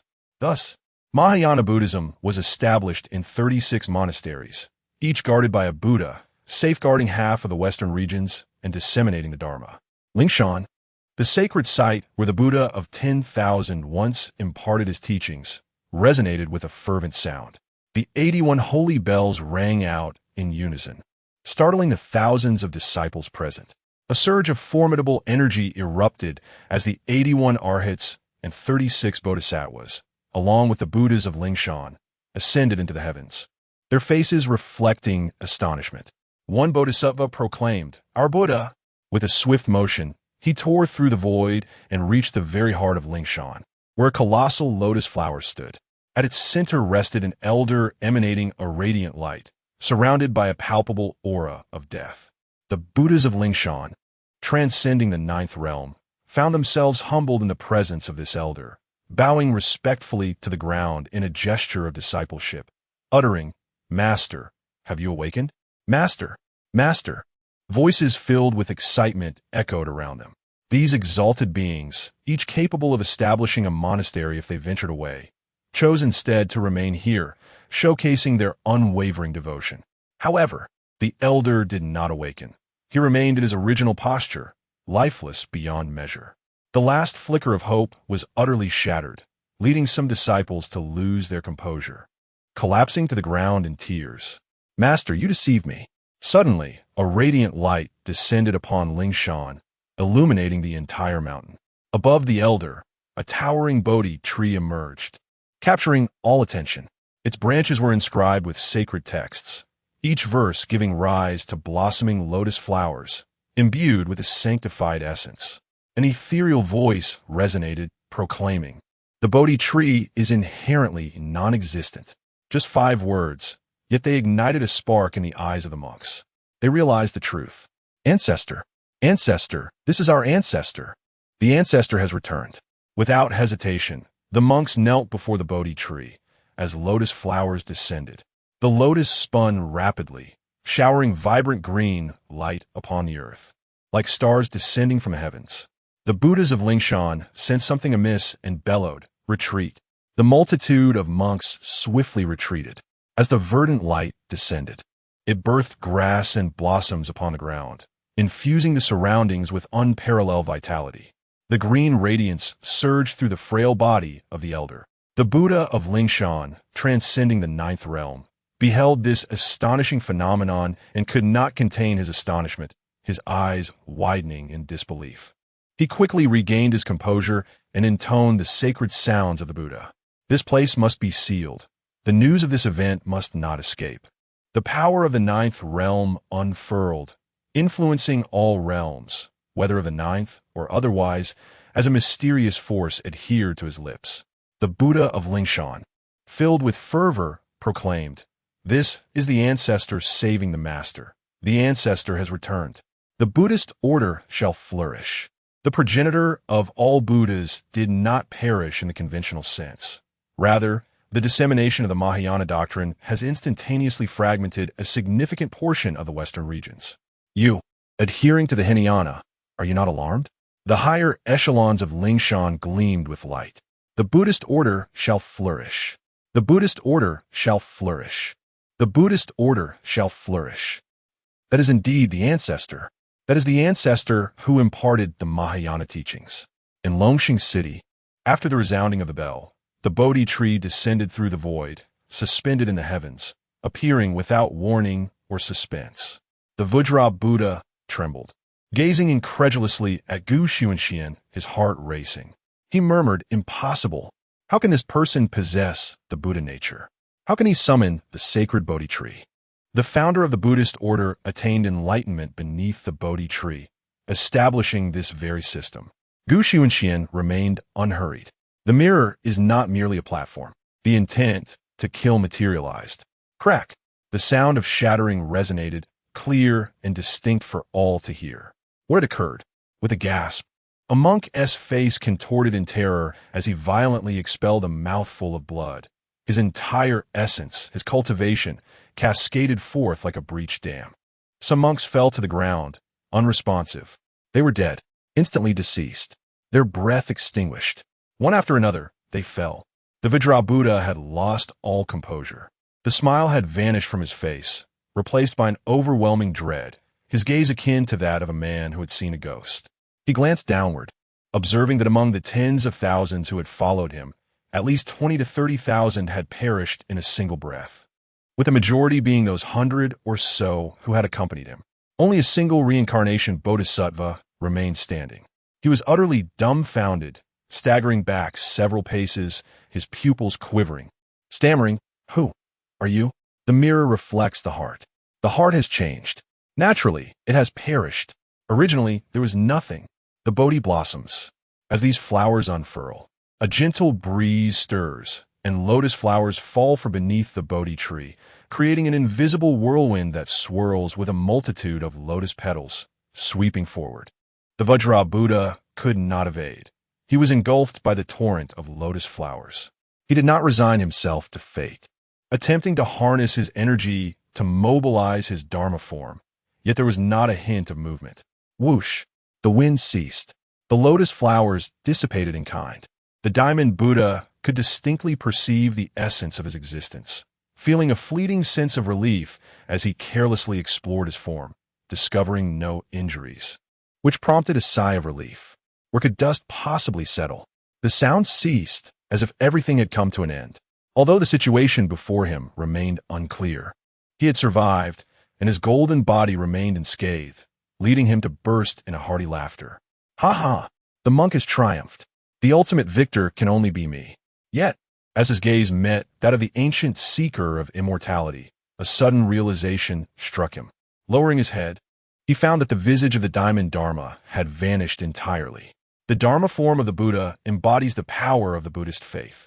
While the physical body may succumb to destruction, the Dharma form cannot. The diamond Buddha found himself unable to laugh any longer. Not only was he devoid of mirth, but a profound fear enveloped him. He had come to understand that he had provoked a formidable adversary. Flee. Chapter 52. Not of this world, but a celestial being. Flee. The farther, the better. The figure before me is insurmountable, impenetrable, utterly inscrutable. Every fiber of their being is enshrouded in enigmas, rendering clarity elusive. Prolonged observation only ensnares one in a quagmire of unprecedented dread, akin to being scrutinized by the abyss. As the diamond Buddha prepared to leap away, an unsettling tremor coursed through him, a thought igniting within his mind. To flee is to perish instantly. His eyes widened in disbelief for the first time. He questioned whether his own body truly belonged to him. How could fleeing equate to death? He glanced up at Xunxian, meeting the calm gaze of the ancient figure. And suddenly, everything crystallized. He finally comprehended the source of this overwhelming sensation. It was him. It was indeed Xunxian. But why was he denied the chance to escape?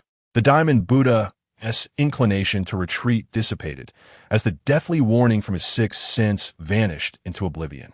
Yet, he remained unable to shake off the unease, steeling himself to declare, "You have lost. In the realm of literary contest, it is a draw. In martial combat, you have not shattered my diamond form. Thus you're defeated. Now, as the consequence of your loss, answer me. Who are you truly? The resources of Qian are insufficient to cultivate someone of your caliber. Talent is one thing, but resources are equally vital." The onlookers concurred with this sentiment. Thunderous storms may rage, yet his form remains unbroken. That is an undeniable fact. However, one could still detect the tremor lacing the diamond Buddha's voice, revealing his confusion. Xunxian spoke softly. "I have not laid a hand on you." Indeed, this was the truth. His words alone had conjured a peculiar phenomenon. The diamond Buddha's countenance darkened, for to him, this was an affront. Gritting his teeth, he retorted, "A loss is a loss. Do not twist the truth. If you cannot bear to accept your defeat, simply admit it. The monk will hold no grudge." Xunxian raised his gaze and couldn't help but smile. How intriguing. Does a master of three know that his disciple possesses such audacity? Very well. You proposed a literary contest, so let us engage in that. When you cannot prevail, you resort to trickery, and when strength eludes you, you begin to reason and act dishonorably. At this moment, the diamond Buddha was utterly flustered, as if confronted by a specter. He stared at Xunxian in shock, stammering, "How do you know my master? Who are you truly?" Xunxian gently shook his head, his demeanor calm and frigid. "You have lost your essence. A disgrace to the Buddhist order. Judgment. The Bodhi tree swayed, its leaves rustling, and the scriptures above began to writhe, crawling incessantly, a nameless terror erupting alongside these verses. A tremendous roar resonated through the cosmos. Boom! The heavens seemed to rend apart. An overwhelming fear engulfed the Diamond Buddha, for with the onset of that sound, he sensed the ruthless deprivation of something immensely precious to him. Bewildered and powerless, he gazed skyward. Above, the radiance of the Buddha illuminated all. It did not bring forth compassion, nor could it universally save all beings. Only the wrathful gaze of the Vajra emerged, a tempestuous aura enveloping the surroundings. A series of profound and inscrutable energies resonated, stirring the innermost voices, echoing throughout this realm. The heavens, now torn asunder, revealed a colossal hand, adorned with sacred golden scriptures, its grooves inscribed with untold secrets. The flowing light of the Buddha illuminated the cosmos, majestic, enigmatic, timeless. This mighty hand loomed like Mount Tai, imposing and insurmountable. With a thunderous descent, it gradually approached, not in haste. Yet, those below, paralyzed by terror, could hardly conceive of escape. The only one capable of movement was the Vajra Buddha. Yet beneath this celestial palm, he appeared diminutive and insignificant, utterly overwhelmed by fear. A sharp crack resounded. What was once a seemingly indomitable form shattered with a crisp sound, a terrifying fissure cleaving through his being. The searing pain from his body awakened the Vajra Buddha, who comprehended everything at last. He recognized the true identity of this being before him. He was now the master of a temple. Yet prior to this, he had merely been a bell ringer in a remote monastery. With the advent of Mahayana Buddhism, he had pledged himself to a master, learning the profound teachings and ascending to the ninth realm. Before his ultimate nirvana, he had once uttered a phrase, "I shall not perish." My master is the founder of Mahayana, propagating the Dharma. When he requires me, I shall be reborn. The Bodhi, this entire series, in the Buddha's hand, imbued with judgment. Various systems, though distinct, shared one commonality, the disparity between the creator and the learner, the former possessing the power to strip away. Finally, he grasped the identity of the being before him, the originator of Mahayana Buddhism, the enigmatic figure who imparted the 3 baskets of teachings. His ancestral master. He was betraying his own lineage. Cold sweat streamed down the Vajra Buddha's face as he fell to his knees mid-air. He opened his mouth, but the boundless terror and the threat of death rendered him voiceless. This was the pinnacle of fear, a decree issued without a chance for remorse. Gazing at the celestial hand, the Vajra Buddha discerned every intricate line, as the entire space resonated with the sounds of rupture, cracks becoming visible across the heavens. The winds of the hand descended like a tolling bell. As it made contact, the Vajra Buddha's body was obliterated into countless fragments, unable to utter a single cry, vanishing utterly from existence. The hand fell, the earth shattered, and mountains crumbled. A torrential wave of heat surged forth, engulfing all, swirling dust into the air. Gagne found his perceptions repeatedly shattered. He had thought that the ancient pursuit of immortality was already absurd enough, and thus he had succumbed to a state of emotional numbness, believing he would no longer experience astonishment. However, upon witnessing the scene before him, he was ultimately taken aback. Even from a considerable distance, he could acutely sense the unsettling and breathtaking power. This force bore an inherent ability to confine, unlike any human strength. As the smoke and dust dissipated, a colossal hand, stretching for miles, emerged, stained with bright crimson blood, while the air was thick with a nauseating scent of gore, which spoke volumes of the devastation. Lives had been extinguished, leaving no trace behind. The great vehicle of Buddhism could reach no further. In that moment, the heavens and earth fell into silence, all rendered fearful by such a display of power. Suddenly, an extraordinary transformation occurred.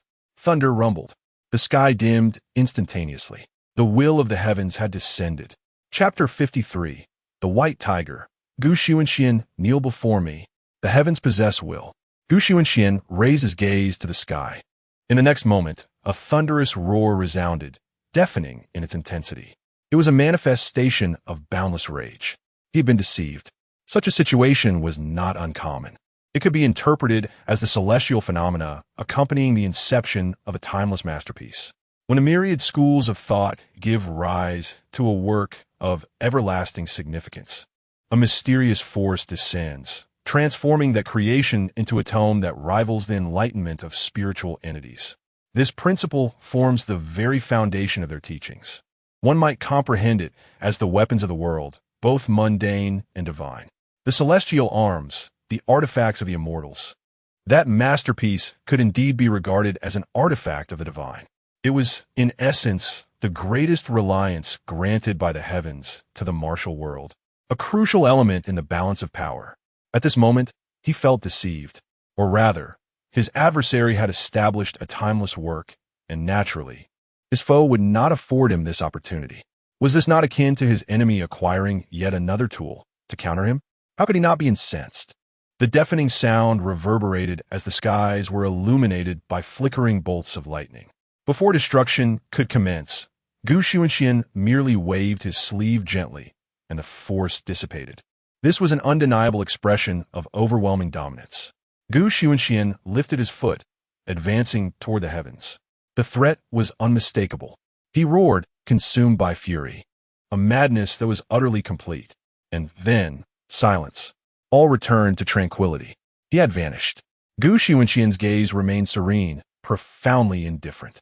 Why? Would power be obliterated? The answer was simple. It had reached a level that posed a threat to him.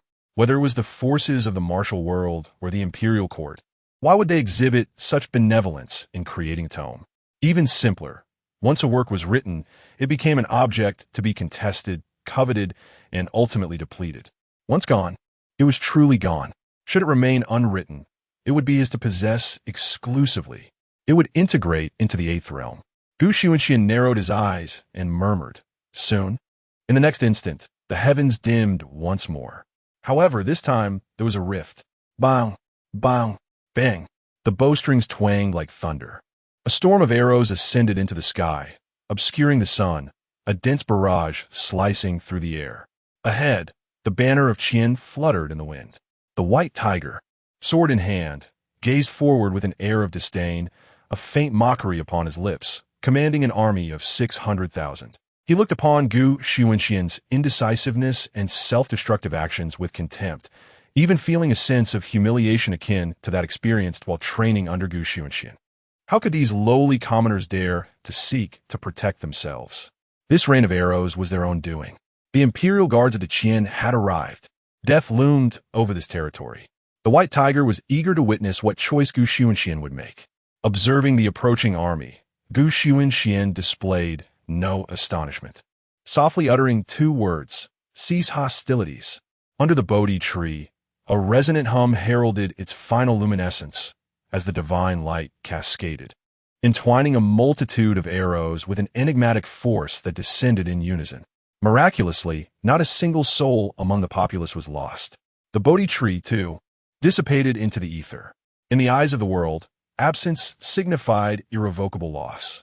The white tiger shook his head, a scornful smile playing on his lips, as he cast a glance towards the nearby generals of the Imperial Guard, remarking, "Observe, this is the ancient seeker of immortality, a being who has willingly succumbed to degradation. Shielding all these inconsequential lives, what a self-imposed bondage." He continued, "Now, let us demonstrate our prowess to our esteemed General Wu'an." The 6 generals nodded in agreement and signaled with a sweeping gesture. The messenger behind them relayed the command. A thunderous rumble echoed as the earth trembled. Ahead, a throng of figures emerged, dark and overwhelming, capable of moving mountains and filling seas. The mountains shattered, and the pathways became unobstructed, surging forward with relentless momentum. The sound of synchronized, forceful footsteps reverberated through the air. 6 formations, each comprising 100,000 soldiers, advanced slowly, their movements impeccably coordinated, their discipline unwavering. Each gaze emanated a subtle, yet palpable aura of lethality, the faint traces of malevolence staining the very fabric of the heavens and earth in a sanguine hue. To join the Imperial Guard, one must possess at least a third-tier cultivation level. In essence, there existed 6 formidable presences capable of subduing opponents at the 9th tier. These troops were not only well-equipped, but also rigorously trained, making it exceedingly difficult to breach their military formation. They exhibited remarkable intelligence, refraining from approaching the ancient seeker of immortality, instead halting at a position of absolute safety from which they could inflict harm upon him and those behind him, their eyes sharp and cold as they surveyed the scene ahead. This was the Imperial Guard, the bastion safeguarding the capital, albeit the weakest of the 6 divisions, all obedient to the will of the Emperor. Moreover, every individual bore vulnerabilities that could be exploited, each exhibiting unwavering loyalty to the royal family across all facets. The White Tiger, feeling a surge of indignation, reveling in his ascent, mocked, "Ancient seeker of immortality, how do you find the gift bestowed upon you by His Majesty? Are you satisfied? In the realm of existence, the only conceivable means to confront an army of 600,000, equipped to the teeth, would be an equal force of 700,000 of the same caliber, under similar circumstances. Yet, the ancient seeker of immortality remained unperturbed, perceiving the imposing 60,000 soldiers before him as mere ants, utterly insignificant. Lu Xun stood atop the city walls, having fortified his mind against the impending confrontation. Nevertheless, his legs trembled uncontrollably. Clenching his fists, he gritted his teeth and urged, "My lord, hold firm." The populace, however, exhibited no fear. Instead, they harbored a longing for death. Astonishingly, not a single individual fled, none at all. The White Tiger, observing the ancient seeker's demeanor, was incensed. How could he maintain such composure, seemingly assured of victory? Should he not exhibit fear? Instead of this dispassionate demeanor, biting her lip, the White Tiger gazed skyward, expressing her disdain. "I detest your demeanor. You ought to be afraid." With a clap of her hands, she signaled now. A dark cloud loomed ominously overhead. Wherever it passed, fierce winds howled and torrential rains poured down. The dragon clan, 10,000 strong. With a wave of her hand, the White Tiger commanded, "Advance." The army, flanked by the dragons, closed in, leaving Xunxian no chance of escape. Among the formations, the Grand General soared into the air, taking a commanding position, fully prepared. These 6 were all at the 8th realm, poised for any sudden move by Xunxian. The 6 formations spread out, gradually encircling Xunxian in a half-surrounding manner. He was truly trapped now, with no wings to fly away. The White Tiger fixed her gaze upon Xunxian, and as the encirclement solidified, a sigh of relief escaped her heart. It's over. Everything has come to an end. Xunxian, possessing celestial abilities? Even if he were above the 9th realm, he could not turn the tide. The White Tiger stood tall and proud, with an army of 610,000. Even someone above the 9th realm could still be subdued. Not to mention, he had just emerged from a grueling battle. The White Tiger, full of confidence, addressed Xunxian in a tone reminiscent of a ruler, declaring, "Xunxian, kneel before me."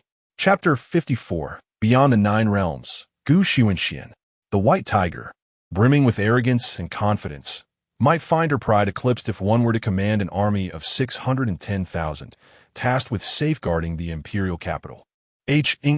Ho, newly liberated, spoke without restraint, his words sharp and unyielding. How is it that the inner guards are merely a pack of harlots? Have the inner guards changed their station to a cesspool? Have you consumed a few tons of filth, only to spew it forth from your mouth?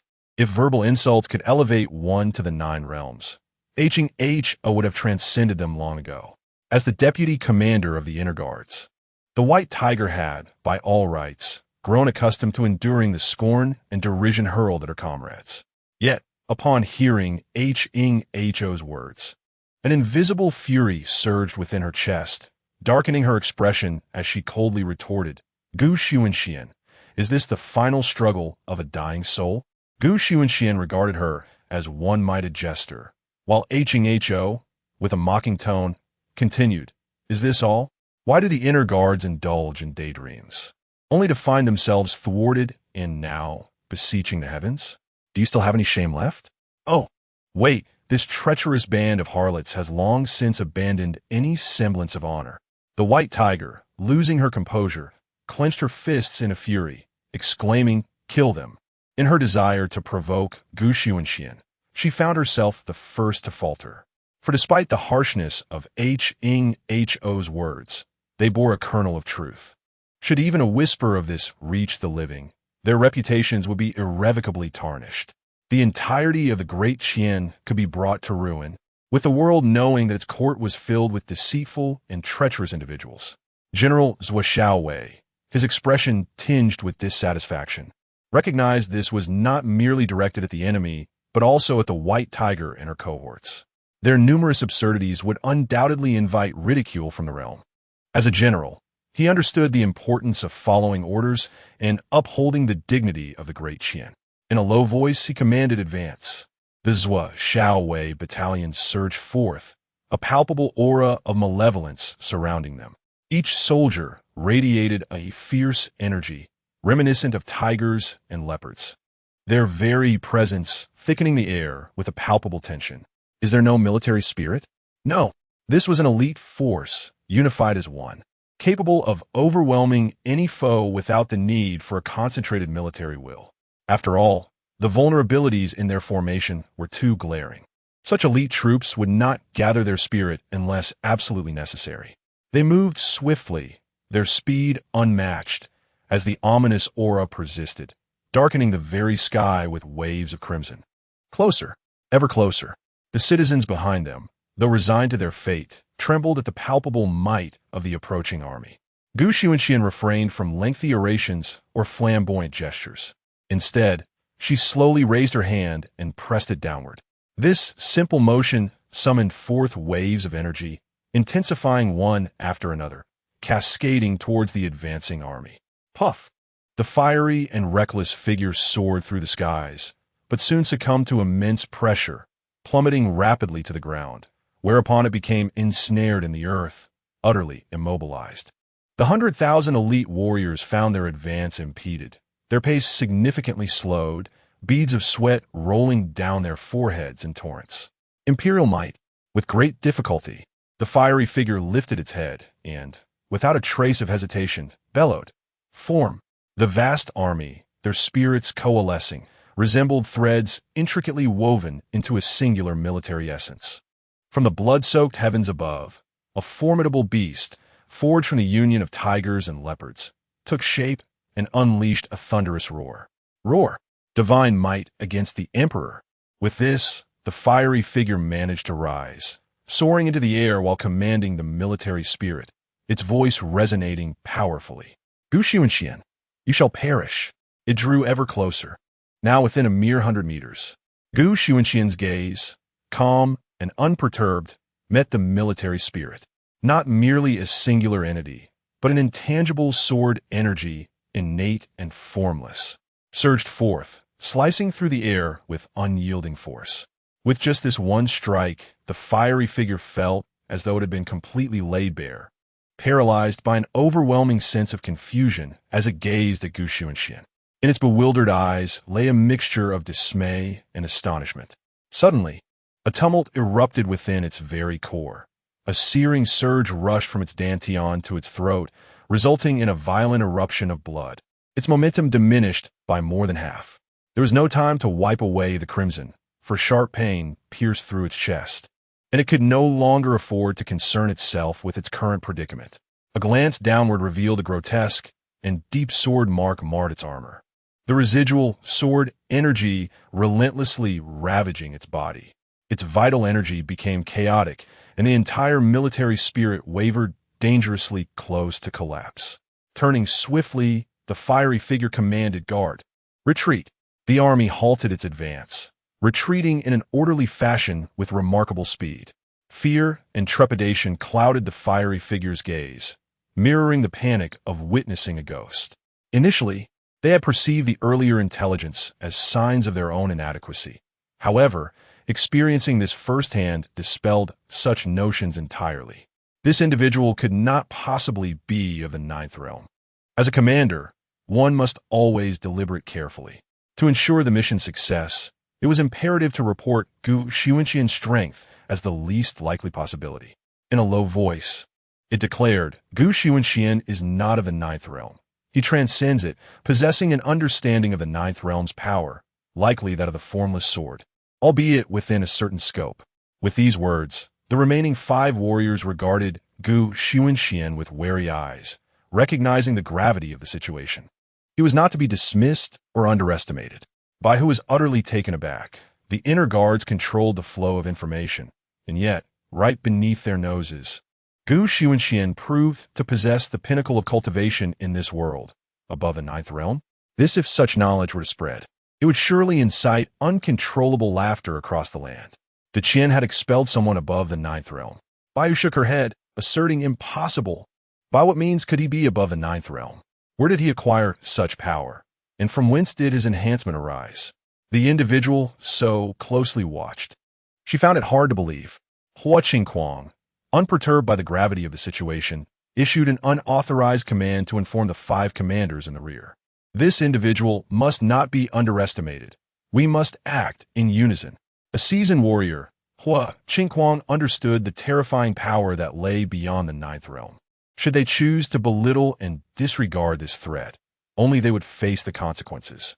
The other 5 generals hesitated for merely a moment before they all moved in concert, steadily closing in on Gu Xunxian. The atmosphere had shifted, devoid of the previous disdain and levity. They approached with utmost caution, their demeanor grave. Soon, the 6 generals found themselves less than 50 paces from Gu Xunxian, and within 2 or 3 breaths, they could strike. With this arrangement in place, Hua Qingquang finally exhaled in relief. He gazed at Gu Xunxian, seeking a flicker of trepidation in his expression. Chapter 55, The Weeping of Heaven and Earth. The sorrow of sun and moon, the dragon vein. Glancing to the left and right, forward and backward, not a trace was to be found, not even the slightest hint. In Gu Xunxian's eyes, an unprecedented calmness prevailed. Hua Qingquang surveyed his surroundings, for the first time doubting his identity and strength. Could he truly be a false elite of the Forbidden Army? Were they truly so easily vanquished? He shook his head vehemently, unable to accept such a notion. Unable to contain himself, Hua Qingquang questioned, Why are you not afraid? The moment the words left his lips, he regretted them. Yet, he gazed at Gu Xunxian with hopeful anticipation, yearning for an answer from him. In truth, many were curious, including Gainye.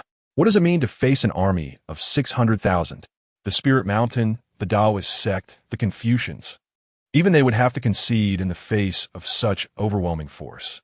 The ability to sweep aside any opposition was no exaggeration. Gu Xunxian regarded him and said, I remember you. Your name is Hua Qingquang. If my memory serves me right, you once followed me to reclaim the lands occupied by the Tang Kingdom.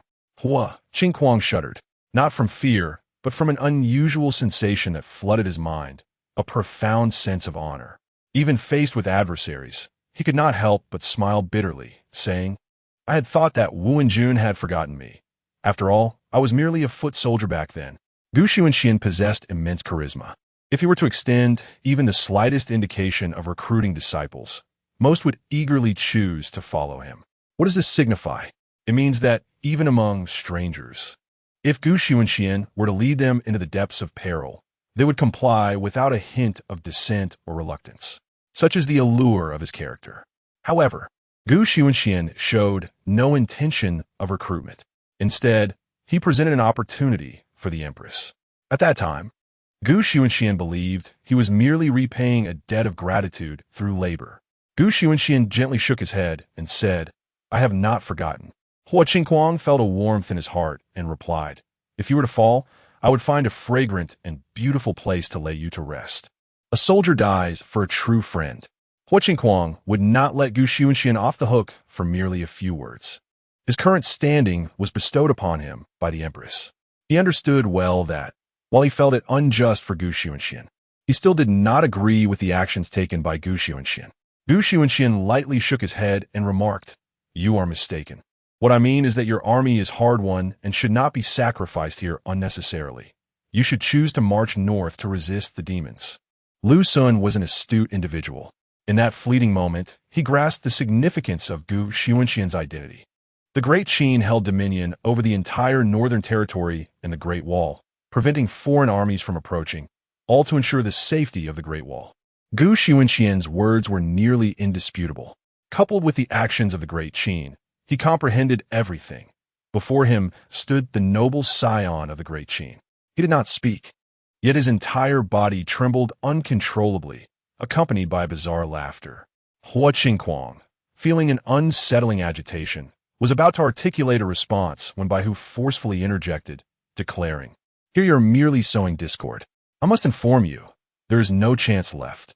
Your only path now leads to demise. What are you still lingering for? Seize him." Hua Qingquang's mood darkened, yet he ultimately restrained himself, stating, "Make your move. If you hesitate any longer, you will be devoid of any opportunity. This time, I shall grant you no further chances. However, I can offer you the chance to let those commoners you hold dear depart. This is my sole act of mercy." Though these individuals viewed the populace with disdain, it did not imply that they regarded them as mere insects. Baihu widened her eyes, unwilling to concede, and bellowed, "I'm the commander of this grand army. I can now proclaim that anyone who follows Xunxian shall find no path but death. By my authority as army commander, I command you, at all costs, annihilate everything ahead." She had long ceased to care for her reputation. In this realm, with its vast population, true authority did not reside with the common folk. They were merely seen as inexpensive labor. No one would concern themselves with their lives or deaths. Hua Qingquang discerned Baihu's intent, realizing she sought to establish her dominance over him. He gritted his teeth, fully aware that the fate of Xunxian lay starkly before him. He did not deem his worth to surpass that of Xunxian. The actions he had taken were perilous enough. Could the other generals and Xunxian have remained untouched? Unthinkable. Why did they not speak out? The answer was simple. They did not wish to become the next Xunxian. Hua Qingquang took a step back, no longer defying Baihu's command. As the remnants of his conscience faded away, upon regaining power, Baihu had entirely lost her reason. She disregarded everything, commanding everyone attack. "Release the arrows." As her words fell, all archers drew their bows, poised like a crescent moon, their arrows aimed unerringly forward, poised for indiscriminate slaughter. Baihu cried to the heavens, "Now that matters have escalated to this point, are you still merely spectators?" The clouds roiled, and the dragon's head emerged from the tumultuous sea of clouds. Exuding a terrifying majesty. Baihu issued no complex commands. She only uttered the simplest of orders, demanding kill. The skies churned, fierce winds howled, raising tumultuous waves of rain and thunder, gathering strength in the air. The 6 great generals raised their hands in unison. The military formation commenced. Having learned from their initial failures, they did not hesitate to expend their vital energy, activating the formation directly. The spirits of the tiger, leopard, white dragon, lion, fierce tiger, flood dragon, and azure dragon manifested, dominating the skies, their terrifying presence overwhelming. The very flow of space seemed to stagnate. From beginning to now, barely a breath had passed, and yet the elite troops awaited but a single command, only Baihu's decree was needed. Under such a siege, the 9 realms could not escape. The army would grant them no such opportunity. The white tiger was now utterly secure. As the white tiger descended, a series of sounds echoed, thud, thud, thud. The space quaked, and the great battle commenced. Suddenly, Xunxian inquired, "Do you still recall the most widely circulated rumor in this land when the Great Qin reclaimed it?" This question seemed perplexing. Yet, in the following moment, Hua Qingquang cried out vehemently, "No, please do not." The Great Qin, the heavens and earth lamented. The sun and moon wept in unison. In Shengling city, the tides of fortune surged, transforming the golden hues into crimson, as the sea of clouds spread relentlessly to the surrounding prefectures. Roar! The divine dragon's mournful wail resounded, an overwhelming wave of sorrow enveloping the atmosphere. Chapter 56. The dispersal of the Great Qin dragon vein and the central continent dragon vein. The golden sea of clouds roiled and spread across the various prefectures. In but a few breaths, a faint golden hue enveloped the skies above the 30 prefectures of Great Qin. This was the ethereal cloud sea, emblematic of fortune. The land of the six prefectures no longer belonged to Great Qin. The clouds surged, a tide of sorrow cascading downwards. Each person felt the weight of this emotion descend upon them, tears streaming uncontrollably, an uncontrollable sentiment that persisted even for those who had not lost anything of paramount importance. They all gazed skyward, acutely aware that the heavens had transformed. More precisely, the heavens had collapsed. Above the city of Shengling, the cloud sea became tumultuous, akin to boiling water churning in waves. The divine dragon of fortune, stretching thousands of meters in length, appeared to suffer from excruciating pain, writhing amidst the clouds in a pitiful display, unable to suppress its agony. The air resonated with its mournful cries. Roar! Roar! Fu Yao, shedding her imperial demeanor, recklessly dashed outside the hall. In terror, she looked up at the sky, her eyes trembling uncontrollably, filled with disbelief. Behind her, the officials streamed out in succession.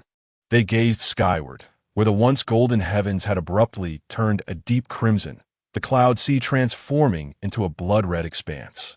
With a resounding crash, blood rained down upon the earth.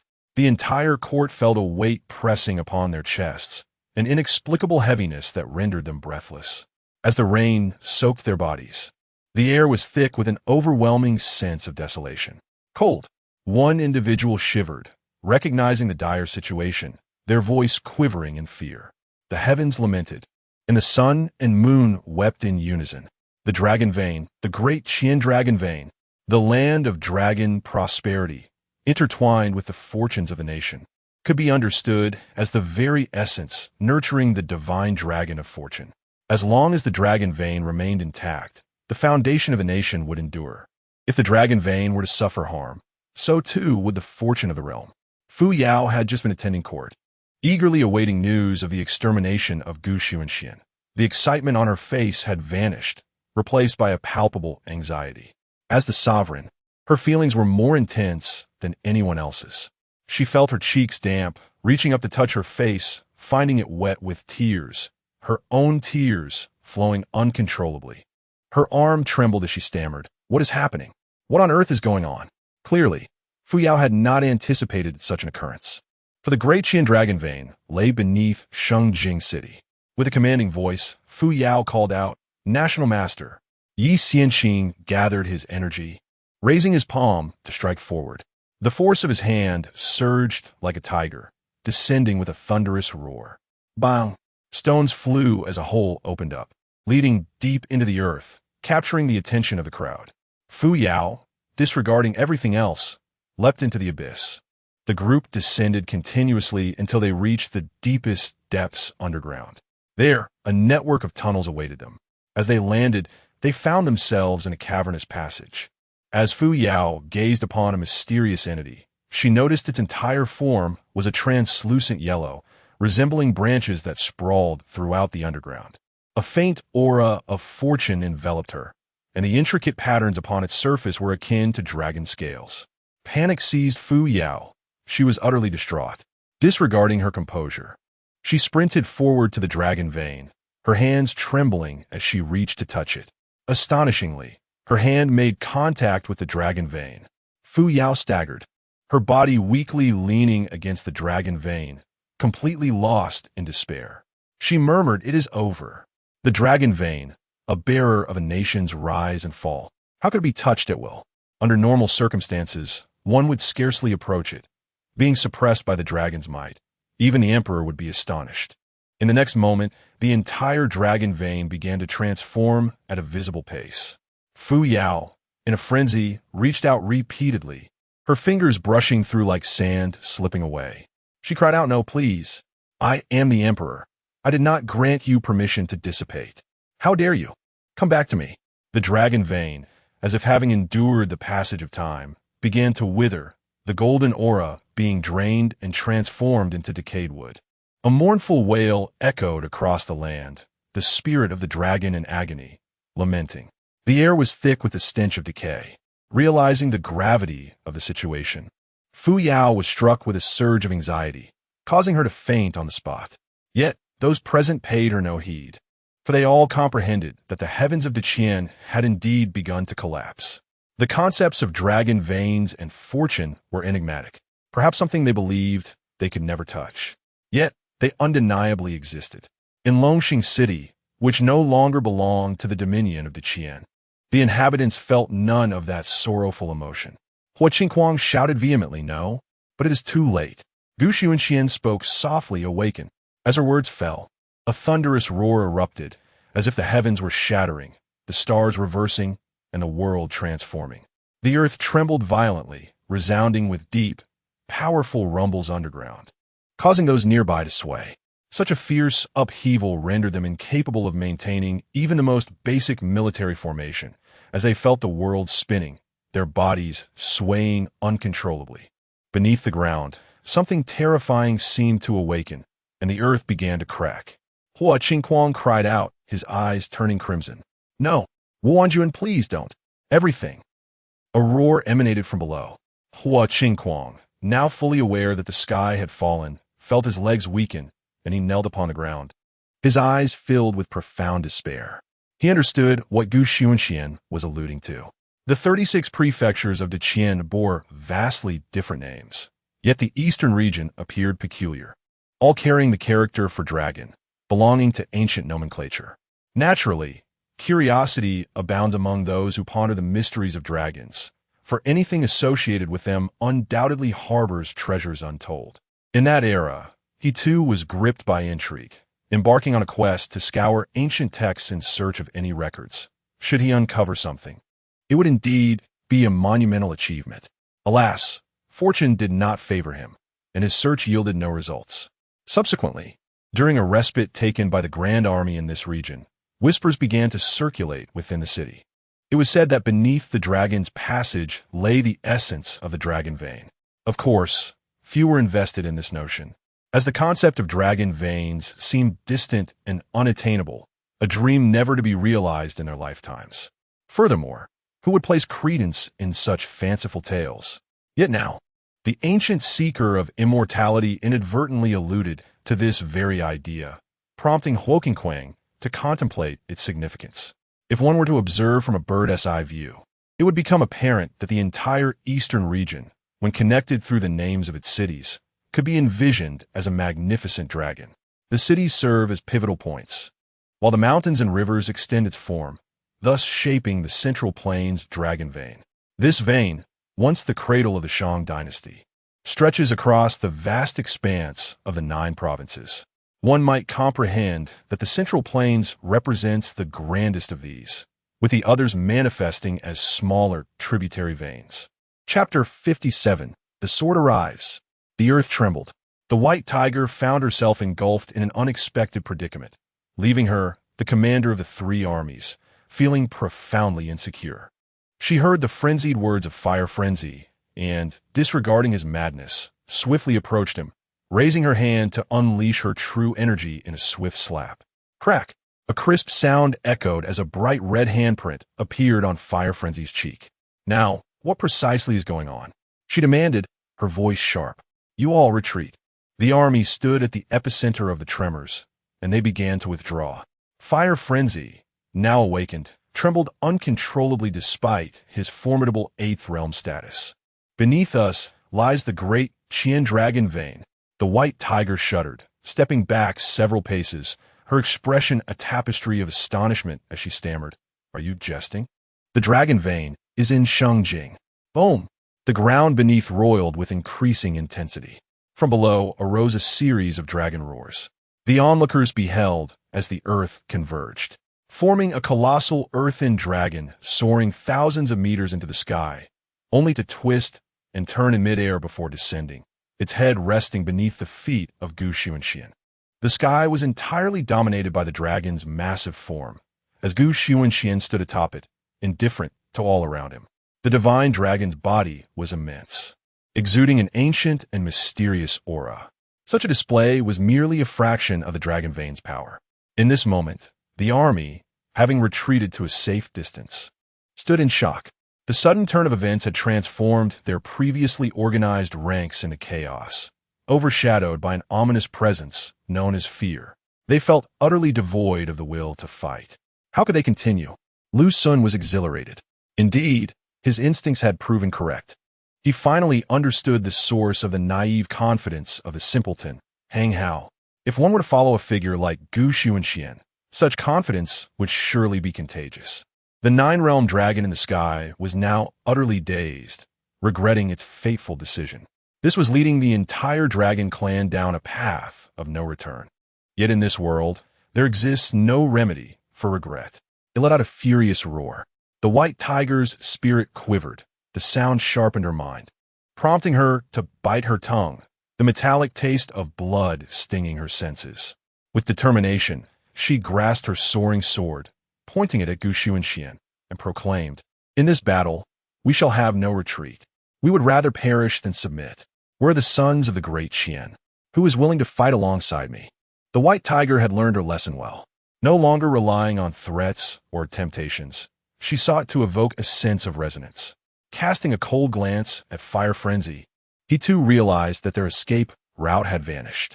He raised his arm, declaring, "Left cavalry." With a thunderous rhythm, they stomped upon the ground, reforming their ranks in perfect unison. The true energy within each warrior began to circulate, doubling from 1 to 2, then 4, until the vast army of 100,000 stood ready. A surging tide of blood surged skyward once more, as Gu Xunxian took a moment to recalibrate his breath. He simply shook his head gently before calling out to the heavens, "Come forth, sword!" The Duantian's sword roared incessantly, breaking free from the confines of the golden dragon. And in an instant, it appeared in the palm of Gu Xunxian, humming with a vibrant energy, radiating fierce and blinding sword intent. Hua Qingquang's expression shifted dramatically. He had already steeled himself for the inevitable. Upon witnessing the sword held by Gu Xunxian, he felt an overwhelming aura that compelled even the heavens and earth to bow beneath its might. A palpable pressure descended once more. Hua Qingquang's mind was consumed by a singular thought. To perish early is to be reborn early.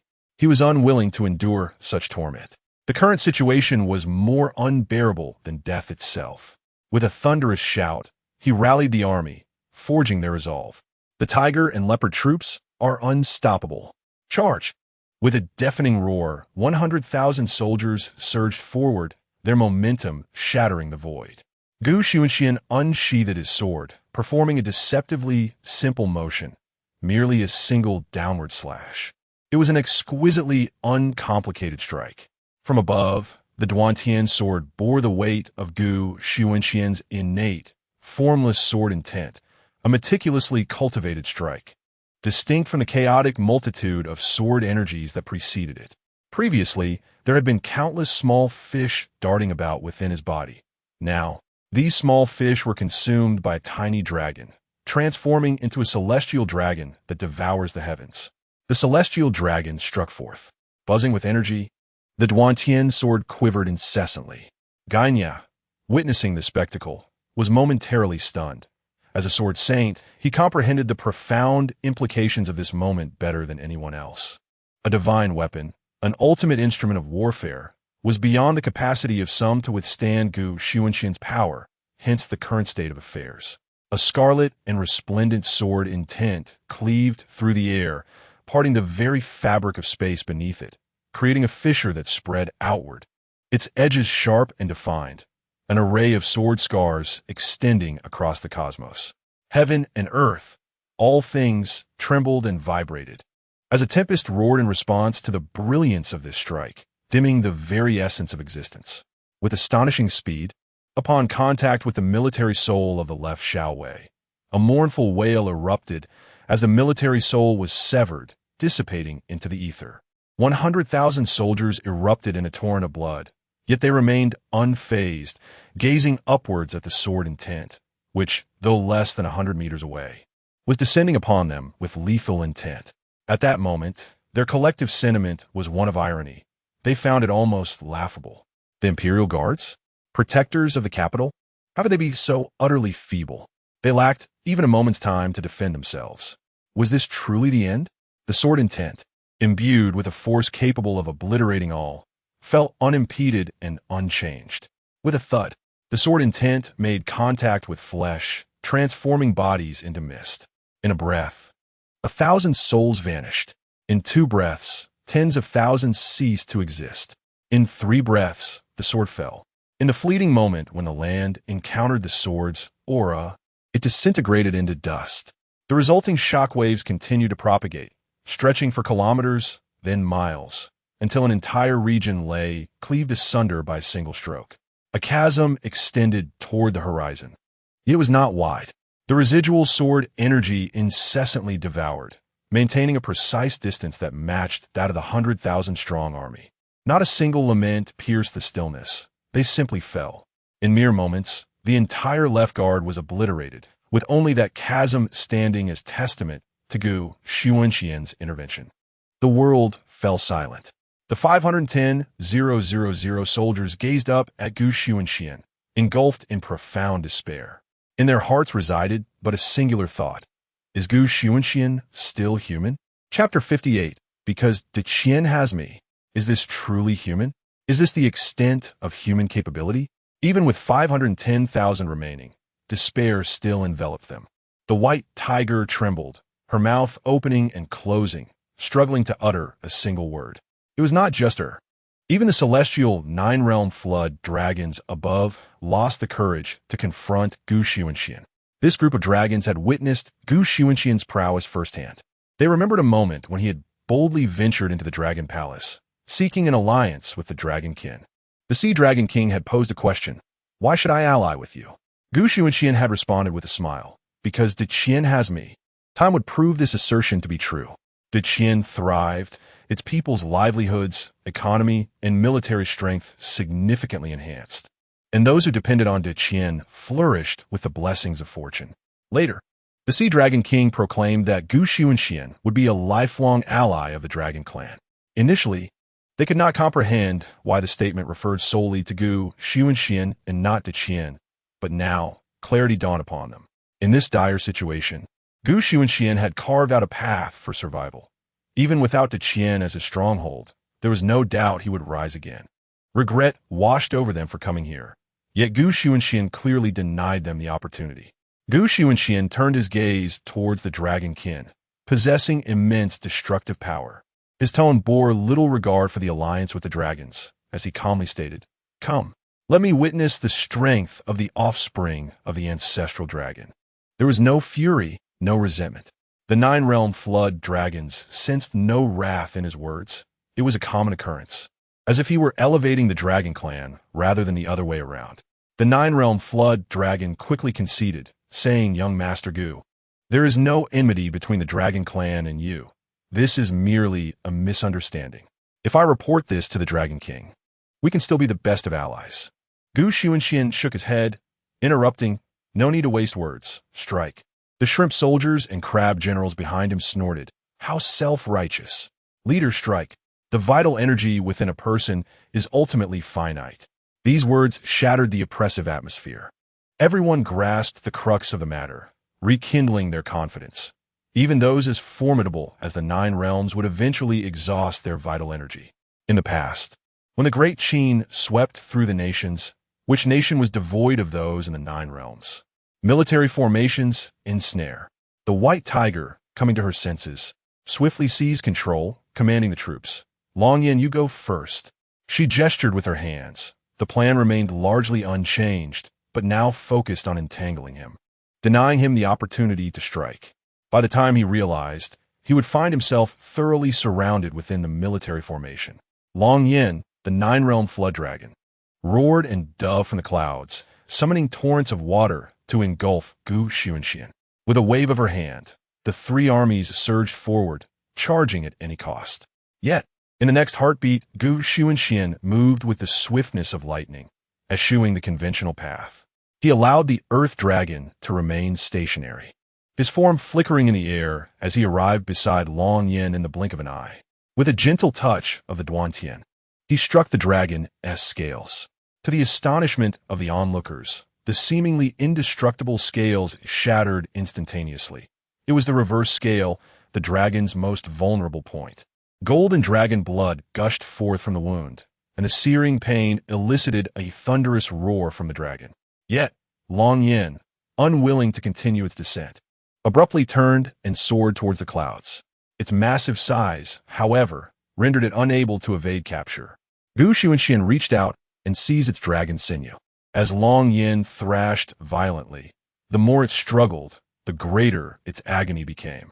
With a resounding tear, the sinew was ripped from its body, creating a gaping wound that bled profusely. The anguished cries echoed relentlessly. Deprived of its sinew, Long Yin could no longer sustain flight. Its body crumpled and plummeted to the ground, collapsing in a heap. The dragon lay there, on the brink of death, its eyes devoid of light. Even with restoration, it was destined never to recover, unable to ascend beyond the ninth realm. Remarkably, the entire ordeal transpired within mere moments, before the army had even formed a cohesive encirclement. Xunxian's arm was drenched in blood, imparting a savage elegance to his otherwise celestial demeanor. He regarded the dragon's sinew, a treasure to others, with disdain, casually discarding it upon the ground, too worthless to merit further consideration. With a determined step forward, he plunged alone into the midst of the 5 armies. Everyone was left in a state of bewilderment. What was happening? They found the scene surreal, having never witnessed someone willingly courting death. Bai Hu rubbed his eyes in disbelief. At the heart of the 500,000-strong army stood Xunxian, clad in white as pure as snow. Who else could it be? Was he truly seeking death? Xunxian, bloodied hands raised, proclaimed, "Come at me together." The 5 generals, though distanced from one another, exchanged glances filled with profound intrigue. Was it really Xunxian who had entered the encirclement? Indeed, who else could it be? Had they misperceived? They were astounded, each affirming the presence of the dragon's veins. Wait, wasn't that earth dragon still stationary? Was he foregoing the power of the dragon's veins? Were they the ones losing their sanity? Or was it he? Throughout history, no one had ever voluntarily entered an encirclement. These were not mere soldiers, but a well-equipped and thoroughly trained elite force. Bai Hu, elated, urged, "What are you all waiting for? Form the battle array." The situation was so unfathomable that they initially failed to react. It was only upon Bai Hu's insistence that they hastily assembled their formation, channeling their military spirit. The souls of the 5 armies gazed intently at Xunxian. Before the battle commenced, a palpable aura of malevolence clashed violently in the air, resonating with a series of deep, thunderous echoes. At this moment, an air of unreality enveloped them, leaving the onlookers in a state of bewilderment. The white tiger, lost in thought, swiftly discerned the crux of the matter, a cold smile gracing his lips. Only now did he comprehend the futility of seeking favor. Why had he not acted sooner? It was all too late. No one would reciprocate his goodwill. Even Guy Nye stood in stunned silence. Just as he intended to inquire about Hang Hao, he discovered that the latter had vanished without a trace. Upon reappearing, however, he was wielding pots and pans, setting up a stove before the dragon flame, preparing to cook its dragon tendons. When it came to delicacies, every part of the dragon's body was considered the pinnacle of gourmet fare. "What are you doing?" he mused, observing the chaos of battle unfolding. Hang Hao continued to beckon. "Come help. Once this is done, we can feast." This is the dragon tendon of the 9 realms. A true delicacy. It's something one rarely gets to savor. Chapter 59. A word determines life and death. Raising a hand to annihilate an army. The gathered crowd seemed to comprehend the actions of Xunxian. So it is thus. The thunderous methods have proven his worth. In this moment, he entraps himself, seeking to curry favor, with the intention of returning to the embrace of Qian. The 5 great generals understood this plight. A pitiable figure indeed. Bai Hu remarked indifferently, "There is no opportunity left. The dignity bestowed upon you by His Majesty is the greatest kindness. However, since you disregard your own dignity, allow us to assist in preserving it. Kill them." Xunxian was rendered speechless. How could these individuals persist in such unrealistic fantasies? The 5 directions army formation stirred. The White Dragon, Azure Dragon, and Jiao Dragon, in a dance of 3 dragons playing with a pearl, harbored a terrifying aura, gathering strength to unleash a thunderous roar that shattered the void, exhaling 3 distinctly different breaths of dragon fire. The fierce tiger pounced, its shadow multiplying, moving with astonishing speed. The lion bared its teeth, consuming all, radiating a chilling presence. Xunxian merely shook his head in disappointment, finding it all rather trivial. He had expected the army under Fu Yao's complete control to be a bloodthirsty force, yet he had not anticipated that after slaying a few, acquiring a modicum of malevolence, and investing in forging equipment, such a combination would qualify as an iron-blooded army? One might argue that this was merely the lowest ranked and did not represent the entirety of Qian's elite forces. Xunxian refrained from comment. However, he found himself devoid of the inclination to wield his sword, for they were unworthy. His hand released, the Duantian sword floated in the air, his hands clasped behind him. Facing the impending onslaught, he spoke calmly, "Command, the thunderous deity of 9 heavens." A voice echoed, timeless and ancient, descending from the heavens. By imperial decree, the sky was laden with an overwhelming pressure. An utter darkness enveloped the scene. 5 thunderous dragons descended, mercilessly bombarding the 5 great souls of the army. Crack, crack, crack. The 5 great souls, imbued with a semblance of consciousness, let forth wails as they were struck, their forms beginning to disintegrate, a foreign power crackling ominously around them. Crack! The souls shattered. 500,000 troops lay sprawled on the ground, their pupils devoid of life, their eyes and hearts illuminated by no glimmer of hope. They had been utterly annihilated, their inner defenses crushed by this bizarre technique, leaving no spark of will to fight. None whatsoever, a true embodiment of despair. They could not even grasp what had transpired. Baihu and the others barely managed to hold themselves together, yet remained engulfed in shock. What was happening? What had transpired? How had it all inexplicably devolved into this? Merely a single word? Nothing else? Just a word, and it was over? Xunxian, already bored, lowered his hand. The heavens dimmed, devoid of light and color. Yet a thunderous force surged through the void, striking the vast assembly of 500,000 troops. The spectacle was extraordinarily grand, a sight never witnessed in centuries, a command of thunder that decimated an entire army. In this moment, lives seemed as insignificant as blades of grass. And within the eyes of Xunxian, there was not a flicker of disturbance. He stood as if a sovereign in the heavens, wielding the power of life and death. With a mere word, he could determine fate. With a raised hand, he could extinguish legions. This time, even Guan was rendered speechless. Unlike others, he was aware of the circumstances and had a vague understanding of Xunxian's methods, the decree, a tool frequently employed by the Taoist sect. However, the individual he had just mentioned could not even be summoned by the most esteemed elders of the sect. Guan swallowed hard, unable to maintain his composure.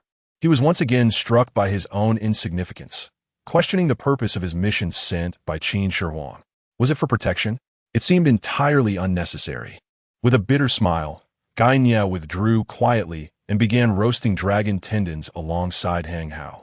Lu Sun was exhilarated, experiencing an unprecedented thrill. He knew his gamble had paid off. Tumbling down the stairs, he shouted joyfully, "My lord is magnificent!" It was over. Everything had come to an end. The thunder roared while the rain drizzled. The so-called army of 610,000, along with the followers of the Mahayana Buddhism, totaling more than 800,000, had been utterly annihilated. Not a single soul escaped. They were all dead. Even in the end, they had not compelled Xunxian to reveal his trump card. A soil dragon howled as it approached Xunxian, emitting mournful cries. This soil dragon was not a true dragon vein, but rather a manifestation of it. Xunxian placed his hand gently upon its head and spoke softly. "All right, I have returned. This time, I have used a bit of your power. The decree and the essence of fate are both indispensable." The soil dragon seemed unconcerned, its voice a blend of playful whining and sorrowful lament. Xunxian caressed its head, and the soil dragon danced joyfully, much like a husky, much to the astonishment of the onlookers. Guan understood the nature of dragon veins, but was unaware that they could possess life. The golden dragon, Duantian, felt the pressure rise as a new rival appeared. Hang Hao grinned and said, "Young master, it's ready." Xunxian smiled faintly and replied, "I'm coming." To Hang Hao, This was merely a trivial matter. All that was required was unconditional trust in Gu Xunxian. Whatever he commanded, they would follow without concern for anything else. In the 10,000 mountains, rivers of blood flowed. The ground was strewn with the bodies of the imperial guards, all slain. Xuanwu's body hung limply, impaled upon a towering peak, her eyes reflecting terror. For she had come to understand that the rebellion in the 10,000 mountains was not as simple as it seemed. In command of the vast expanse of the 10,000 great mountains and the millions of inhabitants, the supreme leader was unexpectedly Gu Xunxian, the very one who had been driven away by them. It was the former sovereign, the one who had imparted all this knowledge to them. Xuanwu had come to the profound realization of her grievous error, an error of monumental proportions. She attempted to speak, yet her tongue had long been severed, producing only muffled sounds. The fortune of the Qian had plummeted drastically. The once mighty fortune dragon, which soared to several thousand meters, had diminished to less than a mere 1,000, its vitality waning, emitting a sorrowful wail as it retreated into the clouds. A realization dawned upon all. The heavens of the Qian had truly shattered. The entire court awaited outside the palace, a gathering of officials and warriors. Fu Yao, having regained consciousness, still found it hard to believe. Yi Xian spoke gravely. Your Majesty, the decline of fortune portends that our forces have likely lost at least 10 prefectures. We are under siege. As if the heavens conspired against them, calamity struck anew. Fu Yao's eyes rolled back as she fainted once more. Chapter 60. The fall of Qin is imminent, but the realm endures. What does it mean to possess 10 prefectures? In the grand tapestry of the Qian dynasty, there exist merely 36 prefectures, primarily in remote regions, where a single city constitutes a prefecture. Moreover, in recent times, 6 prefectures have fallen into enemy hands. In less than a month, the territory of the Qian has dwindled to a mere 20 prefectures. This is, without a doubt, akin to the heavens collapsing. Yi Xianqing infused a surge of true energy to forcibly awaken her, then seated himself by her bedside, speaking gravely. Your Majesty, you must not falter now. Without the dragon vein, we're left with little. As you can see, no nation has ever risen by merely relying on the dragon vein. They first established their realm, and subsequently claimed the dragon vein to construct their capital. Yi Xianqing's words carried significant weight throughout the annals of history on the Zhenwu continent. Indeed, the utility of the dragon vein has been minimal. Its presence merely suggests that a nation may enjoy prosperity, lacking any tangible efficacy, unlike the essence of fate. Fu Yao exhaled softly, indicating she had absorbed his words, yet she remained reluctant to accept them. Yi Xianqing turned his gaze to Shengwan, who now exuded an air of uncertainty. The internal guard under her command was nearly blind to their circumstances, unaware of who had besieged Qian. She timidly remarked, according to historical records, the downfall of the Great Shang did not stem from the severance of the dragon vein by the Zhou emperor. Rather, it was the cutting of their fate. Similarly, Qin Shi Huang severed the celestial authority of the Great Zhou. Yet again, it was fate that remained the foundation of a nation, with territory being the manifestation of that fate. With historical precedents, Fu Yao reluctantly accepted the ethereal loss of the dragon vein. Yi Xianqing added reassuringly, Your Majesty, rest assured, once the news of our circumstances reaches us, I shall traverse the land in search of the dragon vein anew, and upon it, we shall establish our capital. Mention of the ancient quest for immortality invigorated Fu Yao, as she grasped Yi Xianqing's robe and declared, It matters not. The dragon vein is inconsequential. If it is lost, it is lost. Rising with newfound resolve, she proclaimed, You are correct. The Qian may exist without the dragon vein, but it cannot exist without me. I must rally myself. Wanner, disperse the internal guard. I require detailed intelligence on our situation. Until this moment, they remained ignorant of the unfolding events. As you command. In the Great Qin Empire, in the northern prefecture, the dragon banner flies high. The Emperor Qin Shi Huang has made his presence known. His purpose is to tour the eastern territories, instilling fear in the remnants of rival states. Thus he does not linger in one place. From a high vantage point, He gazed northward, where towering walls ascended into the clouds. Beneath these walls were the ragged and emaciated populace, suspended by ropes, wielding tools to mend and repair, their eyes dulled by despair. Qin Shi Huang observed the scene ahead, his tone calm. "Fu Su, I have united the 6 states and reign over the realm, a legacy to be passed down to my descendants. Yet, you must always remember, while Qin may perish, the realm shall endure. The Great Wall is the gateway of the world. We must not lose even a fragment of it." Fu Su, uncertain whether he fully grasped the implications, looked at his father with a sympathetic gaze and remarked, "Father, they are utterly pitiable. The Qin has endured prolonged turmoil, and the common folk neither reap benefits nor escape suffering. They require respite and recuperation. The Qin should alleviate harsh governance and excessive penalties, lessen taxes, and grant them a chance to breathe. The common people are the most wretched, akin to mere blades of grass in chaotic times. Yet, despite their insignificance, they serve as the finest source of free labor." Emperor Qin Shi Huang regarded Fu Su with a calm demeanor, his silence thickening the atmosphere with an oppressive weight, even causing the surrounding soldiers to break out in cold sweat. The emperor's voice, devoid of discernible emotion, cut through the tension. "Do you perceive me as a tyrant before you?" Fu Su, kneeling upright, shook his head in protest. "Your son dares not utter such a claim." The soldiers, momentarily taken aback, thought, "My lord, could you not concede, even slightly?" To deny this would be to acknowledge that the emperor is indeed a tyrant. Raising his hand to gesture beyond the Great Wall, Qin Shi Huang proclaimed loudly, "Indeed, I'm a tyrant and do not deny it. However, you must understand that in this tumultuous era, no benevolent ruler can restore peace. You may possess compassion, yet you cannot wield mercy as a tool. Your kindness could not only jeopardize them, but endanger the entire realm." Regardless of whether Fu Su absorbed his words, the emperor still harbored great expectations for him, stating, "I constructed the Great Wall to safeguard the dragon veins of the 9 provinces. Regardless of where you find yourself, if the wall suffers damage, you must set aside all else to fortify it, ensuring the tranquility of the realm. As long as the dragon veins endure, so shall the world." Fu Su, with utmost seriousness, replied, "My teacher instructed me that cultivating oneself, managing the family, and governing the state are essential for achieving peace in the world. One cannot place hope in ephemeral, ethereal matters." Qin Shi Huang nearly gasped for breath, his gaze fixed intently on Fu Su, who showed no sign of retracting his statement, instead compelling the emperor to acknowledge it. However, the Confucian texts lacked mention of the dragon veins. Regarding Confucianism and dragons, there exist 2 schools, the art of dragon cultivation and the art of dragon slaying.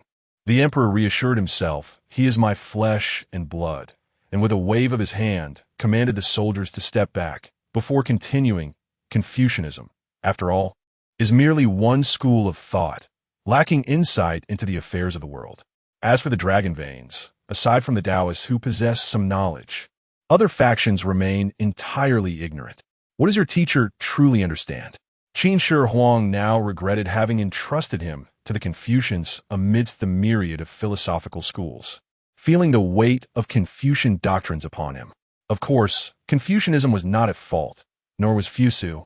Did Qin Shi Huang not recognize that governing the world with benevolence was a long-term strategy? Yet the reality was that even if the populace would provide, the lurking demon tribes would not. The military commander stationed here believed the realm to be at peace. Regrettably, a few words could not alter Fu Su's convictions. Though the emperor did not harbor such expectations, he saw no harm in underscoring the significance of the dragon veins, stating, "I will not argue with you about other matters. You need only to understand your own responsibilities and identity. As long as you occupy this position, the Great Wall must not be compromised, for it endangers the dragon veins of the 9 provinces. Should the veins be harmed, the realm itself is at risk." Fu Su, unable to perceive the tangible, naturally remained oblivious to the significance of the dragon veins. Upon observing his demeanor, Emperor Qin Shi Huang discerned his ignorance and thus altered his approach, stating, "The world is filled with ethereal and intangible matters. Merely because you cannot see them does not imply their absence. Why did the great Zhou fall? Fu Su yearned to retort. Was it not you who brought about its demise? His gaze conveyed precisely that sentiment. Emperor Qin, Shi Huang, gazed deeply at him. Recognizing the bond of blood, he sought to enlighten him gently, explaining, in ancient times, the great Zhou commanded the central dragon veins, which empowered them to wield the authority of the Zhou sovereign and bestow fiefs upon lords. However, as those lords grew increasingly powerful and seized the dragon veins of the 9 provinces, the celestial court of the great Zhou became but a name, lacking the support of the dragon veins, and thus faced annihilation. Fu Su opened his mouth to speak. The emperor anticipated his thoughts and interjected. Then you might inquire, why did they not take measures to preserve it? Fu Su nodded in acknowledgement. Emperor Qin Shi Huang deliberately averted his gaze from him, continuing, because they, like you, believe the dragon veins to be of no consequence. Such notions are inherently elusive and insubstantial. They are even more ephemeral than fortune itself, which can at least be perceived and possesses some semblance of power. How, then, could the people of the world deem them useful? Fu Su posed a pivotal question. Then, Father, are you able to mobilize them? Chapter 61. The dragon veins of the world returned to the Shang dynasty, the emperor of humanity. You have returned. This matter is of utmost significance. It is often spoken of in an ethereal and elusive manner. Once specific circumstances are presented, clarity naturally ensues. Qin Shi Huang neither affirms nor denies it. You need not concern yourself with that. It suffices for you to understand the importance of the Great Wall, which is intrinsically linked to the dragon veins. These 2 points are all you need to grasp. One day you shall behold it. Qin Shi Huang reiterated. If you truly wish to know, you may journey to various locales, the former sites of the Shang dynasty, where perhaps you might uncover the methods to manipulate the dragon veins. Fu Su appeared to anticipate something. The dragon veins of the world returned to the Shang? Qin Shi Huang regarded him, pondering whether this was his foolish son. With a sense of relief, he nodded, acknowledging there was hope, and stated, Indeed, the dragon veins of the world returned to the Shang. Fu Su inquired further. Then how was the Shang dynasty brought to its demise? Qin Shi Huang gazed skyward, the heavens darkening as if a fierce storm was brewing.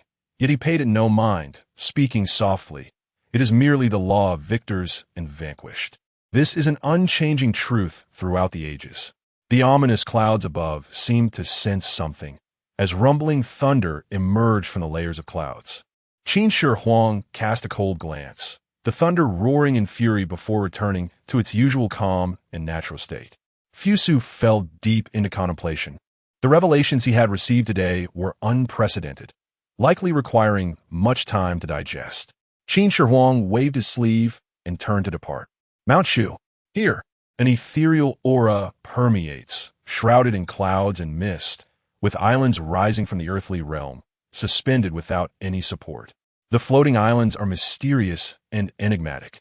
Before the Sanqing Hall, a figure sits cross-legged in midair, clad in a flowing white Taoist robe. His garments dance with the wind, surrounded by shimmering lights. A gentle smile gracing his lips. Suddenly sensing something, he opened his profound eyes, forming a gesture with his hand, and smiled warmly. Emperor of humanity, you have returned once more. I wonder if this time you can challenge the heavens? As a humble Taoist, I dare not wager the entirety of the Taoist sect against you, even though you have grown to a remarkable extent, learning to temper your brilliance. Western regions, at the Diamond Temple, the flame representing the Diamond Buddha abruptly extinguished, a piercing scream reverberating through the sky. The Buddha is dead. Time flows like a shuttle. In the blink of an eye, 2 days have passed. Fu Yao, having composed herself, sat upon the dragon throne, surveying the entire court of civil and military officials, and spoke softly. To what extent have the nations mobilized their forces? Although news has yet to arrive, the coalition of 5 nations must persist. Shangwan Wanner hesitated momentarily before stepping forward, saying, the nations are preparing their military provisions. At the latest, within half a month, they will reach the borders of the Great Qin, but they require passage. The Minister of Rights, Fan Wushu, interjected sharply, Your Majesty, this is absolutely unacceptable. The matter of passage pertains to territorial sovereignty. We cannot allow it. It is tantamount to opening the gates of a nation, allowing an army from another land to enter our territory. Fan Wushu is not without wisdom. Fu Yao, without a moment's hesitation, raised her hand to interrupt and smiled. In this regard, you exhibit a narrow-minded perspective. The alliance of the 5 nations has been established, and their willingness to deploy troops assures the Qian's confidence. It is merely a matter of yielding. Casting a glance below, Fu Yao noted that the Minister of War had perished without a replacement. She casually pointed to an individual and declared, "You shall oversee the affairs of the roads. Do not be negligent. Should you execute this task well, you will become the new Minister of War." Fu Yao did not dwell on the implications. Her immediate concern was to compel the Qin to vacate the northwest, a formidable entity overshadowing her existence, rendering her restless even in slumber. The appointed man was elated, responding eagerly. "At your command." Fu Yao nodded, suddenly recalling something and lowering her voice. "Wanner, how has that matter progressed?" She referred to the triumph over Xunxian by the Buddhist sect. Shangvan Vanya nodded, leaning back in her chair. Fu Yao felt a long-awaited sense of relief upon receiving good news. Indeed, splendid news. As the assembly deliberated further and prepared to disperse, an abrupt shout pierced the air, disrupting the proceedings. "Report, Your Majesty, something has happened with Longxing." A man in a blue robe rushed in, brandishing a golden token, an emblem present in various regions, signifying that in times of great urgency, one could enter the capital unimpeded. His sudden arrival caused an immediate tightening in the hearts of all present, an inexplicable sense of foreboding descending upon them. This man was the county governor of Longzhou City, Shiliang. Breathing heavily, he stated directly, "We have been defeated. The Buddhist sect has fallen." Yi Xianqing's expression darkened. Did this not imply that she was inferior to Gu Xunxian? Shangwan Wanner retorted coldly, "A defeat is merely a defeat. Gu Xunxian's victory was a matter of deceit.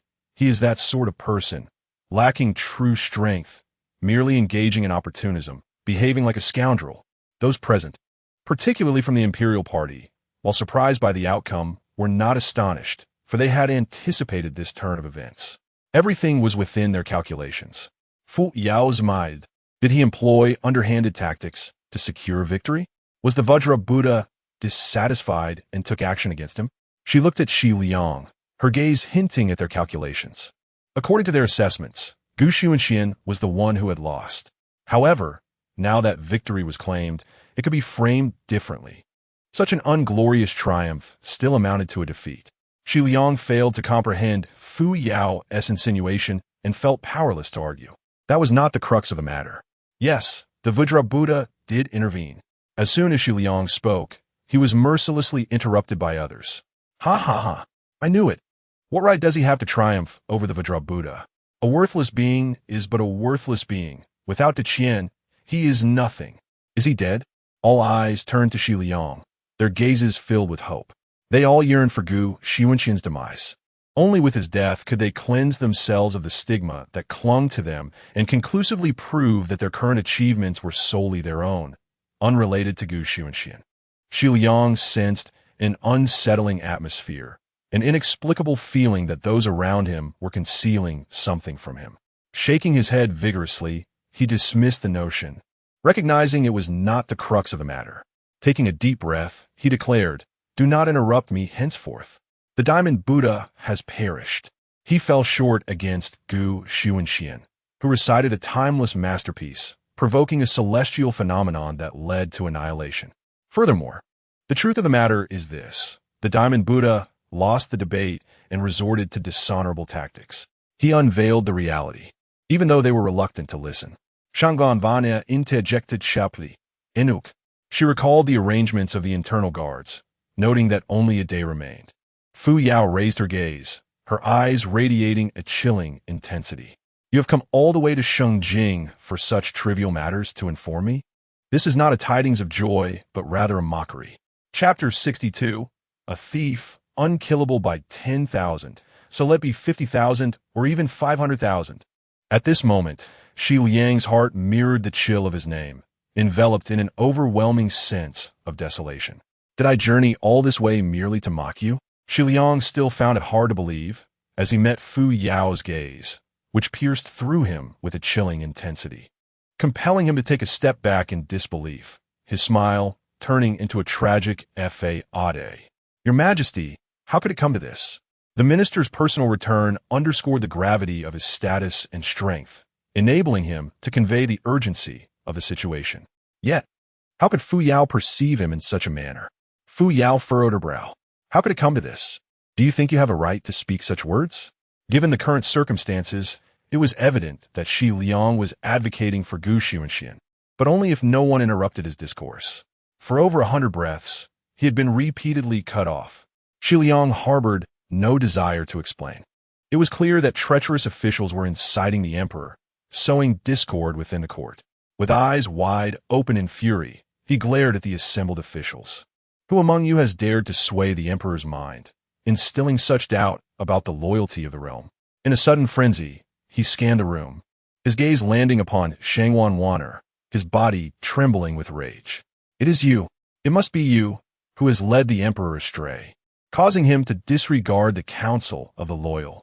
With a fierce determination, Shi Liang propelled himself toward Wu'an. Fu Yao's eyes turned icy. Impudent. Boom! The imperial might descended. The empress's furious roar echoed through the grand hall, causing Shi Liang's body to falter as he collapsed to the ground. Yet, even in his weakened state, the desire to slay Wu'an drove him onward, dragging himself closer despite the blood trailing behind him. The sight was utterly shocking, as Shi Liang's breath grew fainter. Yet, until his last moment, he persisted, whispering with the last remnants of strength, Your Majesty, treacherous ministers are rampant into Qian.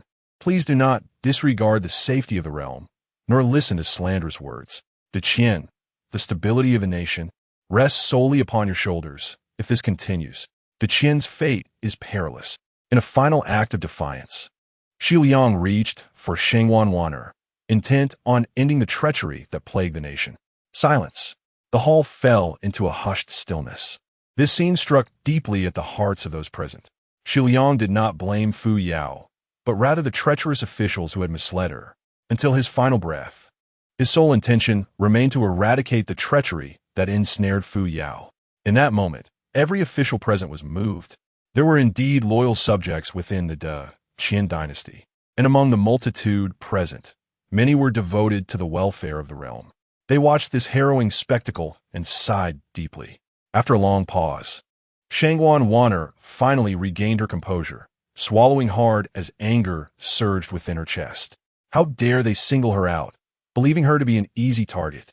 With a cold smile, she retorted, To be aware of your demise, yet still seek to attain the title of a loyal minister. This world does not offer such simplicity. Your Majesty, please eradicate this clan, annihilate the 9 lineages. Such a statement indeed carries a certain plausibility. After a brief moment of hesitation, the innate human nature triumphed over conscience. The rationale of partiality was understood. If a judgment were not rendered, it would implicitly acknowledge that Wu'an is a treacherous minister, manipulated by such a villain. She nodded in affirmation, agreed. Yi Xianqing waved her sleeve and spoke softly. Regardless of whether Gu Xunxian emerged victorious, it is of little consequence. That is not the crux of the matter. What a pity. The loss is not the individual, but rather the untimely demise, leaving subsequent events unspoken. A formidable being's pace, when driven to haste, naturally surpasses the speed of intelligence. The wait ensued, stretching in a half a day. The internal guard arrived, breathless. Their eyes conveyed an unprecedented terror, akin to encountering a specter, and they screamed in alarm. A grave situation has arisen.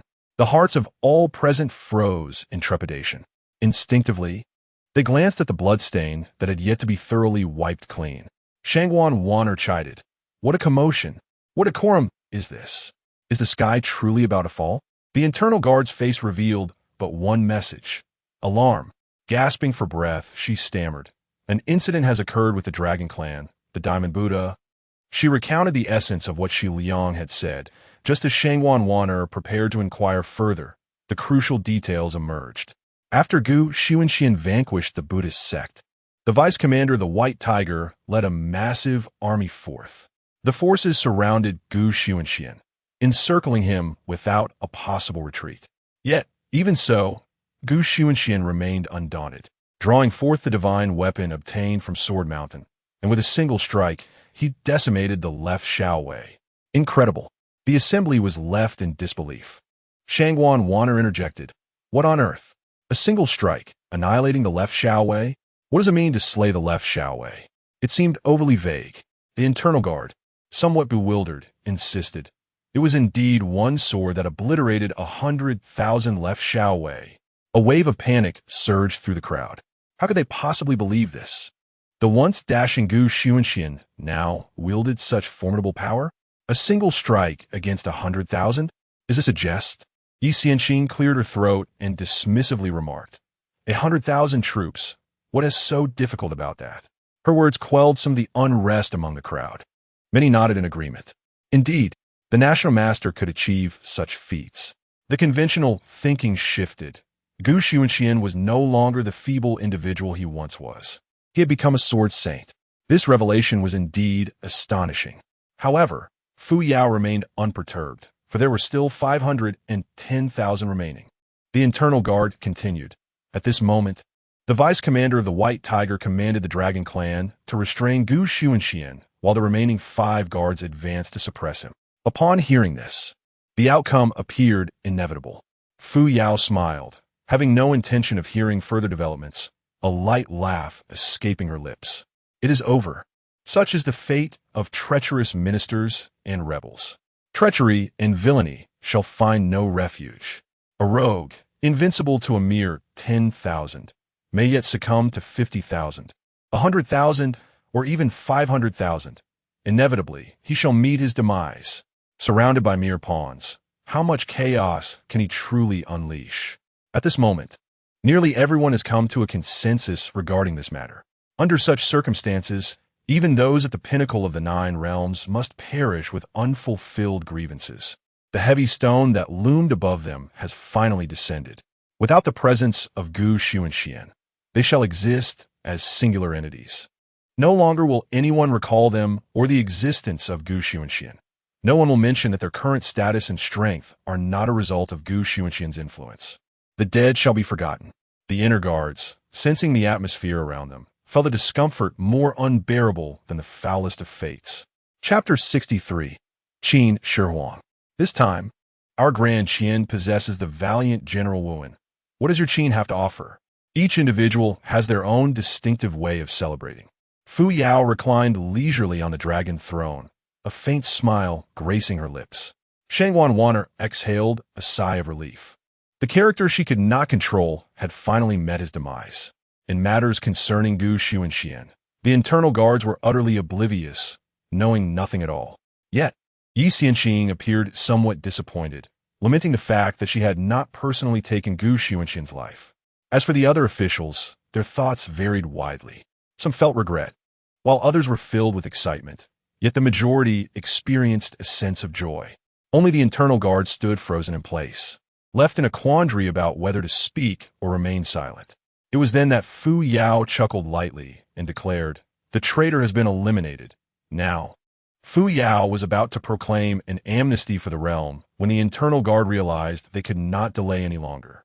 Gritting their teeth, they spoke up. The dragon descended, only to be struck down by Xunxian, who shattered its reverse scale and severed its dragon tendons. Subsequently entering the encirclement of the vast army, the order was given. The internal guard continued, disregarding others, pouring forth the details in a tumultuous rush. 500,000 troops completely annihilated. A chilling silence enveloped the grand hall, an extraordinary coldness pervading the air. The internal guard recalled something and added, when Xunxian killed the left Shaowei, the method employed seemed to be related to the dragon vein.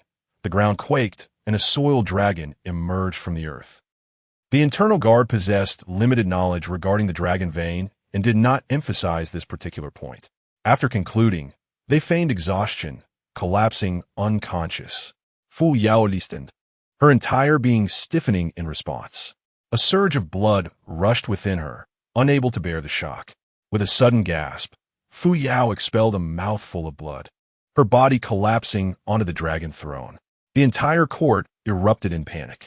Your Majesty, Your Majesty, Your Majesty. The spark that had briefly ignited in Fu Yao's eyes extinguished in an instant, vanishing entirely, leaving her devoid of any glimmer of hope. At this moment, her mental state shattered completely. She muttered to herself, 610,000 troops. You tell me they are gone? All of them? Fu Yao lost her imperial composure, laughing maniacally as her crown tumbled from her head. Stumbling to her feet, she staggered towards the hall's exit, laughing and exclaiming, "Ha ha ha! Well done! What a grand Qian's General Wu'an! Ha ha ha ha! A tale from the Arabian Nights." This is simply a tale from the Arabian Nights. Upon reaching the palace steps, Fu Yao gazed at the sky, her spirit waning as she sank down upon the stairs, lamenting, "Dragon vein, do you consider this a fulfillment? Ha ha ha!" Fu Yao's state was decidedly unhinged. Shangguan Wan'er suffered yet another blow, facing another intelligence failure. Why was there no inkling of Gu Xunxian's mastery over the dragon vein?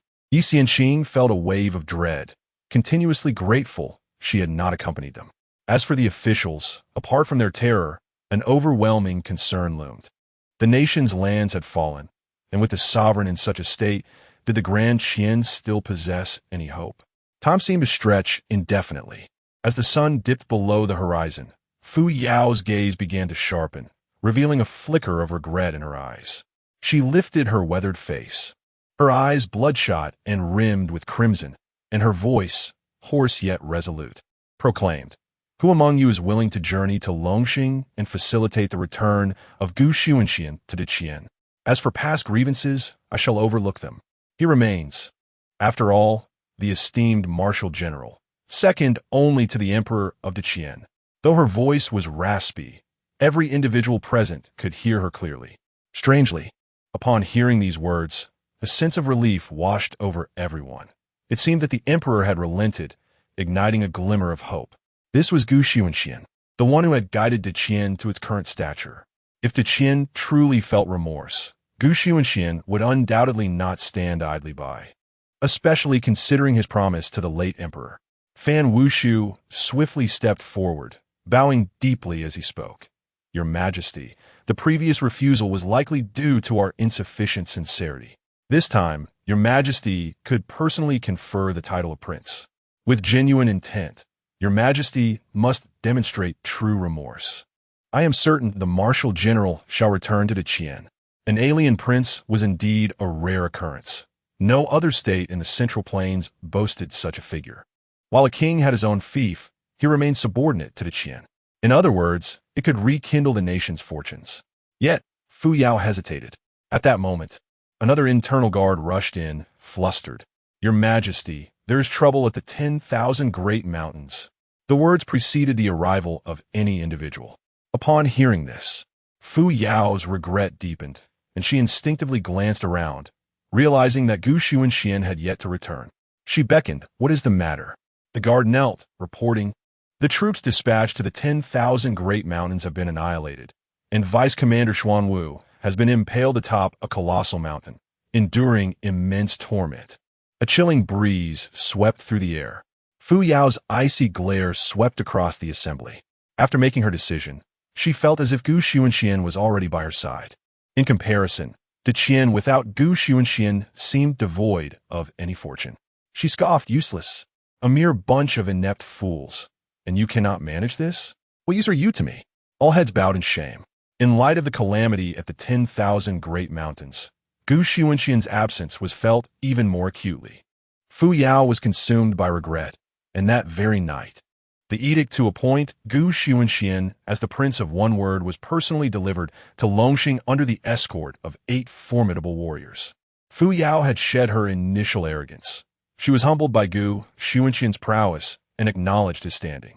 Now, she was eager for his return. That night, the imperial faction convened. Fu Yao instructed, "Upon Gu Xunxian's return, you must treat him with the utmost respect. Do not allow past grievances to create a rift between you."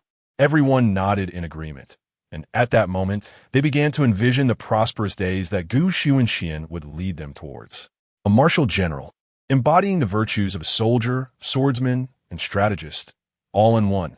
One could hardly fathom the immense strength that Qian would possess. Someone tapped their head and remarked, "Your Majesty, have we forgotten about the matter concerning the Buddhist sect?" The internal guards lie in wait across various prefectures. Within 3 days, the news has already erupted. Fu Yao furrowed her brow and said, "We must act preemptively, disseminating information to all regions, claiming that the Lord of Wu'an has secretly returned to Daqian, and that all his actions are in service of Daqian. This will indeed bolster his position." Shangwan Wan'er clasped her hands in agreement. Such an arrangement is indeed feasible. Fu Yao initially felt regret, yet now she is filled with anticipation. She gazed towards the north and spoke softly. "Qin Shi Huang, this time, with the Lord of Wu'an on our side, what do you possess in your Qin?" She reclaimed her imperial dignity, embodying the awe-inspiring empress of the ages. The prerequisite for this is the return of Gu Xunxian. What are the chances of his return? Highly promising, judging by Gu Xunxian's previous actions. He has never taken the initiative to strike. This alone indicates that he still harbors sentiments for Daqian. Given such a significant opportunity for him to descend from his lofty perch, how could he possibly refrain from returning? Fu Yao is resolute in her belief that Gu Xunxian will indeed return. "If I have made such concessions, and you still do not return, then you are being unreasonable." Chapter 64. The Great Qin shall perish within a year. In the year 1143 of the immortal martial calendar, on the 14th of June, as autumn approached, a piece of news spread throughout the various prefectures of the Great Qin. A reform within the inner guard had failed. Gu Xunxian suffered a complete defeat at the hands of the high monks of the Buddhist sect. Not only did he succumb to defeat, but he also found it intolerable to accept the reality of his loss, thus attempting to forcibly claim allegiance from the Buddhist sect for his grand ambitions. However, the Buddhist sect refused to associate with a man as treacherous and disloyal as Gu Xunxian. In a fit of rage and humiliation, Gu Xunxian, wielding power suspected to surpass the ninth realm, plotted against the Vajra Buddha and his entourage, annihilating the second generation of the Great Qin's elite. The revelation of this incident left various factions astonished, only to be swiftly replaced by boundless fury and shame. The Chayan Sect also faced defeat at the hands of the Buddhist sect. Yet, they did not lose a single disciple because they boasted the highest number of practitioners of the ninth realm. To enumerate, their numbers were still considerable. Without sufficient benefits, the Buddhist sect would not provoke such troublesome entities. You may wonder how the ninth realm came to be. 3 words suffice: socialite. Initially, the Chayan Sect was a respectable sect, but it was redefined as a demonic sect when Gu Xunxian began to traverse the world, a title that has remained unchanged. Subsequently, disciples found it increasingly difficult to navigate the world of martial arts. The Chayan Sect often claimed to be the foremost among righteous paths, and rumors circulated that they were divinely guided to support the true son of destiny, indeed managing to cultivate several from the ninth realm. Consider the delicate women who have perfected the art of seduction, adeptly maneuvering between the eighth realm. Among 100, there is always one who ascends. Does this not constitute support? With the return of spring, they were later suppressed by Gu Xunxian. Upon hearing this news, the leader of the Chayan Sect did not display the expected frenzy. Instead, a cold glint shone in her eyes as she inquired, "Have you determined the source of this news?" The disciple replied, "No, but this message is circulating in several nearby prefectures." The leader of the Chayan Sect, a shrewd individual, understood that within the Great Qin, such capabilities could only stem from 2 scenarios. Either the news was true, or it was a command from Fu Yao. Regardless of which, the authenticity requires no speculation. The leader of the Chayan Sect smiled. "Gu Xunxian, you may consider yourself noble, but you cannot afford to lose. Can you withstand the wrath that is about to unfold?"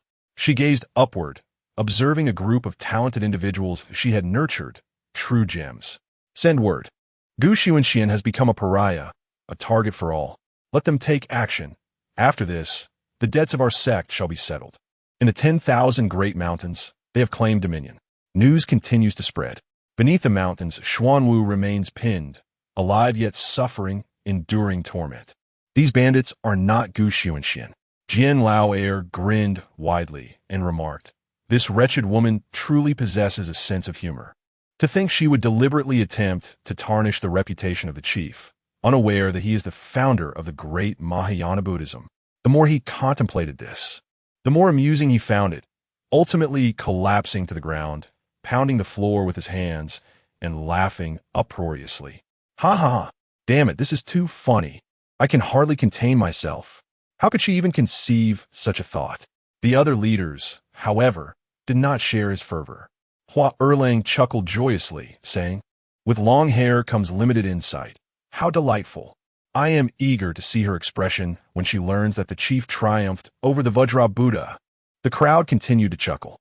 Hua Erlang glanced at the silent, ascetic monk who had remained expressionless throughout this entire exchange. "Old monk, when will that elder return? Your master's reputation has been so humiliated. Does the Buddhist community have no response?" The ascetic, who bore another identity as the most devoted follower of the Three No's, remained unfazed, gazing skyward as if glimpsing the future. "The Qian shall surely perish within a year." The room erupted in a hushed murmur, for such words concealed much significance. These bandits, reveling in chaos, each bore the glimmer of ambition for rebellion in their eyes. This insurrection was merely a minor disturbance. The ascetic calmly continued, "According to the chief's intentions, were you to reclaim the 10,000 mountains, he would remain indifferent. Ultimately, the people of the mountains are safest only under the protection of their own. However, should you recklessly besiege cities without consulting him, prepare for your demise." The light in the bandits' eyes dimmed. Though they were lawless marauders, this band of brigands still felt trepidation. Jian Lao touched his wounds, the pain echoing in his heart. Yet it was not enough to quell his yearning. His nails grazed the wounds, staining his hands with blood. He weakly inquired, "What if we just take a county, or even a city? Are you willing?" He dared not act alone. Yet the others shook their heads vigorously, their expressions filled with dread. Yin Lao dramatically lamenting, "Alas, when shall we engage in battle? Without conflict, when will I ever break through to the ninth realm? My thirst for combat is unbearable. For a band of brigands to remain idle is more agonizing than death itself."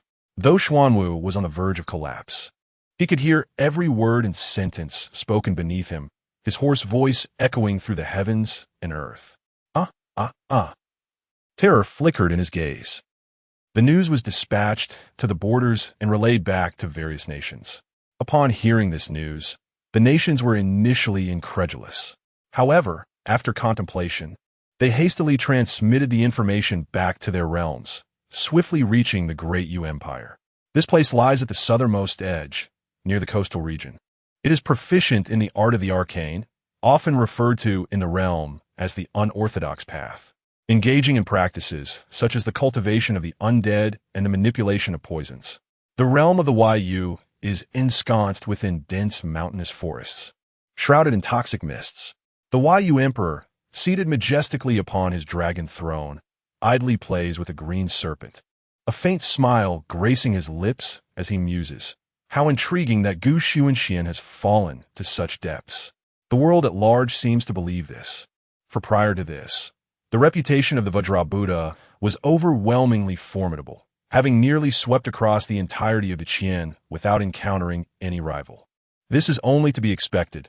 Had he lacked the means and prowess, the Buddhist sect would not have permitted him to act.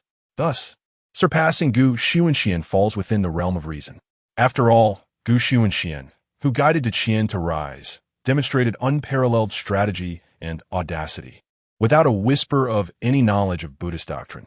A robust man adorned in a scholar's robe, his face marred by snake-like patterns, approached awkwardly, clasping his hands in salute, and inquired, "Your Majesty, shall we proceed with the military campaign against the Qin?" Chapter 65. Your Majesty, please send troops to pacify the western regions. Emperor Yu gazed down at the officials, who were neither scholarly nor martial, and sighed deeply. The Qian is now beyond salvation, and the sole pillar of support has been utterly tarnished. Such a person is scorned by all in this world. Do those women dare to dream of attacking the Qin? How preposterous! The civil and military officials were bewildered. As for the state of Zhou had already undergone a change of court.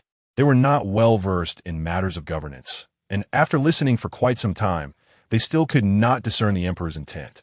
Emperor Yu realized that it was futile to engage in idle talk with this group and curtly stated, "Do not overthink it. Mobilize 1,000,000 Gu insects and an army of 200,000, along with 3 ninth-tier experts, to enter to Qian under the guise of passage. Once we establish a foothold, we shall seize the land under the pretext of eliminating the disruptive figure of Gu Xunxian, compelling them to surrender him." The officials suddenly comprehended. They understood his strategy. Emperor Yu pressed his forehead. This news, if any nation were astute enough, would grasp its significance. Gu Xunxian's reputation lies in ruins. He is a man who cannot afford to lose. Such a disgraceful display is unbecoming of a great nation. Why all this while? Has Fu Yao not dispatched troops to intervene? Even she, despite her foolishness, must realize this is not merely a war, but a contention over the rightful way, relying on capability rather than brute force. Otherwise, would it not be tantamount to opposing the entire system? The forces behind the Vajrabuddha represented the entirety of the western regions, a system distinct from that of the court and the martial world. Now, their only concern had dissipated entirely. Previously, they worried about Gu Xunxian returning to the Qian. However, even if he were to return now, his reputation is irrevocably tarnished, and they have a legitimate reason for their subsequent actions. To protect such an individual? Quite difficult. Not to mention, their primary objective was not him, but to utilize this pretext to launch an assault onto Qian. The justification is in place. Everything else will fall into place. The Qian, the Great Wall. The news that Qin Shi Huang received was threefold, comprising both fabricated rumors and truths. Qin Shi Huang laughed heartily. This sly boy truly surprises me. I never anticipated he had surpassed the 9th tier. Others might struggle to accurately gauge this, but he was Qin Shi Huang. Fusu felt a surge of joy for Gu Xunxian, exclaiming, "My younger brother's strength has grown. Now, into Qian, no one can contend with him." Qin Shi Huang sensed Fusu's emotions and, oblivious to any malice, responded with satisfaction. "Indeed. Now, I present you with 2 paths." Fusu sat upright, attentively listening. Qin Shi Huang, in high spirits, was too pleased to correct the breach of etiquette between father and son. "First, you shall oversee the 500,000 troops of the Great Wall. This is the Qin, and here, the overseer is the true master of the army. With a single command, every general must obey. Otherwise, the seasoned veterans among the 500,000 could easily cleave you in two, for the overseer represents Qin Shi Huang. However, this is the Great Wall. Beyond the Great Wall, an ominous aura permeates the skies, casting a shadow devoid of any glimmer of light. It is the presence of formidable demons. The responsibilities of the military supervisor weigh heavily. Secondly, return to Lingnan and await news of your younger brother. However, let me forewarn you, should you choose the second option, upon your brother's return, he shall have to replace you here as the military supervisor. Without a moment's hesitation, Fu Su, fully aware of the gravity of his duties, declared, "I choose to remain at the Great Wall." Qin Shi Huang was both surprised and enlightened. It seemed he grasped certain truths. He spoke slowly. "Your younger brother has slain a member of the Buddhist order. The western regions shall not take this lightly. What are your plans moving forward?" Fu Su gazed at Qin Shi Huang, who shook his head. "Do not look at me. I have no desire to engage with that troublesome lad until his return." Fu Su gritted his teeth and implored, "I beseech you, father, to deploy troops and quell the unrest in the western regions." Qin Shi Huang burst into laughter. "Ha ha ha. I see how to sway Fu Su now. Brotherly affection." Although the two siblings did not grow up together, Fu Su harbored a deep concern for Gu Xunxian. In light of this singular virtue, all else seemed trivial. Ultimately, Fu Su remained at the Great Wall. Time passed, and 7 days had already elapsed. A few days prior, news had reached Xunxian City. Upon hearing it, Lu Sun nearly choked with rage. He was about to seek out Gu Xunxian when he was informed that the latter was in seclusion. In the secret chamber, Gu Xunxian sat cross-legged, the Duantian sword embedded in the floor. The ground was streaked with blood, continuously absorbing the essence of the external world. The Duantian sword was a fearsome weapon. Xunxian attuned himself to the intricate layout of the dragon vein. Overlooking the land, the eastern 14 prefectures of the Qian resembled a dragon, a colossal divine creature extending outward, with 6 additional dragon veins emerging in its wake. However, they had been entirely severed. In other words, this dragon vein could only persist within the 14 prefectures. It could not extend to other nations or regions. Xunxian opened his eyes, retracting his resonance with the dragon vein. What is resonance? It is the ability of his consciousness to enter the dragon vein, allowing him to manipulate it at will. He remarked softly, "What a cunning scheme of the heavenly Tao." Xunxian sensed beneath him. The dragon vein lay in a profound silence. Had it succumbed to slumber? The dragon vein had indeed fallen into a deep sleep. He narrowed his eyes, gazing northward. Was that also part of your scheme? The heavenly Tao requires balance. With a smile, Xunxian declared, "You have miscalculated." As his words echoed, a fresh wave of fortune, born from the common people, manifested, its hue more pronounced than before. If it had merely been nascent, it had now fully matured. The fortune coalesced into a dragon. Suddenly, the world trembled with an eerie transformation. A terrifying power awakened from the depths of existence. Xunxian's figure flickered, ascending to the heavens. He stood resolute, sword in hand, defying the heavens. Silence enveloped him. That power brewed within, and ultimately it dissipated. It conceded. The divine dragon of fortune glided through the skies, ultimately diving downwards and piercing the earth. In the 14 prefectures, a resonant dragon's roar echoed from beneath the ground. The dragon vein awakens. Xunxian murmured, "It seems my intuition was correct." Xunxian was acutely aware of his own circumstances. However, he was not one to forget his debts of gratitude. Thus, he devoted himself to safeguarding the Great Qin as a loyal subject, fulfilling his final wishes. After that, he became his own master, no longer merely a servant of the Great Qin. Until a few days prior, the emergence of a new fortune prompted the current experiment of Xunxian to awaken the dragon vein ahead of time. The dragon vein lay dormant, nourished by fortune, ready to awaken anew. If one were to understand this, it could be likened to the dragon vein representing the 9 provinces, while fortune symbolizes a nation. At present, he had grasped the means to prevent the dragon vein from succumbing to slumber. A gentle breeze stirred, yet in Xunxian's eyes, there was no trace of excitement. Knowing this method would not compel him to rally the hearts of the people, he merely followed his true intentions. For him, it was merely an embellishment upon an already splendid tapestry. He gazed upon the Great Qin and recounted a seemingly trivial matter. The Great Qin is destined for destruction. Chapter 66. In the coming spring, I shall conquer the central plains. Xunxian returned to the ground. The moment he appeared, Lu Sun hastily approached, carefully casting a glance at Xunxian. As a devoted sycophant, one must learn to read the atmosphere. Noticing that Xunxian seemed in good spirits, he cautiously spoke. "My lord, a few days ago, a piece of news circulated. Please do not be angered upon hearing it." Xunxian regarded him briefly and replied, "Speak." Lu Sun continued in a hushed tone. "A few days ago, across the various prefectures of the Qian, there was a..." Having grasped the general situation halfway through, Xunxian lost interest in hearing more and, moving forward, casually remarked, "No need to concern ourselves with it." He entered the inner hall and took a seat. Shortly, Gainia and Hang Hao approached him. "Young master." "My lord." Xunxian nodded gently. The aloof swordsman, the celestial fighter, and the rotund underling. 3 formidable figures. Xunxian inquired, "What movements have been observed in the various kingdoms?" Lu Sun, having prepared his response, answered, "In recent days, signs of troop mobilization have been evident across the kingdoms, likely related to the matters previously promised by Fu Yao to the various states."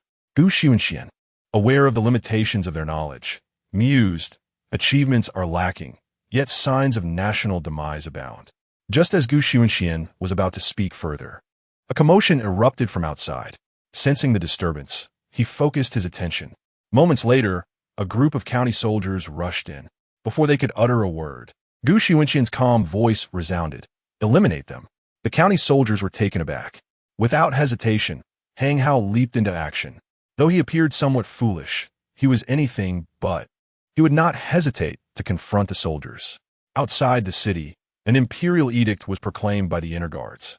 No longer the lofty figures of before. The guards now exuded a gentler demeanor, smiling as they held the edict.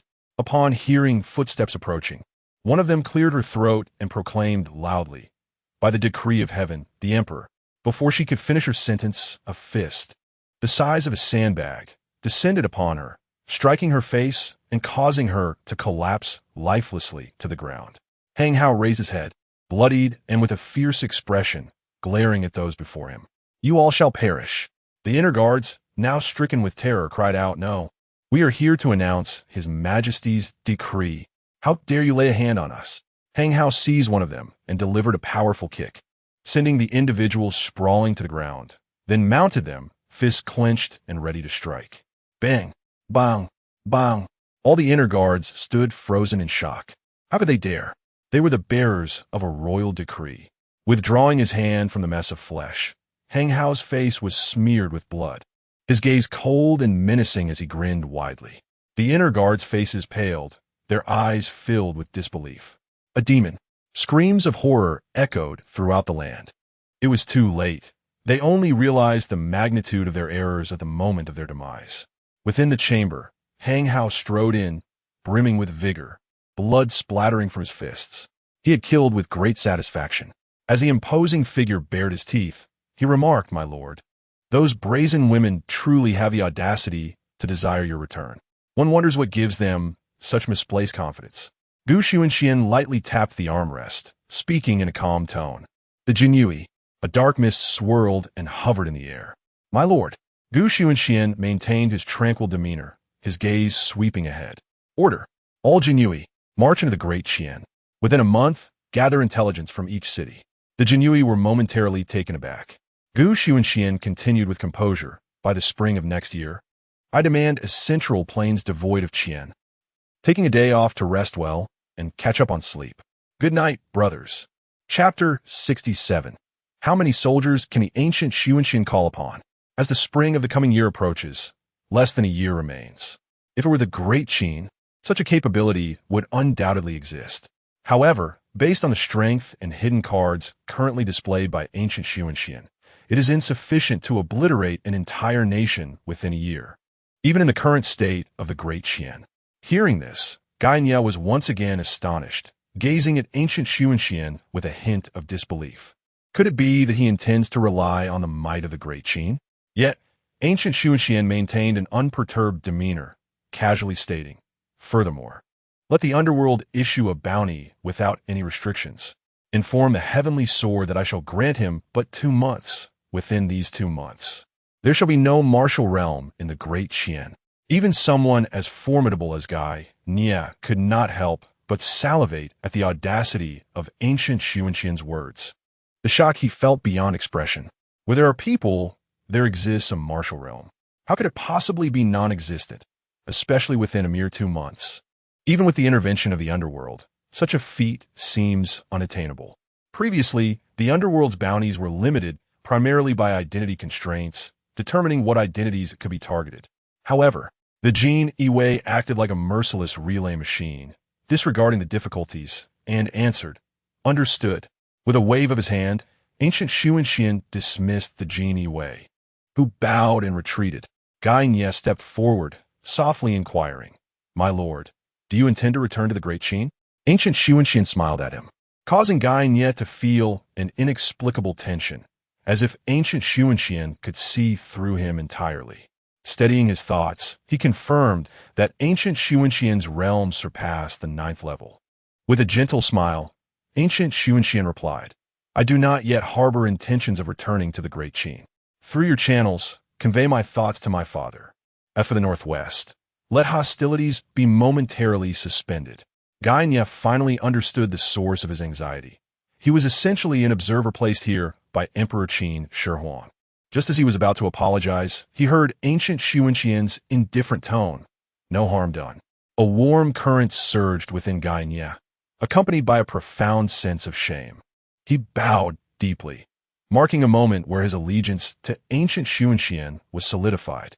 Ancient Xunxian rose, patting Gaine's shoulder, and then, with hands clasped behind his back, stepped outside to gaze into the distance. It seemed as though he was speaking to himself, or perhaps posing a question. How many soldiers can the name of ancient Xunxian summon? Gaine's entire being trembled, his pupils contracting sharply. In that instant, he suddenly grasped an important realization. Ancient Xunxian, as a solitary minister, was unlike the conventional understanding of a solitary minister. He simply refrained from forming factions and did not disclose any ulterior motives. Thus, his merit overshadowed the sovereign, and the empress had deliberately isolated him in the court. However, now, everyone had turned their backs. If ancient Xunxian intended to recruit soldiers, given his esteemed reputation in the Great Qin, how many could he truly summon? He did not know, nor did anyone else. Yet, who in the world was unaware of ancient Xunxian? In the Great Qin, within the inner guard, Shangwan Wanner placed her hands firmly on the table, her gaze intensely fixed upon it, as she meticulously unraveled the timeline of events concerning the Great Qin. This timeline was inextricably linked to Gu Xunxian. Previously, she had not perceived any connection, for if her own kin did not assist him, how could outsiders possibly do so? However, the revelations surrounding Gu Xunxian continued to surface relentlessly. Shangwan Wanner shuddered, instinctively retreating several steps. "Someone is coming," she exclaimed, her voice trembling. "Inquire for me. What transpired in Xianyang when Gu Xunxian initially journeyed to the Great Qin Alliance?" Chapter 68. Witnessing the Emperor's countenance, "I am furious and shall execute him." After finishing her directives, Shangwan Wanner still felt a chill running down her spine. At this moment, whether by intuition or by fact, she had come to realize that there existed an extraordinary connection between Gu Xunxian and the Great Qin. Gu Xunxian was exceedingly adept at concealment. The series of events was far too coincidental. Her gaze fell once more upon the name of Gu Xunxian, staring intently as she murmured, "In this world, such coincidences are rare. Given the current situation, there exists but one possibility. You have been deceiving the Qin and His Majesty from the very beginning. Your calculations run deep." Shangwan Wanner's eyes flickered with uncertainty, pondering whether to convey her suspicions to Fu Yao. Ultimately, she chose not to share her conjecture, for it was too far-fetched. Not only did Qin, but the other 5 nations would likely be unable to bear such a notion. Great Qin, as the sovereign of the Central Plains, would be further empowered by a multifaceted talent, such as Gu Xunxian, transforming the situation from merely advantageous to extraordinarily formidable. Qin Shi Huang believed in employing those who were trustworthy and trusting those who are employed. Even an enemy general, if willing to serve in Qin, could command millions. Such is the essence of Great Qin. Such is the vastness of Great Qin. In Qin, within the Qian Hall, only the imperial faction gathered to deliberate on the many matters surrounding Gu Xunxian's return. Bai Zhong, the newly appointed vice minister of the Ministry of War, with a glint of cunning in his eyes, softly remarked, "When we first received the news, his tactics indeed astonished us, causing us to overlook crucial circumstances. Yes, he has mastery over the dragon vein's flow. Yet you all must have noticed something." He glanced around, awaiting a response that never came. Yi Xianqing coolly interjected, "The territory." Her words pierced to the heart of the matter, and in that instant, the terrifying aura surrounding Gu Xunxian diminished slightly. Bai Zhong smiled. "Indeed, the Chu River occupies an exceptional geographical advantage, and with the manpower and resources of the Merchant Alliance, it is the most suitable location for a base. Yet he chose Longxing City?" He paused, casting a seemingly amused glance at his surroundings, scrutinizing the expressions of those present. Everyone fell into a deep contemplation. With his head bowed, Bai Zhong clasped his hands. "Therefore, I deduce that the dragon vein and the auspicious energy of the divine dragon bear a striking resemblance. Their power is limited to the capital of a nation. Once removed from that locale, their extraordinary effects cannot be realized. Upon entering the Qin, Gu Xunxian can barely reach above the 9th realm. Is it truly unattainable beyond the 9th realm?" As Bai Zhong's words echoed, The officials in the court began to whisper among themselves, their expressions a mixture of intrigue and apprehension. From the cacophony of voices, it was evident they believed themselves capable. Even the Empress felt a burgeoning intent to kill. Though regret lingered, it was overshadowed by an unavoidable compromise. Before her lay the prospect of deceiving Xunxian into returning to the capital, only to eliminate him. Fu Yao coldly declared, "Cease your nonsensical chatter. The matter of welcoming Xunxian back is settled. You may withdraw. Shangwan Wan'er and Yi Xianqing shall remain, my absolute confidants, to deliberate on the strategy for his demise." The final outcome was deliberated in 8 words. "Upon seeing the emperor's countenance, I shall slay him in wrath." The following day, all awaited with bated breath, anticipating the news of Xunxian's return to the Great Qin, until the tidings reached the Great Qin, revealing that the female emperor's inner envoy had not even laid eyes upon Xunxian before being ruthlessly executed, met with a most tragic fate. Chapter 69. Fu Yao, how dare he refuse? The world believes that in this realm, spilled water can be retrieved. The esteemed officials of the Qian presume that Xunxian, who has devoted his heart and soul to the Qian, would willingly set aside his trifling grievances and return, especially with the Empress's overtures for peace. The late emperor not only bestowed upon him the favor of recognition, but also nurtured him, while the Empress herself has provided him with invaluable support. Yet, the actions of Xunxian have resoundingly slapped their faces. In the inner guard office, the guards trembled as they bowed to report. Shangwan Wan'er, seated gracefully, displayed no visible emotion on her exquisite visage, as if she had anticipated this outcome. With a soft exhale, she self-deprecatingly remarked, "For someone at the 9th realm, if returning were so facile, it would be utterly devoid of dignity. There remains one final opportunity, but alas, His Majesty may not acquiesce." At this moment, Shangwan Wan'er's mind, rarely clear, was enlightened by the teachings of Xunxian. She possessed considerable talent. However, her adversary was Xunxian, rendering her seemingly ineffectual. In a fleeting instant, an idea for redress struck her. The Empress must personally extend an apology. Yet ultimately, she clenched her silver teeth and dismissed this notion, stating, "Impossible. The Qian has not fallen to such depths. He is unworthy. We have not yet lost, even if he is associated with the Qin. This land of Central Plains does not belong to him, nor to that Qin Shihuang. At worst, we shall lead the thief in a Qian." She rose and proceeded towards the imperial palace. In the Empress's chambers, Fu Yao had lost her regal pride. With her hair cascading over her shoulders, she slumped weakly upon the bed, her eyes devoid of color and filled with bloodshot veins, gazing vacantly at the floor. Her lips parted slightly, murmuring indistinctly, "How dare he refuse? How dare he refuse?" As Shangwan Wan'er stepped into the grand hall, she heard that voice and swiftly approached the dragon bed. Witnessing the Empress's current state, her heart ached, and she offered words of comfort. "Your Majesty, mercy has already been extended to him. His ingratitude has cost him this opportunity. Moreover, the Qian does not lack for a Wu'an. It is unnecessary to feel this way." Fu Yao remained oblivious, still perplexed, repeating, "How dare he refuse?" As if trapped in a nightmare, Shangwan Wan'er sighed softly. His choice not to return is, in fact, fortuitous.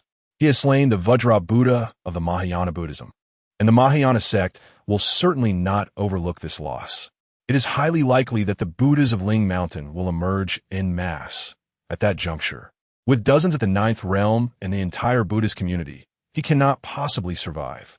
Should he return, the burden would shift to the Qian, thus his obstinacy, while seemingly detrimental, is actually advantageous for us, considering the Buddhist sect has diverged significantly from the normal martial world. Yet Fu Yao remained unable to accept this. For her, this represented a genuine plea for peace, having cast aside her dignity and pride, yet still failing to attain the desired resolution, resulting in an immense blow to her spirit. How dare he refuse? Shangwan Wan'er, filled with exasperation, could no longer hold back.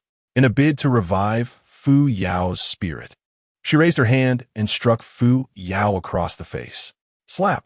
Fu Yao had never experienced such a jolt, her pupils dilating in shock. Shangwan placed her hands firmly on Fu Yao's shoulders, unflinchingly meeting her gaze, and spoke in a steady voice. Your Majesty, the Qian can survive without Gu Xunxian.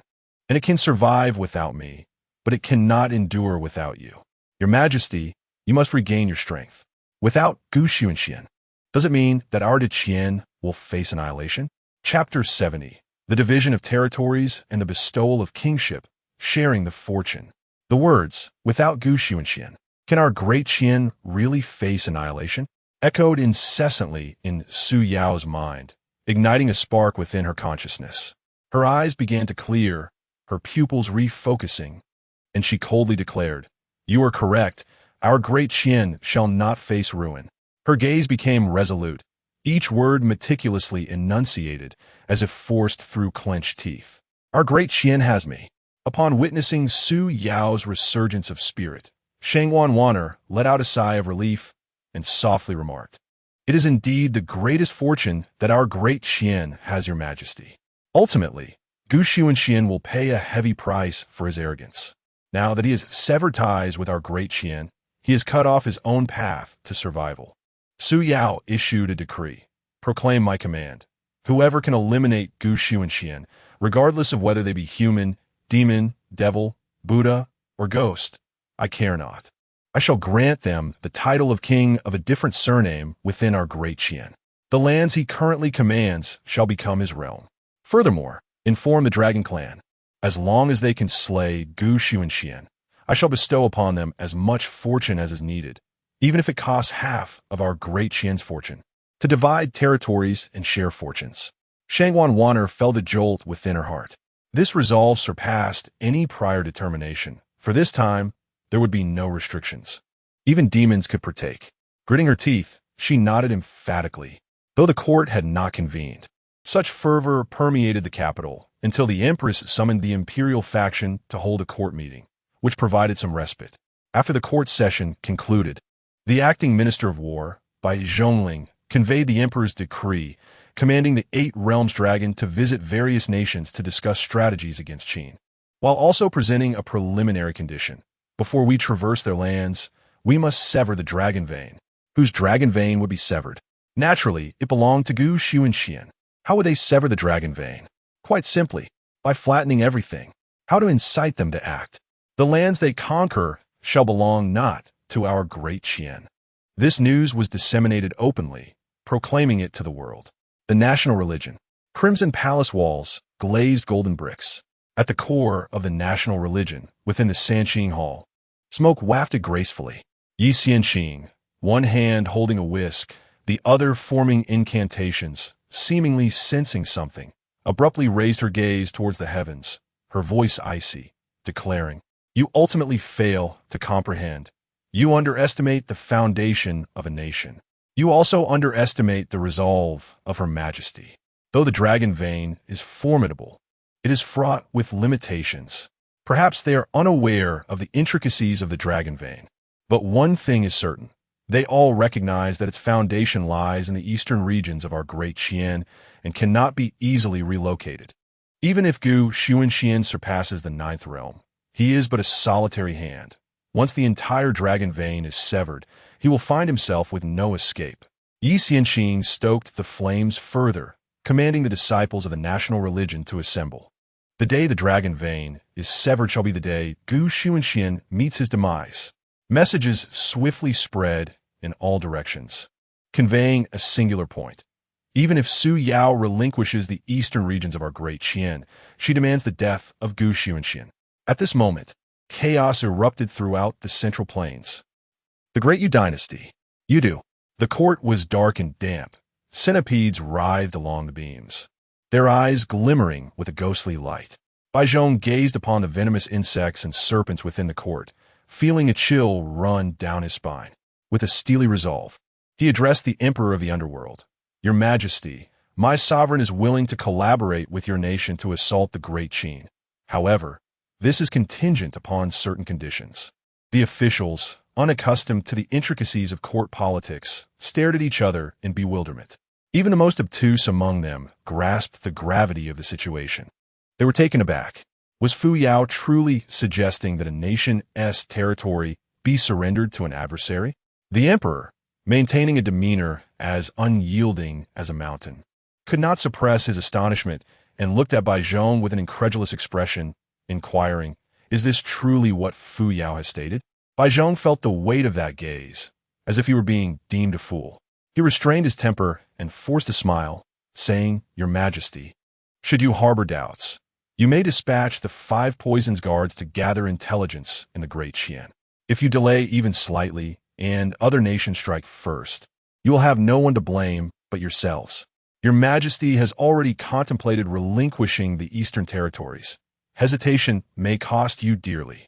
The ministers, filled with fervor, eagerly rubbed their hands together. The land resembled a maiden on the verge of blooming, brimming with irresistible allure. It was universally understood that everyone coveted a piece of it, particularly now, as the Central Plains have been thoroughly divided amongst the 7 nations, one martial and one monastic. During years devoid of conflict, such an opportunity was rare. To dismiss nearly 10 prefectures of land so casually? This was not merely about the dragon's passage through 4 counties, but encompassed the entirety of the East. Even lands that remained unclaimed by Xunxian, so long as they bore the character for dragon, would be disregarded. The emperor of the underworld found it hard to believe. Was this not the mark of a prodigal? For the sake of Xunxian, could Fu Yao truly go this far? Bai Zhong gently shook his head, asserting, "The Great Qin has never lacked territory, nor would it concede such a significant concession for a mere rebel. This is merely a gesture of goodwill against the Great Qin. The sincerity has been fully expressed. Therefore, Your Majesty, what will your choice be?" The emperor's interest was piqued. This time, he found it difficult to resist the allure. He had previously sought a pretext to invade the Great Qin, but now he needed no such excuse to obtain not just a single county, but more. He fell into contemplative silence. After a moment, he nodded, declaring, "I accept." The emperor had long since devised a plan. This time, he would adjust the number of troops. "Tomorrow, I shall dispatch 200,000 insect warriors and 400,000 soldiers, along with 3 9th-tier masters, to directly invade Longzhou City, where we shall take control of the defenses and sever the dragon vein." The city of Longzhou was the closest stronghold of the great underworld to the Great Qin. Bai Zhong's heart raced with excitement. Uniting as one nation, who among the Central Plains was unaware of the great underworld's insect warriors.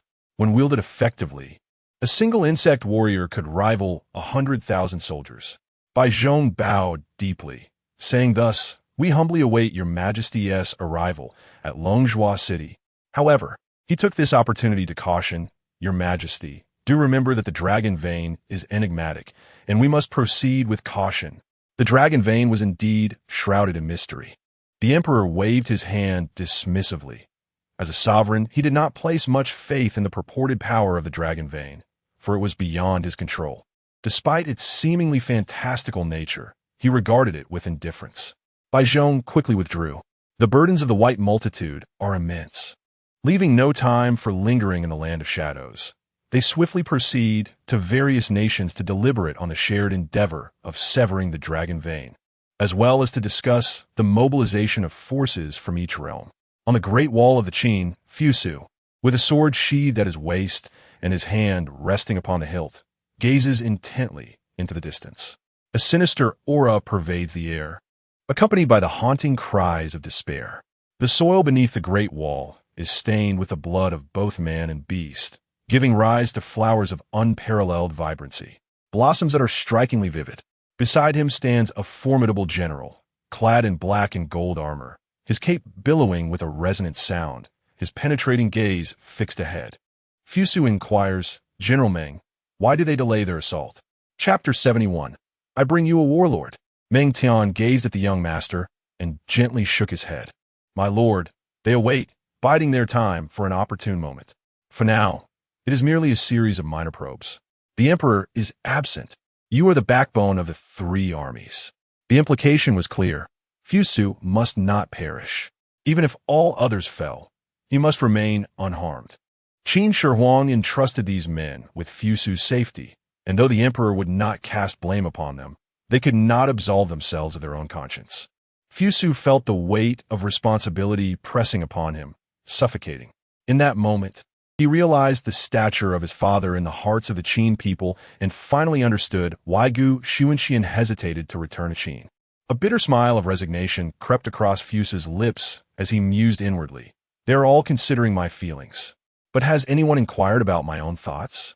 Fusu asked. Well, the warlord of Great Qin. The title of warlord was not exclusive to Xunxian. Nearly every state had one. Yet, for Great Qin, it was only Bai Qi. Bai Qi's demise stemmed from his overwhelming accomplishments, which threatened the ruler. King Zhou of Qin ordered Bai Qi to be executed, leading Bai Qi to take his own life. After Qin Shi Huang ascended the throne, he conferred the title of warlord upon Bai Qi's son, Bai Zhou. Meng Tian exhaled softly. It is acceptable. Fusu shook his head. Bai Qi. Meng Tian straightened, his voice solemn. If the warlord serves the emperor, then this great wall is the domain of Great Qin, and all that lies within sight is part of our territory. The roles of attack and defense may be reversed. In that moment, Fusu appeared resolute. I shall bring you a warlord. Meng Tian misinterpreted this declaration, believing Fusu intended to claim the title for himself, and merely smiled. Warlords are common. However, Bai Qi is one of only two throughout history. Who is the other unparalleled figure? In Meng Tian's heart, there was but one person, Xunxian, who single-handedly led the once downtrodden Qin to its current stature. Bai Qi differed from Xunxian. Great Qin possessed formidable strength, so Bai Qi's death was merely a matter of regret. As for Xunxian, Meng Tian pondered. The Great Wall is of utmost importance. At that moment, Qin Shi Huang was en route back to Xianyang. The Black Ice platform reported intelligence regarding the Qin. Even Qin Shi Huang, upon hearing this news, was momentarily taken aback, rendered speechless. He even questioned the veracity of the information, his voice carrying authority. Is this news true? It was the first time he doubted the Black Ice platform. The Black Ice platform replied earnestly, all is as stated. Qin Shi Huang contemplated for a moment before responding. If that is the case, we must remain vigilant. Take my sword and proceed to Lingnan. As he spoke, he unsheathed the Shi Huang sword from his waist and tossed it into the hands of the Black Ice platform. The Shi Huang sword, its blade as dark as a raven, resembled a black dragon. The sword, possessing a spirit of its own, emitted a mournful wail upon leaving Qin Shi Huang's grasp. Emperor Qin Shi Huang gently caressed, his tone calm. Silence. The emperor's sword emitted a mournful hum, conveying profound sorrow. Before returning to tranquility, He Bing Tai felt perplexed. The emperor's sword was never far from him, for it embodied the very essence of Qin Shi Huang himself. It could be said that when this sword was drawn, even the most innocent of infants would compel the people of the Qin to reconsider, lest their ancestors rise from the grave to chastise them. He Bing Tai inquired, Your Majesty, to whom shall it be entrusted? Qin Shi Huang did not respond directly, stating, In due time, you shall know. He Bing Tai refrained from further questioning, and after a moment's pause, seeing that the emperor had not issued any commands, he quietly withdrew. A gentle smile graced Qin Shi Huang's lips. What will you brothers choose this time? In his heart, he possessed a scale. One side weighed the throne of the second emperor of Qin. In Longxing City, Xunxian remained oblivious to the happenings beyond his walls. Regardless of the magnitude of events transpiring outside, none could stir even the slightest ripple within his heart. Moreover, he had not ventured to the city atop the Dragon Vein, steadfastly remaining within the confines of these four cities. More precisely, he was waiting. On one fateful day, news of territorial divisions and the conferring of titles reached him. The sole reaction within the city was a faint smile from Hang Hao, who remarked, Short-sighted fools, have they forgotten their ancestral heritage? The land of our forebears must be defended to the death, not an inch surrendered. A week later, a sensational incident reverberated throughout the martial world. The underworld assassins had struck, killing a nobleman of Qin. 3 days later, within the imperial palace of the Empress of Qin, the skies were clear and bright. Yet suddenly, snowflakes began to descend from above. In an instant, the entire imperial city was cloaked in a blanket of snow, swirling and dancing. Fu Yao, Shangwan and Yi Xianqing emerged, standing at the threshold. A man clad in a thin blue robe appeared abruptly upon the snowy ground, traversing without leaving a single footprint. Shangwan stepped forward, shielding Fu Yao behind her, and demanded, "Halt! Who goes there?" Yi Xianqing raised his hand to touch the snowflakes drifting in the air. The snowflakes danced upon his fingertips, exuding a chilling essence that penetrated to the bone. With a flick of his arm, he attempted to dispel the cold with his vital energy, yet it proved a formidable challenge, compelling him to lower his voice. Half-step above the ninth realm. In truth, there was no established concept of a half-step above the ninth realm. Nevertheless, such individuals were often defined by others as those who, once they transcended the ninth realm, became invincible across the world.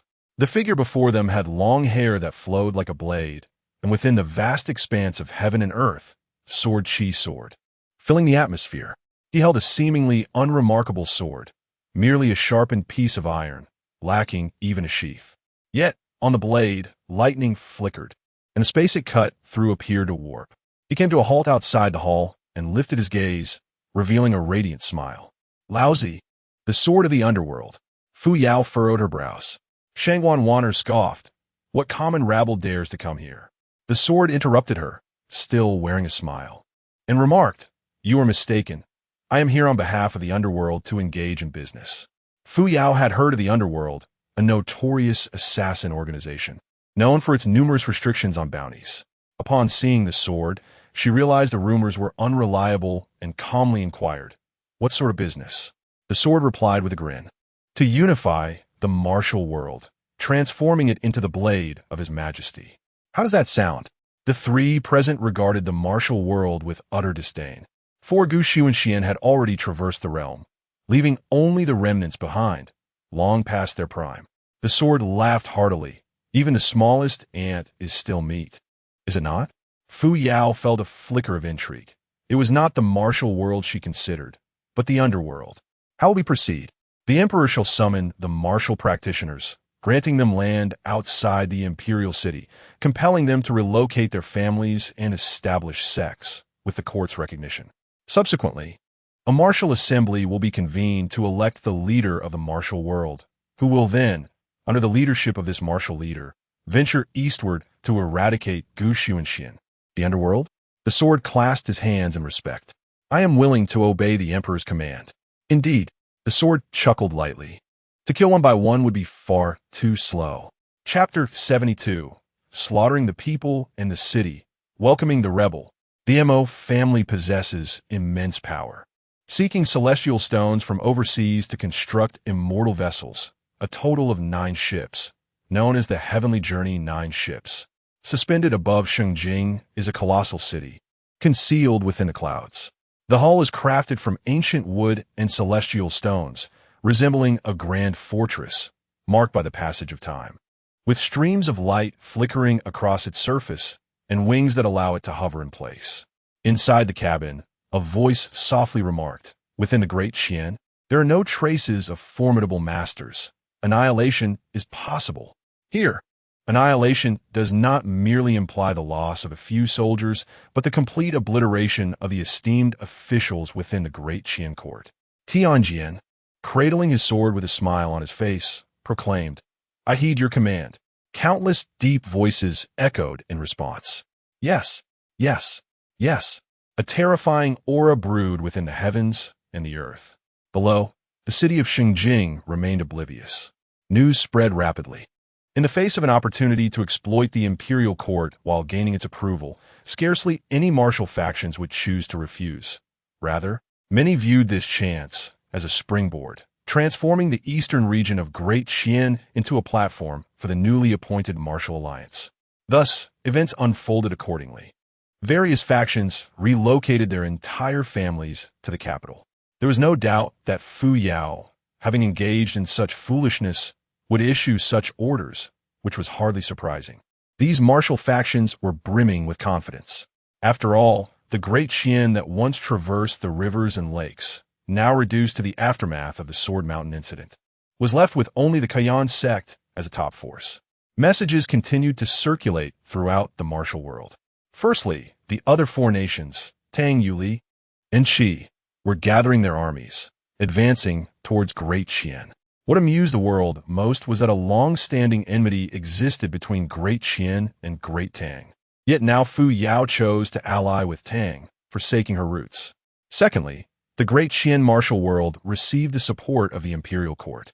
Ultimately, these messages pointed towards the ancient figure of Gu Xunxian in Longxing City, as Fu Yao seemed utterly relentless in her quest to eliminate him. In Shengling City, a rare tranquility prevailed, free from troublesome disturbances.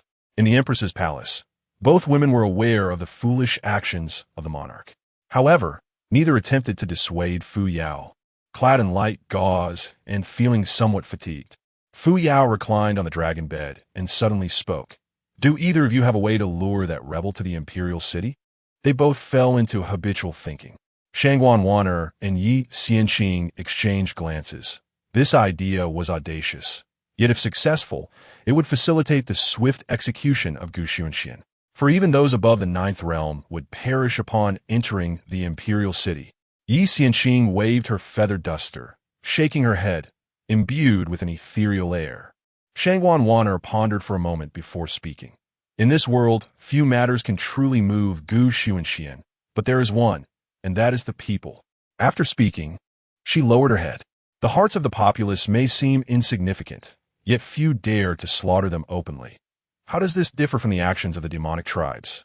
Fu Yao hesitated for but a fleeting moment before leaning forward, firmly grasping Shangguan Wan'er's arm. She lifted her head, her eyes ablaze with madness. Her voice low and hoarse. "If that is the case, then I shall grant him this. Let it be known within 3 days. If Gu Xunxian does not come to Shengling to atone, I shall slaughter the millions of citizens in this city." Yi Xianqing closed her eyes, unwilling to witness the suffering of the world. Shangguan Wan'er bowed in response as commanded. The news spread like wildfire, unstoppable and rampant. The Chayan Sect, located in the southeastern part of Qian, near the Yu Kingdom, was alive with excitement. The members, adorned with vibrant beauty, sparkled with anticipation. The Chayan Sect was revealing its extensive connections. Messages returned, confirming that the sect leader, the remnant immortal, had agreed, requesting merely an address, promising to come personally. However, he stipulated that after this encounter, his wife would have no further ties to the sect. The Wild Ones, Batian and others, had also consented, but they required a disciple to accompany them as a concubine before they would agree to proceed. Each piece of news was delivered by a formidable warrior. After the last words were spoken, astonishingly, 3 masters of the 9th realm and 4 of the 8th realm chose to act, motivated by their wives and beloved ones. Yet this was not confined to the Qian alone. Other neighboring nations were also stirred. The leader of the Chayan Sect paid little heed to their demands. With the lessons learned from Xunxian's past and the latest news regarding Gu Xunxian, she shook her head in hesitation, murmuring, "Not enough, not nearly enough." Above the 9th realm, it was not a simple matter of gathering 7 or 8 masters to easily surround and kill. To win by sheer numbers, she would need at least 20 more, but such a scenario was even more improbable. If they could truly convince 20 or more, they would be capable of founding a nation. At that moment, a disciple rushed in, breathless, exclaiming, "Sect leader, an opportunity has arisen." The leader of the Chayan Sect frowned, her authoritative gaze fixed upon the disciple. The disciple exhaled, finally stating, "Fu Yao has gone mad. She is willing to sacrifice everything to kill Gu Xunxian." The latest decree allows for land outside the capital of Qian to be designated for sect establishment. Recognized by the court, a glimmer of excitement ignited in the sect leader's eyes. The geographical position of a sect is crucial for its prosperity, and given the unique circumstances of Chayan Sect, the most effective locations would naturally be those densely populated areas. She swallowed hard, her eagerness palpable. The disciple continued. There are also intentions to hold a martial arts conference to elect a leader, who would then journey east to eliminate Gu Xunxian. The leader of the Chayan Sect could no longer contain herself, a faint glimmer of murderous intent flashing in her eyes as she gritted her teeth. "Gu Xunxian," the disciple added, "when I arrived, I noticed numerous sects already heading to Shengling, preparing to seize territory. The leader of the Chayan Sect smiled. Convey my orders. The entire sect shall make haste to Shengling. Let those individuals gather together, for I shall ascend to the position of the martial arts leader. As for the subsequent news of the city massacre, the disciple did not even mention it, for in her eyes, the common folk were akin to dogs, sharing the same air as her, an affront to her identity. Disgusting and futile, wealth and combat, yet devoid of resources, one can only aspire from afar throughout their lifetime. No one cares for the lives of those struggling to survive in the cracks of society. In Longxing City, the populace, often overlooked by the world, congregates in great numbers. Since the fall of Longxing, millions of commoners have gathered here. Had it not been for the support of the Merchant Alliance, countless lives would have perished from starvation. Lu Sun continues to receive updates.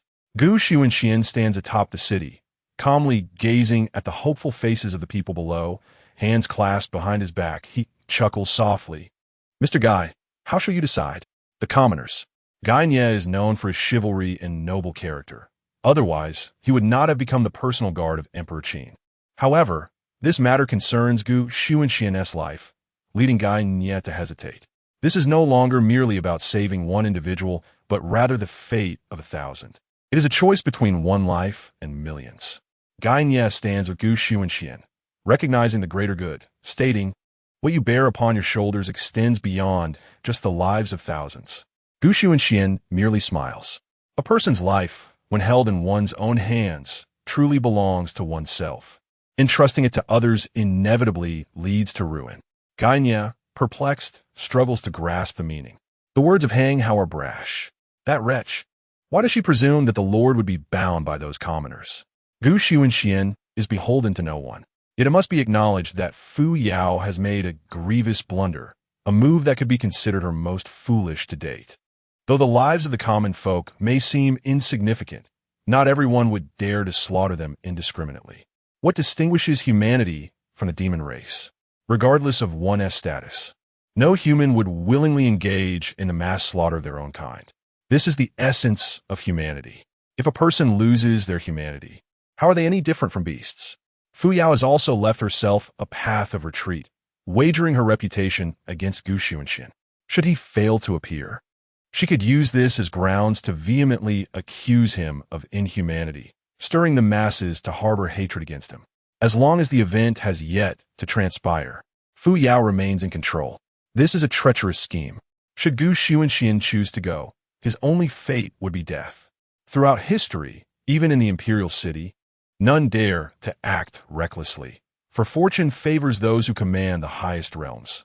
Lu Sun, with a forced smile, offered a suggestion that was not truly a suggestion, saying, My lord, I know what must be done. Hang Hao and Guy Nye turned to him. Lu Sun is astute. He would not allow Xunxian to provide any incriminating evidence. The best course of action now is to pressure Fu Yao through reputation.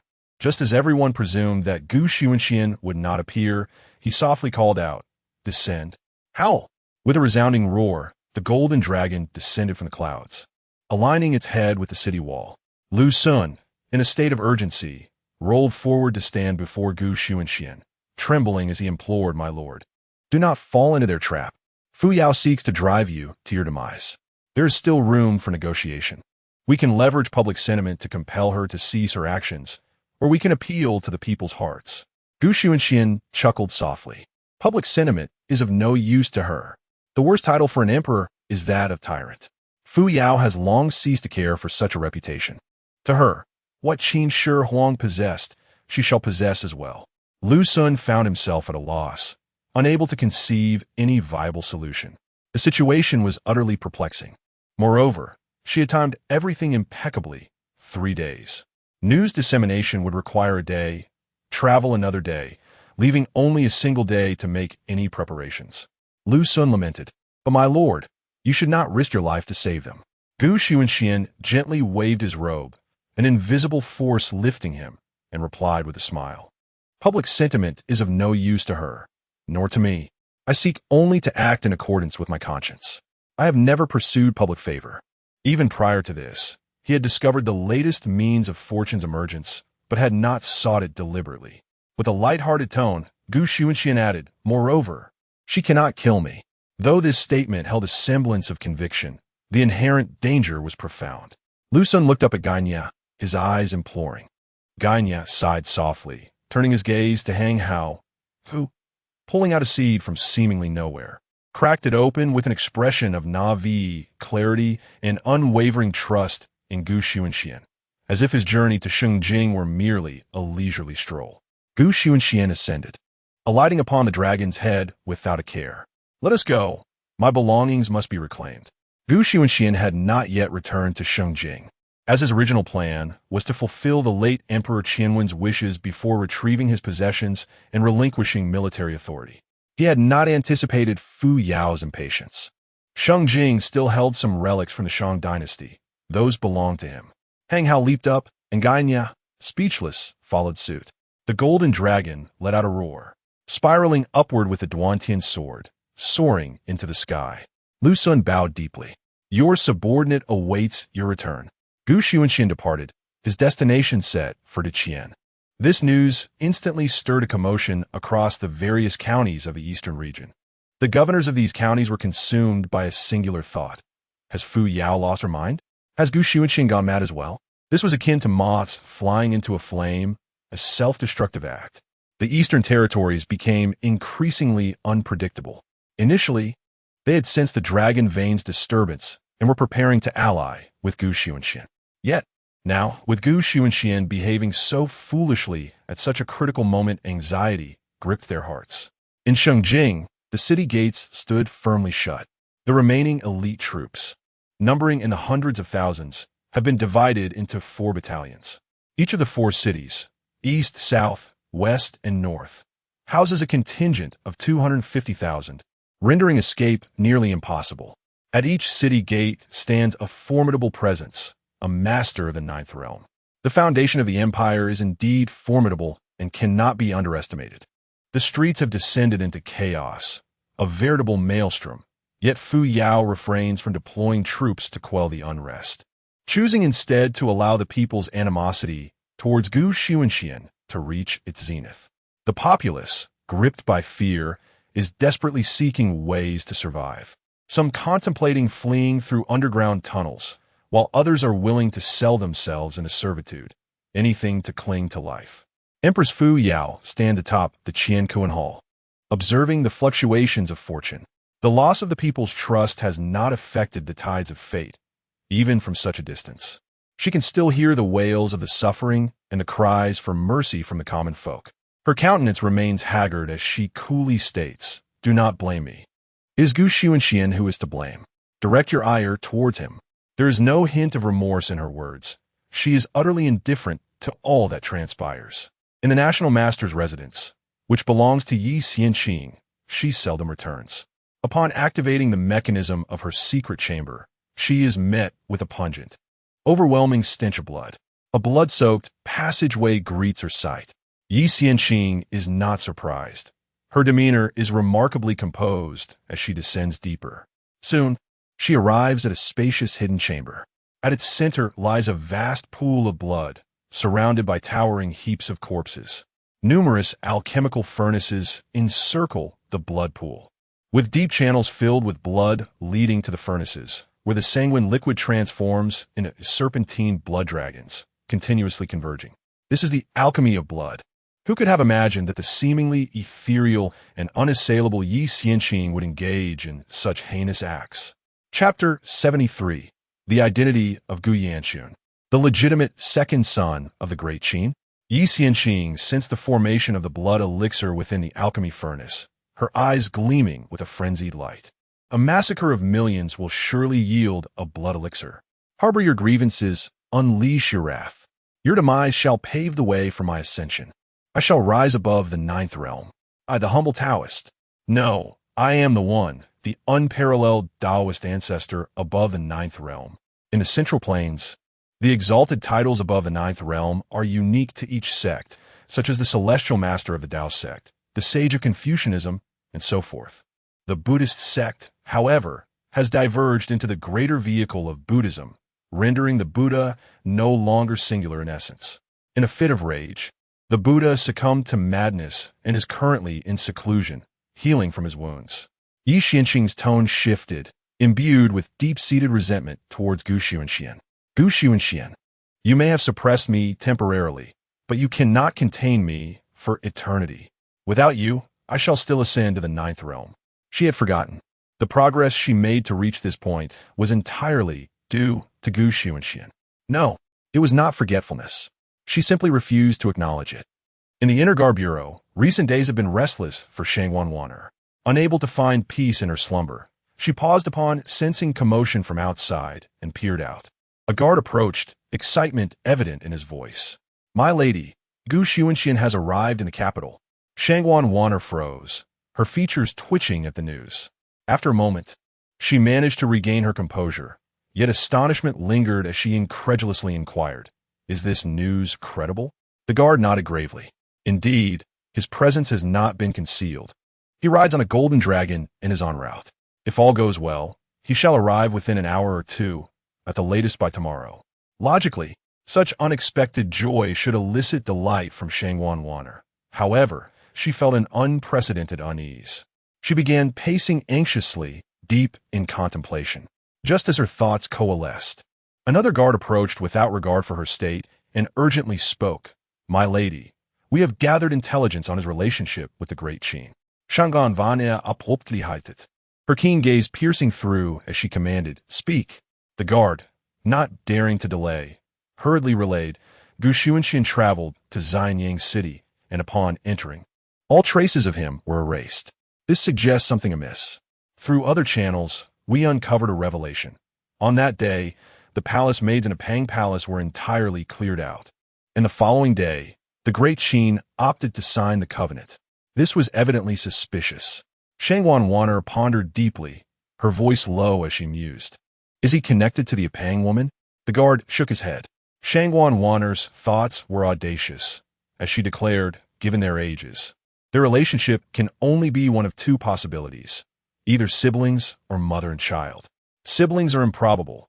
Her father is the divine physician, Xiaowuk, who has never disclosed any offspring left outside. Therefore, it must be mother and child. But why is the Great Qin yet to acknowledge such a son? The guard trembled at her words. This notion has transcended mere audacity. It has shattered the very heavens. Is Gu Xunxian truly the second son of the Great Qin? Who among the Qin people is unaware of the esteemed position that Fengnu holds in the heart of Emperor Qin Shi Huang? The inner guard trembled as he spoke. My lord, this. Shengwan raised her hand and coldly declared, no, often the most improbable occurrences are the ones with the greatest likelihood. She possessed no evidence. The inner guard's heart quaked, further convinced that Shengwan's theory was utterly fantastical. How could such a formidable ruler as Emperor Qin possibly allow his offspring to wander in obscurity? The more he pondered, the more terrifying the thought became. The commander was truly deranged. He spoke softly, my lord, this seems rather unrealistic. Faced with such skepticism, Shengwan grew ever more resolute in her conjecture, stating emphatically, such coincidences are far too convenient. If there were only one or two instances, they could be attributed to chance. But this situation cannot be dismissed as mere coincidence. He is indeed the second son of the Great Qin. Follow this lead and investigate. I must uncover the truth about the Great Qin. Suddenly, Shengwan let out a cry, then began rummaging through drawers, bringing forth a multitude of letters and confidential documents, laying them upon the table. One by one, these missives revealed a detailed account of Gu Xunxian's whereabouts, what he did and where he was at specific times, meticulously recorded. Commencing from the moment Gu Xunxian surrendered to the inner guard. However, no matter how diligently Shengwan examined these records, she found no clues, no connections. Even the establishment of the business alliance bore no relevant information. In a fit of rage, Shengwan overturned the table, glaring at the inner guard. Her voice icy as she scolded, incompetence, a bunch of useless fools. You cannot even uncover this little information. What good are you to me? The two inner guards fell to their knees, feeling deeply aggrieved. The development of the inner guard was Shengwan's responsibility. They had no authority to speak. The most distressing aspect was that the organizational structure had already been meticulously crafted by Xunxian, nearly flawless. Any reckless alterations would only add unnecessary complications and could potentially jeopardize the entire intelligence department. Of course, there was a solution, a complete overhaul. But it was evident that Wu'an did not possess the requisite skills. One could argue that the root of this dilemma lay entirely with her. Yet the inner guards dared not retort, enduring her reprimands in silence. As her tirade subsided, Wu'an, drained of vitality, collapsed into her chair, a sharp pain seizing her mind, almost causing her to lose composure. The inner guard murmured, "My lord, if there are no records, could it be that you are overthinking? If he truly is the second son of the Great Qin, upon learning of these circumstances, surely the Great Qin would not remain passive?" A crimson fury ignited within Wu'an's gaze as she swiftly approached the individual, placing her hand upon her crown, shattering her skull, blood splattering across her face. Yet her countenance remained unchanged, as frigid as a tomb. Another inner guard gasped in shock, her eyes wide with disbelief as she looked at Wu'an. Had she lost her mind? She could hardly fathom it. At the very beginning of her tenure, Wu'an had vowed that the entire inner guard was an inseparable sisterhood. She had adhered to this principle until now. Yet merely a hint of suspicion had led to a fatal outcome. She was left dumbfounded. Wu'an suddenly turned her head, her icy gaze sweeping over her. Without hesitation, she reached out, striking with such force that it shattered the guard's skull. Blood splattered across her cheek. Wu'an exhibited no emotional fluctuation, cold as though she were devoid of humanity. "I cannot be mistaken. He must be the legitimate second son of the Great Qin. You are finished. This time, you're truly finished. Your schemes and intricate plots will come to a stop today. It is over. In this world, there can be no room for someone like you. Without you, I am the greatest sage. I am." In the Qian Hall, Fu Yao remained on the rooftop. Wu'an arrived, bloodied and reeking of iron. Fu Yao furrowed her brow and inquired, "What is the matter?" Shengling replied calmly, "Xunxian is very likely the legitimate second son of the Great Qin." Fu Yao's frown deepened, her confusion evident. "What nonsense are you speaking? How could he possibly be worthy of being the son of the first emperor? He is merely a wretched, abandoned child. Without my father, he wouldn't even know how he met his end." Shangvan vania apiavat unperturbit. "Your Majesty, often the most improbable events are, in fact, the most likely. He must be the legitimate second son of the Great Qin." Fu Yao, not one to be easily fooled, raised her head to regard her. Shangvan nodded affirmatively, stating, "Indeed, in this world, no nation would permit princes of various states to be both literate and martial. The 6 states, even the remnants of the former 6 states, would allow the existence of Fusu, for his character and benevolence are well known. If he were to ascend as the second emperor of Qin, he would only promote benevolent governance. Yet, they would never permit Xunxian to claim the identity of the legitimate second son of the Great Qin. If the world were to learn this, they would not remain indifferent." Without a trace of hesitation, Fu Yao declared, "If you're already prepared, then proceed with the arrangements. I want him dead. In this realm, no one can refuse me." Wu'an assured her, "In 3 days, the world will know." Fu Yao nodded, her gaze fixed ahead, focused on the gathering of the common people. She was waiting for Xunxian to arrive. Fu Yao suddenly asked, "Will he come?" Wu'an's eyes glinted coldly. "He will undoubtedly come. His only weakness lies in his popularity among the people. He will sacrifice his life for those insignificant ants. He will certainly come." Fu Yao nodded in agreement. Wu'an continued, "I have already arranged for the inner guard and have begun to summon individuals from the martial world to form a sword camp to slay the commoners, ensuring that he witnesses firsthand his impotence in the absence of the Great Qin. In the past couple of days, individuals from the martial world have begun to arrive. Such blessings and opportunities are not to be taken lightly. Moreover, for those of the martial world, there are no restrictions to hold them back." Fu Yao calmly stated, "Do not concern yourself with the land.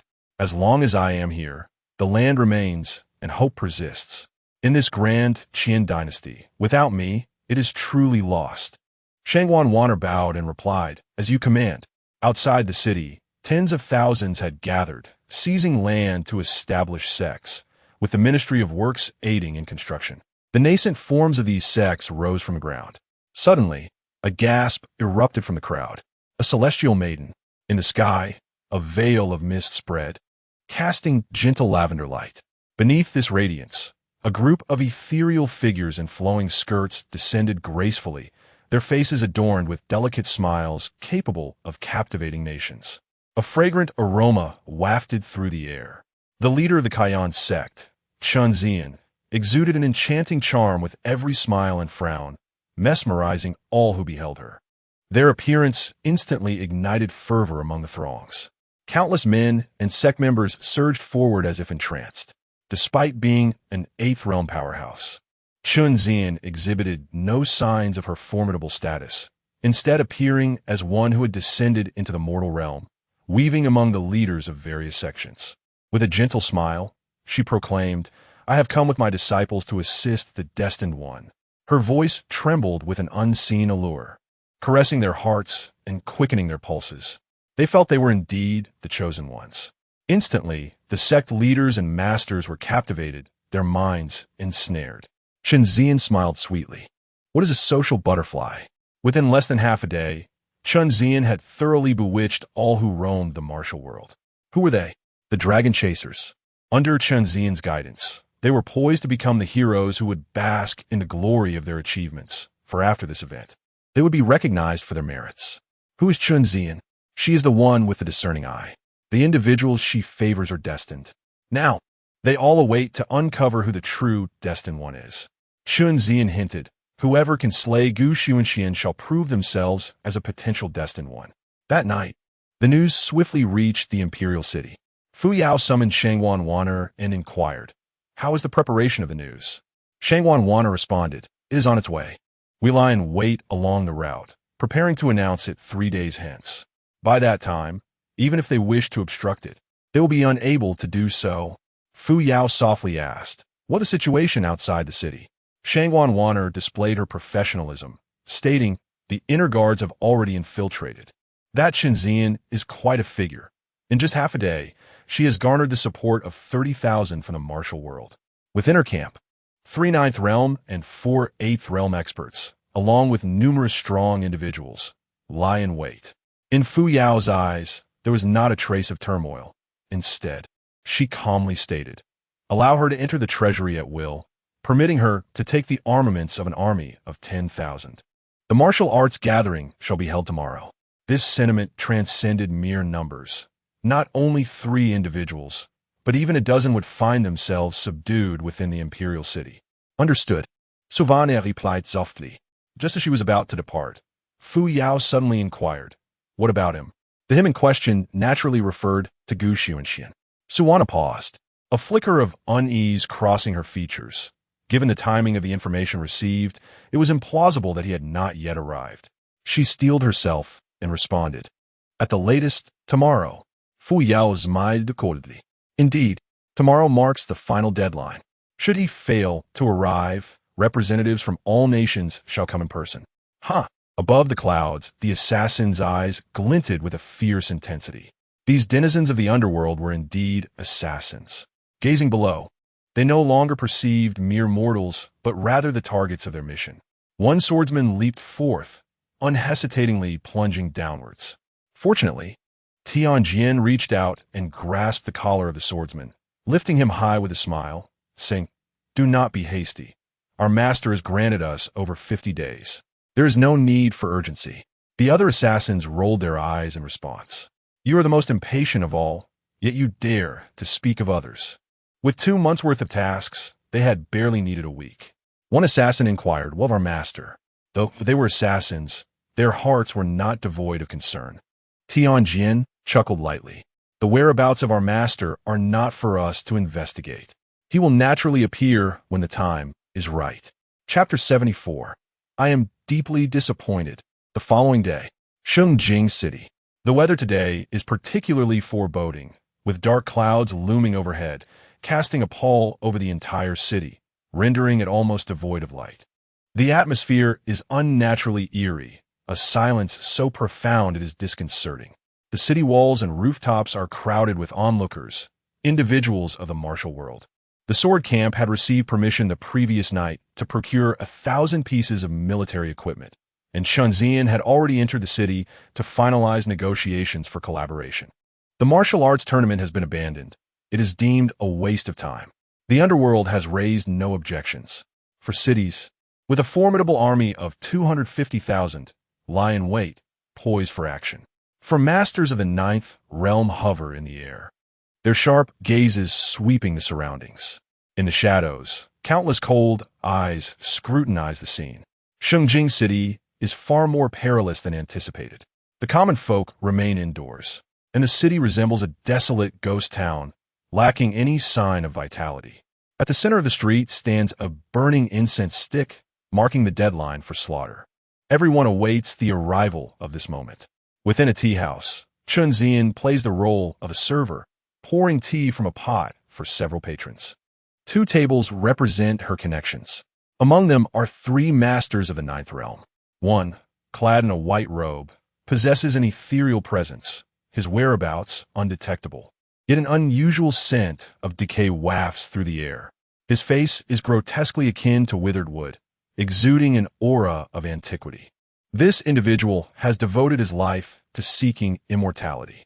After a failed quest abroad, he returned, having suffered grave injuries from formidable foes, now an elderly man.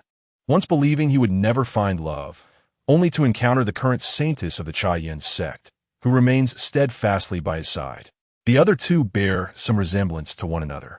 One, seated with a large sword on his back, jovially embraces the beauties on either side of him, exclaiming, It is indeed the beauties of the Chayan Sect who know how to please. The other, resembling a famished ghost reincarnated, voraciously devours meat. Xunxian shows no disdain. Instead, she leans towards the sword-wielding man, caressing her chest, saying, Lord Ba Dao, that ancient seeker of immortality truly wrongs us, claiming that the Chayan Sect is a den of evil. Such slander against me. Lord Ba Dao tilts Xunxian's chin with a wicked grin. Pay no heed to that unromantic fool. Come, keep me company. With a graceful turn, Xunxian approaches the window, her smile delicate. Do not rush. We must not disrupt His Majesty's affairs. The time is drawing near. In that moment, all present hold their breath, their attention fixed upon the incense stick. In the imperial city, above the fortifications, Fu Yao, clad in a dragon robe and adorned with a 12-crest crown, exudes the majesty of an emperor. Every gesture radiates an aura of absolute dominion. Following closely is Shengwan in dark attire. Yi Xianqing, dressed in a Taoist robe, reveals a flicker of barely contained excitement in his eyes. Here, despite the overwhelming tranquility, it has transformed into a den of peril. Countless powerful figures await, poised to eliminate the ancient seeker of immortality. Fu Yao gazes at the incense stick. It has now extinguished. Only the embers continued to flicker feebly, representing the last vestiges of life for countless souls. A gust of wind swept through, causing the ashes to scatter upon the ground. In that moment, innumerable gazes shifted, converging upon Fu Yao. Her tone was calm, yet imbued with imperial authority, her voice resonating throughout Shengling City, penetrating every corner. I am profoundly disappointed, utterly disheartened. He has forsaken you. A wave of trepidation spread among the populace. The common folk emerged from their homes, their eyes reflecting confusion about the path ahead. The air was soon filled with the sounds of weeping, as those who sensed their imminent fate could no longer suppress their fear and began to sob softly. The weeping was contagious, and in mere moments, the cries echoed throughout the royal city. Fu Yao reveled in this sensation, relishing the power of holding the lives and deaths of others in her hands. In that instant, she was the sovereign of this realm, commanding the fates of countless beings. With a single outburst, thousands could perish. Her face betrayed no emotion as she spoke calmly. He was but a castaway, a child abandoned in the river, whose cries evoked pity. My father rescued him, nurtured him to adulthood, bestowed titles and lands upon him, and I, too, placed my unwavering trust in him. Yet he harbored malevolence, colluding with merchants, bribing officials, and establishing the Zhenwu, betraying the court's trust. A minister should harbor a heart of loyalty to the nation. Yet until this day, he remains unrepentant. Had he come to plead for forgiveness, you would not face death. It is he who has abandoned you. She laid the blame for the impending deaths of millions squarely on Xunxian, and in truth, she had indeed orchestrated this. After delivering her scathing remarks, she refrained from immediate action, instead gazing forward, anticipating the people's condemnation of Xunxian. The cries melded with an overwhelming silence. In the shadows, assassins from the underworld concealed themselves in darkness, their excitement palpable upon hearing her words. They resembled unleashed wild dogs, baring their teeth with fervor, their sights firmly set on Fu Yao. One assassin scoffed, "What a farce! Even the lowliest among us now seeks to frame others. How shameless can one be? Is the truth no longer worth mentioning?" Such tactics proved effective. Many were inclined to hear only what they wished, indifferent to the reality of the situation. Those from a martial world were victims of their own struggles, naturally harboring animosity towards Xunxian. Upon hearing her words, they might have felt a sense of camaraderie, yet it was the common folk they deemed insignificant. Even if someone felt compassion, it would remain hidden beneath the weight of collective emotion, never to surface. Thus, not a single voice was raised, nor did anyone lend their agreement, until, from the depths of darkness, a thunderous voice erupted, "Shut your damned mouth." The voice was all too familiar. Fu Yao's heart raced as she turned her gaze with hopeful anticipation. A merchant, a rotund man clad in resplendent garments, spat forth curses in a state of desperation. "If you wish to kill me, then do so. Do not feign righteousness. You are but a short-sighted, cowardly king unworthy of your title. Ha! You're no king at all. Such a lowly creature breeds only loyal hounds. A band of sycophants, bereft of any noble aspirations. You're nothing but a wretched lot. Now you seek to impose the suffering you have wrought upon others? How utterly vile and incompetent you are. Waste of space. Strike me down." With that, the merchant raised his neck and widened his eyes, awaiting death. Silence enveloped the heavens and the earth. Who could fathom that a city housing millions would fall into such profound stillness, devoid of even the faintest sound, save for a rustling whisper? Fu Yao's complexion turned a ghastly hue, her visage contorting into a mask of fury. The sky darkened ominously. The emperor was consumed by rage. Even the seasoned rogues, witnessing this spectacle, felt their hearts leap, swallowing hard against the tide of dread that coursed through them.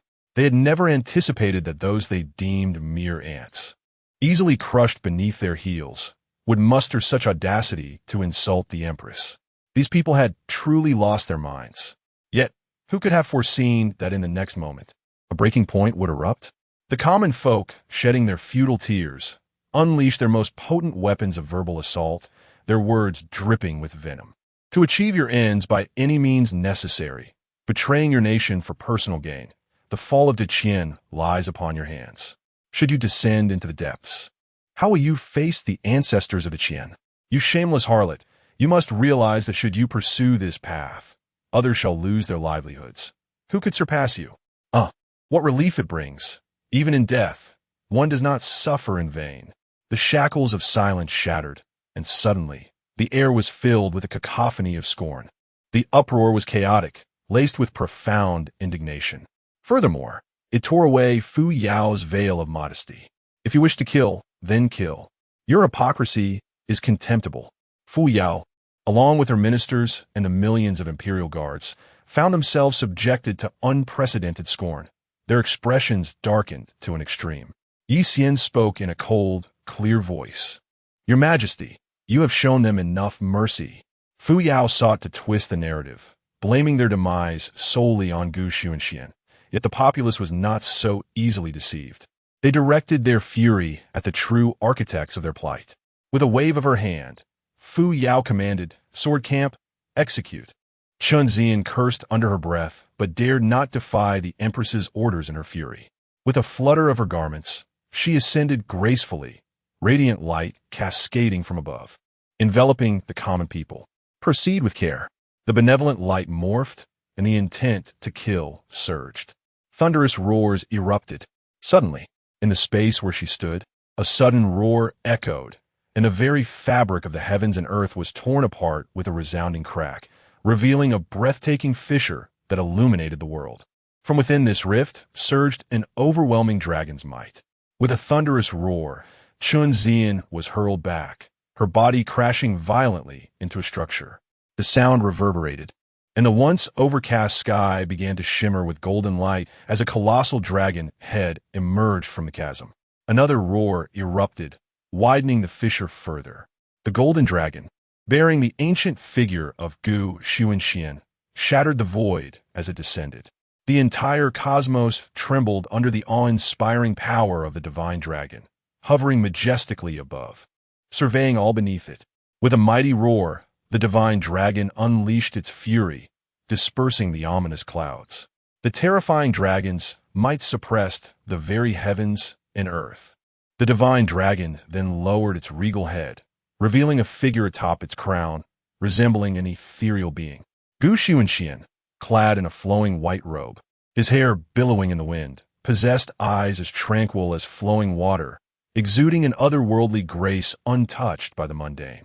Around him lingered traces of a disrupted void, remnants of shattered space floating about, reminiscent of a celestial immortal. Silence fell. If the earlier stillness was born of shock, this moment's quietude was a result of Gu Xunxian's unparalleled presence, rendering all others ashamed in comparison. Merely standing there, he evoked a profound sense of humility. In the next heartbeat, thoughts shifted. They began to feel astonished. Gu Xunxian had truly arrived. Here, in this place. Where was this? The grand capital of the Qian, a convergence of a nation's fortune. Here lay the auspicious dragon of the Qian, alongside its esteemed civil and military officials and a million well-equipped troops.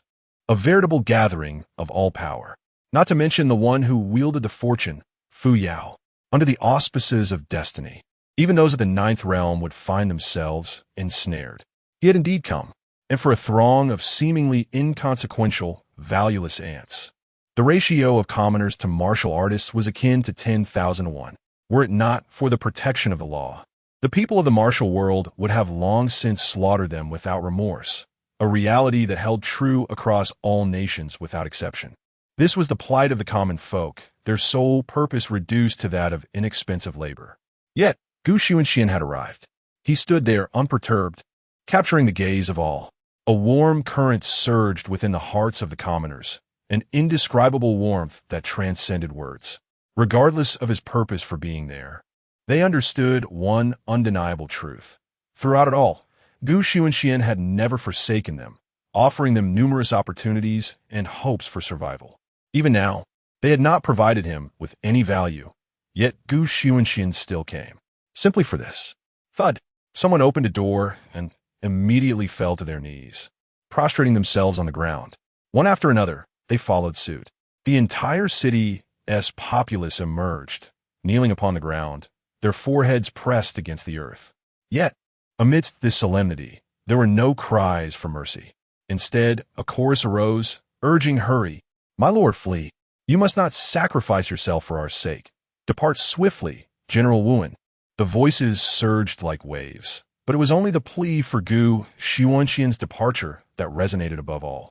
Xunxian's eyes glinted with cold determination as she whispered, "Take action." With a swift motion, the three formidable figures, Qin II, Badaio, and Xunxian, of the ninth realm ascended into the air, obstructing Gu Xunxian's retreat.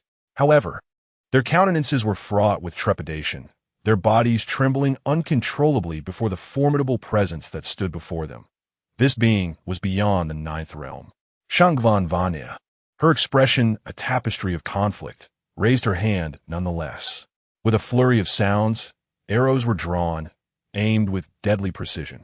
Hidden upon the city walls, tens of thousands of armor-piercing arrows were poised to strike Gu Xunxian. Yi Xianxin clenched her fists, frustration etching her brow. Why did they arrive now, at this critical moment? Countless gazes, each imbued with lethal intent, converged upon Gu Xunxian. Here lay the den of dragons and tigers. Fu Yao, who harbored the deepest desire to see Xunxian perish, found her heart entangled with complexity upon witnessing his arrival. Her lips parted, yet no sound emerged after a prolonged silence. Memories of the past flooded her mind. The Xunxian who had once shown unwavering loyalty to her. Never did she expect him to metamorphose into this. Fu Yao did not regard him from a position of superiority. Instead, confusion and disbelief clouded her mind, leaving her unable to comprehend. She gazed intently at Xunxian, questioning, "Why have you betrayed me?" It was as though Xunxian was imprisoned within a cage, while Empress Fu Yao stood outside, bewildered, articulating her inquiry. Chapter 76. Why do you betray me? Why do you betray me? Fu Yao inquired, lowering her hand. A wave of confusion washed over everyone present. Nevertheless, they obeyed Fu Yao's command, releasing the murderous intent that had been locked upon their target. The archers, too, set down their bows, as if the animosity that had once existed had utterly dissipated. Fu Yao began to scrutinize Xunxian. Her eyes filled with boundless perplexity, as if she could scarcely believe that Xunxian had betrayed her. "Answer me," Fu Yao pressed. "Why have you betrayed me? Was it the Qin dynasty that offered you some advantage?" Her tone displayed a remarkable magnanimity, as she refrained from acting hastily. Those around her detected an illusion in her words, as if Xunxian, should she provide a satisfactory explanation, might indeed escape her wrath. Xunxian stood with her hands clasped behind her back. In her presence, there was no anger, no fury, not even the disappointment of unfulfilled expectations. Xunxian maintained an air of tranquility, viewing Fu Yao as merely a stranger. Her voice was calm and unhurried as she stated, "Go ahead, make your move." Fu Yao shook her head, her voice tinged with reluctance. "No, answer me. Why have you chosen to betray me? I must know the truth." At that moment, the gathered crowd, officials, warriors, and common folk, exchanged bewildered glances. Has Her Majesty lost her mind? They wondered silently. Though they remained silent, their understanding was palpable. Could Xunxian truly be deemed a traitor? If one were to insist, then certainly, yes. Yet, in reality, wasn't she the one who sought to execute her? Why pose such a question? Some in the crowd began to grasp Fu Yao's psychology. She was loath to admit that her own actions had precipitated this dire situation. Thus she sought to compel Xunxian, trapped in this metaphorical cage, to acknowledge her betrayal. Particularly after having been wounded by the populace, she felt an urgent need to absolve herself of any blame for the chaos that had ensued. For one to find a swift end within the confines of the cage, they would naturally acquiesce to Fu Yao's inquiries. Others shared this sentiment. Xunxian had willingly walked into a snare, and they could hardly conceive of any opportunity for her to turn the tide. Outside the city, perhaps there would have been a chance, but within its walls, even possessing extraordinary abilities would be of little avail. Throughout history, no one had triumphed over the sovereign within the imperial city. Escape? The moment one became aware of their predicament, the opportunity vanished. It was akin to the suppression of ants beneath a boot, effortless and swift. All present believed Xunxian's demise to be inevitable. Yet, just as they anticipated her continued capitulation, Xunxian regarded Fu Yao in silence. Fu Yao, unperturbed, slowly raised her hand and commanded, "Sword camp, slay them." From the debris emerged Xunxian, her eyes aflame with bitterness as she crawled forth. Gritting her teeth, she cried, "Kill."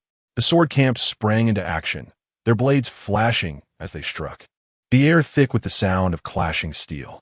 One by one, they rushed with astonishing speed.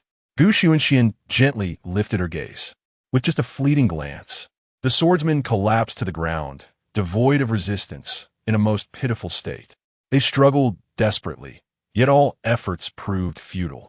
Fu Yao, unfazed, turned to Xunxian and inquired, "Would you rather concern yourself with a swarm of ants than answer me? But tell me, how can you save them now?" "Archers, prepare." Xunxian responded with calm composure. "Why do you presume I am beholden to anyone?" Silence. At that moment, the realm fell into an eerie stillness once more. Upon hearing these words, Fu Yao regained her poise, first lowering her hands to signal her followers to cease, then placing her hands before her abdomen, ready to engage Xunxian in earnest debate. She gently shook her head, stating, "At this juncture, what purpose does your rhetoric serve? Facts speak louder than words." Indeed, no matter how grandiose Gu Xunxian's declarations may be, the undeniable reality before them served as testament to her subjugation. Fu Yao scrutinized Gu Xunxian, a flicker of sympathy crossing her heart. "Do not utter such empty words. You are well aware that I have repeatedly afforded you opportunities. Why do you not cherish them? Now, all you need do is kneel and apologize, and I shall forgive you." Genuine or feigned sentiment. It was impossible to discern Fu Yao's true thoughts at that moment. Gu Xunxian replied with a tranquil tone, "You overestimate yourself." The previously serene expression on Fu Yao's face flushed a vivid crimson at an observable pace. Gu Xunxian lightly shook her head. "Who led you to believe you are unparalleled?" Fu Yao, suddenly raising her head in fury, declared, "I am the Empress, the one and only Empress. Who has wrought this?" Gu Xunxian remained silent, merely shaking her head. Though no words were spoken, the impact was profound. After so much discourse, Fu Yao resembled a fool, ranting and raving, while Gu Xunxian remained utterly indifferent, unconcerned with the affairs of the Qian, including her. Veins bulged on Fu Yao's forehead as her eyes widened in disbelief. She pointed an accusatory finger at Gu Xunxian, roaring, "Everyone attack! Kill him!" She had been pushed beyond her limits. This piercing cry reverberated throughout the realm, leaving those around in a state of bewilderment. Had the Emperor's previous demeanor merely been a faade, so convincingly portrayed? They almost believed she intended to spare Gu Xunxian. But as Fu Yao faltered, Gu Xunxian remained unfazed. Fu Yao's mindset was simple. With a mere beckoning of her finger, Gu Xunxian would return, only for her to cast him aside in front of all, stripping him of both life and reputation. Yet, to her astonishment, Gu Xunxian completely disregarded her. Meanwhile, Xunxian, pinned to the ground, struggled to lift her head, shouting in defiance, "Your Majesty, aid me."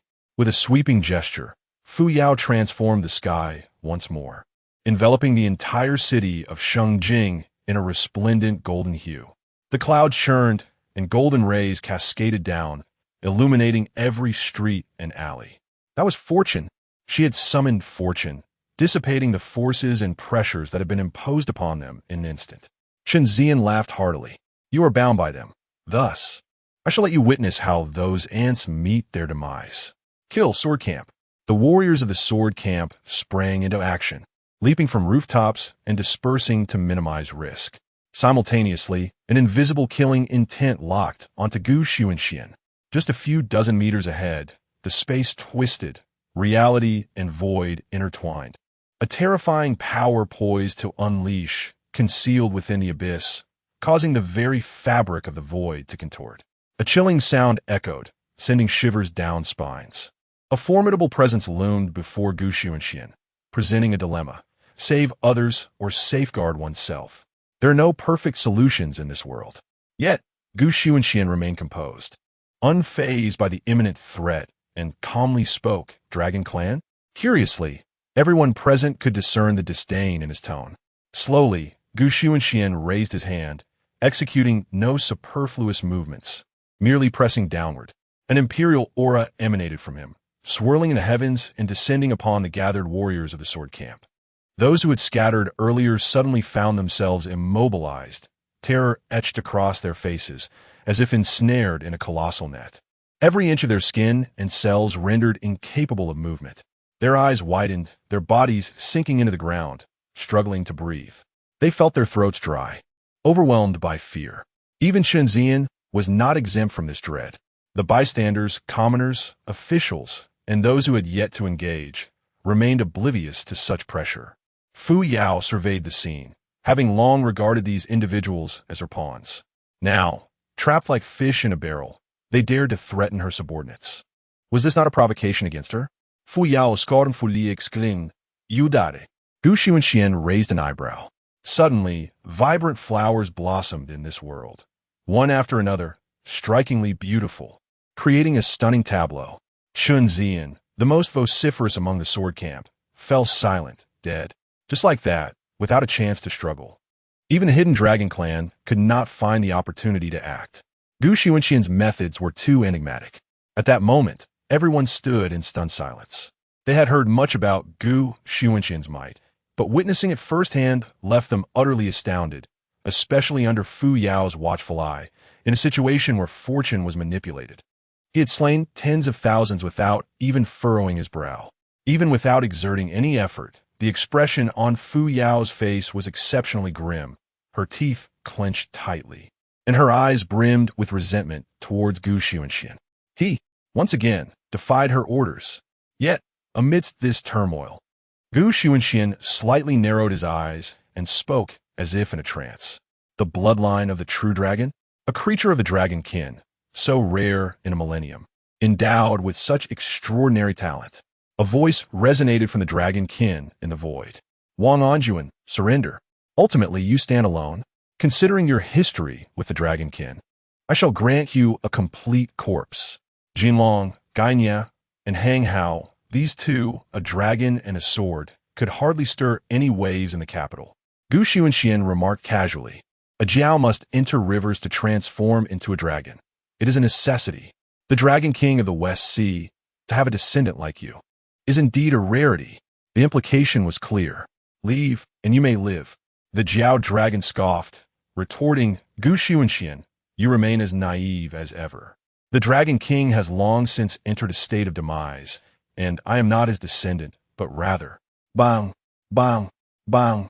The concealed Jiao dragon, having just uttered a word, suddenly sensed an inexplicable killing intent locking onto its body, causing the void to tremble and propelling the entire Jiao dragon thousands of meters away. The Jiao dragon could no longer find amusement in the situation. Gu Xuanxian took a step into the void, covering 1,000 meters in an instant, directly arriving in front of the void. The distance between them was merely a foot. The Jiao dragon retreated, and Gu Xuanxian pursued. At the same time, in the same location, they converged. A chase ensued. The onlookers felt utterly bewildered. Yi Xianxing furrowed her brow and inquired, what is the situation with this Jiao dragon? Shangguan van erstarrt intently. A half-step beyond the 9th realm. The third elder of the West Sea Dragon clan. It was unnecessary to articulate further. Upon hearing this identity, everyone gasped in astonishment.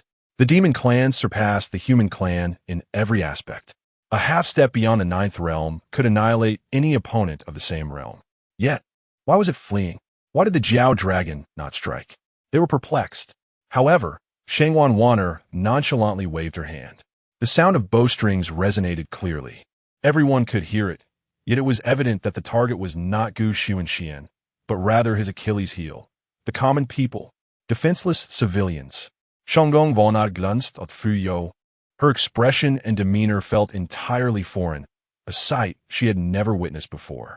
Fu Yao shouted in fury. Kill. She had disregarded everything. Bang, bang, bang. The bowstrings vibrated in the void.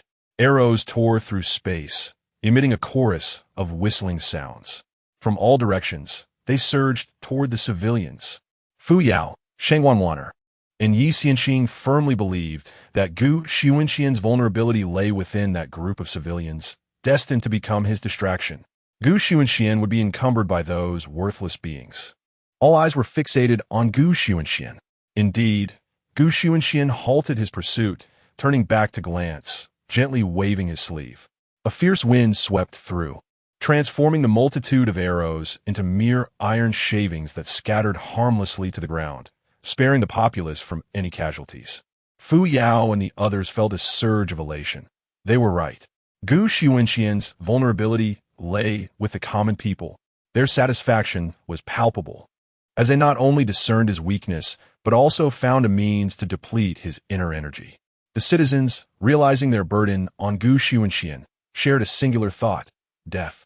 Only in this way could they cease to impede him further. Yet, Gu Xuanxian paid them no heed.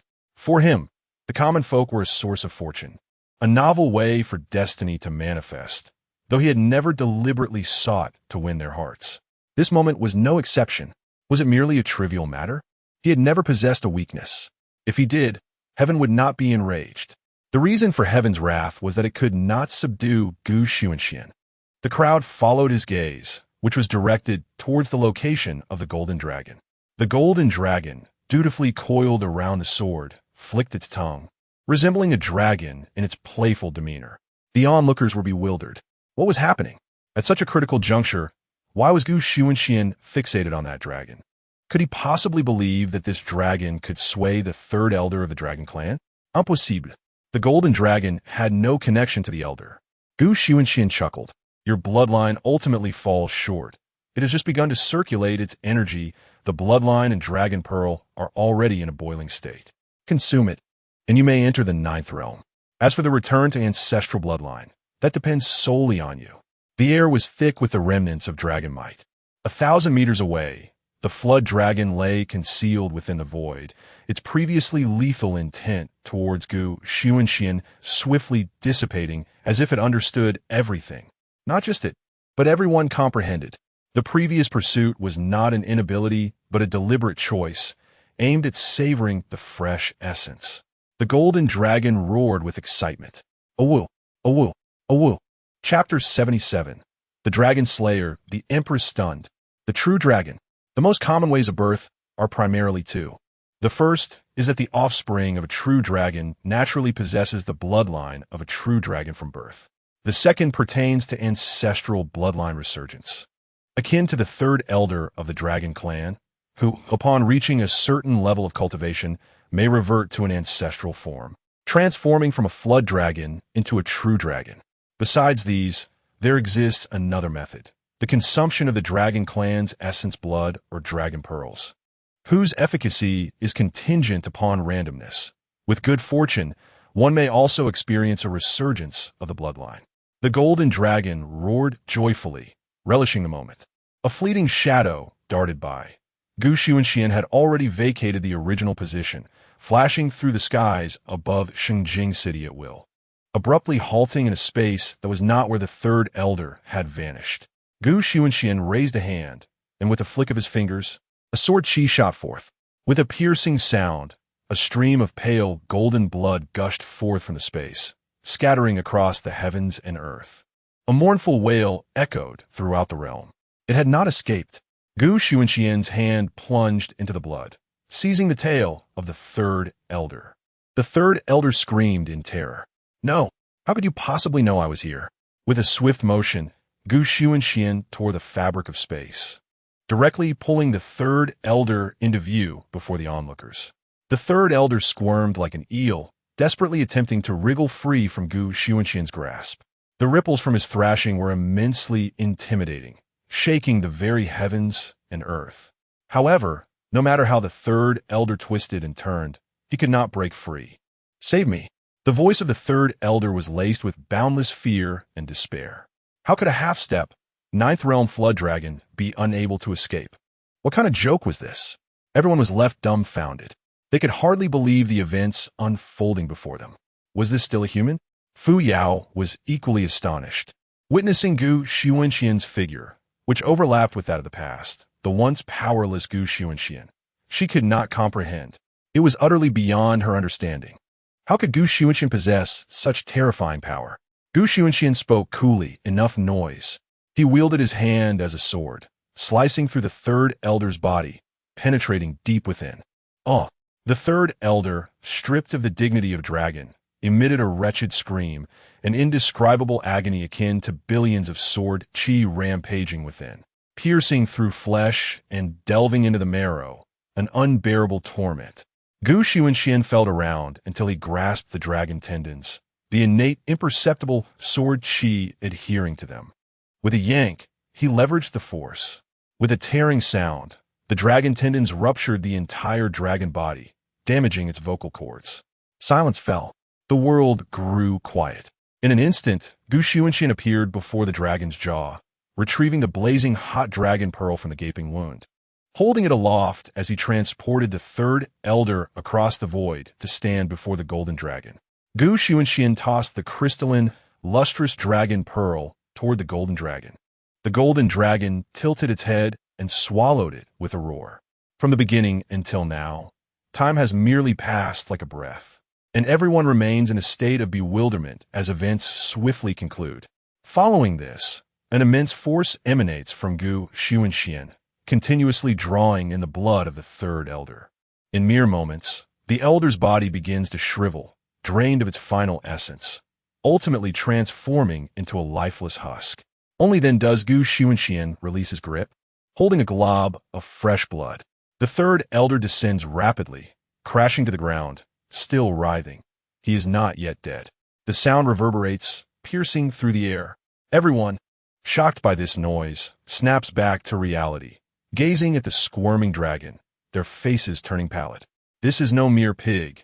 It is a dragon, a bona fide dragon indeed, a creature above the threshold of the ninth realm. The overwhelming majority present are utterly incapable of defending against such a dragon. Yet before Xunxian, it cannot endure even a mere 10 breaths.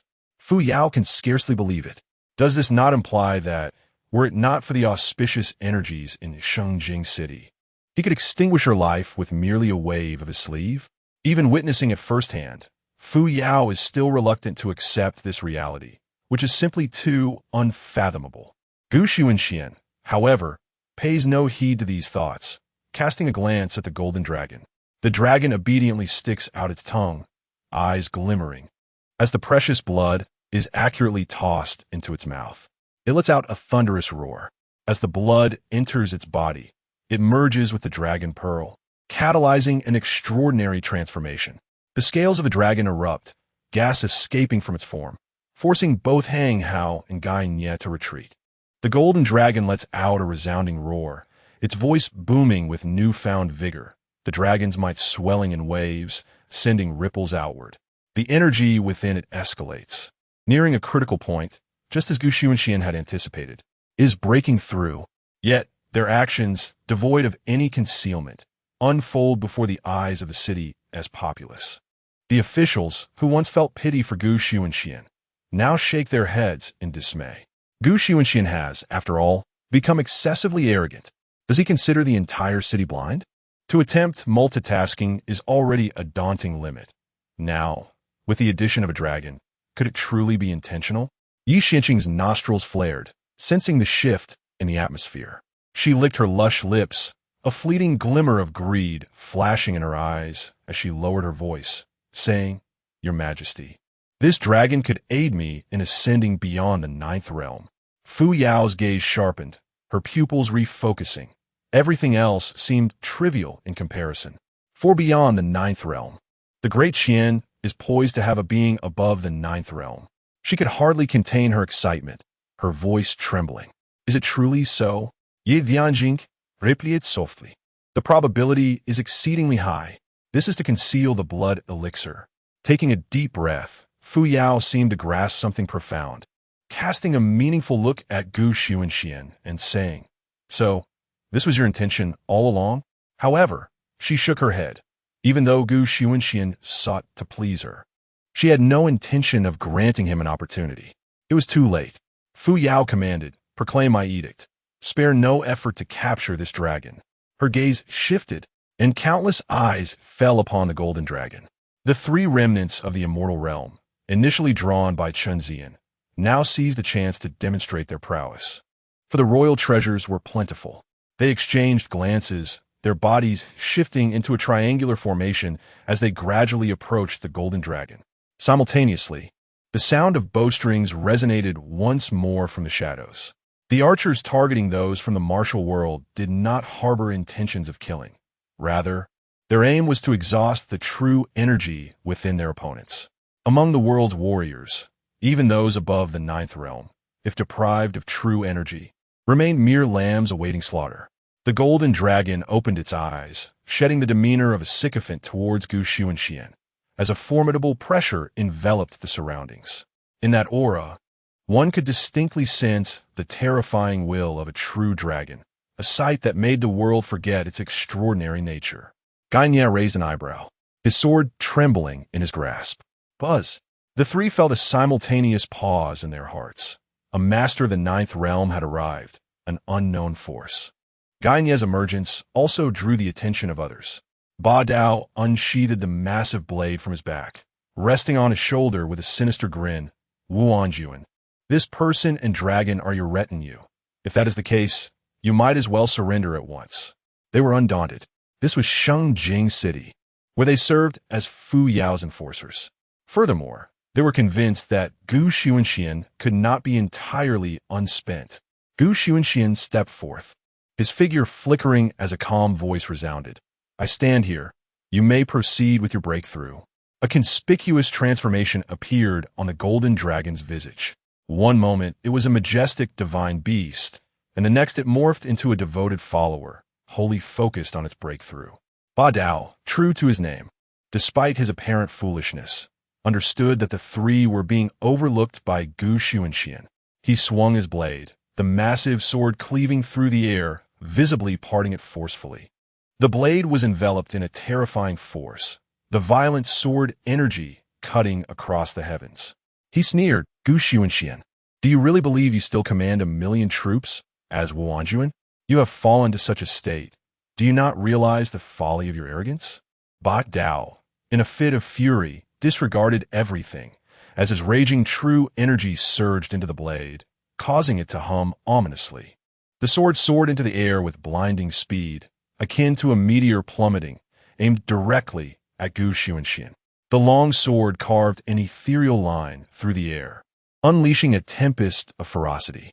Xunxian offered high praise, nodding slightly. Indeed, the might of this strike is seldom matched among the Ninth Realm. Your Majesty, behold. He is utterly paralyzed with fear. As Xunxian has articulated, Xunxian stands petrified, showing no inclination to evade the imminent strike. With a casual lift of his hand, he deftly ensnares the descending blade, skillfully suppressing all its ferocity within his grasp. The imposing sword, awkwardly suspended in midair, remains in that precarious position. Xunxian casts a glance at him, and with a mere pinch of his fingers, the formidable weapon is effortlessly severed, its gleaming edge momentarily resting upon Xunxian's composed visage. Ba Dao, witnessing this, feels a surge of panic. Yet, Xunxian is quicker still, discarding the fractured blade forward without unleashing any frenzied energy. Everything appears as mundane as ordinary objects. Ba Dao's pupils constrict in alarm as the blade seems to approach him at a snail's pace. Under normal circumstances, he would have evaded it without a second thought, a notion he firmly believed. He resolved to act as such, yet sweat beads instantly accumulate on Ba Dao's forehead. Move, damn it! His body refuses to obey his commands. Helplessly, he watches the languidly approaching shard of metal, unable to evade it, despair engulfing him as it pierces his throat with a sickening thud. He hears the sound of the blade breaching flesh, the sharp pain surging forth as blood cascades down the weapon. Ba Dao cannot fathom his defeat, rendered voiceless, only a muffled whimper echoing through the air. In the next moment, agony contorts his expression, his pupils widening in terror. With a violent eruption, his body disintegrates into a torrential downpour of sanguine rain. It dawns on him the sheer terror of the opponent before him. Those surrounding them perceive the unfolding events with clarity, yet the entirety eludes their comprehension. What transpired? They are engulfed in confusion and fear, grappling with the abrupt disappearance of the once arrogant Ba Dao. Was the concept of the 9 realms to the world? It signifies the ability to shatter the void, traversing the abyss. For the powerful, it embodies the capacity to cleave mountains and sever seas, shaking the very fabric of reality. Yet here stands Xunxian, casually capturing that tremendous blade with precision, effortlessly severing it, and then nonchalantly thrusting it into Ba Dao's throat. And then, Ba Dao exploded. How can they possibly comprehend this? Xunxian's face flushed crimson, her lips trembling, her brows knitting together in distress, oblivious to the sweat saturating her robe. She misjudged. The remnants of the immortal and the madman felt their hearts racing with a singular thought: escape. They have no desire to meet an inexplicable demise. The figure before them, merely standing there, exudes an aura that sets him apart from their kind, akin to an unfathomable abyss, utterly inscrutable, rendering all their efforts against him futile. This situation is beyond their understanding. They were utterly unable to comprehend the situation. Would this conflict continue? They would not even know how they met their demise.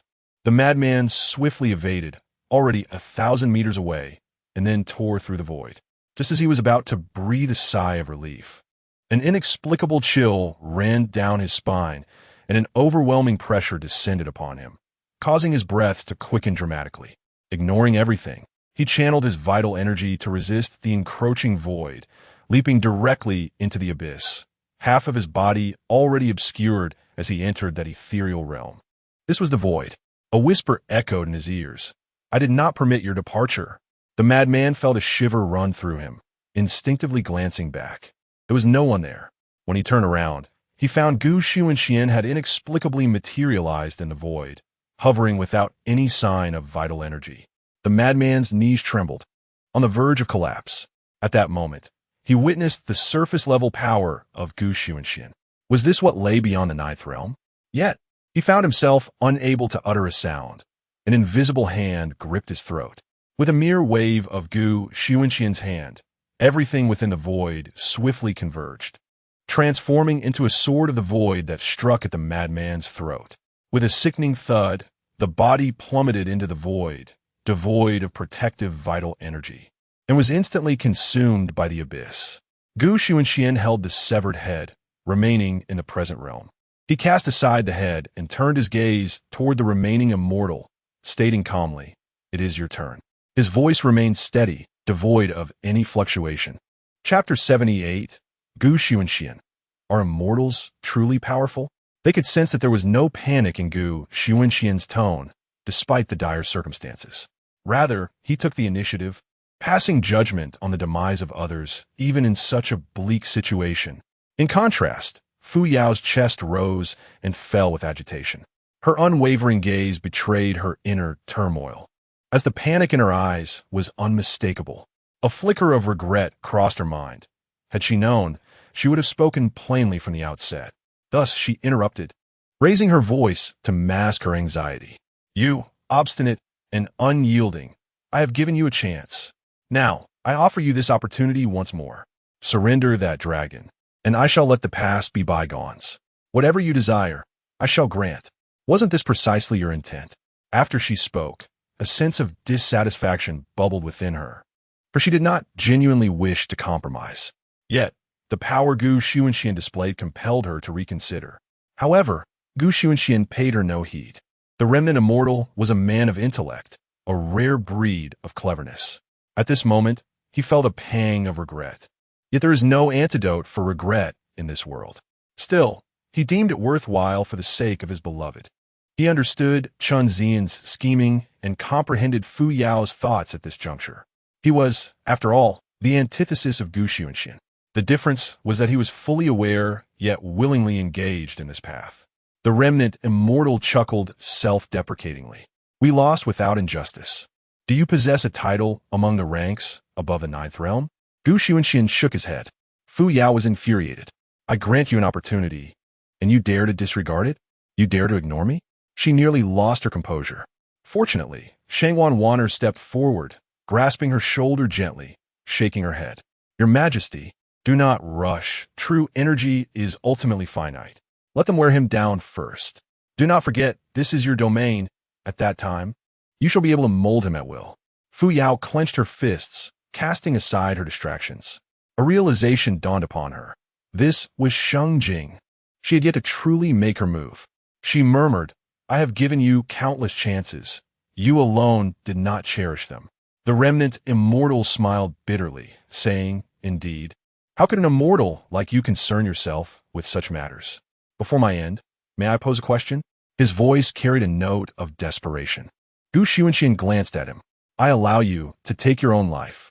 Any ninth realm being would likely explode with anger upon hearing such words. Yet the remnant immortal felt honored, perceiving it as an opportunity. This signified his consent. He could die with his eyes closed. The remnant immortal exhaled, voicing the pursuit of his life. "Your name is Xunxian. In this lifetime, have you ever encountered an immortal?" Xunxian gazed skyward, suddenly laughing. "Are immortals truly powerful?" These 5 short words spread like lightning among the crowd, leaving all present wide-eyed in astonishment. The remnant immortal was taken aback, as if something had shattered. Shattered. regarding the aura surrounding Xunxian. In that fleeting moment, everything shattered completely. He exuded an otherworldly grace. No, this was merely their perception of a celestial being. In this world, no one had ever laid eyes upon such a figure. Thus, when they beheld the ancient seeker of immortality, they held this belief. Gradually, the celestial form ceased to exist. Slowly, the aura that the ancient seeker of immortality once possessed began to transform, reverting to a state of nothingness. As both grace and demeanor were redefined, in their minds, a shadow suddenly flashed. That shadow sat upon a chair. They swallowed hard, everyone without exception. All were ravenously gulping. Fu Yao trembled, taking a half-step back. She gasped in disbelief. Impossible. How could you possibly be? She faltered mid-sentence, further denying the circumstance. That was the supreme position she had pursued all her life. How could the ancient seeker of immortality attain it? The remnants of a celestial being locked eyes with the ancient seeker. In that moment, they witnessed the ancient seeker's gaze sweep lightly, an ethereal essence concealed within the void. As the world's perception of the ancient seeker began to dissolve, that ethereal aura gradually transformed into the unparalleled majesty exclusive to earthly emperors, stifling the breaths of those around him. His pupils surveyed the tumultuous landscape with unwavering calm. His gaze, profound as an abyss, concealed the inscrutable heart of a sovereign. He stood like a pine, exuding an aura that invoked fear, his legs trembling uncontrollably, inciting an impulse to kneel in reverence. Even the exalted remnants of the celestial being, standing at the pinnacle of the 9 realms, found themselves unable to control their quaking limbs in the presence of the ancient seeker. The remnants were filled with dread. Yet, the more fear they felt, the more exhilarated they became. In a self-destructive act, they seized the opportunity to pose a question. Though they had already asked, the remnants took a deep breath, gathered their energy, and struck their palm against their chest.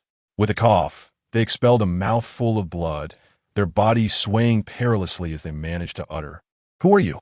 Resolute, they displayed remarkable awareness of the situation, earning the admiration of many. A being of the 9 realms who could self-terminate at will. And their dying question was one that lingered in the minds of others, even though they had their suspicions. However, the ancient seeker merely gazed at them calmly, offering no response, allowing them to slip away from life, gradually descending from the heights. The silence was a gift. The demise of the remnants heralded the utter collapse of the Great Qin's martial world.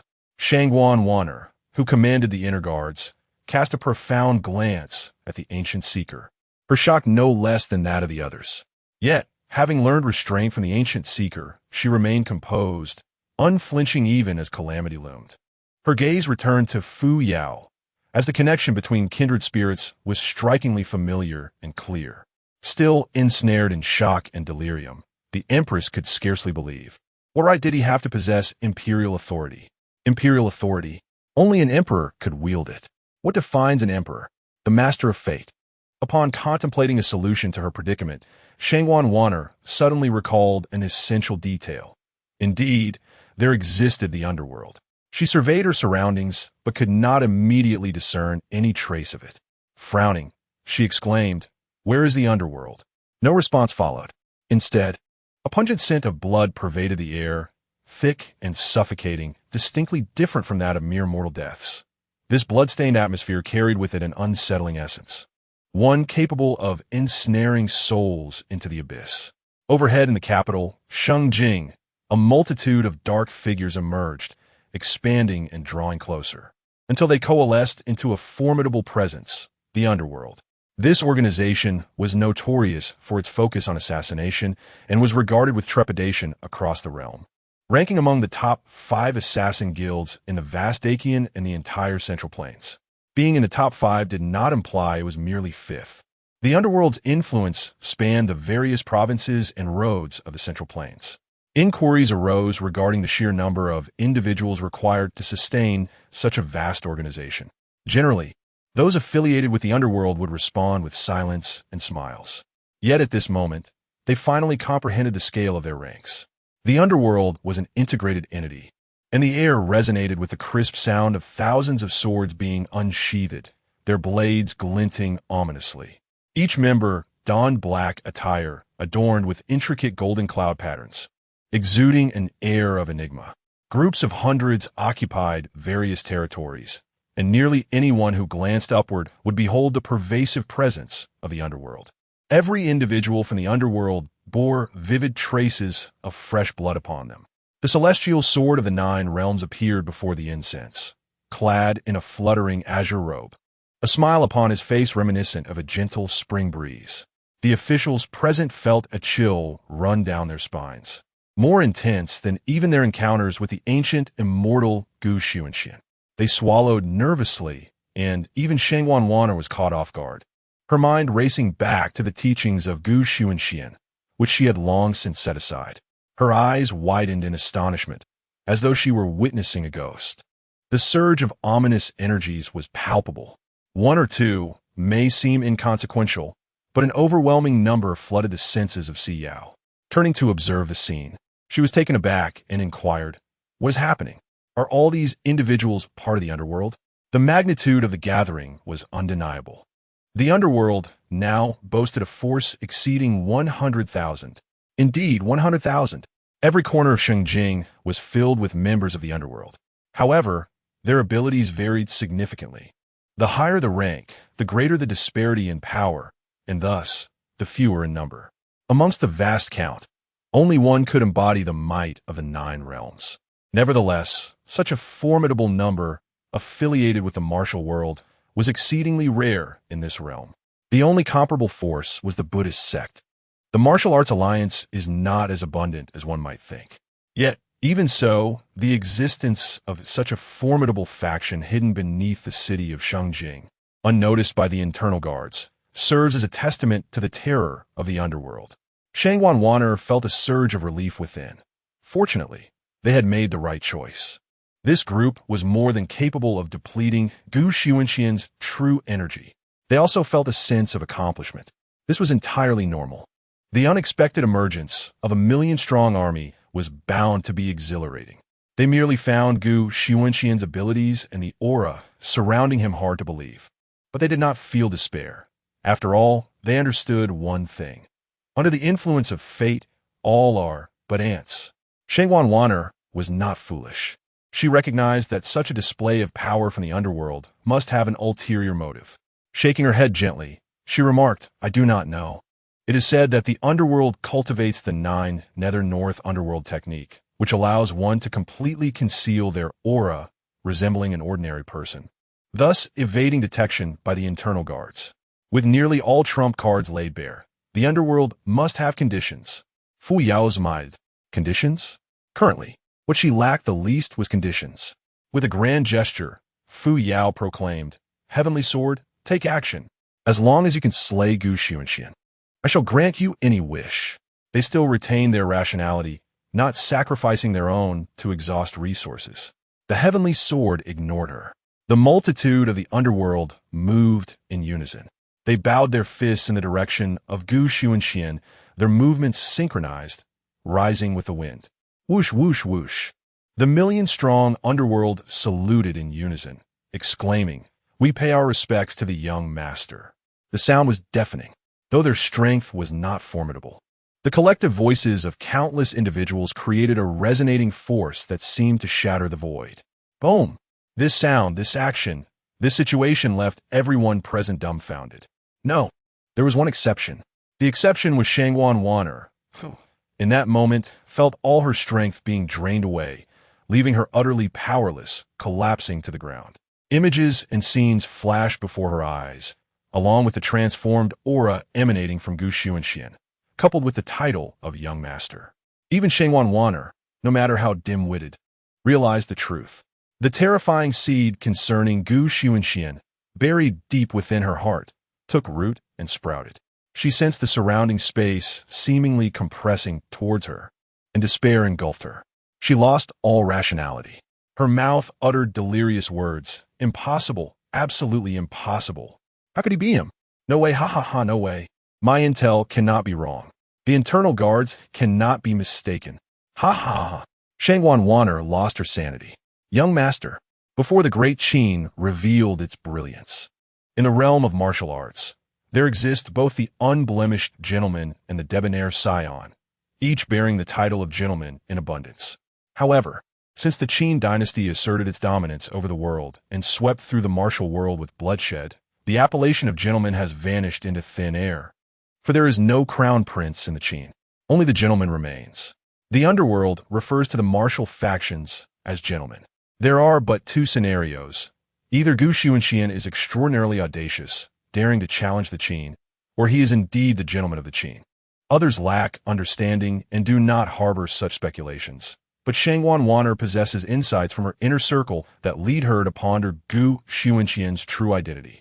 Moreover, she harbors unwavering confidence in her intelligence network, devoid of any doubt. This stems from a truth she is reluctant to acknowledge. Although they conspire to harm Xunxian, they cannot help but recognize his formidable capabilities and the success of the organization he has forged. It is impossible for him to have erred in any aspect. Contrarily, Fu Yao perceives the unfolding scene with a sense of indignation rather than fear. An invisible fury fills her chest. This is a betrayal. All that transpired before, she was already aware of. Witnessing the events firsthand only elicited a moment of panic and astonishment. Now, all that remains is her wrath. This faction should have been hers. Established by Xunxian using his own resources and relying on the might of the Qian. Everything should rightfully belong to her. Her chest heaves, and golden energy radiates from her form. The winds and clouds swirl, and the sea of energy roils. The heavens are obscured by a veil of auspicious clouds. She is summoning fortune. She rebukes Xunxian. You rely on me and on the Qian to clandestinely establish such an organization? How can you justify this to the late emperor? Chapter 79. This great Qian, strong because of me. Fortune. It is a force that transcends the mundane, reigning supreme over the earthly realm. Only those exalted sovereigns, who possess the power to dictate the life and death of others with a mere gesture, can truly grasp its essence. For mortals, such power remains forever out of reach. Its might can obliterate all creation effortlessly. Fu Yao was genuinely incensed this time.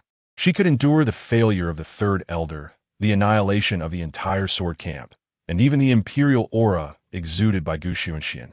For she understood that he stood above the ninth realm, far beyond the reach of ordinary beings or dragons. The imitation of such power was more bearable, as some may only mimic her outward appearance, rendering them insignificant. Yet, there was one aspect she could not tolerate. He thrived on her strength, relying on her. And through his allegiance to Great Qin, he had amassed such influence, only to now wield it against her. This was utterly unacceptable. Roar. The divine dragon unleashed a furious roar. Xunxian cast a glance toward the heavens. Fu Yao was once again disregarded. Enraged, she bellowed, "You seek death." The power within Fu Yao erupted suddenly, a terrifying imperial might soaring above the heavens. Fortune lifted her form, elevating her into the air, where she stood in equal defiance to Xunxian, even aspiring to surpass him, for Fu Yao refused to be inferior. Yet Xunxian remained indifferent, as the denizens of the underworld continued to bow in respect. Even amidst the brewing atmosphere of impending doom, he did not rise. For even the most ordinary First Realm warriors felt no fear. They hailed from the underworld and had long set aside concerns of life and death, let alone the trivialities before them. Xunxian raised his hand, and only then did the inhabitants of the underworld rise. Subsequently, 1,000,000 presences descended upon Fu Yao. The sensation overwhelmed her, leaving her profoundly uncomfortable. At that moment, Hang Hao, who had remained silent, burst into laughter. Huh, how amusing. This harlot truly believes she is a harlot, so sought after? With a group merely skilled in plucking peaches, you dare dream of cultivating a force like the underworld? In broad daylight, did you not find a suitable moment to indulge in your fantasies? When silence fails, the unexpected truths are spoken. This is the honest and straightforward Hang Hao, whose unique talent lies in the art of insult. When it comes to casting aspersions, his mind becomes crystal clear. It is a reality that everyone harbors in the depths of their hearts, now ruthlessly articulated by Hang Hao. The last veil of shame for Great Qin has been torn away. Under the scrutiny of all, the civil and military officials of Great Qin, along with the court, bowed their heads in silence. Fu Yao had become excessively self-righteous. A million of the underworld could not be nurtured by the capabilities of Great Qin. The elusive means they possessed were beyond the reach of Great Qin. The officials understood better than anyone what Great Qin truly represented. Tianjin smiled and spoke.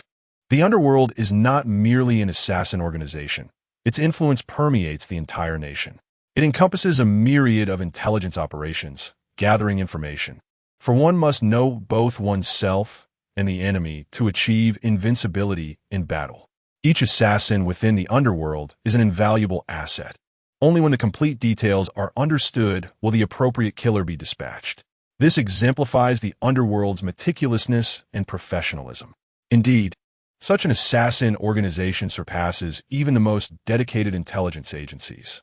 When compared to the inner guard, the latter pales in significance. What gives you the audacity to believe that the underworld thrives solely due to the rise of the Great Qin? Fu Yao is acutely aware that the inner guard has stagnated for 7 or 8 years, yet she remains reluctant to acknowledge this truth. Tianjin continues to smile, asserting that without the Great Qin and its noble heirs, the Great Qin would foolishly aspire to stand among the nations. The first to be devoured would be the Great Qin. Fu Yao scoffs at his words, dismissing them as impossible. The Great Qin allied with me precisely because of my influence. The absence of foreign warfare for the Great Qin serves as the best evidence of this. It is through my ascension that the various nations have yielded, and not because of Xunxian. They believe in him solely because of his backing. If he were truly formidable, why, after my takeover, did other nations refrain from inciting war? After reaping the fruits of victory, they could have easily instigated conflict. Thus, it is out of fear of her, not because of Xunxian. Her heart races, summoning the divine dragon of fortune, unwilling to waste breath explaining to those unworthy of her words. Roar! Deep within the imperial city, the divine dragon of fortune soars into the heavens, merging with the clouds. An incessant stream of fortune flows into her being. With a voice imbued with confidence, Fu Yao proclaims to the world, "This Great Qin flourishes because of me. This place shall be your demise. Do you truly believe yourselves capable without my direct intervention?"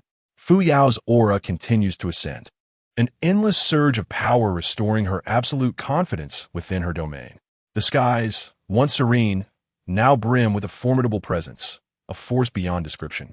Unique to the essence of fortune, creating an illusion of total dominion over all around her. Clad in her flowing dragon robe, Fu Yao exudes an unparalleled grace. Her expression as frigid as ice, devoid of any emotional fluctuation, radiating the majesty befitting an emperor. Within the inner and outer cities of Shengling, a multitude of characters converge. As the officials of the court witness this spectacle, a collective sigh of relief escapes them. At last, it is over. The arrival of fortune signifies that no matter the obstacles, everything can come to an end. Regardless of how transcendent one's capabilities may be under the weight of this fortune, all become as fragile as ants, easily crushed. Fan Wushu, the Minister of Rights, strokes his beard with a mysterious smile. "I once believed you to be a mighty sovereign, yet how could you forsake your life for a mere rabble? What a pity! You could have aspired to much greater heights." At this moment, everything has reached a conclusion. The remaining officials could only scoff in silence. A few among them, insignificant in the grand tide of the court, had already resigned themselves to the inevitable demise of Xunxian. Without waiting for Xunxian to respond, Fu Yao eagerly spoke up. "Xunxian, I have granted you numerous opportunities. Why did you not cherish them? Now that we have reached this point, what are your thoughts?" Though Fu Yao maintained a calm demeanor, a tremor of judgment reverberated through the space, compelling her to voice her sentiments. This time, Xunxian finally spoke, gazing at her with tranquility. "Proceed." His words remained sparse yet potent. Fu Yao, witnessing his attitude, was both enraged and amused. "Rest assured, I shall not kill you first. Seeking death only now? It is too late. I intend to eliminate all those you hold dear before your very eyes. Fu Yao's gaze fell upon Hang Hao. The sight of him ignited a fierce anger within her, nearly causing her to grind her teeth in frustration. Hang Hao, with a sharp tongue, merely grinned in response. Your Majesty truly possesses remarkable talent. A cold smile crept across Fu Yao's heart. Now he seeks to ingratiate himself with her. How pathetic. The foul stench permeating the capital.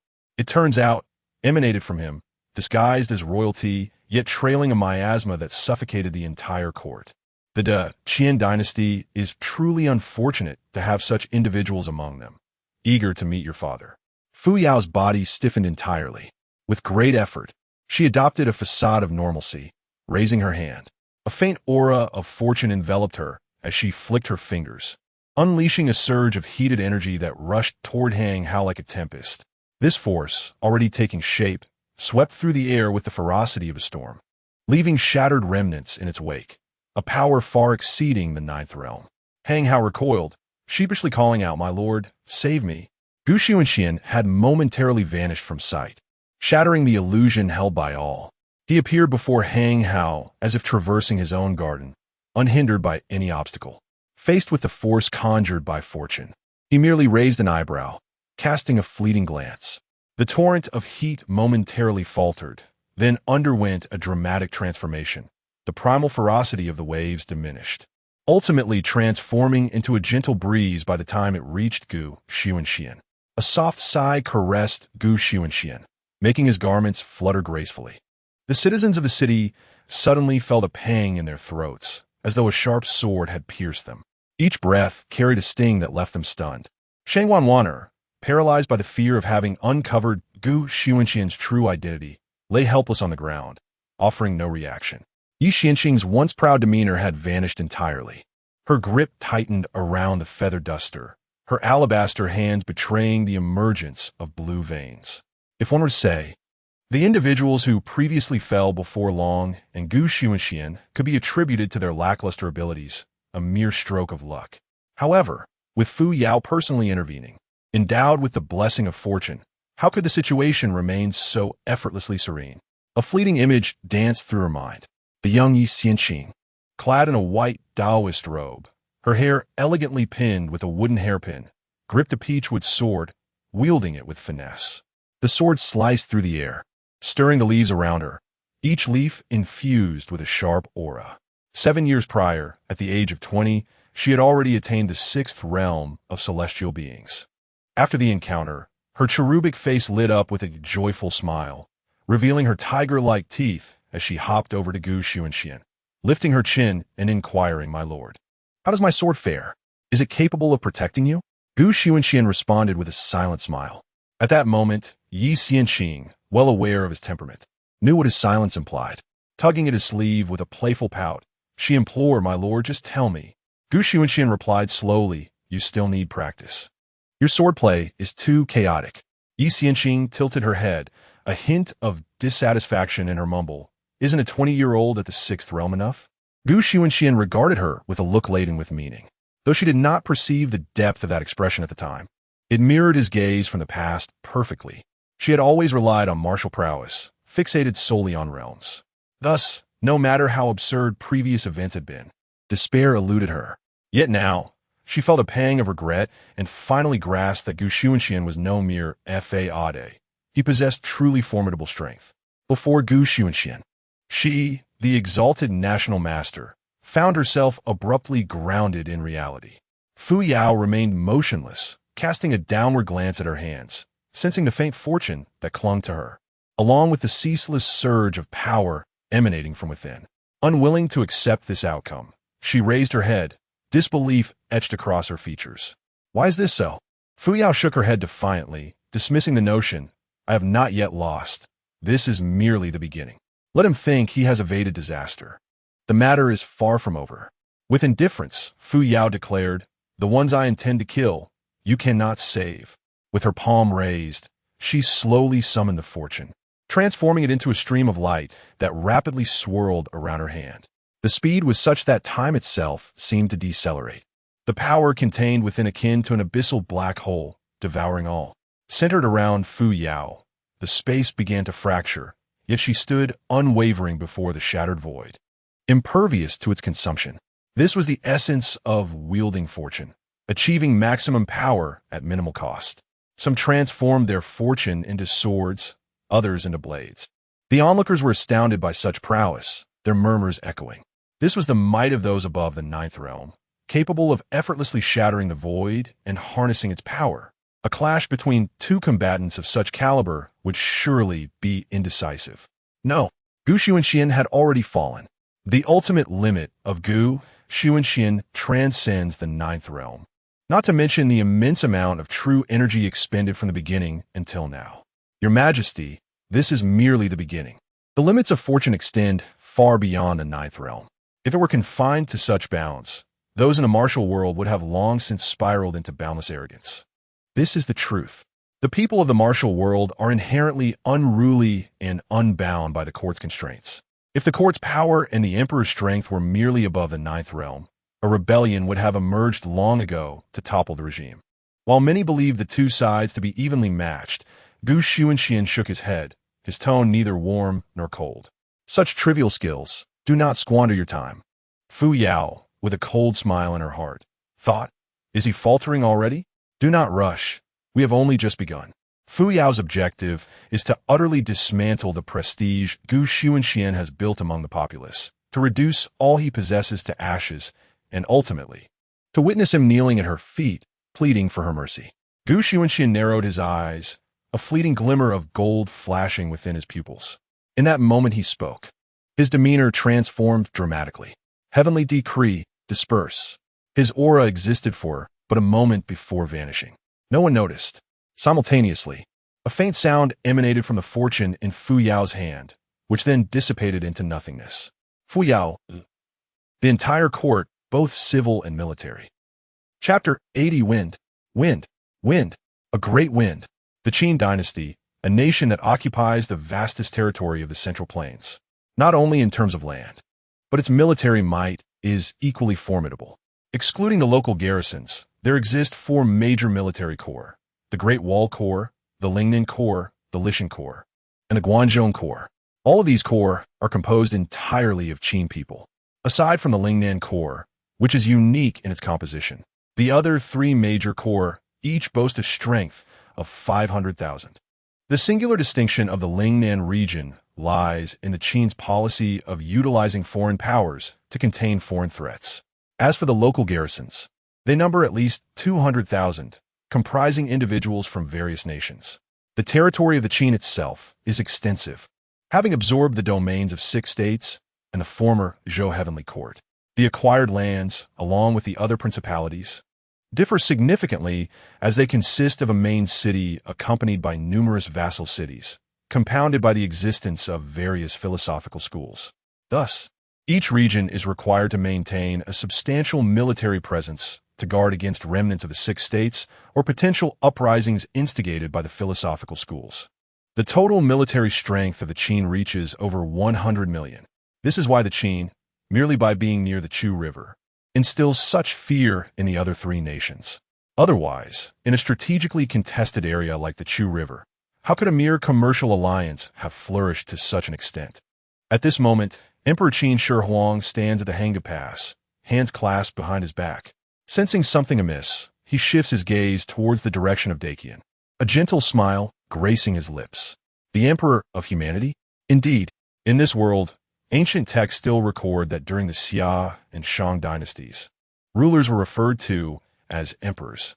Following the overthrow of the Shang by the Zhou, the ruler claimed divine right, establishing the Zhou heavenly court, with successive sovereigns known as the Zhou Son of Heaven, a tradition that persisted until Qin Shi Huang abolished the Zhou heavenly court in favor of the title of emperor. Just moments ago, as the sovereign of the Qin, he felt a fluctuation in the flow of destiny. It was a stirring of the Qin's fortune, suggesting that someone had traversed the boundaries of his authority to manipulate the Qin's fate. Though Qin Shi Huang could have intervened to halt this intrusion, he chose not to. His demeanor and the circumstances suggest that he does not overly concern himself with fortune. If he truly valued it, he could have concentrated all of it within the Qin after dismantling the heavenly court, a feat entirely within his grasp, as the former Zhou had done. Yet, Qin Shi Huang refrained, claiming only a portion of it. It is only the weak who are preoccupied with external matters. True strength lies in indifference to such trivialities, as they may even become a burden. Let us not forget that fortune once belonged to the Son of Heaven, who claimed divine right. Behind Qin Shi Huang stands an individual clad in black, adorned with a golden mask, emanating an aura of chilling authority. His voice, cold and clear, conveys an unsettling certainty. It appears, Your Majesty, that you have already conceived a plan. The Qin requires a benevolent ruler to stabilize its internal affairs. This figure is the leader of the Black Ice Platform, who oversees the most critical intelligence agency within the Qin. The Black Ice Platform serves as the eye of the Qin dynasty. From his words, one can discern the intricate relationship between the two. Qin Shi Huang chuckled lightly and remarked, "When did you two begin to believe such things like those pedantic scholars?" The leader of the Black Ice Platform smiled with a hint of irony. "Is this not your choice, Your Majesty?" Qin Shi Huang tilted his head towards him, inquiring, "When did I choose that?" The leader responded calmly, "Prince Fu Su oversees the military at the Great Wall, and the Ming family army follows his command. Such news only serves to bolster his claim to become the second emperor of Qin, does it not? The dispatch of a royal prince already reveals significant information. However, only those capable of discerning Qin Shi Huang's inner thoughts would trust this. The majority would merely believe that Qin Shi Huang had abandoned Fu Su, allowing him to fend for himself at the Great Wall." Qin Shi Huang laughed heartily, his laughter resonating with grandeur. "Ha ha ha, you have misjudged this. He was not sent there by me, but rather went willingly. Like someone else, he does not care for the position of the second emperor of Qin." These two brothers maintain a relationship of mutual respect. The leader of the Black Ice Platform appeared momentarily taken aback. "Your Highness, my dear nephew, is it truly so? Could it be that his benevolent heart is at play here? Prince Fu Su, known for his righteousness, has often offended Qin Shi Huang due to his moral convictions. Some believe that Prince Fu Su was exiled to the Great Wall for this very reason. Given his actions, such a fate was inevitable." Qin Shi Huang's smile faded slightly, and his tone became more buoyant. "They indeed do not care for that position. Yet, there are some matters beyond their choice. Nonetheless, he has shown some promise, which is to be expected. I wonder what else he might do. I am rather intrigued." The two did not dwell further on the brothers Xunxian and Fu Su. Instead, gazing ahead, they were already aware of the news regarding Xunxian's journey to Shengling City. The leader of the Black Ice Platform seemingly spoke without intention, saying, "The Zhenwu are adept at uncovering ancient tombs. I have heard they are currently excavating a site from the Shang and Zhou dynasties." The mere mention of this indicated the intelligence capabilities of the Black Ice Platform. Implicitly, it suggested that Xunxian's identity might be linked to the Shang dynasty. Qin Shi Huang squinted, unfazed. "He is my son. That is sufficient." The leader of the Black Ice Platform smiled genuinely this time. "Ha ha ha. By the way, the Zhenwu are gathering to head towards the Qian. Thus, Your Highness, are you prepared to witness this grand spectacle unfold?" They were astute individuals, having already anticipated what was to transpire into Qian, particularly concerning Xunxian. He had never been one to bow to others. This time, rather than being constrained, he was probing the situation, and everything Xunxian did had its purpose.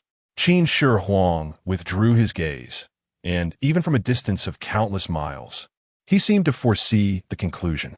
He waved his dragon robe and turned to command, "Return to the capital." This was Qin Shi Huang's decision, to return to the capital and align with Xunxian. A gentle breeze swept by. The still dragon flags fluttered like waves upon the sea, each banner swaying gracefully. Beneath these flags stood countless soldiers clad in black armor, each a member of the elite forces of the Great Qin, their martial presence overwhelming. They planted their long spears into the ground, arms swaying, and roared in unison, "Wind! Wind! Wind! A great wind! Wind! Wind! Wind! A great wind! Wind! Wind! Wind! A great wind!" Their voices shattered the skies, resonating throughout the realm. In the great Yu Empire, within the capital of Yudu, the emperor felt a sudden tremor within, an inexplicable sensation enveloping his being. It was as if he had been transported back to his childhood, anticipating the bamboo shoots, stir-fried with meat upon facing his parents' displeasure. Abruptly, he gazed skyward. As an emperor, he could distinctly sense that the fortune of Great Yu, in that fleeting moment, no longer belonged to him, as if it had been reclaimed by the heavens. Yet, just as swiftly, that feeling vanished. Nonetheless, the unsettling aura lingered. This was undoubtedly a scenario beyond the emperor's control. What was happening? Having usurped the throne, he remained ignorant of many matters. Even the officials beneath him lacked the ability to govern. Yet, their formidable strength and the multitude of manipulative forces were undeniable. In the Great Wu Empire, Emperor Wu donned his dragon robe, and instead of being perturbed by this sensation, he laughed. How intriguing! Is this what the heavens are like? Is this the secrecy of the moment? Ha ha ha! Come forth and challenge me. I wish to see whether the heavens can surpass man, or if man can triumph over the heavens. Ha ha! Emperor Wu was a quintessential war fanatic, ambitious and eager for glory. Yet he possessed a profound sense of responsibility towards humanity. In the face of this duty, he could set aside all grudges. When the demon tribes attacked the Great Wall, he could have easily remained behind the might of Great Qin without any cost, yet he chose to send forth his armies. In the aftermath, out of 2 million troops, merely a few thousand returned, yet he bore no regrets. Beside him, the figure of Zhou observed quietly, burdened with concern. His heart was heavy, and ultimately, all he could muster was a long, helpless sigh. Alas! In the Grand Tang dynasty, within the city of Chang'an, Emperor Wu Qianquan also experienced this sensation. He promptly summoned Chancellor Li Wei, relaying the feeling and the illusion that had just enveloped him. Upon hearing this, Li Wei's brow remained furrowed, not relaxing in the least. In a grave tone, he cautioned, "Your Majesty, wait." Turning swiftly, he departed.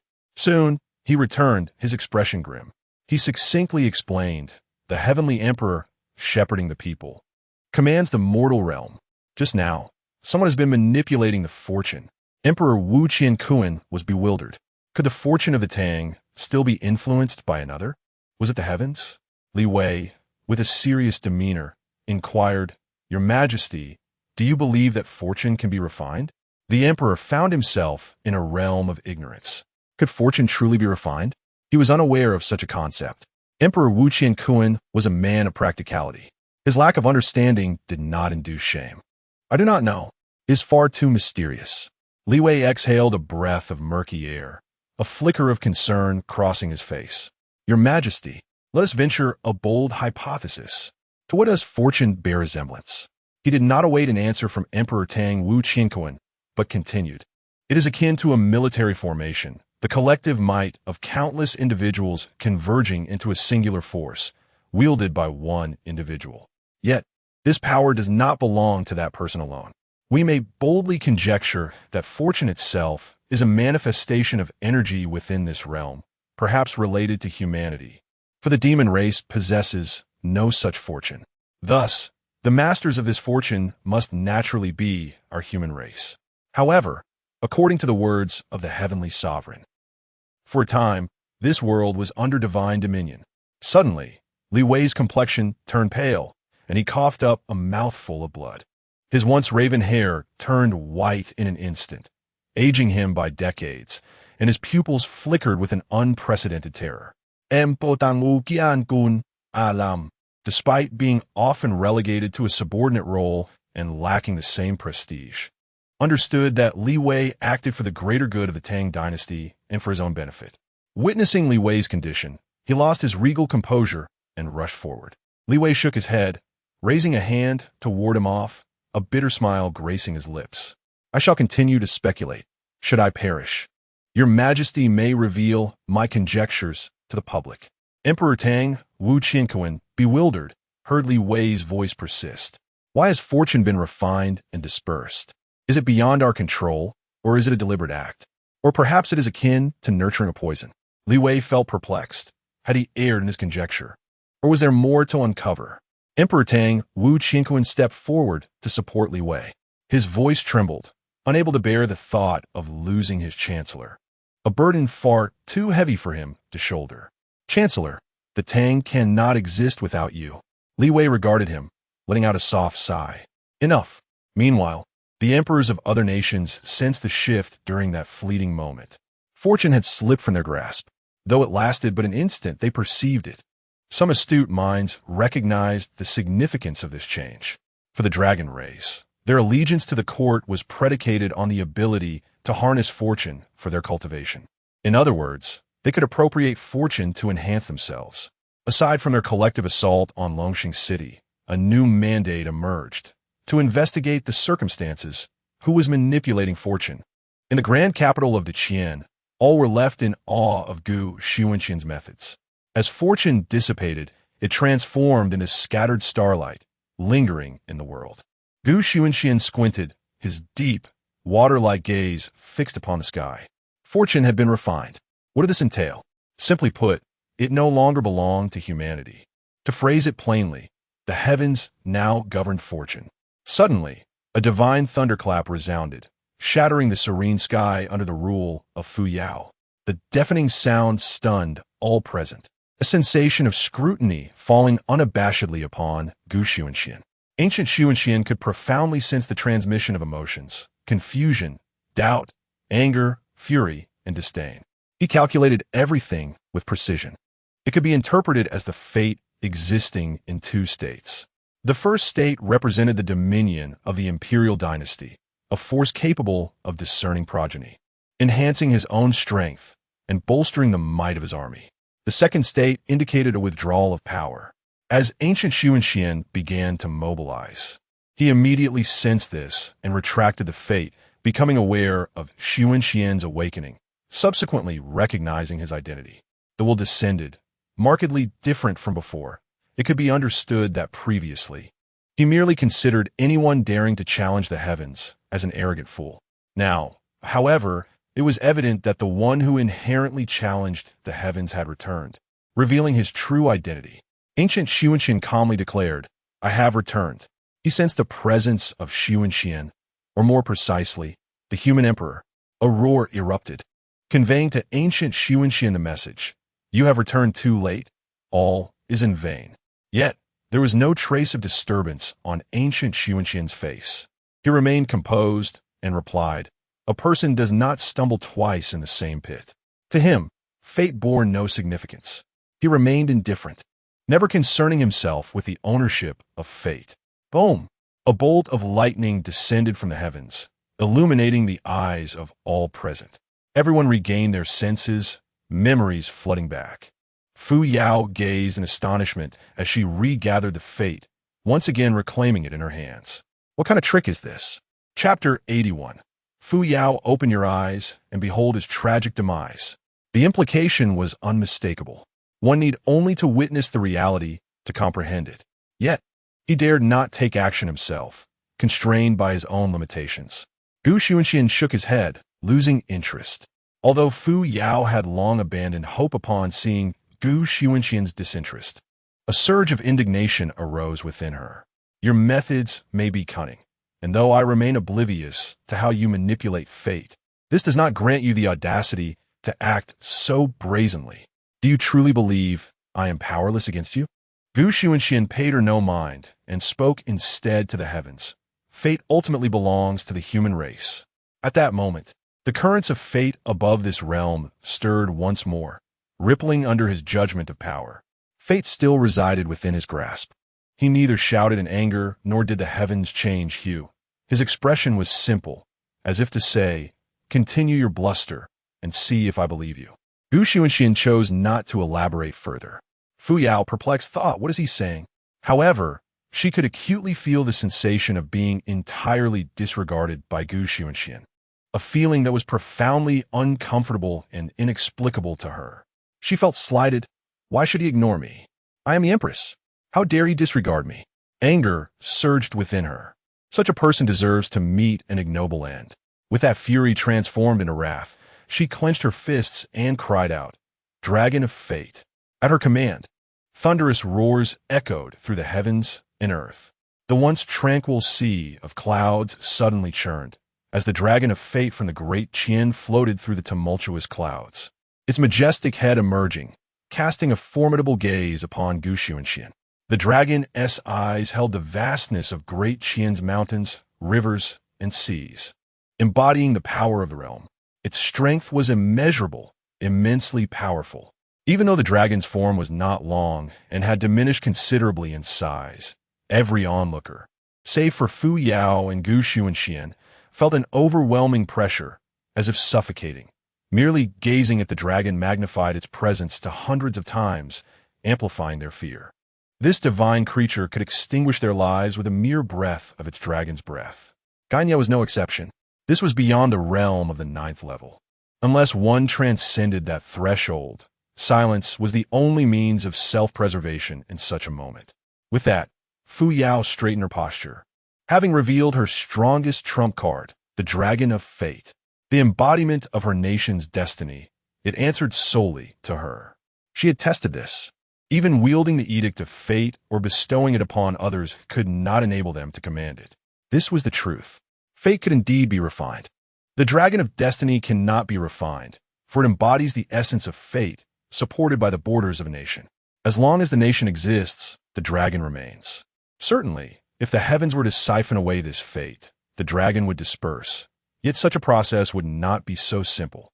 The Dragon of Destiny transcends human power, unmatched even by those above the 9th realm. Fu Yao did not keep this sensation to herself. She lightly tapped the foreheads of Shengwan and Qian, imparting a thread of destiny to alleviate their conditions. Open your eyes and behold his tragic demise. Although Shengwan regained consciousness, she rubbed her eyes and suppressed her inner speculations. What of his son? Ultimately, he was destined to perish. Her previous concerns now seemed unnecessary. As for the potential retaliation from the Great Qin, it would prove futile. She firmly believed that the other nations would not stand idly by while the Great Qin dominated alone. Once his identity was exposed, it would no longer be a matter of one or two nations. Qian cast a glance at the Dragon of Destiny. Even she felt diminutive before its presence. She then looked at Xunxian, feeling as insignificant as an ant. A seed of greed blossomed within her, nurtured by the essence of fate, growing into a towering tree.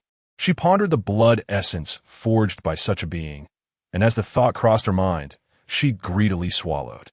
The three shared a bond akin to sisters, their thoughts converging. Let Xunxian perish. Deny him any chance of survival. Fu Yao placed her hands behind her back, gazing disdainfully at Xunxian. Struggle if you must. This is your final opportunity for resistance. She uttered a single word, her voice cold and merciless. Kill. With the imperial decree issued, the aura of the Dragon of Destiny transformed instantaneously, radiating a golden brilliance. The combined might of its dragon and imperial presence surged forth, sweeping across the land. In that moment, all living beings within Shengling City were profoundly shaken by this unparalleled power, feeling an overwhelming and terrifying force envelop them. The Dragon of Destiny writhed, summoning clouds to converge upon its form, creating colossal waves that hovered in the air, nearly engulfing the entire realm. The upheaval occurred in an instant. This was of an entirely different magnitude, far beyond what they could contend with. Qian smiled inwardly, deeming it futile. This farce was finally drawing to a close. The swords of Damocles that hung over the heads of the officials vanished, and they all sighed in relief. With Xunxian's demise, those behind him would be nothing more than a rabble, easily dismissed as they reclaimed lost ground. Fu Yao's gaze shifted forward, only to receive unexpected news that momentarily stilled her otherwise confident demeanor. The celestial sword remained unchanged, a smile gracing its countenance. The legions of the underworld, witnessing this breathtaking scene, felt a flicker of helplessness deep within, though this sensation was fleeting, dissipating in an instant. The fellow named Hong Hao, seemingly oblivious to the surrounding chaos, nonchalantly produced a handful of sunflower seeds, cracking them open as if he were an audience member at a theatrical performance. She shook her head slightly, dismissing the notion. Impossible. Surely, she was overthinking it. Throughout history, she had never heard of anyone triumphing over a fate dragon that had yet to succumb to decline. The fate dragon roared, its voice resonating with a thunderous force. The very fabric of space ahead shattered, fragments scattering in disarray. The fate dragon surged forth, enveloped by towering waves, charging ahead with ferocity, as tumultuous clouds surged into the void, obstructing the ability to leap through space, its claws poised to strike through the ether. Bang!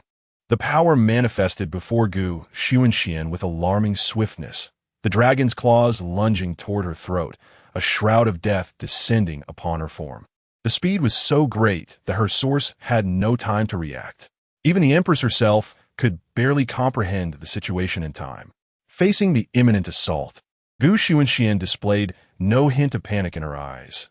Instead, she languidly raised her hand, as if to cradle the emptiness around her. "Return, my soul." Thud! Time itself seemed to halt. The pace of this realm slowed to a fraction of its former speed, allowing everyone to keenly perceive the alteration in time, as if they were traversing the river of time itself, sensing the flow. Thud! Another inexplicable tremor reverberated through the air. Startled, they felt the ground quake beneath them, the entire imperial city splitting apart under the violent upheaval, a primal and enigmatic force breaking free, sending blinding light soaring into the heavens. Thud! Fu Yao and Yi Xianqing. They could clearly witness the unfolding spectacle, yet as they traversed through time, they found themselves powerless, their expressions shifting wildly. Especially Fu Yao in that moment. She comprehended Xunxian's cunning plan, her eyes burning with an unprecedented hatred, wishing nothing more than to reduce him to ashes. However, for reasons unknown, their bodies remained beyond their control. The pulsing sound accelerated. Thud, thud, thud, until all present realized one crucial truth. They had awakened, though the cause remained elusive. Each instinctively gazed toward the fissure, from which a beam of white light surged forth, accompanied by the echo of dragon roars, tearing through all obstacles. Hovering before Xunxian and landing in her hand, time resumed its normal flow. The dragon's claws arrived, the white light shielding its master, a brilliant glow cascading downwards, forcefully repelling the dragon's claws. Roar! The fate dragon, stricken with sorrow, emitted a mournful wail, coming to a halt, a wave of grief washing over every official presence.